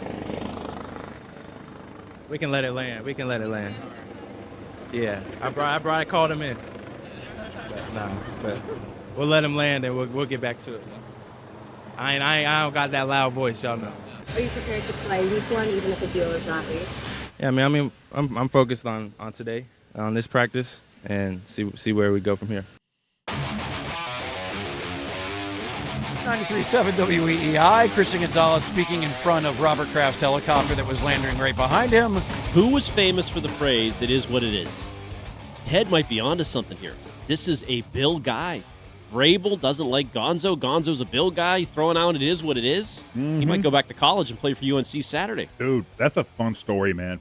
Well, the UNC's another. We're going to talk about that on Friday's show. Wow. Yes, sir. Yes, sir, we are. And by the way, we'll get a little taste of that a little bit later on as well. And it is Rich, Ken, Ted Johnson here on 937 WEEI. You can call us at 617-779-7937. Also, the Odyssey app. Go on there, press that little microphone button, leave us a message, and we play them in the 5 o'clock hours. We unload our takes. We got some people on the phone here. Let's go to Jason on line 2. Jason, what's going on, man? How you doing? How we doing, boys? You guys hear me all right? Yeah, we got you, buddy. Awesome. Yeah, so earlier you guys were talking about how Gonzo wasn't really a necessity, and I just, completely disagree with that. I mean, looking at the track record of these former Patriots teams, that had success, in the early 2000s and in the 2010s, right? You have to look at their defense and who was kind of the cornerstone of that secondary, right? Early in those Super Bowls, who did they have? They had Ty Law. Right. Then you look a little later, 2014, we get Darrelle Revis. And then we bring in Stephon Gilmore. We're not really in a position where we can take liberties with Christian Gonzalez and say, we're not going to pay you, right? We're not going to make you the highest paid corner in the league when he's proven time and time again that he is one of those top guys. He is the type of guy that, makes the big play when you need him to. And we saw it happen. We saw it happen in the Super Bowl. He made those big plays when we needed him to. And, obviously it wasn't enough. And I think that's more so the team not really being ready. We have so many young guys, but he is the type of guy, he is ready. He is ready for the big moment. He was ready for the big game. And I think everybody on planet Earth can agree that from that Patriots team in that game, he was by far the most equipped for that game. Right. And he's not a guy you can just say, we're not going to pay you. We don't want to pay you. You're asking for too much money. He's a once in a generation type player. He's not somebody you can just say, we'll let you walk. So what's changed in the last probably 5 to 7 years is the emergence of more cover two. Cover two is a zone coverage. That's what I played a lot under the Parcells and Belichick defense. And cover two is a zone defense. And why do you play cover two? Because so many teams are stretching the field, these high-powered offenses, big shots downfield. So you play with two safeties, and then the corners underneath are playing as zone coverage. So the importance of a shutdown man-to-man corner has lost some of its importance over the years because of all these high-powered offenses. However, it's still a very, very, valuable position. It is interesting if you look at the money that's being paid out to players in the NFL. It's the quarterbacks get paid the most, then wide receivers, then edge rushers, then defensive tackles, and then cornerbacks. It used to be quarterback 1, cornerback 2, and it's not. That's not that way anymore. But the caller's right. Gonzo is a huge piece, and I was trying to look up the DVOA for this Patriots defense with Gonzo and without, and there's a stark difference. So, but now, real quick, just a quick plug for Zach Core, the defensive coordinator, was on with Jones and Keefe today. With no Jones, Mego was in. Very good listen. Go back at noon and listen on the Odyssey app. And he mentioned, they asked him about Gonzalez, and he brought up, it's just next man up. Remember in the first playoff game last year when Gonzo was out, we had Carlton Davis and Marcus Jones step up, and we did a pretty good job against that Chargers defense. So that's just the team mentality. I'm not saying he doesn't appreciate Gonzalez, but that Chargers offense, they did. They held with 3 points in the rain. Horrible offensive line and a quarterback win, way oversaid. Yeah. And succubus that play. Yes. And now a current succubus, no question. All right, let's go to Nick in Long Island. Nick, what's up, buddy? How you doing? Line 3. Hey guys, how are you? Thanks for taking my call. You got it, Nick. So last month, Kraft comes out and says we're going to make Gonzalez the highest paid Patriot of all time. We're going to make him the highest paid corner in the history of NFL. And here we are a month later, and it doesn't seem like anybody's budging when it comes to both sides. Do you guys honestly think it's a situation where it's coming down to they're not agreeing on the guaranteed amount he gets per year, the AAV? Because I feel like we're getting to the situation. I know we're still 2 weeks out from the season starting, but I'd hate to have it to the point where Gonzalez gets disgusted and then he's got one more year after this and he decides, I'm not going to stay here and deal with this organization. Treat me the way they treated. Teddy J, what do you think? Yeah, I think it's coming down to guaranteed money. How much of it is front loaded versus back loaded, and so guarantees. There's a million guarantees, people. It's not just like when we say hey, he's guaranteed X amount of dollars. Well, it's guaranteed if this. It's guaranteed if that. So let's not. People don't always understand that. So, but to me, it's how much money can he get up front. My guess is he has a little bit of an injury history. Are the Patriots doing per game bonuses, kind of thing? Well, hey, we'll give you all your guaranteed, but you got to be on the game day roster, active roster, which is like it's okay. It's not a guarantee then. Right, exactly. They're nickel and diming them. That's exactly to what me, I'm talking about. That's what they love to do. Is that kind of okay? We'll give you what you want, but in a way which is. That just isn't really giving him the money. It's making him, again, still sing for a supper to get it. And what it shocked you guys. And I'm sorry, real quick. And what does that do, Ken? That makes the statement that Robert Kraft said still 100% true when it truly doesn't really mean whatever he's trying to get everyone to think it is. That's a way of trying to slip. You love Christian as a player, as a person. That's why we've made an offer to him that makes him the highest paid player ever to play that position in the NFL. And coincidentally, it's the highest contract in the Patriots franchise history. So, sure. We're glad we drafted. Isn't saying much. No. It's monopoly. You're right. Money. He's probably not lying. Technically, right. That's probably true. Yep. Nope. But do you think in the year where Gronkowski's coming back to go in the is that the new plan? Just play the helicopter whenever I speak? It's probably not bad. The year where Gronk's going in the Pats Hall of Fame. You remember when Gronk had his beef with Belichick about the injury? Yeah. He would only play if he was 100. 100%. So much so that the family put out a press release. Do you remember that? That was awesome. I could see the Gonzalez family. He'll go to Gronk will be his lawyer, and he's going to put out week 4. It'll be a little statement from Gonzo. He's not 100% this week. We went to the doctor, and he's not playing. I just think Gronk had the backing of the fan base. I'm not so sure if that's the same. That's true. It is funny. We get a lot of callers saying he's being greedy and he's under contract and play the game. And... You know what though? I think it's the difference between nowadays, like offensive players. It's easier for them to get more money because they're bigger stars because of fantasy football. I think that when you're an offensive player, you're just somebody that more people talk about. It's not just because of fantasy football. It's because people love playing Madden and they love scoring. They love offense. On top of that, usually you have a bigger fan base if you're the dude catching the pass or you're the guy throwing the ball. It stinks because I think Gonzalez is worth it. But you're right, he has not captured the hearts and the minds of the way that Gronkowski did, the way that Vince Wilfork did when he was at an impasse with the Patriots over a new contract. Vince used his fandom to his advantage, and eventually the Patriots caved. Yeah. Yep. Yeah, it's true. So, and you're right. I don't think that Gonzalez has that huge fan base, but I think also anyone who truly is a fan of football and is watching these games and isn't a casual fan knows absolutely how important this dude is to your team. I wish they would stop jacking around because it truly seems to be like they're nickel and diming the guy. Get this thing done. You know what his best leverage would be? Miss week 1 and watch Jackson Smith and Jigba have 15 catches with 3 touchdowns and 200 yards or something like that against Carlton Davis. I mean, honestly, I wonder if he's thinking about that.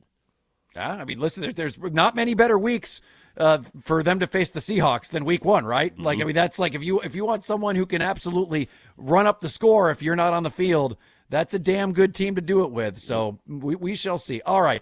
There is a really sobering, eye-opening study that just happened amongst people in the NFL, and it's something that Ted has done a lot of work with, and we will get to that. It is what's going on right now with concussions and CTE, just a sobering report, and we will get to that in 2 minutes right after this.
WEEI. Rich Shirtleaf, Ken Laird, and Ted Johnson. You can call us at 617-779-7937. And there is a fairly sobering report that just came out. The Athletic wrote about it, and it's a study that's been going on CTE. And what it revealed is that at least 1 in 4 former NFL players has had CTE, and they ended up looking at every former NFL player who died from 2016 to 21. Of the brains that were donated, and so this is a very conservative number.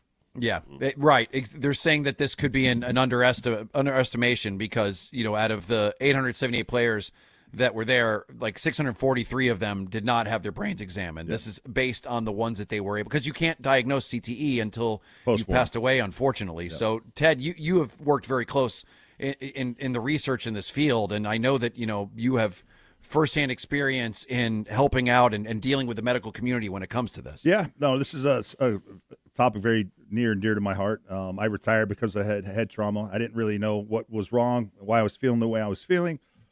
There was not a name for it. CTE was not discovered as a neurological brain disease until 2006. Dr. Bennett Amalo did an autopsy, and he found this tau protein that is basically just it's only prevalent in these in cases where it's multiple subconcussive hits over and over and over again in football players. That's the Tell the Truth guy, right, from the Will Smith movie. The concussion. Yep. Yeah. Bennett Amalo. So we're so relatively new in this field. I mean, if you think about it, that's only a little over 20 years ago. So it's really the next big step was my buddy Chris Nowinski at the BU Med, and they have a brain bank in which they ask people to donate their brains, because they need to get study these brains so that they can help prevent it. It's like you said, 1 out of they basically did an autopsy of 878 brains between the years 2016 2021, because I guess there was a bump in brain donations, and that largely was because of some high profile stories. Junior Seau, Kenny Stabler, Gifford was a high profile story, and so more guys were donating their brains. But it's something that's obviously was some players. There was a class action suit that was settled years ago. I don't know if we have my buddy on the line. Yeah, he is. But we have. Let's bring in. So this is Brad Sohn. Brad's a good friend of mine. He was my lawyer. He's part of court-appointed leadership for the NFL concussion litigation. He's candidate for executive director of NFLPA, and he's obtained some of the largest results in U.S. civil litigation history on behalf of the pro athletes. Cares about his players, cares about his clients, and I thought this was a good time to have him on with this study. What's going on, Brad? How you doing, bud? Thanks for having me on, guys. Good to talk to you, Ted. Good to talk to you, bud. I'm assuming you've read this new recent study that came out. There's great articles on it everywhere, but just what you've been there from the very beginning, Brad. You were with me, thank God, the whole way through. Where are we with this? What are you seeing in advancements in technologies, or just attitudes, if you will, when it comes to athletes and football players specifically getting concussed and then having to live with CTE later in life? Yeah, I mean, I think let's start just by the numbers, because I think it's really shocking when you unpack it. You guys basically got it right, but there were about 1,700 NFL players, people who have played in at least a game between 2016 and 2021 who were deceased. And of the brains that were studied, 92% of them had CTE in them, which was approximately 25% of the players that were deceased between those years. So you're absolutely right. Like it's an extremely conservative estimate. The question is, if the total number of dead NFL players between those years, 25% of them had CTE just because of what was studied, how many others are out there, and what do those numbers really look like? It's probably way, way higher. And that's something that I think, the good news, thanks to, efforts that you personally have made and a lot of other really courageous retired players and active players have made, people are talking about this stuff more now, and it's important because, it's not only CTE, but it's all of the symptoms of CTE that people have in life, like dementia and early onset dementia and, mood and impulsivity issues and stuff. And the more people are aware of those things, the more they can, make informed choices, whether it be, when to start playing football, whether to continue playing football, whether to take yourself out of certain situations and stuff. So I think that in the broadest sense, we're definitely headed in the right direction. There is, a hell of a lot of work to be done. And at some point there has to be a recognition by the league that, look, if we know that, this stuff will kill you, and I hate to be so blunt, but if we know this stuff will kill you, we got to take care of these guys. We got to take care of these guys for the entirety of their lives. So if you don't mind me asking, I don't really know how much changed from when the whole big major lawsuit went down and the NFL had to basically admit that it had been covering things up. Like, what have they done to make this information more available, to change the game? And what are you going to have to do to lower this number? Like, are you going to have to change the game of football and how it's played? Well, they've done a really impressive job at lying more effectively, I think, Rich, frankly. Yeah. I think that, a lot of the changes that have been made, it's stunning to me when given the choice between doing the right thing and looking like they're doing the right thing, the NFL always chooses looking like they're doing the right thing. And, there is a lot of cosmetic changes that have been made to the game, things about the kickoff rule, which, I'm not even sure I can explain how it works now. Reportedly better helmet technology and stuff. The reality is this: exposure to getting hit in the head over and over again leads to CTE. And it's as simple as that. Reducing concussion numbers and how we define concussion and all these things, they're important, very important things for a whole bunch of reasons, but it's not going to impact, what happens as far as CTE goes. If you are exposed for, at minimum, you're probably looking at, 9 seasons of football. If you're, talking about high school and college before you get to the NFL, the odds of you getting, ultimately having the CTE proteins that Ted was talking about before, on your brain are very, very high. And so the question becomes, what do you do about it? Number one, you tell people the truth, and you make sure that everybody understands that, that these are the risks. And if they choose to go forward with it, they're doing it on an informed basis. But there are head health things that we can do, that everybody can do, that, that can make a difference. And I think as far as league-wide changes, the biggest thing is there just needs to be an acceptance of responsibility. Yeah, that would be nice, Brad, for sure. I'm curious what you think, because I just think, there's not many things that could maybe change the game in the form of what we're watching it now, other than maybe this. And I'm curious what you think is when and if there's ever new imaging technologies that are discovered, that are found, where you can detect CTE in the living. What do you think that does to the game of football, or does it impact it at all? Well, I don't know about that specifically impacting it, but, what I will say is that, the more studies that are done, and the more we learn, the more we can do things like, and justify things like, having contact be more sporadic. I mean, as a guy who by no means was I played at Duke and then at Harvard, but Ivy League football went non-contact during practice a few years ago. Yeah. And the on-field quality of play is really not that different. And there are issues like offensive lineman development. If you talk to coaches around the league and stuff, they will absolutely say just not having the ability to be in shoulders and helmets as much time per week and stuff makes a difference. But the reality is people like a fast aerial game anyway, and I think that's what we've been trending towards, for the past 20, maybe even 30, 40 years.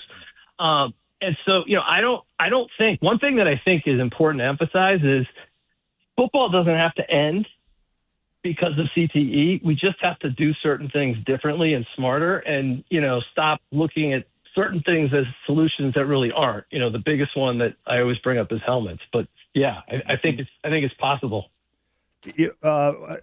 Brad, it is interesting, though. I mean, can you think of another occupation, another profession that has hazards like this, where the tau protein is in the brain because of concussive hits, it feels like, I mean, it doesn't feel like there's another occupation that compares. And it's interesting when you think of dementia or Parkinson's or Alzheimer's, the other brain diseases. You can't always prevent those. Sometimes it's just going to happen. Where clearly you can prevent yourself from ever getting CTE by never playing football. It's fascinating. Do you ever think of it that way? And do you think of another occupation that would have the risk that football does for Stuntman. CTE? It's a stuntman. No, we think about Stuntman. it. Yeah. Well, yeah, but I think, I mean, you go way back in time, and the best analogy that I think it's the best analogy that I can make with CTE is you think of shipyard workers back in the 50s getting exposed to asbestos, and then they would come down with all these diseases later, and it's very, very different. Very, very similar. The difference is that 80,000 people don't go nuts screaming about asbestos. They do for football, and and I think and the point being, like, there are really positive things that the game gives us that I know it gave to you, that it gave to me. That it's the kind of thing where obviously when you're dealing with toxic substances and workers being exposed to them. There's a lot of risk and there's a lot less benefit. Whereas with football, there are good things, and there are good things about, little kids getting off the couch and being active. And so, it's much more of a balancing act than other forms of really serious public health threats, because it's not as simple as, well, just don't do it. Yep. But at the same time, no, there's nothing riskier than playing pro football, and there's nothing worse than you can, do for brain health than, have 12 plus seasons of exposure to, getting hit in the head over and over again. It's just the way it is. Well, Brad, thanks for coming on with us, and more than anything, thanks for fighting the good fight along with Ted. Yeah. I know that you guys are, right in the middle of all of this and on the forefront, and I'm sure that there's other players in the league that thank you for all the work that you've done. So we appreciate you coming on. Brad, you're the best, man. No, not all lawyers thank you, guys. Yeah, not all lawyers are like you, man. And you make it's a personal thing for you, and all your clients appreciate it, buddy. I appreciate you, man. Well, no, I love you, man, and thank you so much. And can we have one moment of levity, since that was a pretty sobering topic? Bring it on. Let's get a nice little pivot here, Brad. I thought it was really a cathartic thing. However long it's taken the NFL to admit it has a CTE problem, Ken Laird finally admitted that salary cap isn't real. Not sure that was a direct quote. I know Brad's a Curtis guy. That's fine.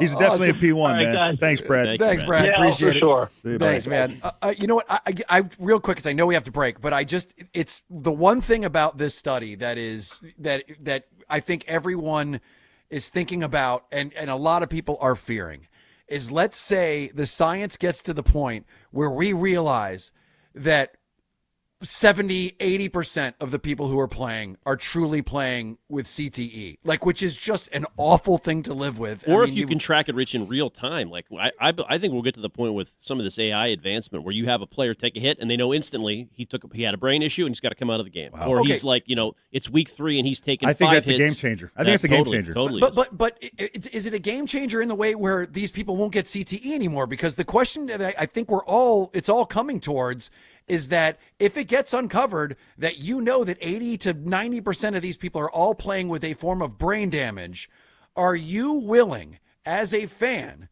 to accept a game that does not have tackling anymore? Would it be enjoyable enough to you if the return is that people aren't damaging their brains? Nope. And not just football, by the way. Text line is true. It's boxing, it's MMA, it's hockey, it's soccer. I mean, obviously there are high-risk jobs in military and, firefighters. We talked all the cancer risk for first responders. So there are a lot of jobs that have risk. But this is, to your point, for our entertainment, there's a certain standard that we've come to know our whole life, I'll be honest, Rich. People know that all about these CTE. I mean, this isn't a brand new thing, and people still. It's a $23 billion industry. I don't blame the fans. I think maybe some of them watch with some guilt, but at the end of the day, what they're saying is the players that are out there playing, they know the risk. Before my generation, the generation before me, never knew really what the long-term impact were. We do now, so players are going in there being more educated, and they're deciding even though they know what the risks are, that they're willing to play. So I think that's how fans probably manage it in their head. Can I ask you this? If you had the same players that are in the NFL right now, the same talent that was there, and you had a league where you weren't allowed to, like, it was not tackle, it was flag. Let's say it's like a flag football league with the same people. Would you watch that? If you couldn't have the NFL, would you watch I'll tell that? you this. It's, you know what that game's called? It's called rugby, and I never watched rugby. Oh, no. Rugby's concussions all over the place. They're getting stomped on. They're getting, dude, rugby is brutal. Like, I mean, you're getting concussions all over the place. Are they making $23 billion annually to play that game? Oh, no. Yeah, it's a physical game, but Can nobody Cantor watches. play that game? Yeah, right. That's my point. Penis cancer, you mean? If you take the helmet out of the game, it's not football. It won't be football, and no one's going to watch that. Wearing the helmet makes the game watchable. Brady's Saudi Arabian flag football league is going to take off. He and Turkey Al Sheikh are going to be. Yeah, I'm only asking that because it seems like we're on a road to that. It seems like we're on a road to where we're going to have to ask that question. The more information that comes out, like if you truly find out that 90% of the people that are playing out there are brain damaged, and with like to the point where the CTE is obviously all over, like way more than we've ever seen. I'm wondering if that's a question that's going to be asked. And you have to say, is it still going to be entertaining if you don't have that? And Ted, I understand what you're saying, but you know what? Listen, there's a lot of sports that were huge back in the day that aren't huge anymore.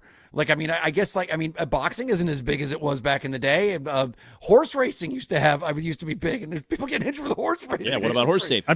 But so you're saying if they take the helmets off and they don't tackle, then you think the NFL will still be it's going to go the ways of boxing? Then no one's going to care. I'm not saying it will be. I'm just saying that's a question we're going to have to start asking. I think it's leading towards that now with all this information. All right, we have to break. We'll be right back.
WEEI.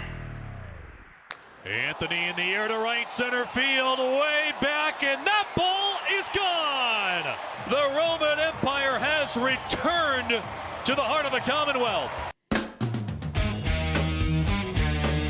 It is 93.7 WEEI. Rich Shirtley, Ken Laird, 3-time Super Bowl champion Ted Johnson. By the way, Conor McGregor on tomorrow at 5 o'clock. There we go. Looking forward to that. Also, Mike Florio joins us in about 20 minutes, and that was Roman Anthony, who seems ready to come back. And my broadcast partner, Jim Kane, down in Worcester on the call there for the big Roman home run. That guy's ready for the big time. That dude is ready to go. He sounds like a professional, he's ready to Chad Tracy it. Go up from the Woo Sox and go to the big leagues. Now, I'm not saying take it over for, of course, the great Will Fleming. No, absolutely not. I'm sure that, there's another great team that could use him, but I do have a Roman Anthony call, by the way, in the hopper in case I ever get to call a Roman home run, because, there are a lot of play on words for Roman Anthony, Oh, no. Like you have, memorized what you're going to say? Yeah. Oh, sweet Lord. All right, do me a favor. Can you just play the sound of a cracked baseball? I want to hear what you have to say. Give me a little crowd noise if you're going to do it. You got the crowd? I don't even know if we can pull that up this quick. Yeah, but just go to YouTube and just type in crowd noise, Jeff. You can get that. Boy, but while he does that, did you have a larger point on the Roman return? Yeah, the point is he seems ready to come back, unlike Trevor Story. I mean, right now you've seen out of Roman Anthony everything you want to see. He's said that he's going to be coming back on Friday, and they're going to have to make a lot of choices, a lot of interesting choices. To me, it seems easier to put Roman Anthony into this lineup than it is to put Trevor Story in there. But I did find it funny. Chris Cotillo went and talked to Roman Anthony, and I want to play this clip first. This isn't from Cotillo, but he's got some great clips because this is a dude that just seems miserable. Like, he seems just crushed by life from over the last several months. And listen, anyone who's gone through an injury before and you're not allowed to do the things that make you happy, which is obviously playing baseball, let's hope it is, then you're obviously hit like what sounds like a depression. This guy right here has not only not been able to play, he went down to Fort Myers, which sucks, and he's been hearing Reddit saying all sorts of things about him and what Marcelo Meyer just hanging around town and getting into fights, and then he slept with his sister, and then they hooked up, and he plowed through Southie and Locos Taqueria. But he sounds like a guy who has read all that on Reddit, or somebody informed him of it, right? Oh, no question. So let me just play this clip real quick. This is Roman was asked about dealing with the noise, and I mean, this guy sounds so miserable. Take a listen. Let's go. How often are you maybe talking to your family, and how much do they help you just to get away from maybe all the craziness of baseball and the injury? Yeah, there's no craziness for me. I mean, it's part of it. It's part of the game we play, and it happened. And I know there's a lot of noise. A lot of people have opinions on me or what I do and my injury or whatever it may be. And everyone's entitled to an opinion. Everyone has a phone. Everyone has access to say what they want to say, whether it's true or not. So I stay away from all of it. And my ultimate goal was to get out here and to play baseball. And I'm doing that now, and I'll continue to do that, and try and help the team win a baseball game tonight. Okay, so Teddy J, listen to this quote from Chris Cotillo, and he goes, Anthony's talking about his rehab and how nobody seems to believe him. He goes, I did everything I could. I thought I made that clear. I took all the shots, injections that I could as soon as I could. I tried to do everything to get back on the field. Unfortunately, maybe we pushed too hard. Every time I tried to do that, it may have set me back a little bit. But at the same time, I saw 3 outside doctors that told me this was a 3-month injury. And after all, look, it took right about that much. I don't have anything to say to anyone or anything to prove to anyone. For me, I'm excited to get back and play baseball. People are going to talk regardless, good or bad. And then he goes on to say, when some people talking about like all of this noise and stuff, he goes, I won't talk on that because it's not even something that's relevant and hasn't been relevant in our clubhouse. It's never been a problem, and it's never really been a thing. I prioritize going to bed and doing everything I can to show up and give it all to my teammates and fans. I think when things aren't going your way and you're a 22-year-old kid that does anything other than just goes home and goes straight to bed, people have something to say. So my man has heard all of the Reddit stories about him just bouncing around with Marcelo Maya and slaying chicks all over the place. But he sounds miserable. And I bet there's nothing better for him than to get back here and just smack a few over the monster, and then all of a sudden he's back to being where he wants to be. I mean, I can't think of anyone who seems more depressed right now than Roman Anthony. Yeah, I don't know if he's in the kind of headspace I want him to be coming back. That's the only problem. But you talk about ears in the cornfield. He hears all of it. And it is kind of amazing though, Ken. Remember was it World Baseball Classic? Yeah, the World Baseball Classic Yeah, was this. He was chumming it up with all the best in Dude, the world, and he was a the superstar. hype with him coming into the start of the season was so high, and then this is where we're at. That's these why comments right now is where we're at. It's crazy. It's the opposite. The Red Sox have surged. He's fallen. Yeah. That's why I wrote a home run call. The hype was so great. Here we go, Jackson. You ready? Give me a little crowd noise here. Here we go. I got it. It's gonna be an all timer. Turn it up. Here we go. Here we go. And the 3-2 to Roman. Swung on and lifted to right. It is high, far, and gone. Veni, Vidi, Vici. He came, he saw, and he conquered. Et tu baseball. Woo! Yes. Outstanding. Thank you. Wow. Very big crowd noise. That's so good, Ken. They I were cheering on your call. Thank you. That reminds me of my favorite Pitbull line. Great call. People say I came, I saw, I conquered, but I say I saw, I conquered, I came. I thought you were going to say, and I kicked its ass. But, you did not go. Very good call there. Thank you. Not bad there. Watch out, Fleming. I'm coming. He's coming for you. He's coming your way. I'm sure Fleming is shaking in his boots right now. Can I just real quick? Can I give a little shout out to Will and Will? Oh, last night. I think it was Willie Abreu was up. Will was singing at some point last night. Wait, what? Yes, he was. He's feeling it, man. We haven't played it yet. Hold on. Let me get the story out. So Willie Abreu was at play, and I think there was somebody on first or second, and he bunts the ball, and it foul tips, right? So the ball doesn't get in play, and him and Will Middlebrooks. So unselfish, that Willier. No, just what a team guy. Oh my God! I mean, this is why we're winning. It's like, dude, aren't you trying to win? Like, if you got to set a bunt down to get a guy to go to second base, isn't it? Oh, but it was unselfish. Oh, it's just. I just thought that was hilarious. You had like the Cam Neely reaction when Breslow Yes! was proud of the pinky. You guys are lauding a guy for doing his job. Yeah. It's tough not to get sucked into it. You know, I you're know. watching these unbelievable comebacks. I totally get it. Like I get Will. I do. I get his calls. The Mickey, you're so fine. Even he admitted, like, all right, I got a little taken away. But in the moment, I'm sure it absolutely felt right. So go for it, Will. Absolutely.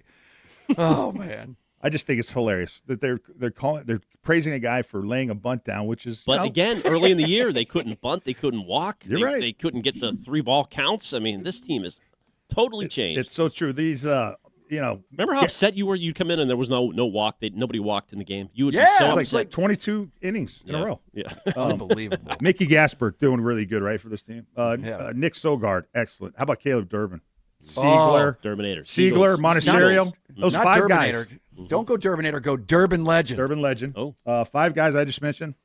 Total of 17 postseason appearances. Total of 17. They got a lot to postseason prove, appearances. man. Can they do anything in the regular season to In regular convince you? season? There's nothing they can do. They could win the rest of their games. Let's see. We'll see what they do against the Yankees. Okay. I'll come they back just next swept them in 4 games last time they played them. Yep. So that didn't convince you? Yep. Nope. Is this team the current the lineup we saw last night with all those guys I just mentioned? Is that going to be the lineup in the playoffs? We don't know, man, because Roman's coming back, There you Trevor's go. coming back. There we You know, go. there's a lot of guys Talk coming to you back, so then. we do not know. You know, but listen, it's a good problem to have because the guys they got now are damn good, and hopefully Roman will continue to. Because that dude's so. For him, he needs a hug. Like Roman Anthony needs like a big hug. I've never seen anyone sound more like freaking the sports equivalent of Eeyore than Roman Anthony. Do you think he's talking too much? I think he's saying too much. Yeah, I almost he think. is. And who's the guy in the locker room? They're just going to go to him and say, "Hey, bub, maybe." Because once you say it, it's just out there. I think Contreras. Mm-hmm. Contreras can be like, hey, do me a favor. Shut the F up. Let's play baseball. Yep. And then maybe it'll be over with. We shall see. All right. We have to play this. We have to break. 617-779-7937. There is one of my favorite people that I think we're going to try to have on Friday in the media who absolutely just lays in to Bill Belichick and everything that's going on down there. It's an art, and he's Picasso. Let's play that right when we get back.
Let it roll. Mr. 305. One of the best songs ever. And they are hang playing on, Miami. Ken, here's your line. Here it is. I came conquered, or should I say I saw, I conquered, I came. Oh, yeah. You know what that means. It's starting. He is indeed running the game. Oh, jeez. What his way? All right, it is Rich Ken, Ted Johnson. He gave me so I conquered. He's like the Dice Clay of musicians. Oh, I saw, I conquered, I came. Oh, she's an egg jiggler. It is Rich Ken, Ted Johnson on 93.7 WEEI, 617-779-7937. We will get to that person who ripped into Bill Belichick. Also, Mike Florio is going to be on with us in just about 5 minutes. But first, let's. I love it when there's full phone lines. Let's go to Rick in Lowell on line 5. Rick, how's it going, buddy? Hey, Rick. Good. Hey, Ted, guys, I want to compliment you on that CTE whole segment. As a former athlete, now, not at Ted's level, but man, I can count half a dozen concussions I've had, and it's serious stuff. But I also love the way the lawyer handled it. Mm-hmm. He's not saying get rid of football or this and that. It was refreshing to hear. Well, Rick, I just want to say that I don't know if you're aware of just how much Ted has helped out in that field of research. As a matter of fact, if you just... Oh, I know that. That. And I think... So, all right, I'm not going to give out names, but a good friend of mine, and you'll figure it out because of my name or whatever. Good friend of mine has donated his brain to, is it the BU study, I think? I don't want to mess that up. Mm-hmm. That's right. Yep. BU Brain Bank. But, world champion boxer. You can do the math. And I'm so proud of him for doing that. And I see him, every 10 days or so. Yeah. I got to guess. That was yeah. He's been right. All right, I'll give you this. Fight of the century. Oh, fight of the century. Wow. No. Right, thank you, Rick. You can look at it. Yeah, thank you, Rick. We appreciate it. And by the way, Ted has diagnosed Jackson with CTE. Yep, just from watching I just did my own little testing on him, and I've determined that yes, Jackson. At least I have an excuse now. Stage 2 CTE. So that's right. And, good luck with the rest. I'm gonna get stage 3 tonight and down. Attaboy. Oh, whoa. Let's go to how about Ralph on line 3. Ralph, what's going on, buds? How's it going? Gentlemen, Anthony and Story are coming back, and we see it. And I heard Harold Reynolds this morning, what he had to say. These guys are going to be thrown into the fray. They're not going to sit on the bench for a while. These two guys are making over $40 million to get combined this year. To me, it was a huge mistake on both of them. I never wanted Story. And Anthony, you could have waited to pay him that kind of money. Now, they're going to come into this lineup, and you're going to see the ownership say, they've got to provide something here. Now, Anthony, the media and the fans made this guy, Ted Williams, before we know what he is. Yes, he's a talented kid, but now he's got to prove it. If I was in this stand, it's only my opinion, and they didn't perform, I would boo them, not Contreras. Contreras is a mini Manny. He's half out there to begin with. Leave the guy alone. You know what you got. You don't want him sulking. Guys, I would say, come on, let's go. You owe us, both of you two. And they're going to go in the lineup real quick. Watch. Yep. Thanks, Rob. Yep. That's not what Tracy said, though. He said he's basically they're going to play to win, right? Yeah, I mean, according to what he said, is that when these guys come back, that doesn't mean that you are going to immediately get rid of guys who have a hot hand right now. He pointed to the schedule. There's a ton of games. The guys are going to need natural rest, so there's plenty of games to go around, so that everyone will get their reps. Is how he phrased it. I just don't know how in any world you can send Mickey Gasper down right now. If these guys come back this weekend, I mean, Mickey Gasper, as I said yesterday, it's sell your soul to the devil stuff. Like, then his numbers are absolutely 5 home runs in 8 games. He's hitting .460, I believe. He cannot lose. So, I mean, listen, is it just a hot streak? Absolutely. It could totally be that. It sure does seem, but I mean, according to Chad Tracy, though, he's seen this guy, down in the minors do the same thing, and he's just he's a fireball, as Pitbull would say. But I don't know how you're going to be able to handle sending a guy like that down when you get Trevor Story and guys, here's the list of names that potentially could be sent down: Anthony Siegler, Monasterio, Mickey Gasper, Nick Sogard, Eli White, and Jahmai Jones. Like two of them have to go. It's gonna be Eli White and Jahmai Jones. Those are gonna be the guys. White, they traded for him. He's a key pinch runner. You can't send him down. Oh, you can't? No. Oh, okay. Well, then it's going to be either Siegler, Jones, maybe. Monasterio, Gasper, or Sogard. Rosters do expand September 1, so they get a couple extra spots, so that could factor in. But all right, well, it's tough. If they got to bring him up this weekend, you're right. Only Somebody's got to would go. know that, man. Really? They do? Yes. Yep. I'll be damned. Yep, I don't envy the position that Chad Tracy's in, because especially having to go up to a guy who's been delivering like Siegler or Sogard, these guys have been playing their ass off, and to say, hey, you know what, this dude who's kind of been sucking like Trevor Story's, sucking on the way back. He sucked before he got hurt, and he still sucks right now. I don't know. Maybe, who knows? We can all hope for the best, and hopefully that, he gets back up there, and all of a sudden he's who we all want him to be. All right, we have Mike Florio from Pro Football Talk on. Always great having him on with the latest NFL news. We'll ask him a little bit about the Christian Gonzalez deal as well and what he is hearing, and we will do that in 2 minutes.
Now, here's what's in our feed.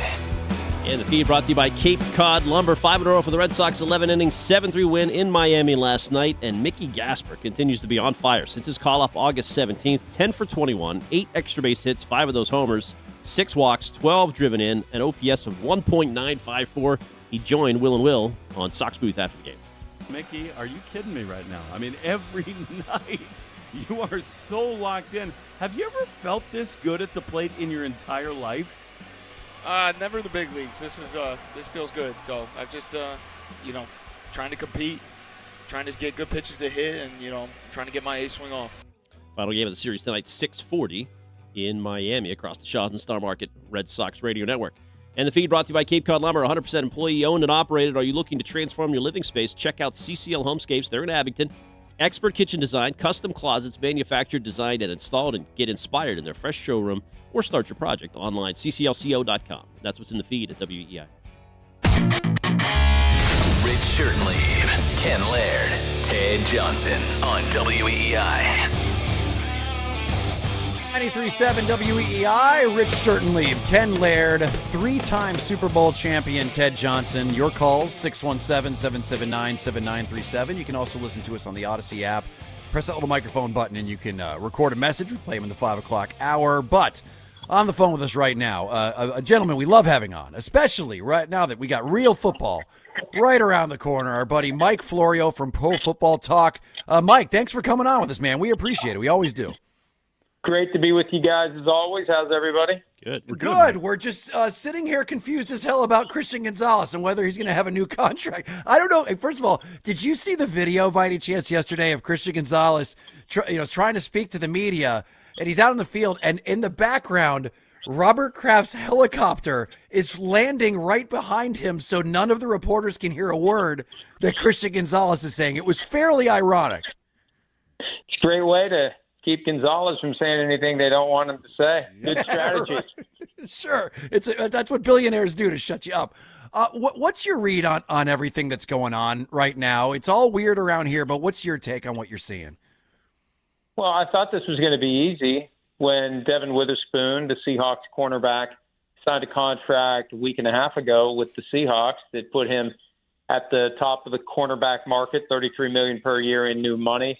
When Bijan Robinson, the Falcons running back, signed a deal a couple of weeks ago, it just took a matter of days, maybe 2 days, 3 days at the most, for Jahmyr Gibbs, the Lions running back, to do basically the same deal. The structure, the template, the money was almost identical, a little bit more for Gibbs because he went second, and we thought that's what would happen. We thought Gonzalez was waiting for Witherspoon, and that once Witherspoon got his deal, then you just change some of the numbers, and Gonzalez gets his, especially since it's the same agency representing both guys. So nobody knows specifically what it is, but it can't be something fairly simple or it would have been done by now. So I don't know why it hasn't gotten done.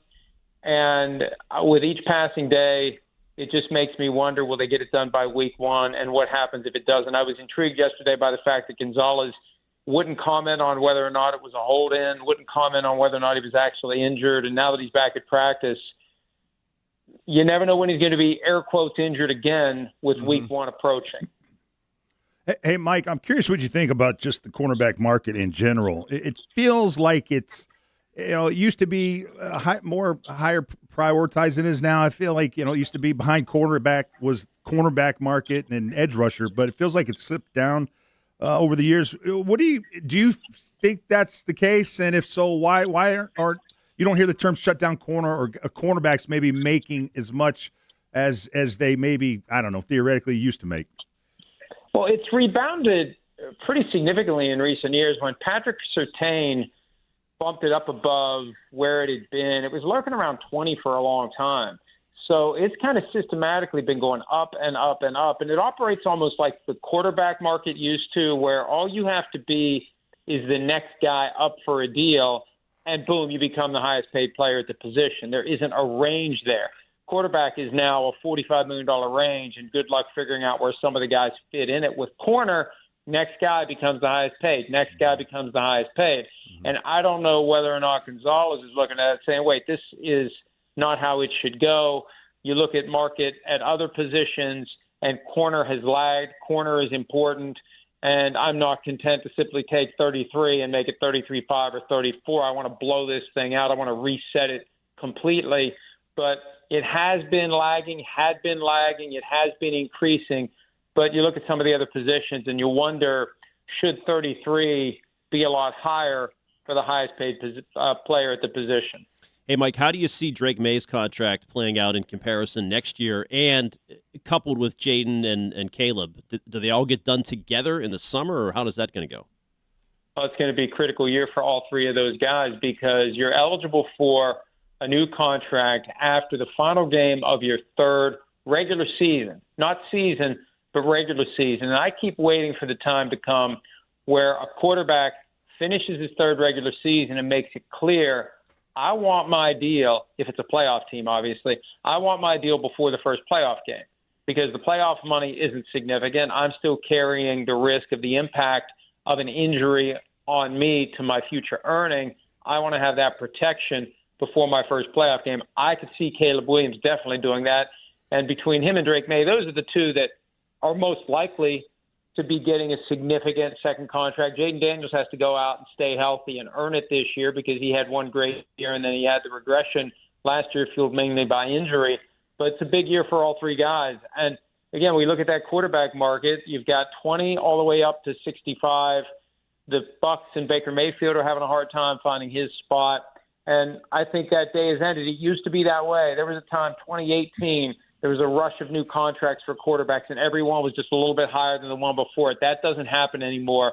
Some guys are going to get near the top.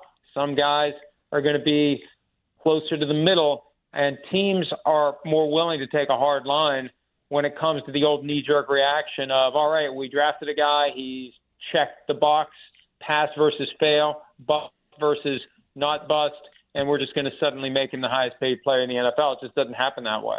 Man, the Patriots better not jack around with the Drake May contract. I don't know. That would backfire. I mean, that's. I know that Ted's been saying that Christian Gonzalez, the one thing that makes him different than a guy like Will Fork and a guy like, like Rob Gronkowski, is that those guys had massive fan support. Christian Gonzalez, everyone knows, is a great player, but for some reason he's not loved like that. If they F around with the Drake May contract, now that is a guy who has fan support around here.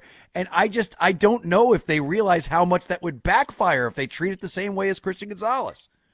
I think you're right. Gonzalez has 3 years. He only played 4 games as a rookie. He's got 1 Pro Bowl. He was an AP All-Pro second-teamer. And the flip side is, even though he's better than maybe the accolades would suggest, the flip side is the guy who finished second in the MVP voting. I voted Drake May first in the MVP voting, and there's no reason to think he won't continue to develop at a high level with Josh McDaniels as the coordinator. And my conspiracy theory, and it's not much of a conspiracy, I just think it's more of an interpretation. When Mike Vrabel talked about the lack of depth recently, Sims and I were talking about this on PFT Live, they may be longing for the days when, and this was more first leg of the dynasty, when you had a bunch of guys who weren't insisting on market value, and you could have a robust middle class of backups who were making good money, filling those key reserve spots, so you could take next man up to the extreme and fully expect the backup to be as good as the starter because there wasn't as much of a gap between first string and second string. So if you're going to have Christian Gonzalez with this massive deal and Drake May with this massive deal, that's how you're going to have to cut up the salary cap pie with a bunch of young players that you hit on in the draft and you develop and you trust to be backups because you're not going to have the extra cap space around if a large chunk of the cap is going to Gonzalez and May. Mike, I want to take a right turn here a little, and it was a couple weeks old, but I heard you and Sims talking about this. Hopefully you'll remember your thoughts on this, but Vrabel was asked at a press conference about his, quote, off-season counseling, and then he went on to filibuster for like 5 minutes about something completely not topical to what the question was. One, I'm curious your thoughts on Mike's response, and then two, just the Rossini-Vrabel story in general. Where do you think that still stands, and is that pretty much a story we won't hear from for a long time? Well, look, I got a ton of respect for Mike Vrabel as a head coach. I voted for him. I think as coach there, he was second. I went with Liam Cohen. He ended up winning it. But it was close. It was tough. It was, how well do you do with what you have and what were you supposed to do with what you have? But he did a remarkable job turning that team around. But we had some fun with the 3-minute answer that never answered the question and devolved into a discussion about offensive line play. And he's tried that a few times where it's just, start talking, keep talking, never answer the question, and if you talk long enough, they'll forget the question that was asked. And I understand the sensitivity, and I understand he'd rather move past it. And by all appearances, the one thing I said that could reshuffle the deck on all of this is if Diana Rossini decides she's going to do a sit-down interview with Oprah or somebody the night before the regular season opener, and we're 14 days away from it. Tuesday night, September 8th would be an ideal time if she really wants to stir things up and tell her story, and who the hell knows what she would say. It would definitely create a reaction going into the first game of the regular season, but everything has kind of died down. I don't know why the Athletics investigation of her work has completely disappeared. Who knows what's going on behind the curtain? Is there some sort of an agreement that the Athletic and Rossini reached that nobody's ever going to talk about this again? I don't know because nobody's talking about it. But the whole thing is in a very strange posture because the Athletic created the impression internally and externally. And internally it's important because there's tension there between the New York Times and the Athletic. The people who work as reporters for the Times believe there's a lower standard applied to the Athletic. So there was a ton of internal scrutiny and concern that this wasn't going to be handled properly by the Athletic or by the Times. And now it's just disappeared. It's been 2.5 months since the guy who runs the Athletic said we're a few weeks away from concluding this investigation. And then out came that long Times article and the blowback from that, and there's just been nothing. So it's strangely silent now, and there's two specific things that could still happen. One we thought was going to happen, the athletic investigation ending, and two, the possibility, this vague possibility, that she's going to tell her story, and neither has happened, and who knows what's going to go down between now and week one. All right, speaking of weird relationships, Mike Florio from Pro Football Talk, has it been strange that outside of this thing that happened a couple of weeks ago where it was announced there was going to be an investigation at UNC and Mike Lombardi, has it been weird how quiet Belichick and most importantly, Jordan has been during this? Because, I mean, I'm talking the beginning of last year, they were everywhere. Jordan has barely even posted on her Instagram, which is insane because she used to post like 3 times a week, pictures of her with Bill, pictures of her all over this place. What is going on with UNC right now with the investigation and the weirdness that's happening with the quiet? I never even see a picture of them in Nantucket this summer, which you saw a million times over the past 2 years. There have been no leaks whatsoever about this Lombardi situation. Belichick has kept it to a minimum. I understand there are privacy issues involved as it relates to employment relations, and there's certain things you just don't want to say. There's been no leaks. No one's whispered anything to anyone about what's going on. They haven't wrapped this thing up yet, so it wasn't some misunderstanding that could be quickly resolved. There was a very strongly worded statement that was issued by Tom Mars, the lawyer who is assisting Lombardi in all of this. And now here we are, we're just a few days away from their opening game against TCU in Ireland. And we remember how the TCU game went last year. We know how the TCU game started, and we know how it ended. And I suspect that everyone in that program right now is just kind of bracing for the possibility it's going to be another disaster. We'll see how good the players are. But at the college level, it doesn't matter. You could be the greatest game day coach in any sport in history, and some believe Belichick is. Doesn't matter if you don't have the players. And at college, it all comes down to having the players. There's been talk about, I mean, I guess there's been a couple people this week who have speculated that Belichick might not make it through the season. Could you see that with just how big that contract is, that ever happening? Well, I'm a firm believer that once a major football program, college or pro, decides that it's moving on, there's no benefit to be gained by delaying the inevitable, especially if there's anyone on staff that you would want to give an on-the-job audition to. And I don't know that there's anyone on the North Carolina staff they'd want to do that for. But the buyout goes down every year because he's actually working for the money. And at some point, it makes sense to just write the check and move on. And I don't have the number in front of me. It's not the full balance of the remainder of the deal. I think that maybe only the first 3 years were guaranteed, so they'd be biting the bullet for 1 year, but I'd have to refresh my memory on it. But it wouldn't surprise me if he gets fired after this year. So if he's going to get fired after the year and they decide after 7 games that that's it and it's a complete and total disaster, it wouldn't surprise me if they decide to just pull the plug during the season. If I know it's a long shot, Mike, but sure, if he would come back to the NFL someday, what team could consider bringing Bill back into the fold? You can't let it go, can you? Stay quiet. Ted, stay quiet. Well, look, dysfunctional teams do dysfunctional things, and there's a cluster of dysfunctional teams in the NFL. But when you consider all the jobs that have been open since his firing from the Patriots, that cycle, he got 1 interview with the Falcons, and then another cycle, and then this past year, 10 jobs open out of 32 franchises, and his name didn't even come up. I thought when the Bills did the delayed firing of Sean McDermott, not delayed, but it happened on a delayed basis because they made it to the divisional round and lost.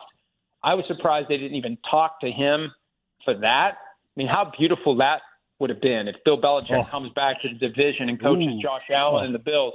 I think the ship sailed. Now, I know it only takes one owner, but with each passing year, I just think that it becomes a longer and longer shot, even for the most dysfunctional team. And right now, Cardinals, Browns, and Jets are the 3 that I would put at the top of the dysfunctional list. There we go. I think even for them, I think it's a hard sell to bring Bill Belichick into your building because remember, and this is what scared Atlanta away at the end of the day, you got to throw the keys to Bill Belichick. He's not going to come in as just the coach. He's going to take over whether he's got the title or not.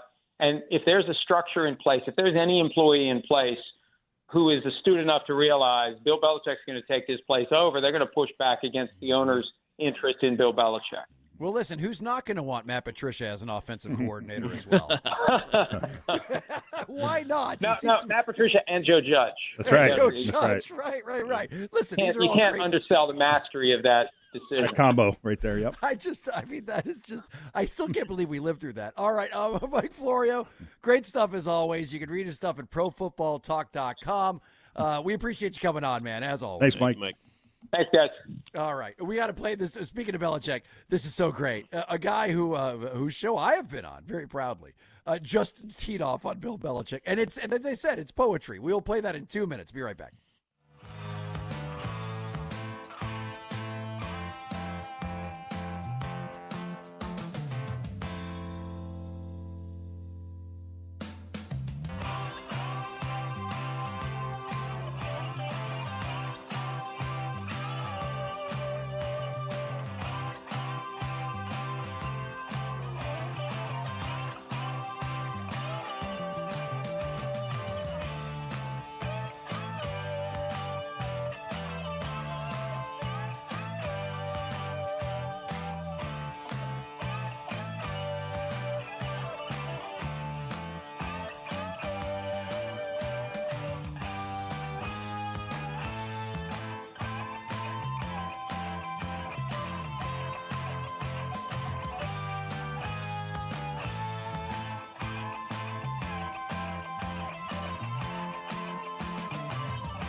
On WEEI. It is 93.7 WEEI. Rich Certainly, Ken Laird, Ted Johnson, and your calls, 617-779-7937. I love having Florio on. He's the best. I mean, he was doing this 25 years ago with his little website, profootballtalk.com, and he would just talk about all the scandals in the league. It's always interesting. It's never dull. And I love that he gave me names for Belichick. Cardinals, Browns, and he's not going to the Jets, but Cardinals or Browns. There we go. Okay. You know what? In 10 years, you'd ask him that question, he'd say the same two teams. Nothing's going to change. I listen, this is my conspiracy theory on everything that's going on in North Carolina right now. The fact that Jordan has not put anything on her social media in like a long time when she used to live on her social media, that might say to me that there's something up. Well, she listens to Ted. What do you mean? She's heard the succubus stuff, so she wants to stay out of it. She's smart. Like, something up in what way, Rich? Like maybe there's a breakup coming and it's going to be bad. I mean, it all ends with Bill. It's just, different model. Yeah. Oh, so yeah, I wouldn't be surprised. Real quick, I got to put this in there. Last year, so the Tar Heels, they go 4-8. Remember, they fired the previous coach because he only won 7 games. But last year, North Carolina went 4-8 against what was considered the 80th schedule in the country. Mm-hmm. This year, their schedule is ranked 29th. So a much harder schedule. But Bill always takes off in the second year. It's second year. That's when he surges. Yep. So maybe we'll see. All I know is that it starts Saturday night. His Saturday season at noon. Standalone. In 12 Dublin. o'clock. Yeah, 12 o'clock. Yeah, that's right. And you got some noon TV to watch over there in Dublin. I believe that game is going to be played. Yes, sir. But Paul Feinbaum's the greatest. I've said this before a million times. He's my favorite currently working radio personality. I think that guy is a genius. He has cultivated an environment where he's got, all these just like weirdos from these map dots all throughout the South, and he gives them a safe space and lets them go. And I'll tell you what, they are just awesome. I'm fascinated by the people calling the Paul Feinbaum show, but Paul Feinbaum is a great radio guy because he gets it. On top of that, he's had me on the show, so of course that's kind of nice. But he has this to say. He was set up and said, all right, who do you feel is going to have more of a bounce back season? Do you think it's going to be Deion Sanders, who obviously needs a bounce back season, or Bill Belichick? And that just teed him up. Let's take a listen. I'm not pulling for Bill Belichick. He's a grouch, he's a bully, and his career in college is about to go down in flames. He lost Michael Lombardi, his chief assistant and GM. His son disappeared from the staff a couple of weeks ago as the defensive coordinator.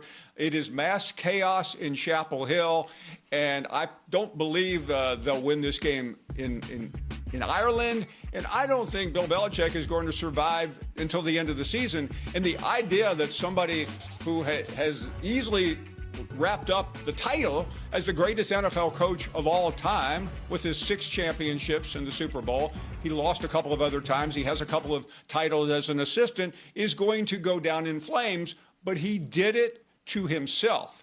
He couldn't accept that nobody in the NFL wanted him anymore. And because he is Bill Belichick and he knows more than anybody, even though we all now know that it was Tom Brady who led him to all those Super Bowl championships. Brady proved that the second he got out of there.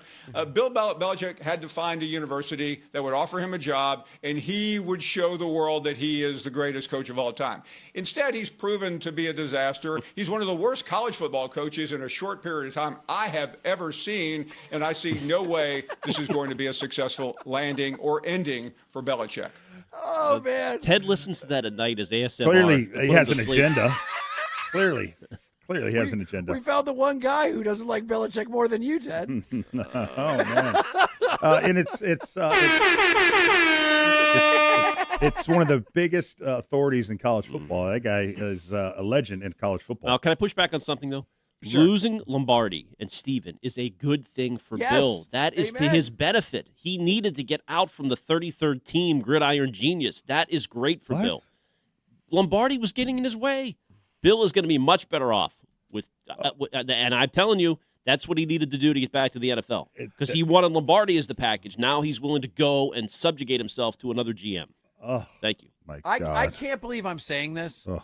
I want Bill Belichick to be successful this season. Oh, And the great. reason It'd be is I want him back in the NFL. Thank Don't you you. want him Yes, back? Of course. Oh, it would be just awesome to see him back in the NFL. How could you because do this job and not want that? I would love it. I'd love it. Yeah, but there's dumb owners out there, just like Florio said. So Jerry Jones, my Yeah, man, there you hang in go. there. Come as on. dumb as they get. Right, But I'm telling you, I can't get over this whole weirdness because, I mean, at this time over the last 2 years, there were 1,000 pictures of Jordan and Bill Belichick together. Like, you know, him wearing his Taylor Swift The Eras sweatshirt, them like having those bikes with the wicker basket on the front, them like smooching in front of a lighthouse. There's none of that. It is There's weird. nothing. It is weird, and I think it's good to bring up because there was so much of it, and so much of obviously Bill signing off on it, like wearing that the Orchids of Asia shirt to a basketball game. That wasn't that long ago, and all of a sudden you're right, it's just gone. Like how about a little bit of not even like a little bit of. Isn't that good? We rip Brady for being in the news too much, and No, I'm saying it's so weird that something is up. Yeah, Like, you could be right. I believe, and by the way, she totally doesn't seem like someone, if there was a breakup, that would go scorched earth. She just seems completely like no, she would never do If she anything. can't like go that. on social media and do all the stuff she likes to do, what is she getting out of it? What is, She's right. She's got some title down just there. true love. True Yeah. love. Yeah, true love. I mean, she's the one who like started reading like Linda's letters or something on her social media that was to Bill, and she's the one wearing the Orchids of Asia shirt. When they break up, it's going to be awesome. It's going to be because you're going to hear of all these. I guarantee she's going to play voicemails from Bill going, "Hey, lots of smooches to you, baby. Just wanna, She's going to get a nice you're little my little payout, teddy bear." non-disclosure. You'll never hear from her, and she's basically got all these rental properties. She got in, she got out. She made some money. Her mom owns a place in Provincetown, a little shop there. Go back and work with mom. She'll be good. She'll retire her mom, and they'll move into a high-rise in the seaport. Probably. It feels like an NDA right now. It's an doesn't NDA, it? baby. NDA. Yeah, it feels like a non-disclosure agreement. No pictures, no nothing. You are radio silent. And something bad's going to happen. I mean, as far as the relationship is concerned. And how great would it be? How funny would it be? Is that after they broke up, immediately Bill becomes great again. He becomes the greatest coach Succubus. in college football history. Yep. Like, that would Rises be from the the best ashes, story. Bill. Yeah.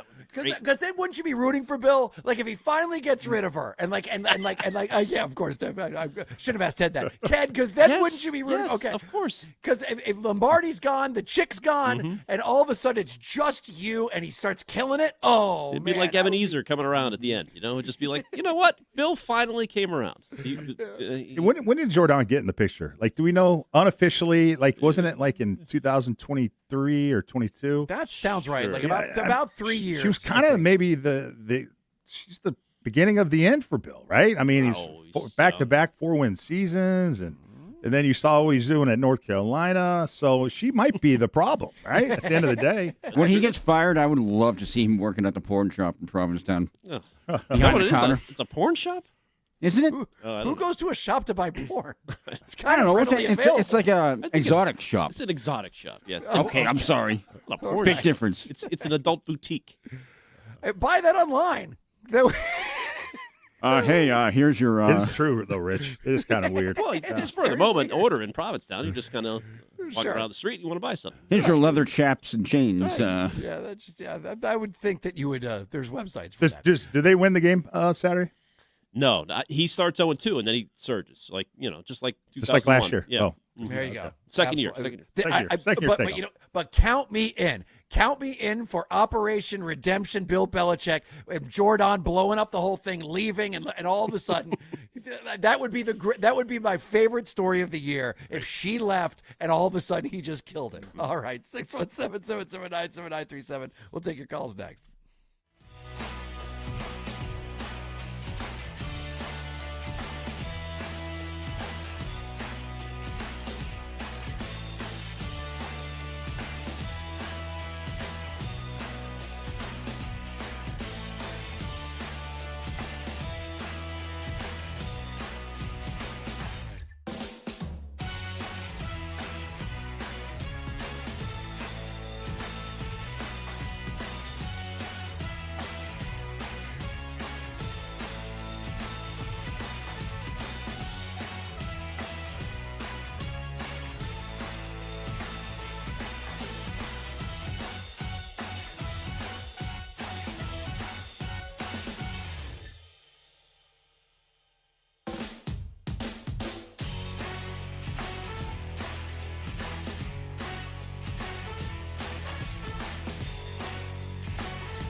WEEI. Infield in the pitch.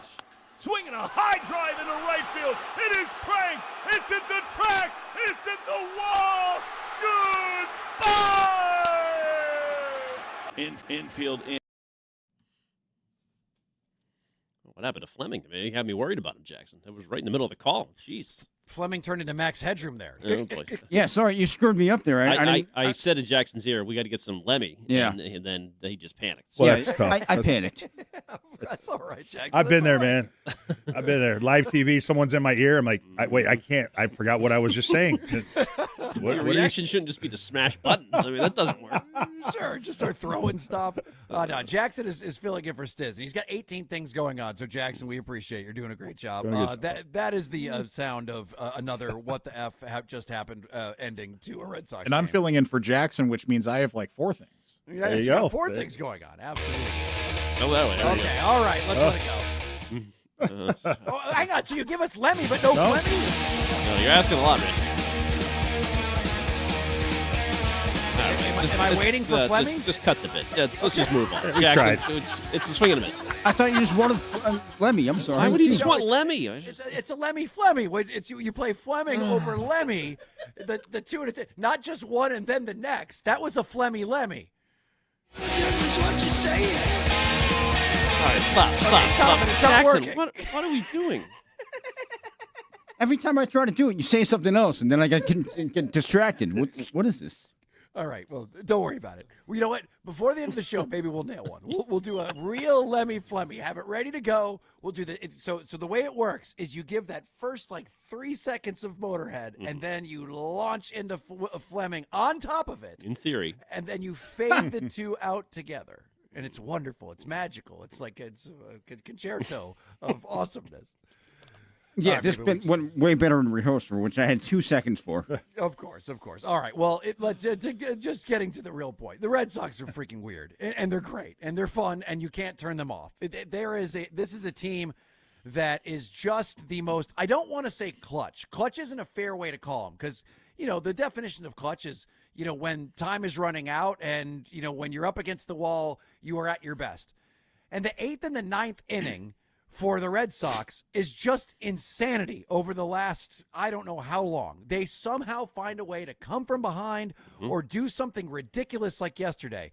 Yesterday was a game that could have ended in a disaster because you had a strike 3 that ended up being a botched catch by Connor Wong, and it ended up tying the game, and so the Red Sox had to go to the 11th, and then, of course, you had right there Jarren Duran, because of course it was Jarren Duran that did it, hit a grand slam, because it's someone different every night, and Duran, of course, was 0 for 4 before he even got up there, and he ends up being the hero, because that's the way this team is built. You don't have to be a star, just randomly the sun is shining on everyone at some point to become the guy. And Mickey Gasper is freaking Babe Ruth right now. Right. And you had Siegler and Gasper come through the night before. Saturday, you had the big walk-off comeback at Fenway with Abreu with a grounder and then throw home with the foots off the plate. So that's 3 of the last 4 that have been like weird late wins.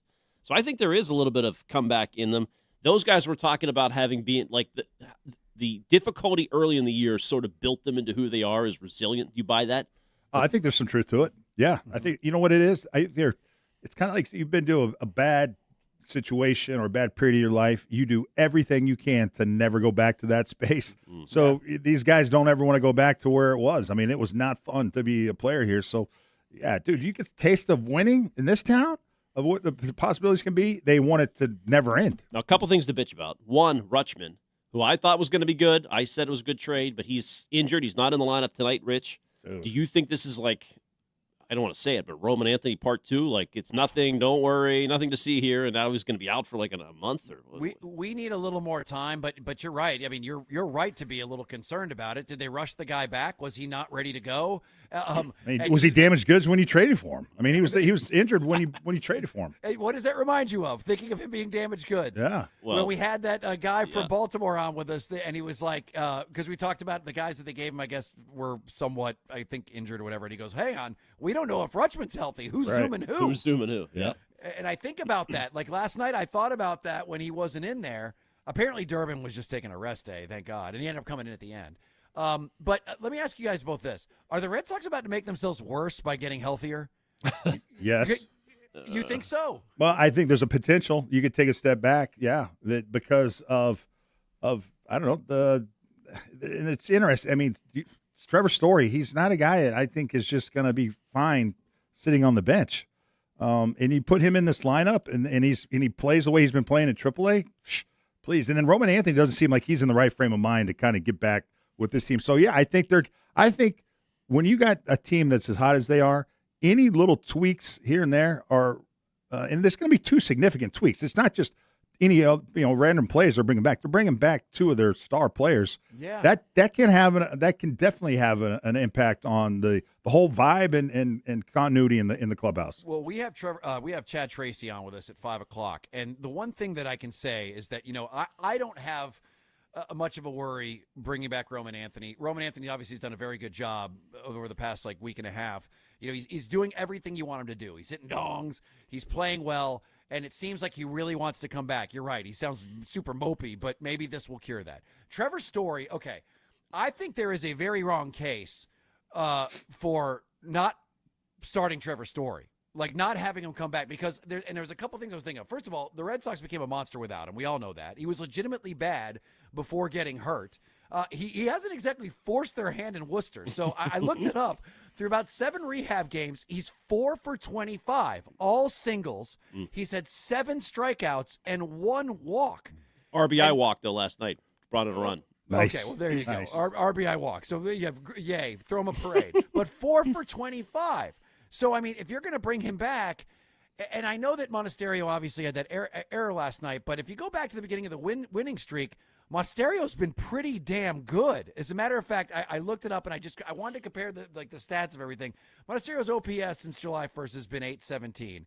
And Story's Major League OPS, before he got hurt, was .547. That's a massive difference. And also, Chad Tracy did say that he wanted to ride the hot hand. It seems like nothing is guaranteed. What about a late inning defensive replacement? So Story doesn't come in the game until the 7th. He replaces Monasterio, and you just want him in there. If you're ahead, if you're behind, you keep Monasterio in, but it's like a platoon in game. I mean, his defense is better, but it's not that much better. It's better than honest. Monasterio. I mean, yeah, that's true. He almost blew over the dump truck last night. $25 7th inning off the bench guy, huh? Mm-hmm. Man, that's what it is. Yikes. Can I just ask if Chad Tracy does bring him back, because both Story and Roman Anthony have intimated that they would be coming back for this series against the Yankees. Can I just ask that they don't bring Story back until after this series? This is way too important. You're a game and a half behind the Yankees right now, and you're in striking distance of winning the division at 5 games. Let's just wait until after this Yankee series. Right now, you want to know what that is? You are doing exactly what Chad Tracy said he wouldn't do, and that's screw with a hot hand. Right now, those guys that you'd be moving around to replace him, that's the hot hand. You don't want to F with Mickey Gasper. You do not want to F with Siegler, Sogard. Right now, you have got a team that is got something going on. There's some weird mojo that's going on with this team. And I don't think that you should screw with it too much during what is right now becoming one of the more important series of the year. I think that makes sense, actually. You just tell the team, look, you guys have got us here, so we're going to ride you through the most important series of the year. If you flop, then we're going to make some changes, and Story and Roman come back into the lineup next week. That's fair. Yeah. And the guys that are returning should understand that. And give Story a little more of a shot to be able to right the ship. He's obviously not ready. He's not doing well at all. I think if they bring Roman back, that would be I wouldn't be completely against it, but even then I would wish they would do it after the Yankees series. Yeah. I'm not worried at all about Roman. I kind of like where you guys are going. Look, the importance of this series, obviously, that's you beat the Yankees, that's the team right in front of you. And you don't I think that's it. You don't play them again the rest of the season. That's it. So so there's a huge amount of importance in just this, one series this weekend, no doubt. No question. All right, Chad Tracy's going to join us here in about 15 minutes. And by the way, tomorrow, Conor McGregor at 5 o'clock as well. So that should be fun. All right, 617-779-7937. We'll take your calls next.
WEEI.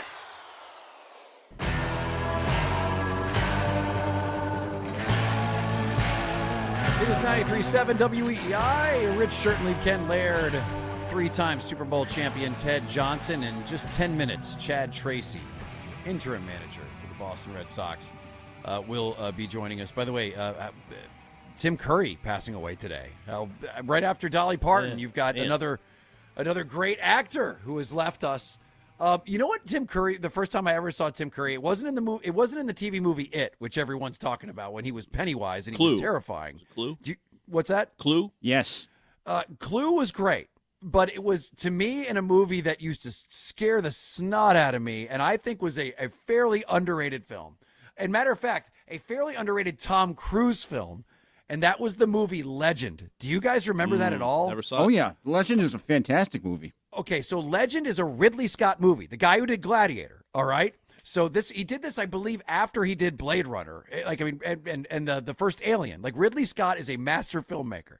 He made this movie with Tom Cruise right after Tom Cruise did Risky Business called Legend. And it's about this warrior that has to go fight the devil.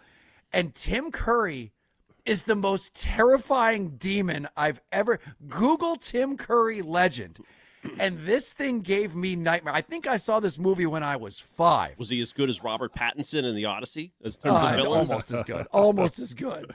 But, Way to go, Ken. Thank you. But Tim Curry, like, and it's funny because, like, all of these, like, things that you're seeing online where it's, announcing the death of Tim Curry, it's a picture of him. It's like, who played Dr. Frankenfurter from the Rocky Horror Picture Show, and it's got a picture. Like, I wonder if there's going to be a role that, like, or something I say or do that defines me, and it's going to be a picture of me in fishnet stockings, and that's going to be my obituary. So Dr. Frankenfurter. Something we don't know about? What are you referencing there? Because that's all the pictures. Must have like been the Tim Sports Curry. Hub era. I don't know. Well, I mean, listen, I did anything to get a gig back in the day.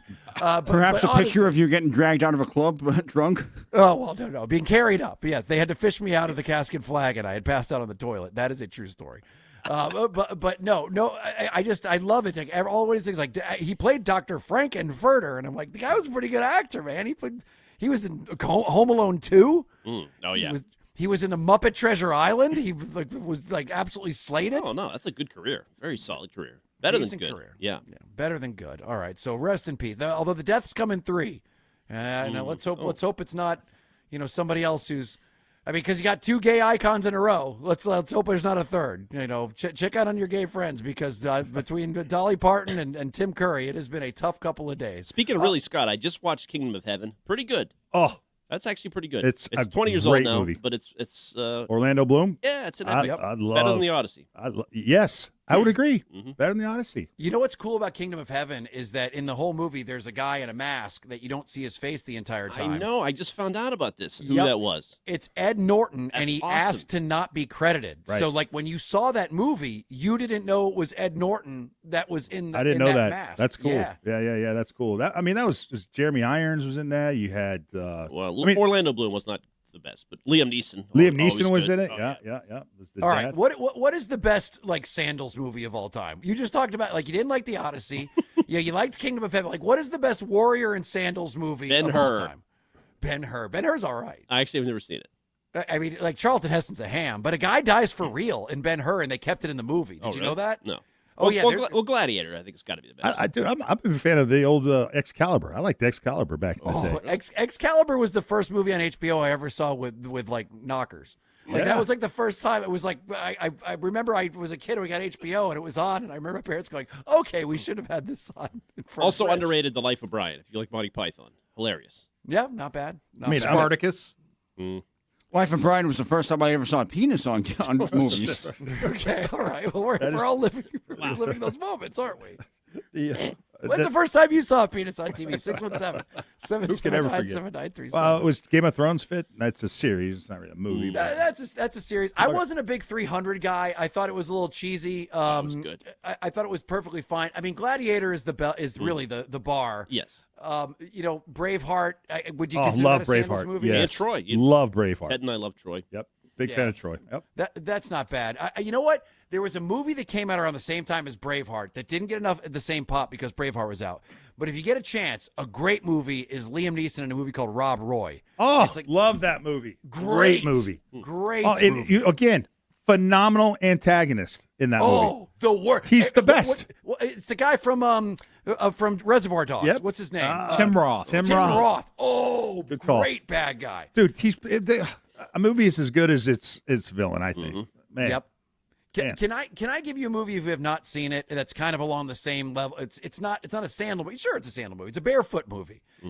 Did you guys ever see Apocalypto? No. Oh yeah. Oh my God. God. Awesome movie. Yeah, it's a good movie. Yep. Good movie. Oh. It's about the Mayans, right? Those were the Mayans. So it's about the Mayans, and basically it's one tribe comes over and tries to murder this entire tribe and steal a couple of people to sacrifice at one of their temples. But one guy gets loose and gets away, and he has to race home to his wife and kid who are buried in a hole, and because it's raining are about to drown. And the entire movie, about 75% of it, is just him being chased and setting traps along the way to kill these bad guys. Good movie. And it's got one of the greatest endings of any movie that I've ever seen. I remember seeing it in the theater and sitting there and going, sweet Lord. And there's not one word of English. It's all in subtitles. But it doesn't matter. It's one of the better action movies, more underrated action movies of all time, without question. That's 3 movies I got on my list now. Apocalypto, Rob Roy, and Legend. I got to watch. Yep. Go Apocalypto first. Okay. Out of all those 3, Apocalypto first. I think Mel Gibson directed that movie. Yes, he did. Which makes it a little wow. strange, which is very strange. All right, let's go to Ted in the car on line 1. Ted, what's up, buddy? How's it going? Hey, Ted. You guys are talking about Sandal fight movies. Best one by far, the 300. Yep. No, We good. brought that up. That's That's a so good good. one, man. I like that. Okay, that so was kind of the Ted- coming out party for Gerard Butler, I think, too. It was. That was kind of his first big deal. Yeah. But the thing is, though, about 300 that I couldn't get over is that the entire movie seemed like it was done in front of a green screen. Yeah, no, it's true. It's true, yeah. That's And because I'm it was, yeah. Yeah, right, because it was. I'm Whereas, fine and by the way, there's a really dumb scene in that movie where the guy insults Gerard Butler, and he goes, oh yeah, well that's the way you do it. Well, this is Sparta, and he kicks him into this giant hole, and I'm like, why was the guy standing in front of a gigantic hole? Everybody saw the hole. There was no reason for you to be near the hole, yet you did it just so you could be in a position where the guy could kick you into said hole. Yep. Yeah, it's bad like- writing. Not perfect. It's good. What about the sequel to 300? I did not see the There's sequel. a good Is little that 600? scene in Yeah, that good one, actually. that's pretty good. I forget who the actress was. Oh, really? Oh, we know what kind of scene that was. Then. Oh yeah, I was just watching the movie for that. It's worth it. Put that on my but not list. a good sequel, I didn't think. No. But 300, I like. And by the way, Gladiator 2 was perfectly fine. Gladiator 2 I thought was perfectly fine just because it had Denzel Washington say, I want power. And then the rest of it was perfectly fine. I'm not going to knock it. But the first one is literally the bellwether. That's the best of the best. That's Ridley Scott at his best. It's Ridley Russell Scott Crowe at is his awesome. best. I think He he's is. a great director. He's got a new one coming out called The Dog Stars. I'll Yep. see anything he Yep, does. yep. Dude, we got a Sicario 3 coming out too pretty soon, I heard. Okay, so Sicario, the first one, is literally one of the better movies the last 20 Insane. years. Stiz was just talking to me about this. The sequel the whole was drug terrible. movie culture is just there's Yeah. a whole entity there. Yeah, Dude. it's who's leading the charge on that is Taylor Sheridan. Taylor Sheridan. Yeah. He's a genius at those movies. Well, Taylor Sheridan, I believe, wrote Sicario. He It did. was directed by Denis Villeneuve, the guy who did all the Dune movies, who's like a badass. And it's got some of the best writing of any film and best directing. It's just, and Josh Brolin's awesome. Benicio del Toro's Yeah, I great love in that him. film. Love him. Yep. That's another one. Write that down, Ken. As a matter of fact, I might put that above Apocalypto. So the first Sicario, don't watch the second one. It's awful.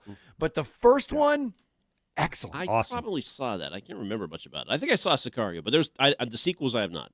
Okay, well, don't waste your time. All right, we don't want to keep Chad Tracy waiting. 617-779-7937. Chad Tracy, interim manager of your Boston Red Sox, next.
station.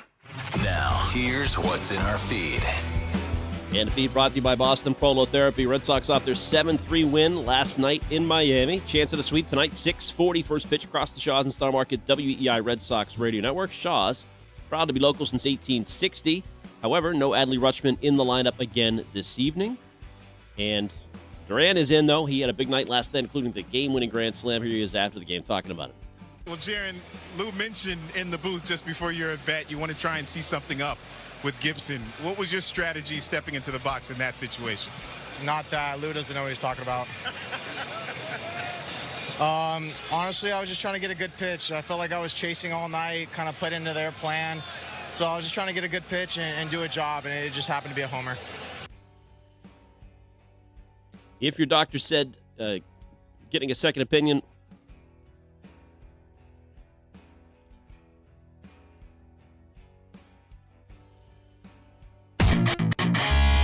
Rich Shirtleaf, Ken Laird, Ted Johnson on WEEI.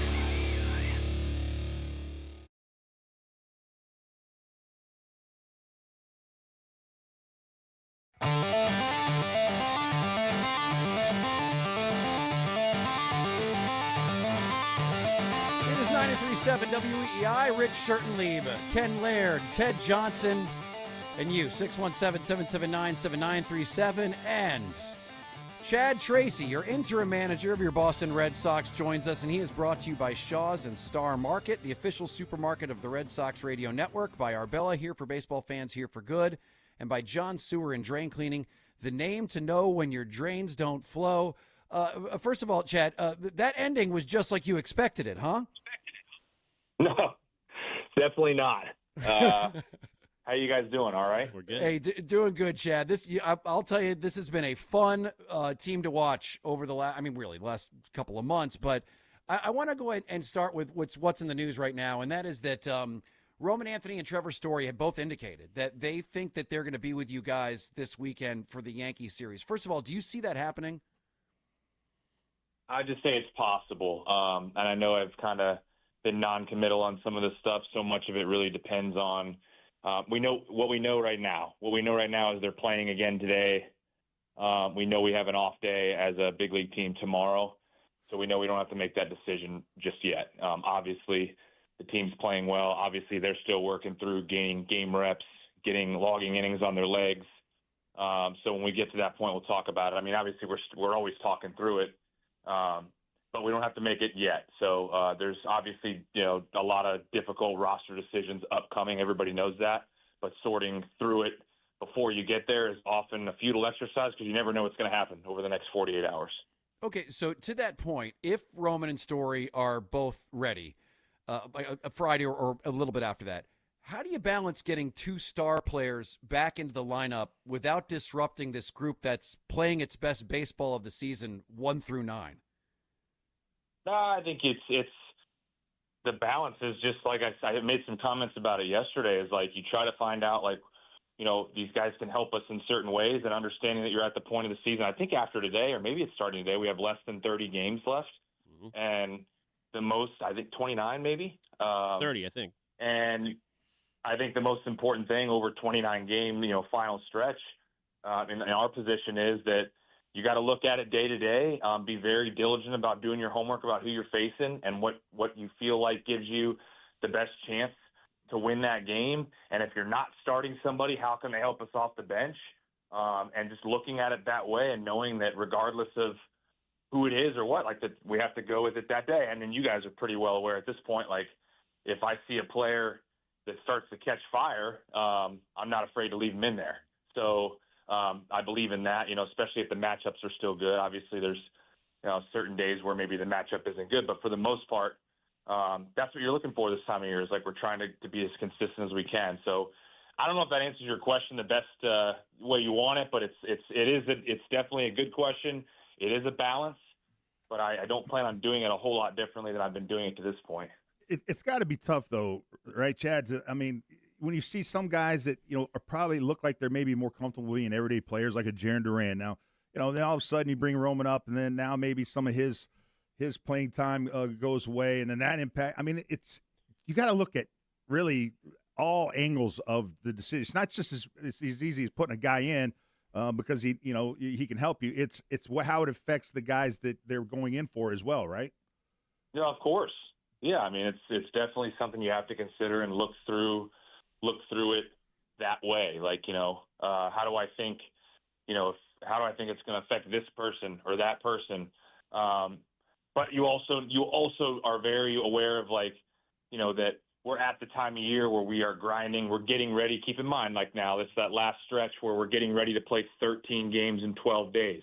Mm-hmm. So we have a doubleheader on Saturday. We don't have another off day after this one on Thursday. We don't have another off day till kind of getting towards the middle part of September, end of the second week of September. So you are actually at a point of the schedule again where finding a break for a guy here, a guy there, here and there is actually probably a beneficial thing to make sure you get to that last stretch where you got 3 off days in 3 weeks to end September. So we do have a run of games coming up here. It's a lot of games in very few days, and that's important as well, I guess, to your point of if there is a time where you got to get a guy out here and there, it doesn't hurt them either. Chad, with these tough lineup decisions, do the players have any say? Is it a players' democracy? Will anybody get a little say in the council there? No. I mean, there's that's our decision. Obviously when we get to that point, depending on, again, I can't stress it enough. We got 48 more hours to get through, and you don't know what's going to happen. But when you get there, just being diligent about whatever, knowing that if you get there and you end up having a lot of really good players, which, mind you, is a really good problem to have. I don't even call it a problem when you have really good players and you have depth. That's a good thing. But just being diligent on our end to have the conversations about the things we're talking about right now, that we're going to do what's best for our team in this month. So you've Chad Tracy, we're talking to Chad Tracy. You've said that returning players aren't automatically getting their job back. And I just want to know, how do you tell a veteran like Trevor Story, look, we're winning with these guys, so you're going to have to earn your way back in?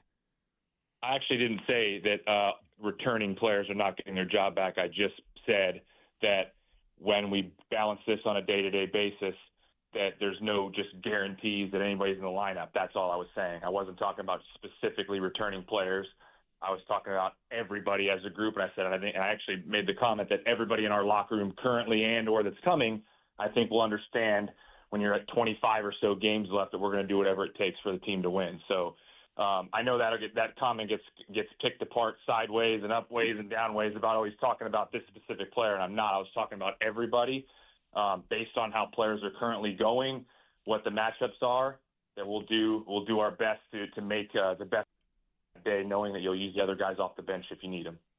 I'm going to take a little bit of a right turn, Chad. I'm just curious, just to get your thoughts on how are you doing? How are you feeling? Are you how's this been? Has this been fun? I mean, is this nerve-wracking? What's it been like to kind of navigate this team from where you started to now? How's that just how are you handling the whole pressure of being the manager of the Red Sox? Oh, I'm fine. I mean, I came into it with a pretty clear mind as to what the job entails, and then also what the job entails in Boston compared to other places. So I'm good. I understand there's a lot of the people ride the wave, and when it's going really good, it's great. And you lose a couple of people, it's part of it. So I love our group. I try to keep myself very, very focused and engaged with our group of players, and I find that when my mind is on them and actually going through the ups and downs with them and understanding you're there for them, that's all that really matters.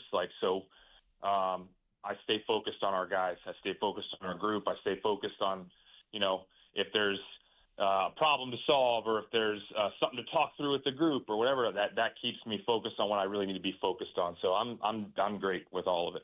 So, Chad, when you guys had acquired Eric Miller, we took to calling him the dump truck, but you called him a godsend the other day, which I think is even a better nickname. So now we're going to call him the godsend. But with Eric Miller, with the godsend, what's he like to deal with? You even talk to him at all? Just run him out there anytime you need him? How's he been?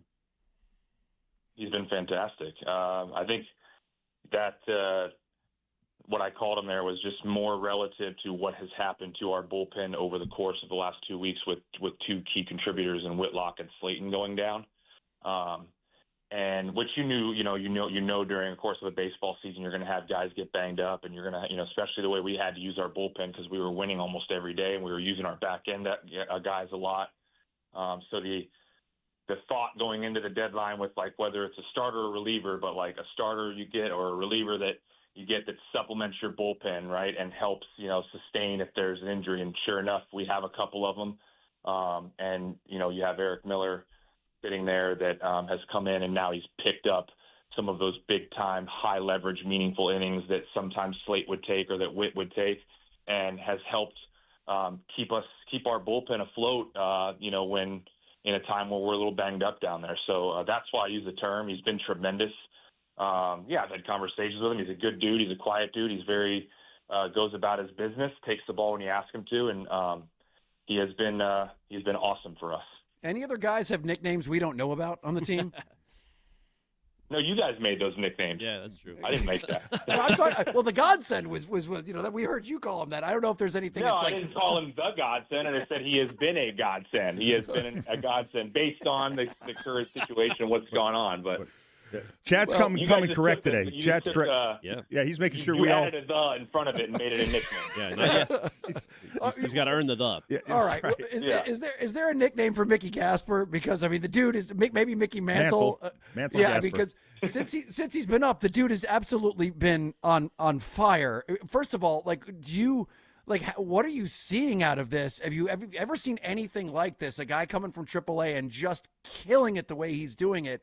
And in order to keep him in the lineup, would you ever consider him playing? Because I know he's played catcher before. Would you ever consider him playing catcher if you needed to?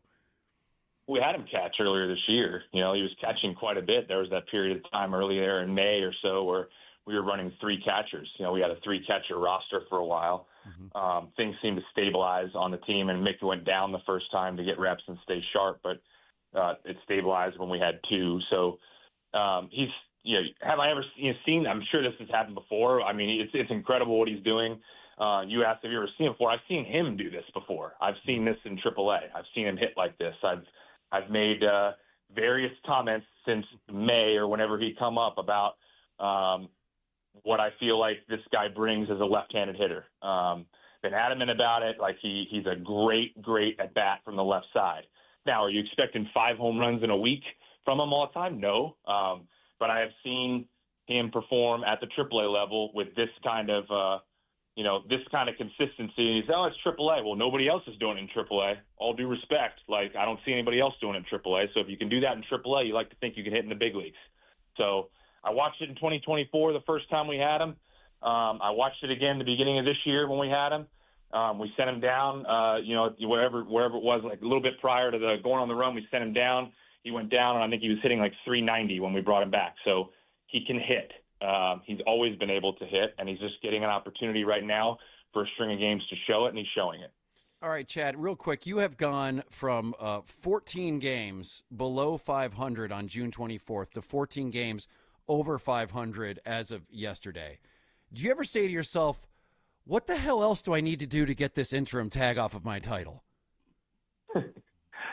I don't. I really don't. I'm going to give you guys the same cliche answer that you don't want to hear from me. Like, I'm really trying not to focus on that. There's so much that's gone on in a very short period of time. As far as this team, the work that's been put in and how quickly we got it turned and how well we played. And now we're approaching the home stretch part of the season where the focus just can't be divided. I think that's an important distinction. Is like I got to keep my focus on the guys, on the players, and on helping us continue to win ball games, and just have the faith that what you're talking about there will work itself out if it needs to. So I just take that approach. I just take and deal with the data that's in front of me. That's all. Siegler said some nice things about you at the Jimmy Fund deal. I asked him, should they remove it? And he was pretty much saying, absolutely, let's get that sucker off. I think they want to remain the manager. Do you understand how much? I hope the players want me. If that's a good thing, if that's the case, then that's a good start, I guess, if the players want you. Sure. Then maybe that's right. A step in the right direction. And, you know, letting the world know that, including, you know, some very important people up above, that they would be absolute idiots if they didn't take away that interim manager tag. There was an article this week that kind of pissed me off. It was just like, well, I mean, they could go with this guy if it doesn't work out. I'm like, what the hell else did this dude need to do to take the tag off? All right. Yeah, it's that's what they do, though. I'm not saying like this. I don't take offense to those things. It's people's job, you know. Like it's you know, there's always going to be a story and something to write about, you know, and something to dig into, and I get that, you know. So I don't have the bandwidth to put too much energy into reading that or getting bent out of shape about stuff like that. I just don't, you know. I have to stay focused on what we got going on. Well, Chad, what weird-ass way are you going to win tonight? I don't know. I hope whatever it is, I really don't care. If it ends in a W, I don't really care which way it is, as long as it ends in a W. But we're at least positioned well. Obviously, we've got a lot of bullpen we've used, but we got Sonny out there, you know, with an off day tomorrow. So hopefully we can go put another one together. Awesome. Well, good luck. As I said, this has been must-watch baseball over the last several months, and it just you know, the text chain back and forth is like, well, I can't believe it. It's almost like this team has made some sort of deal with some sort of mystical entity where the endings are just, it's like the 8th and the 9th inning literally are the best things on television right now for you guys. Well, you know what? I would love to win one today prior to the 8th or 9th inning. That would be awesome. Maybe we'll try that, right? The first or second. All right. Chad, thanks for coming on with us, man. Chad. We really appreciate it. All right, guys. Have a good one. Thanks for having me. Sox manager Chad Tracy, interim manager, was brought to you by Shaw's and Star Market, the official supermarket of the Red Sox Radio Network, by Arbella, here for baseball fans, here for good, and by John Sewer and Drain Cleaning, the name to know when your drains don't flow. We will be right back.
WEEI.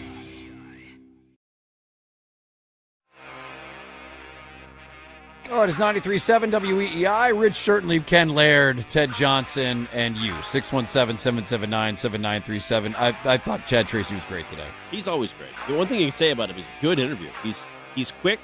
He entertains. He doesn't really balk at any questions. Even, you know, as again, like you almost got him on the interim question. He like the article kind of, I think it bothers him a little bit. I think he admitted that. Yeah. The Cotillo piece, like he got word of it. At least somebody informed him of it. He's slightly annoyed, but won't dive in. Like he's tempted to, but he won't.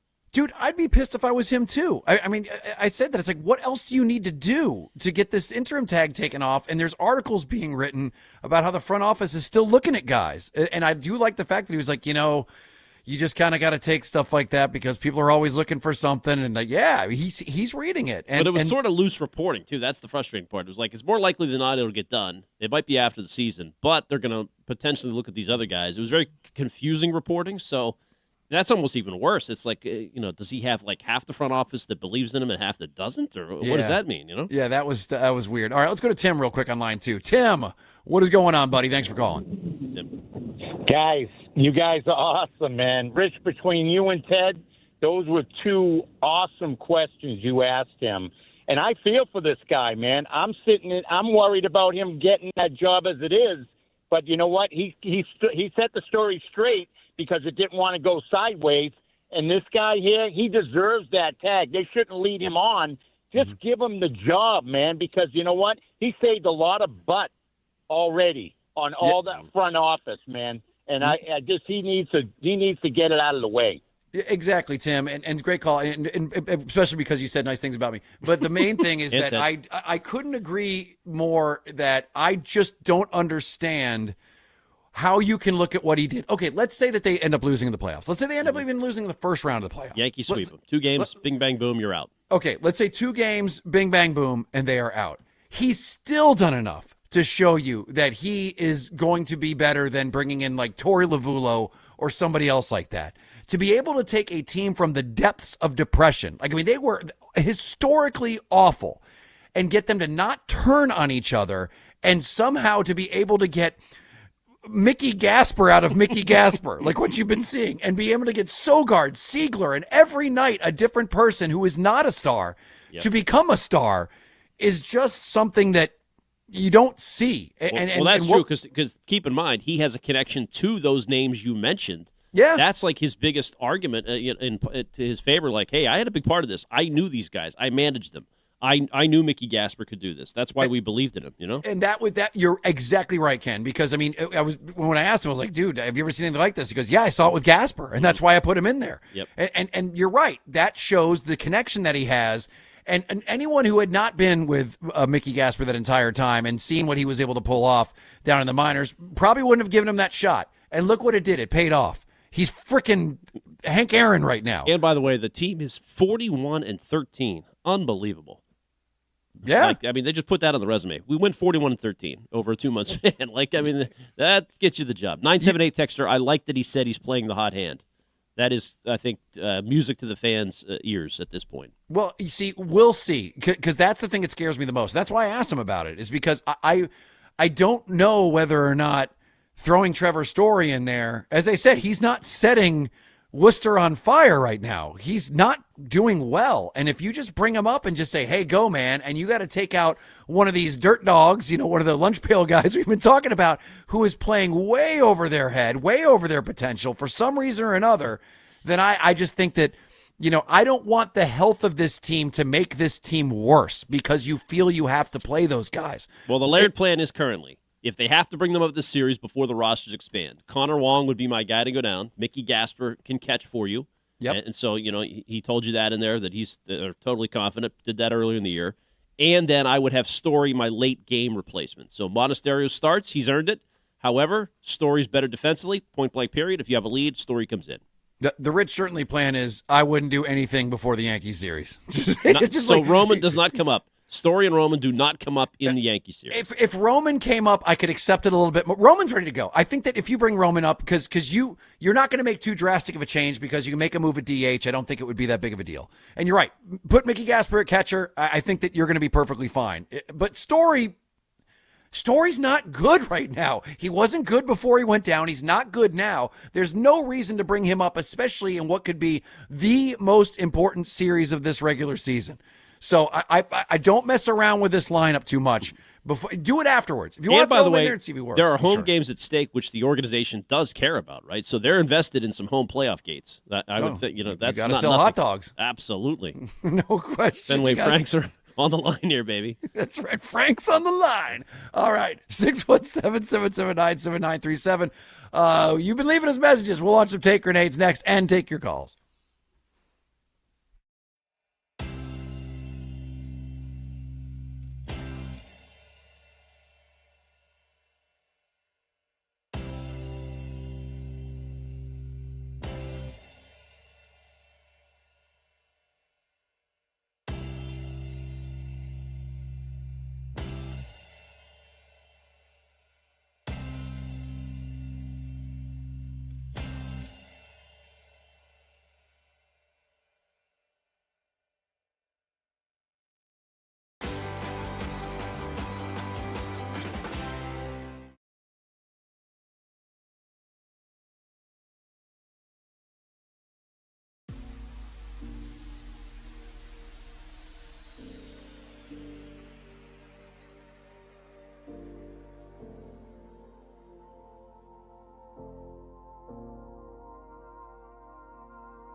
Johnson on WEEI.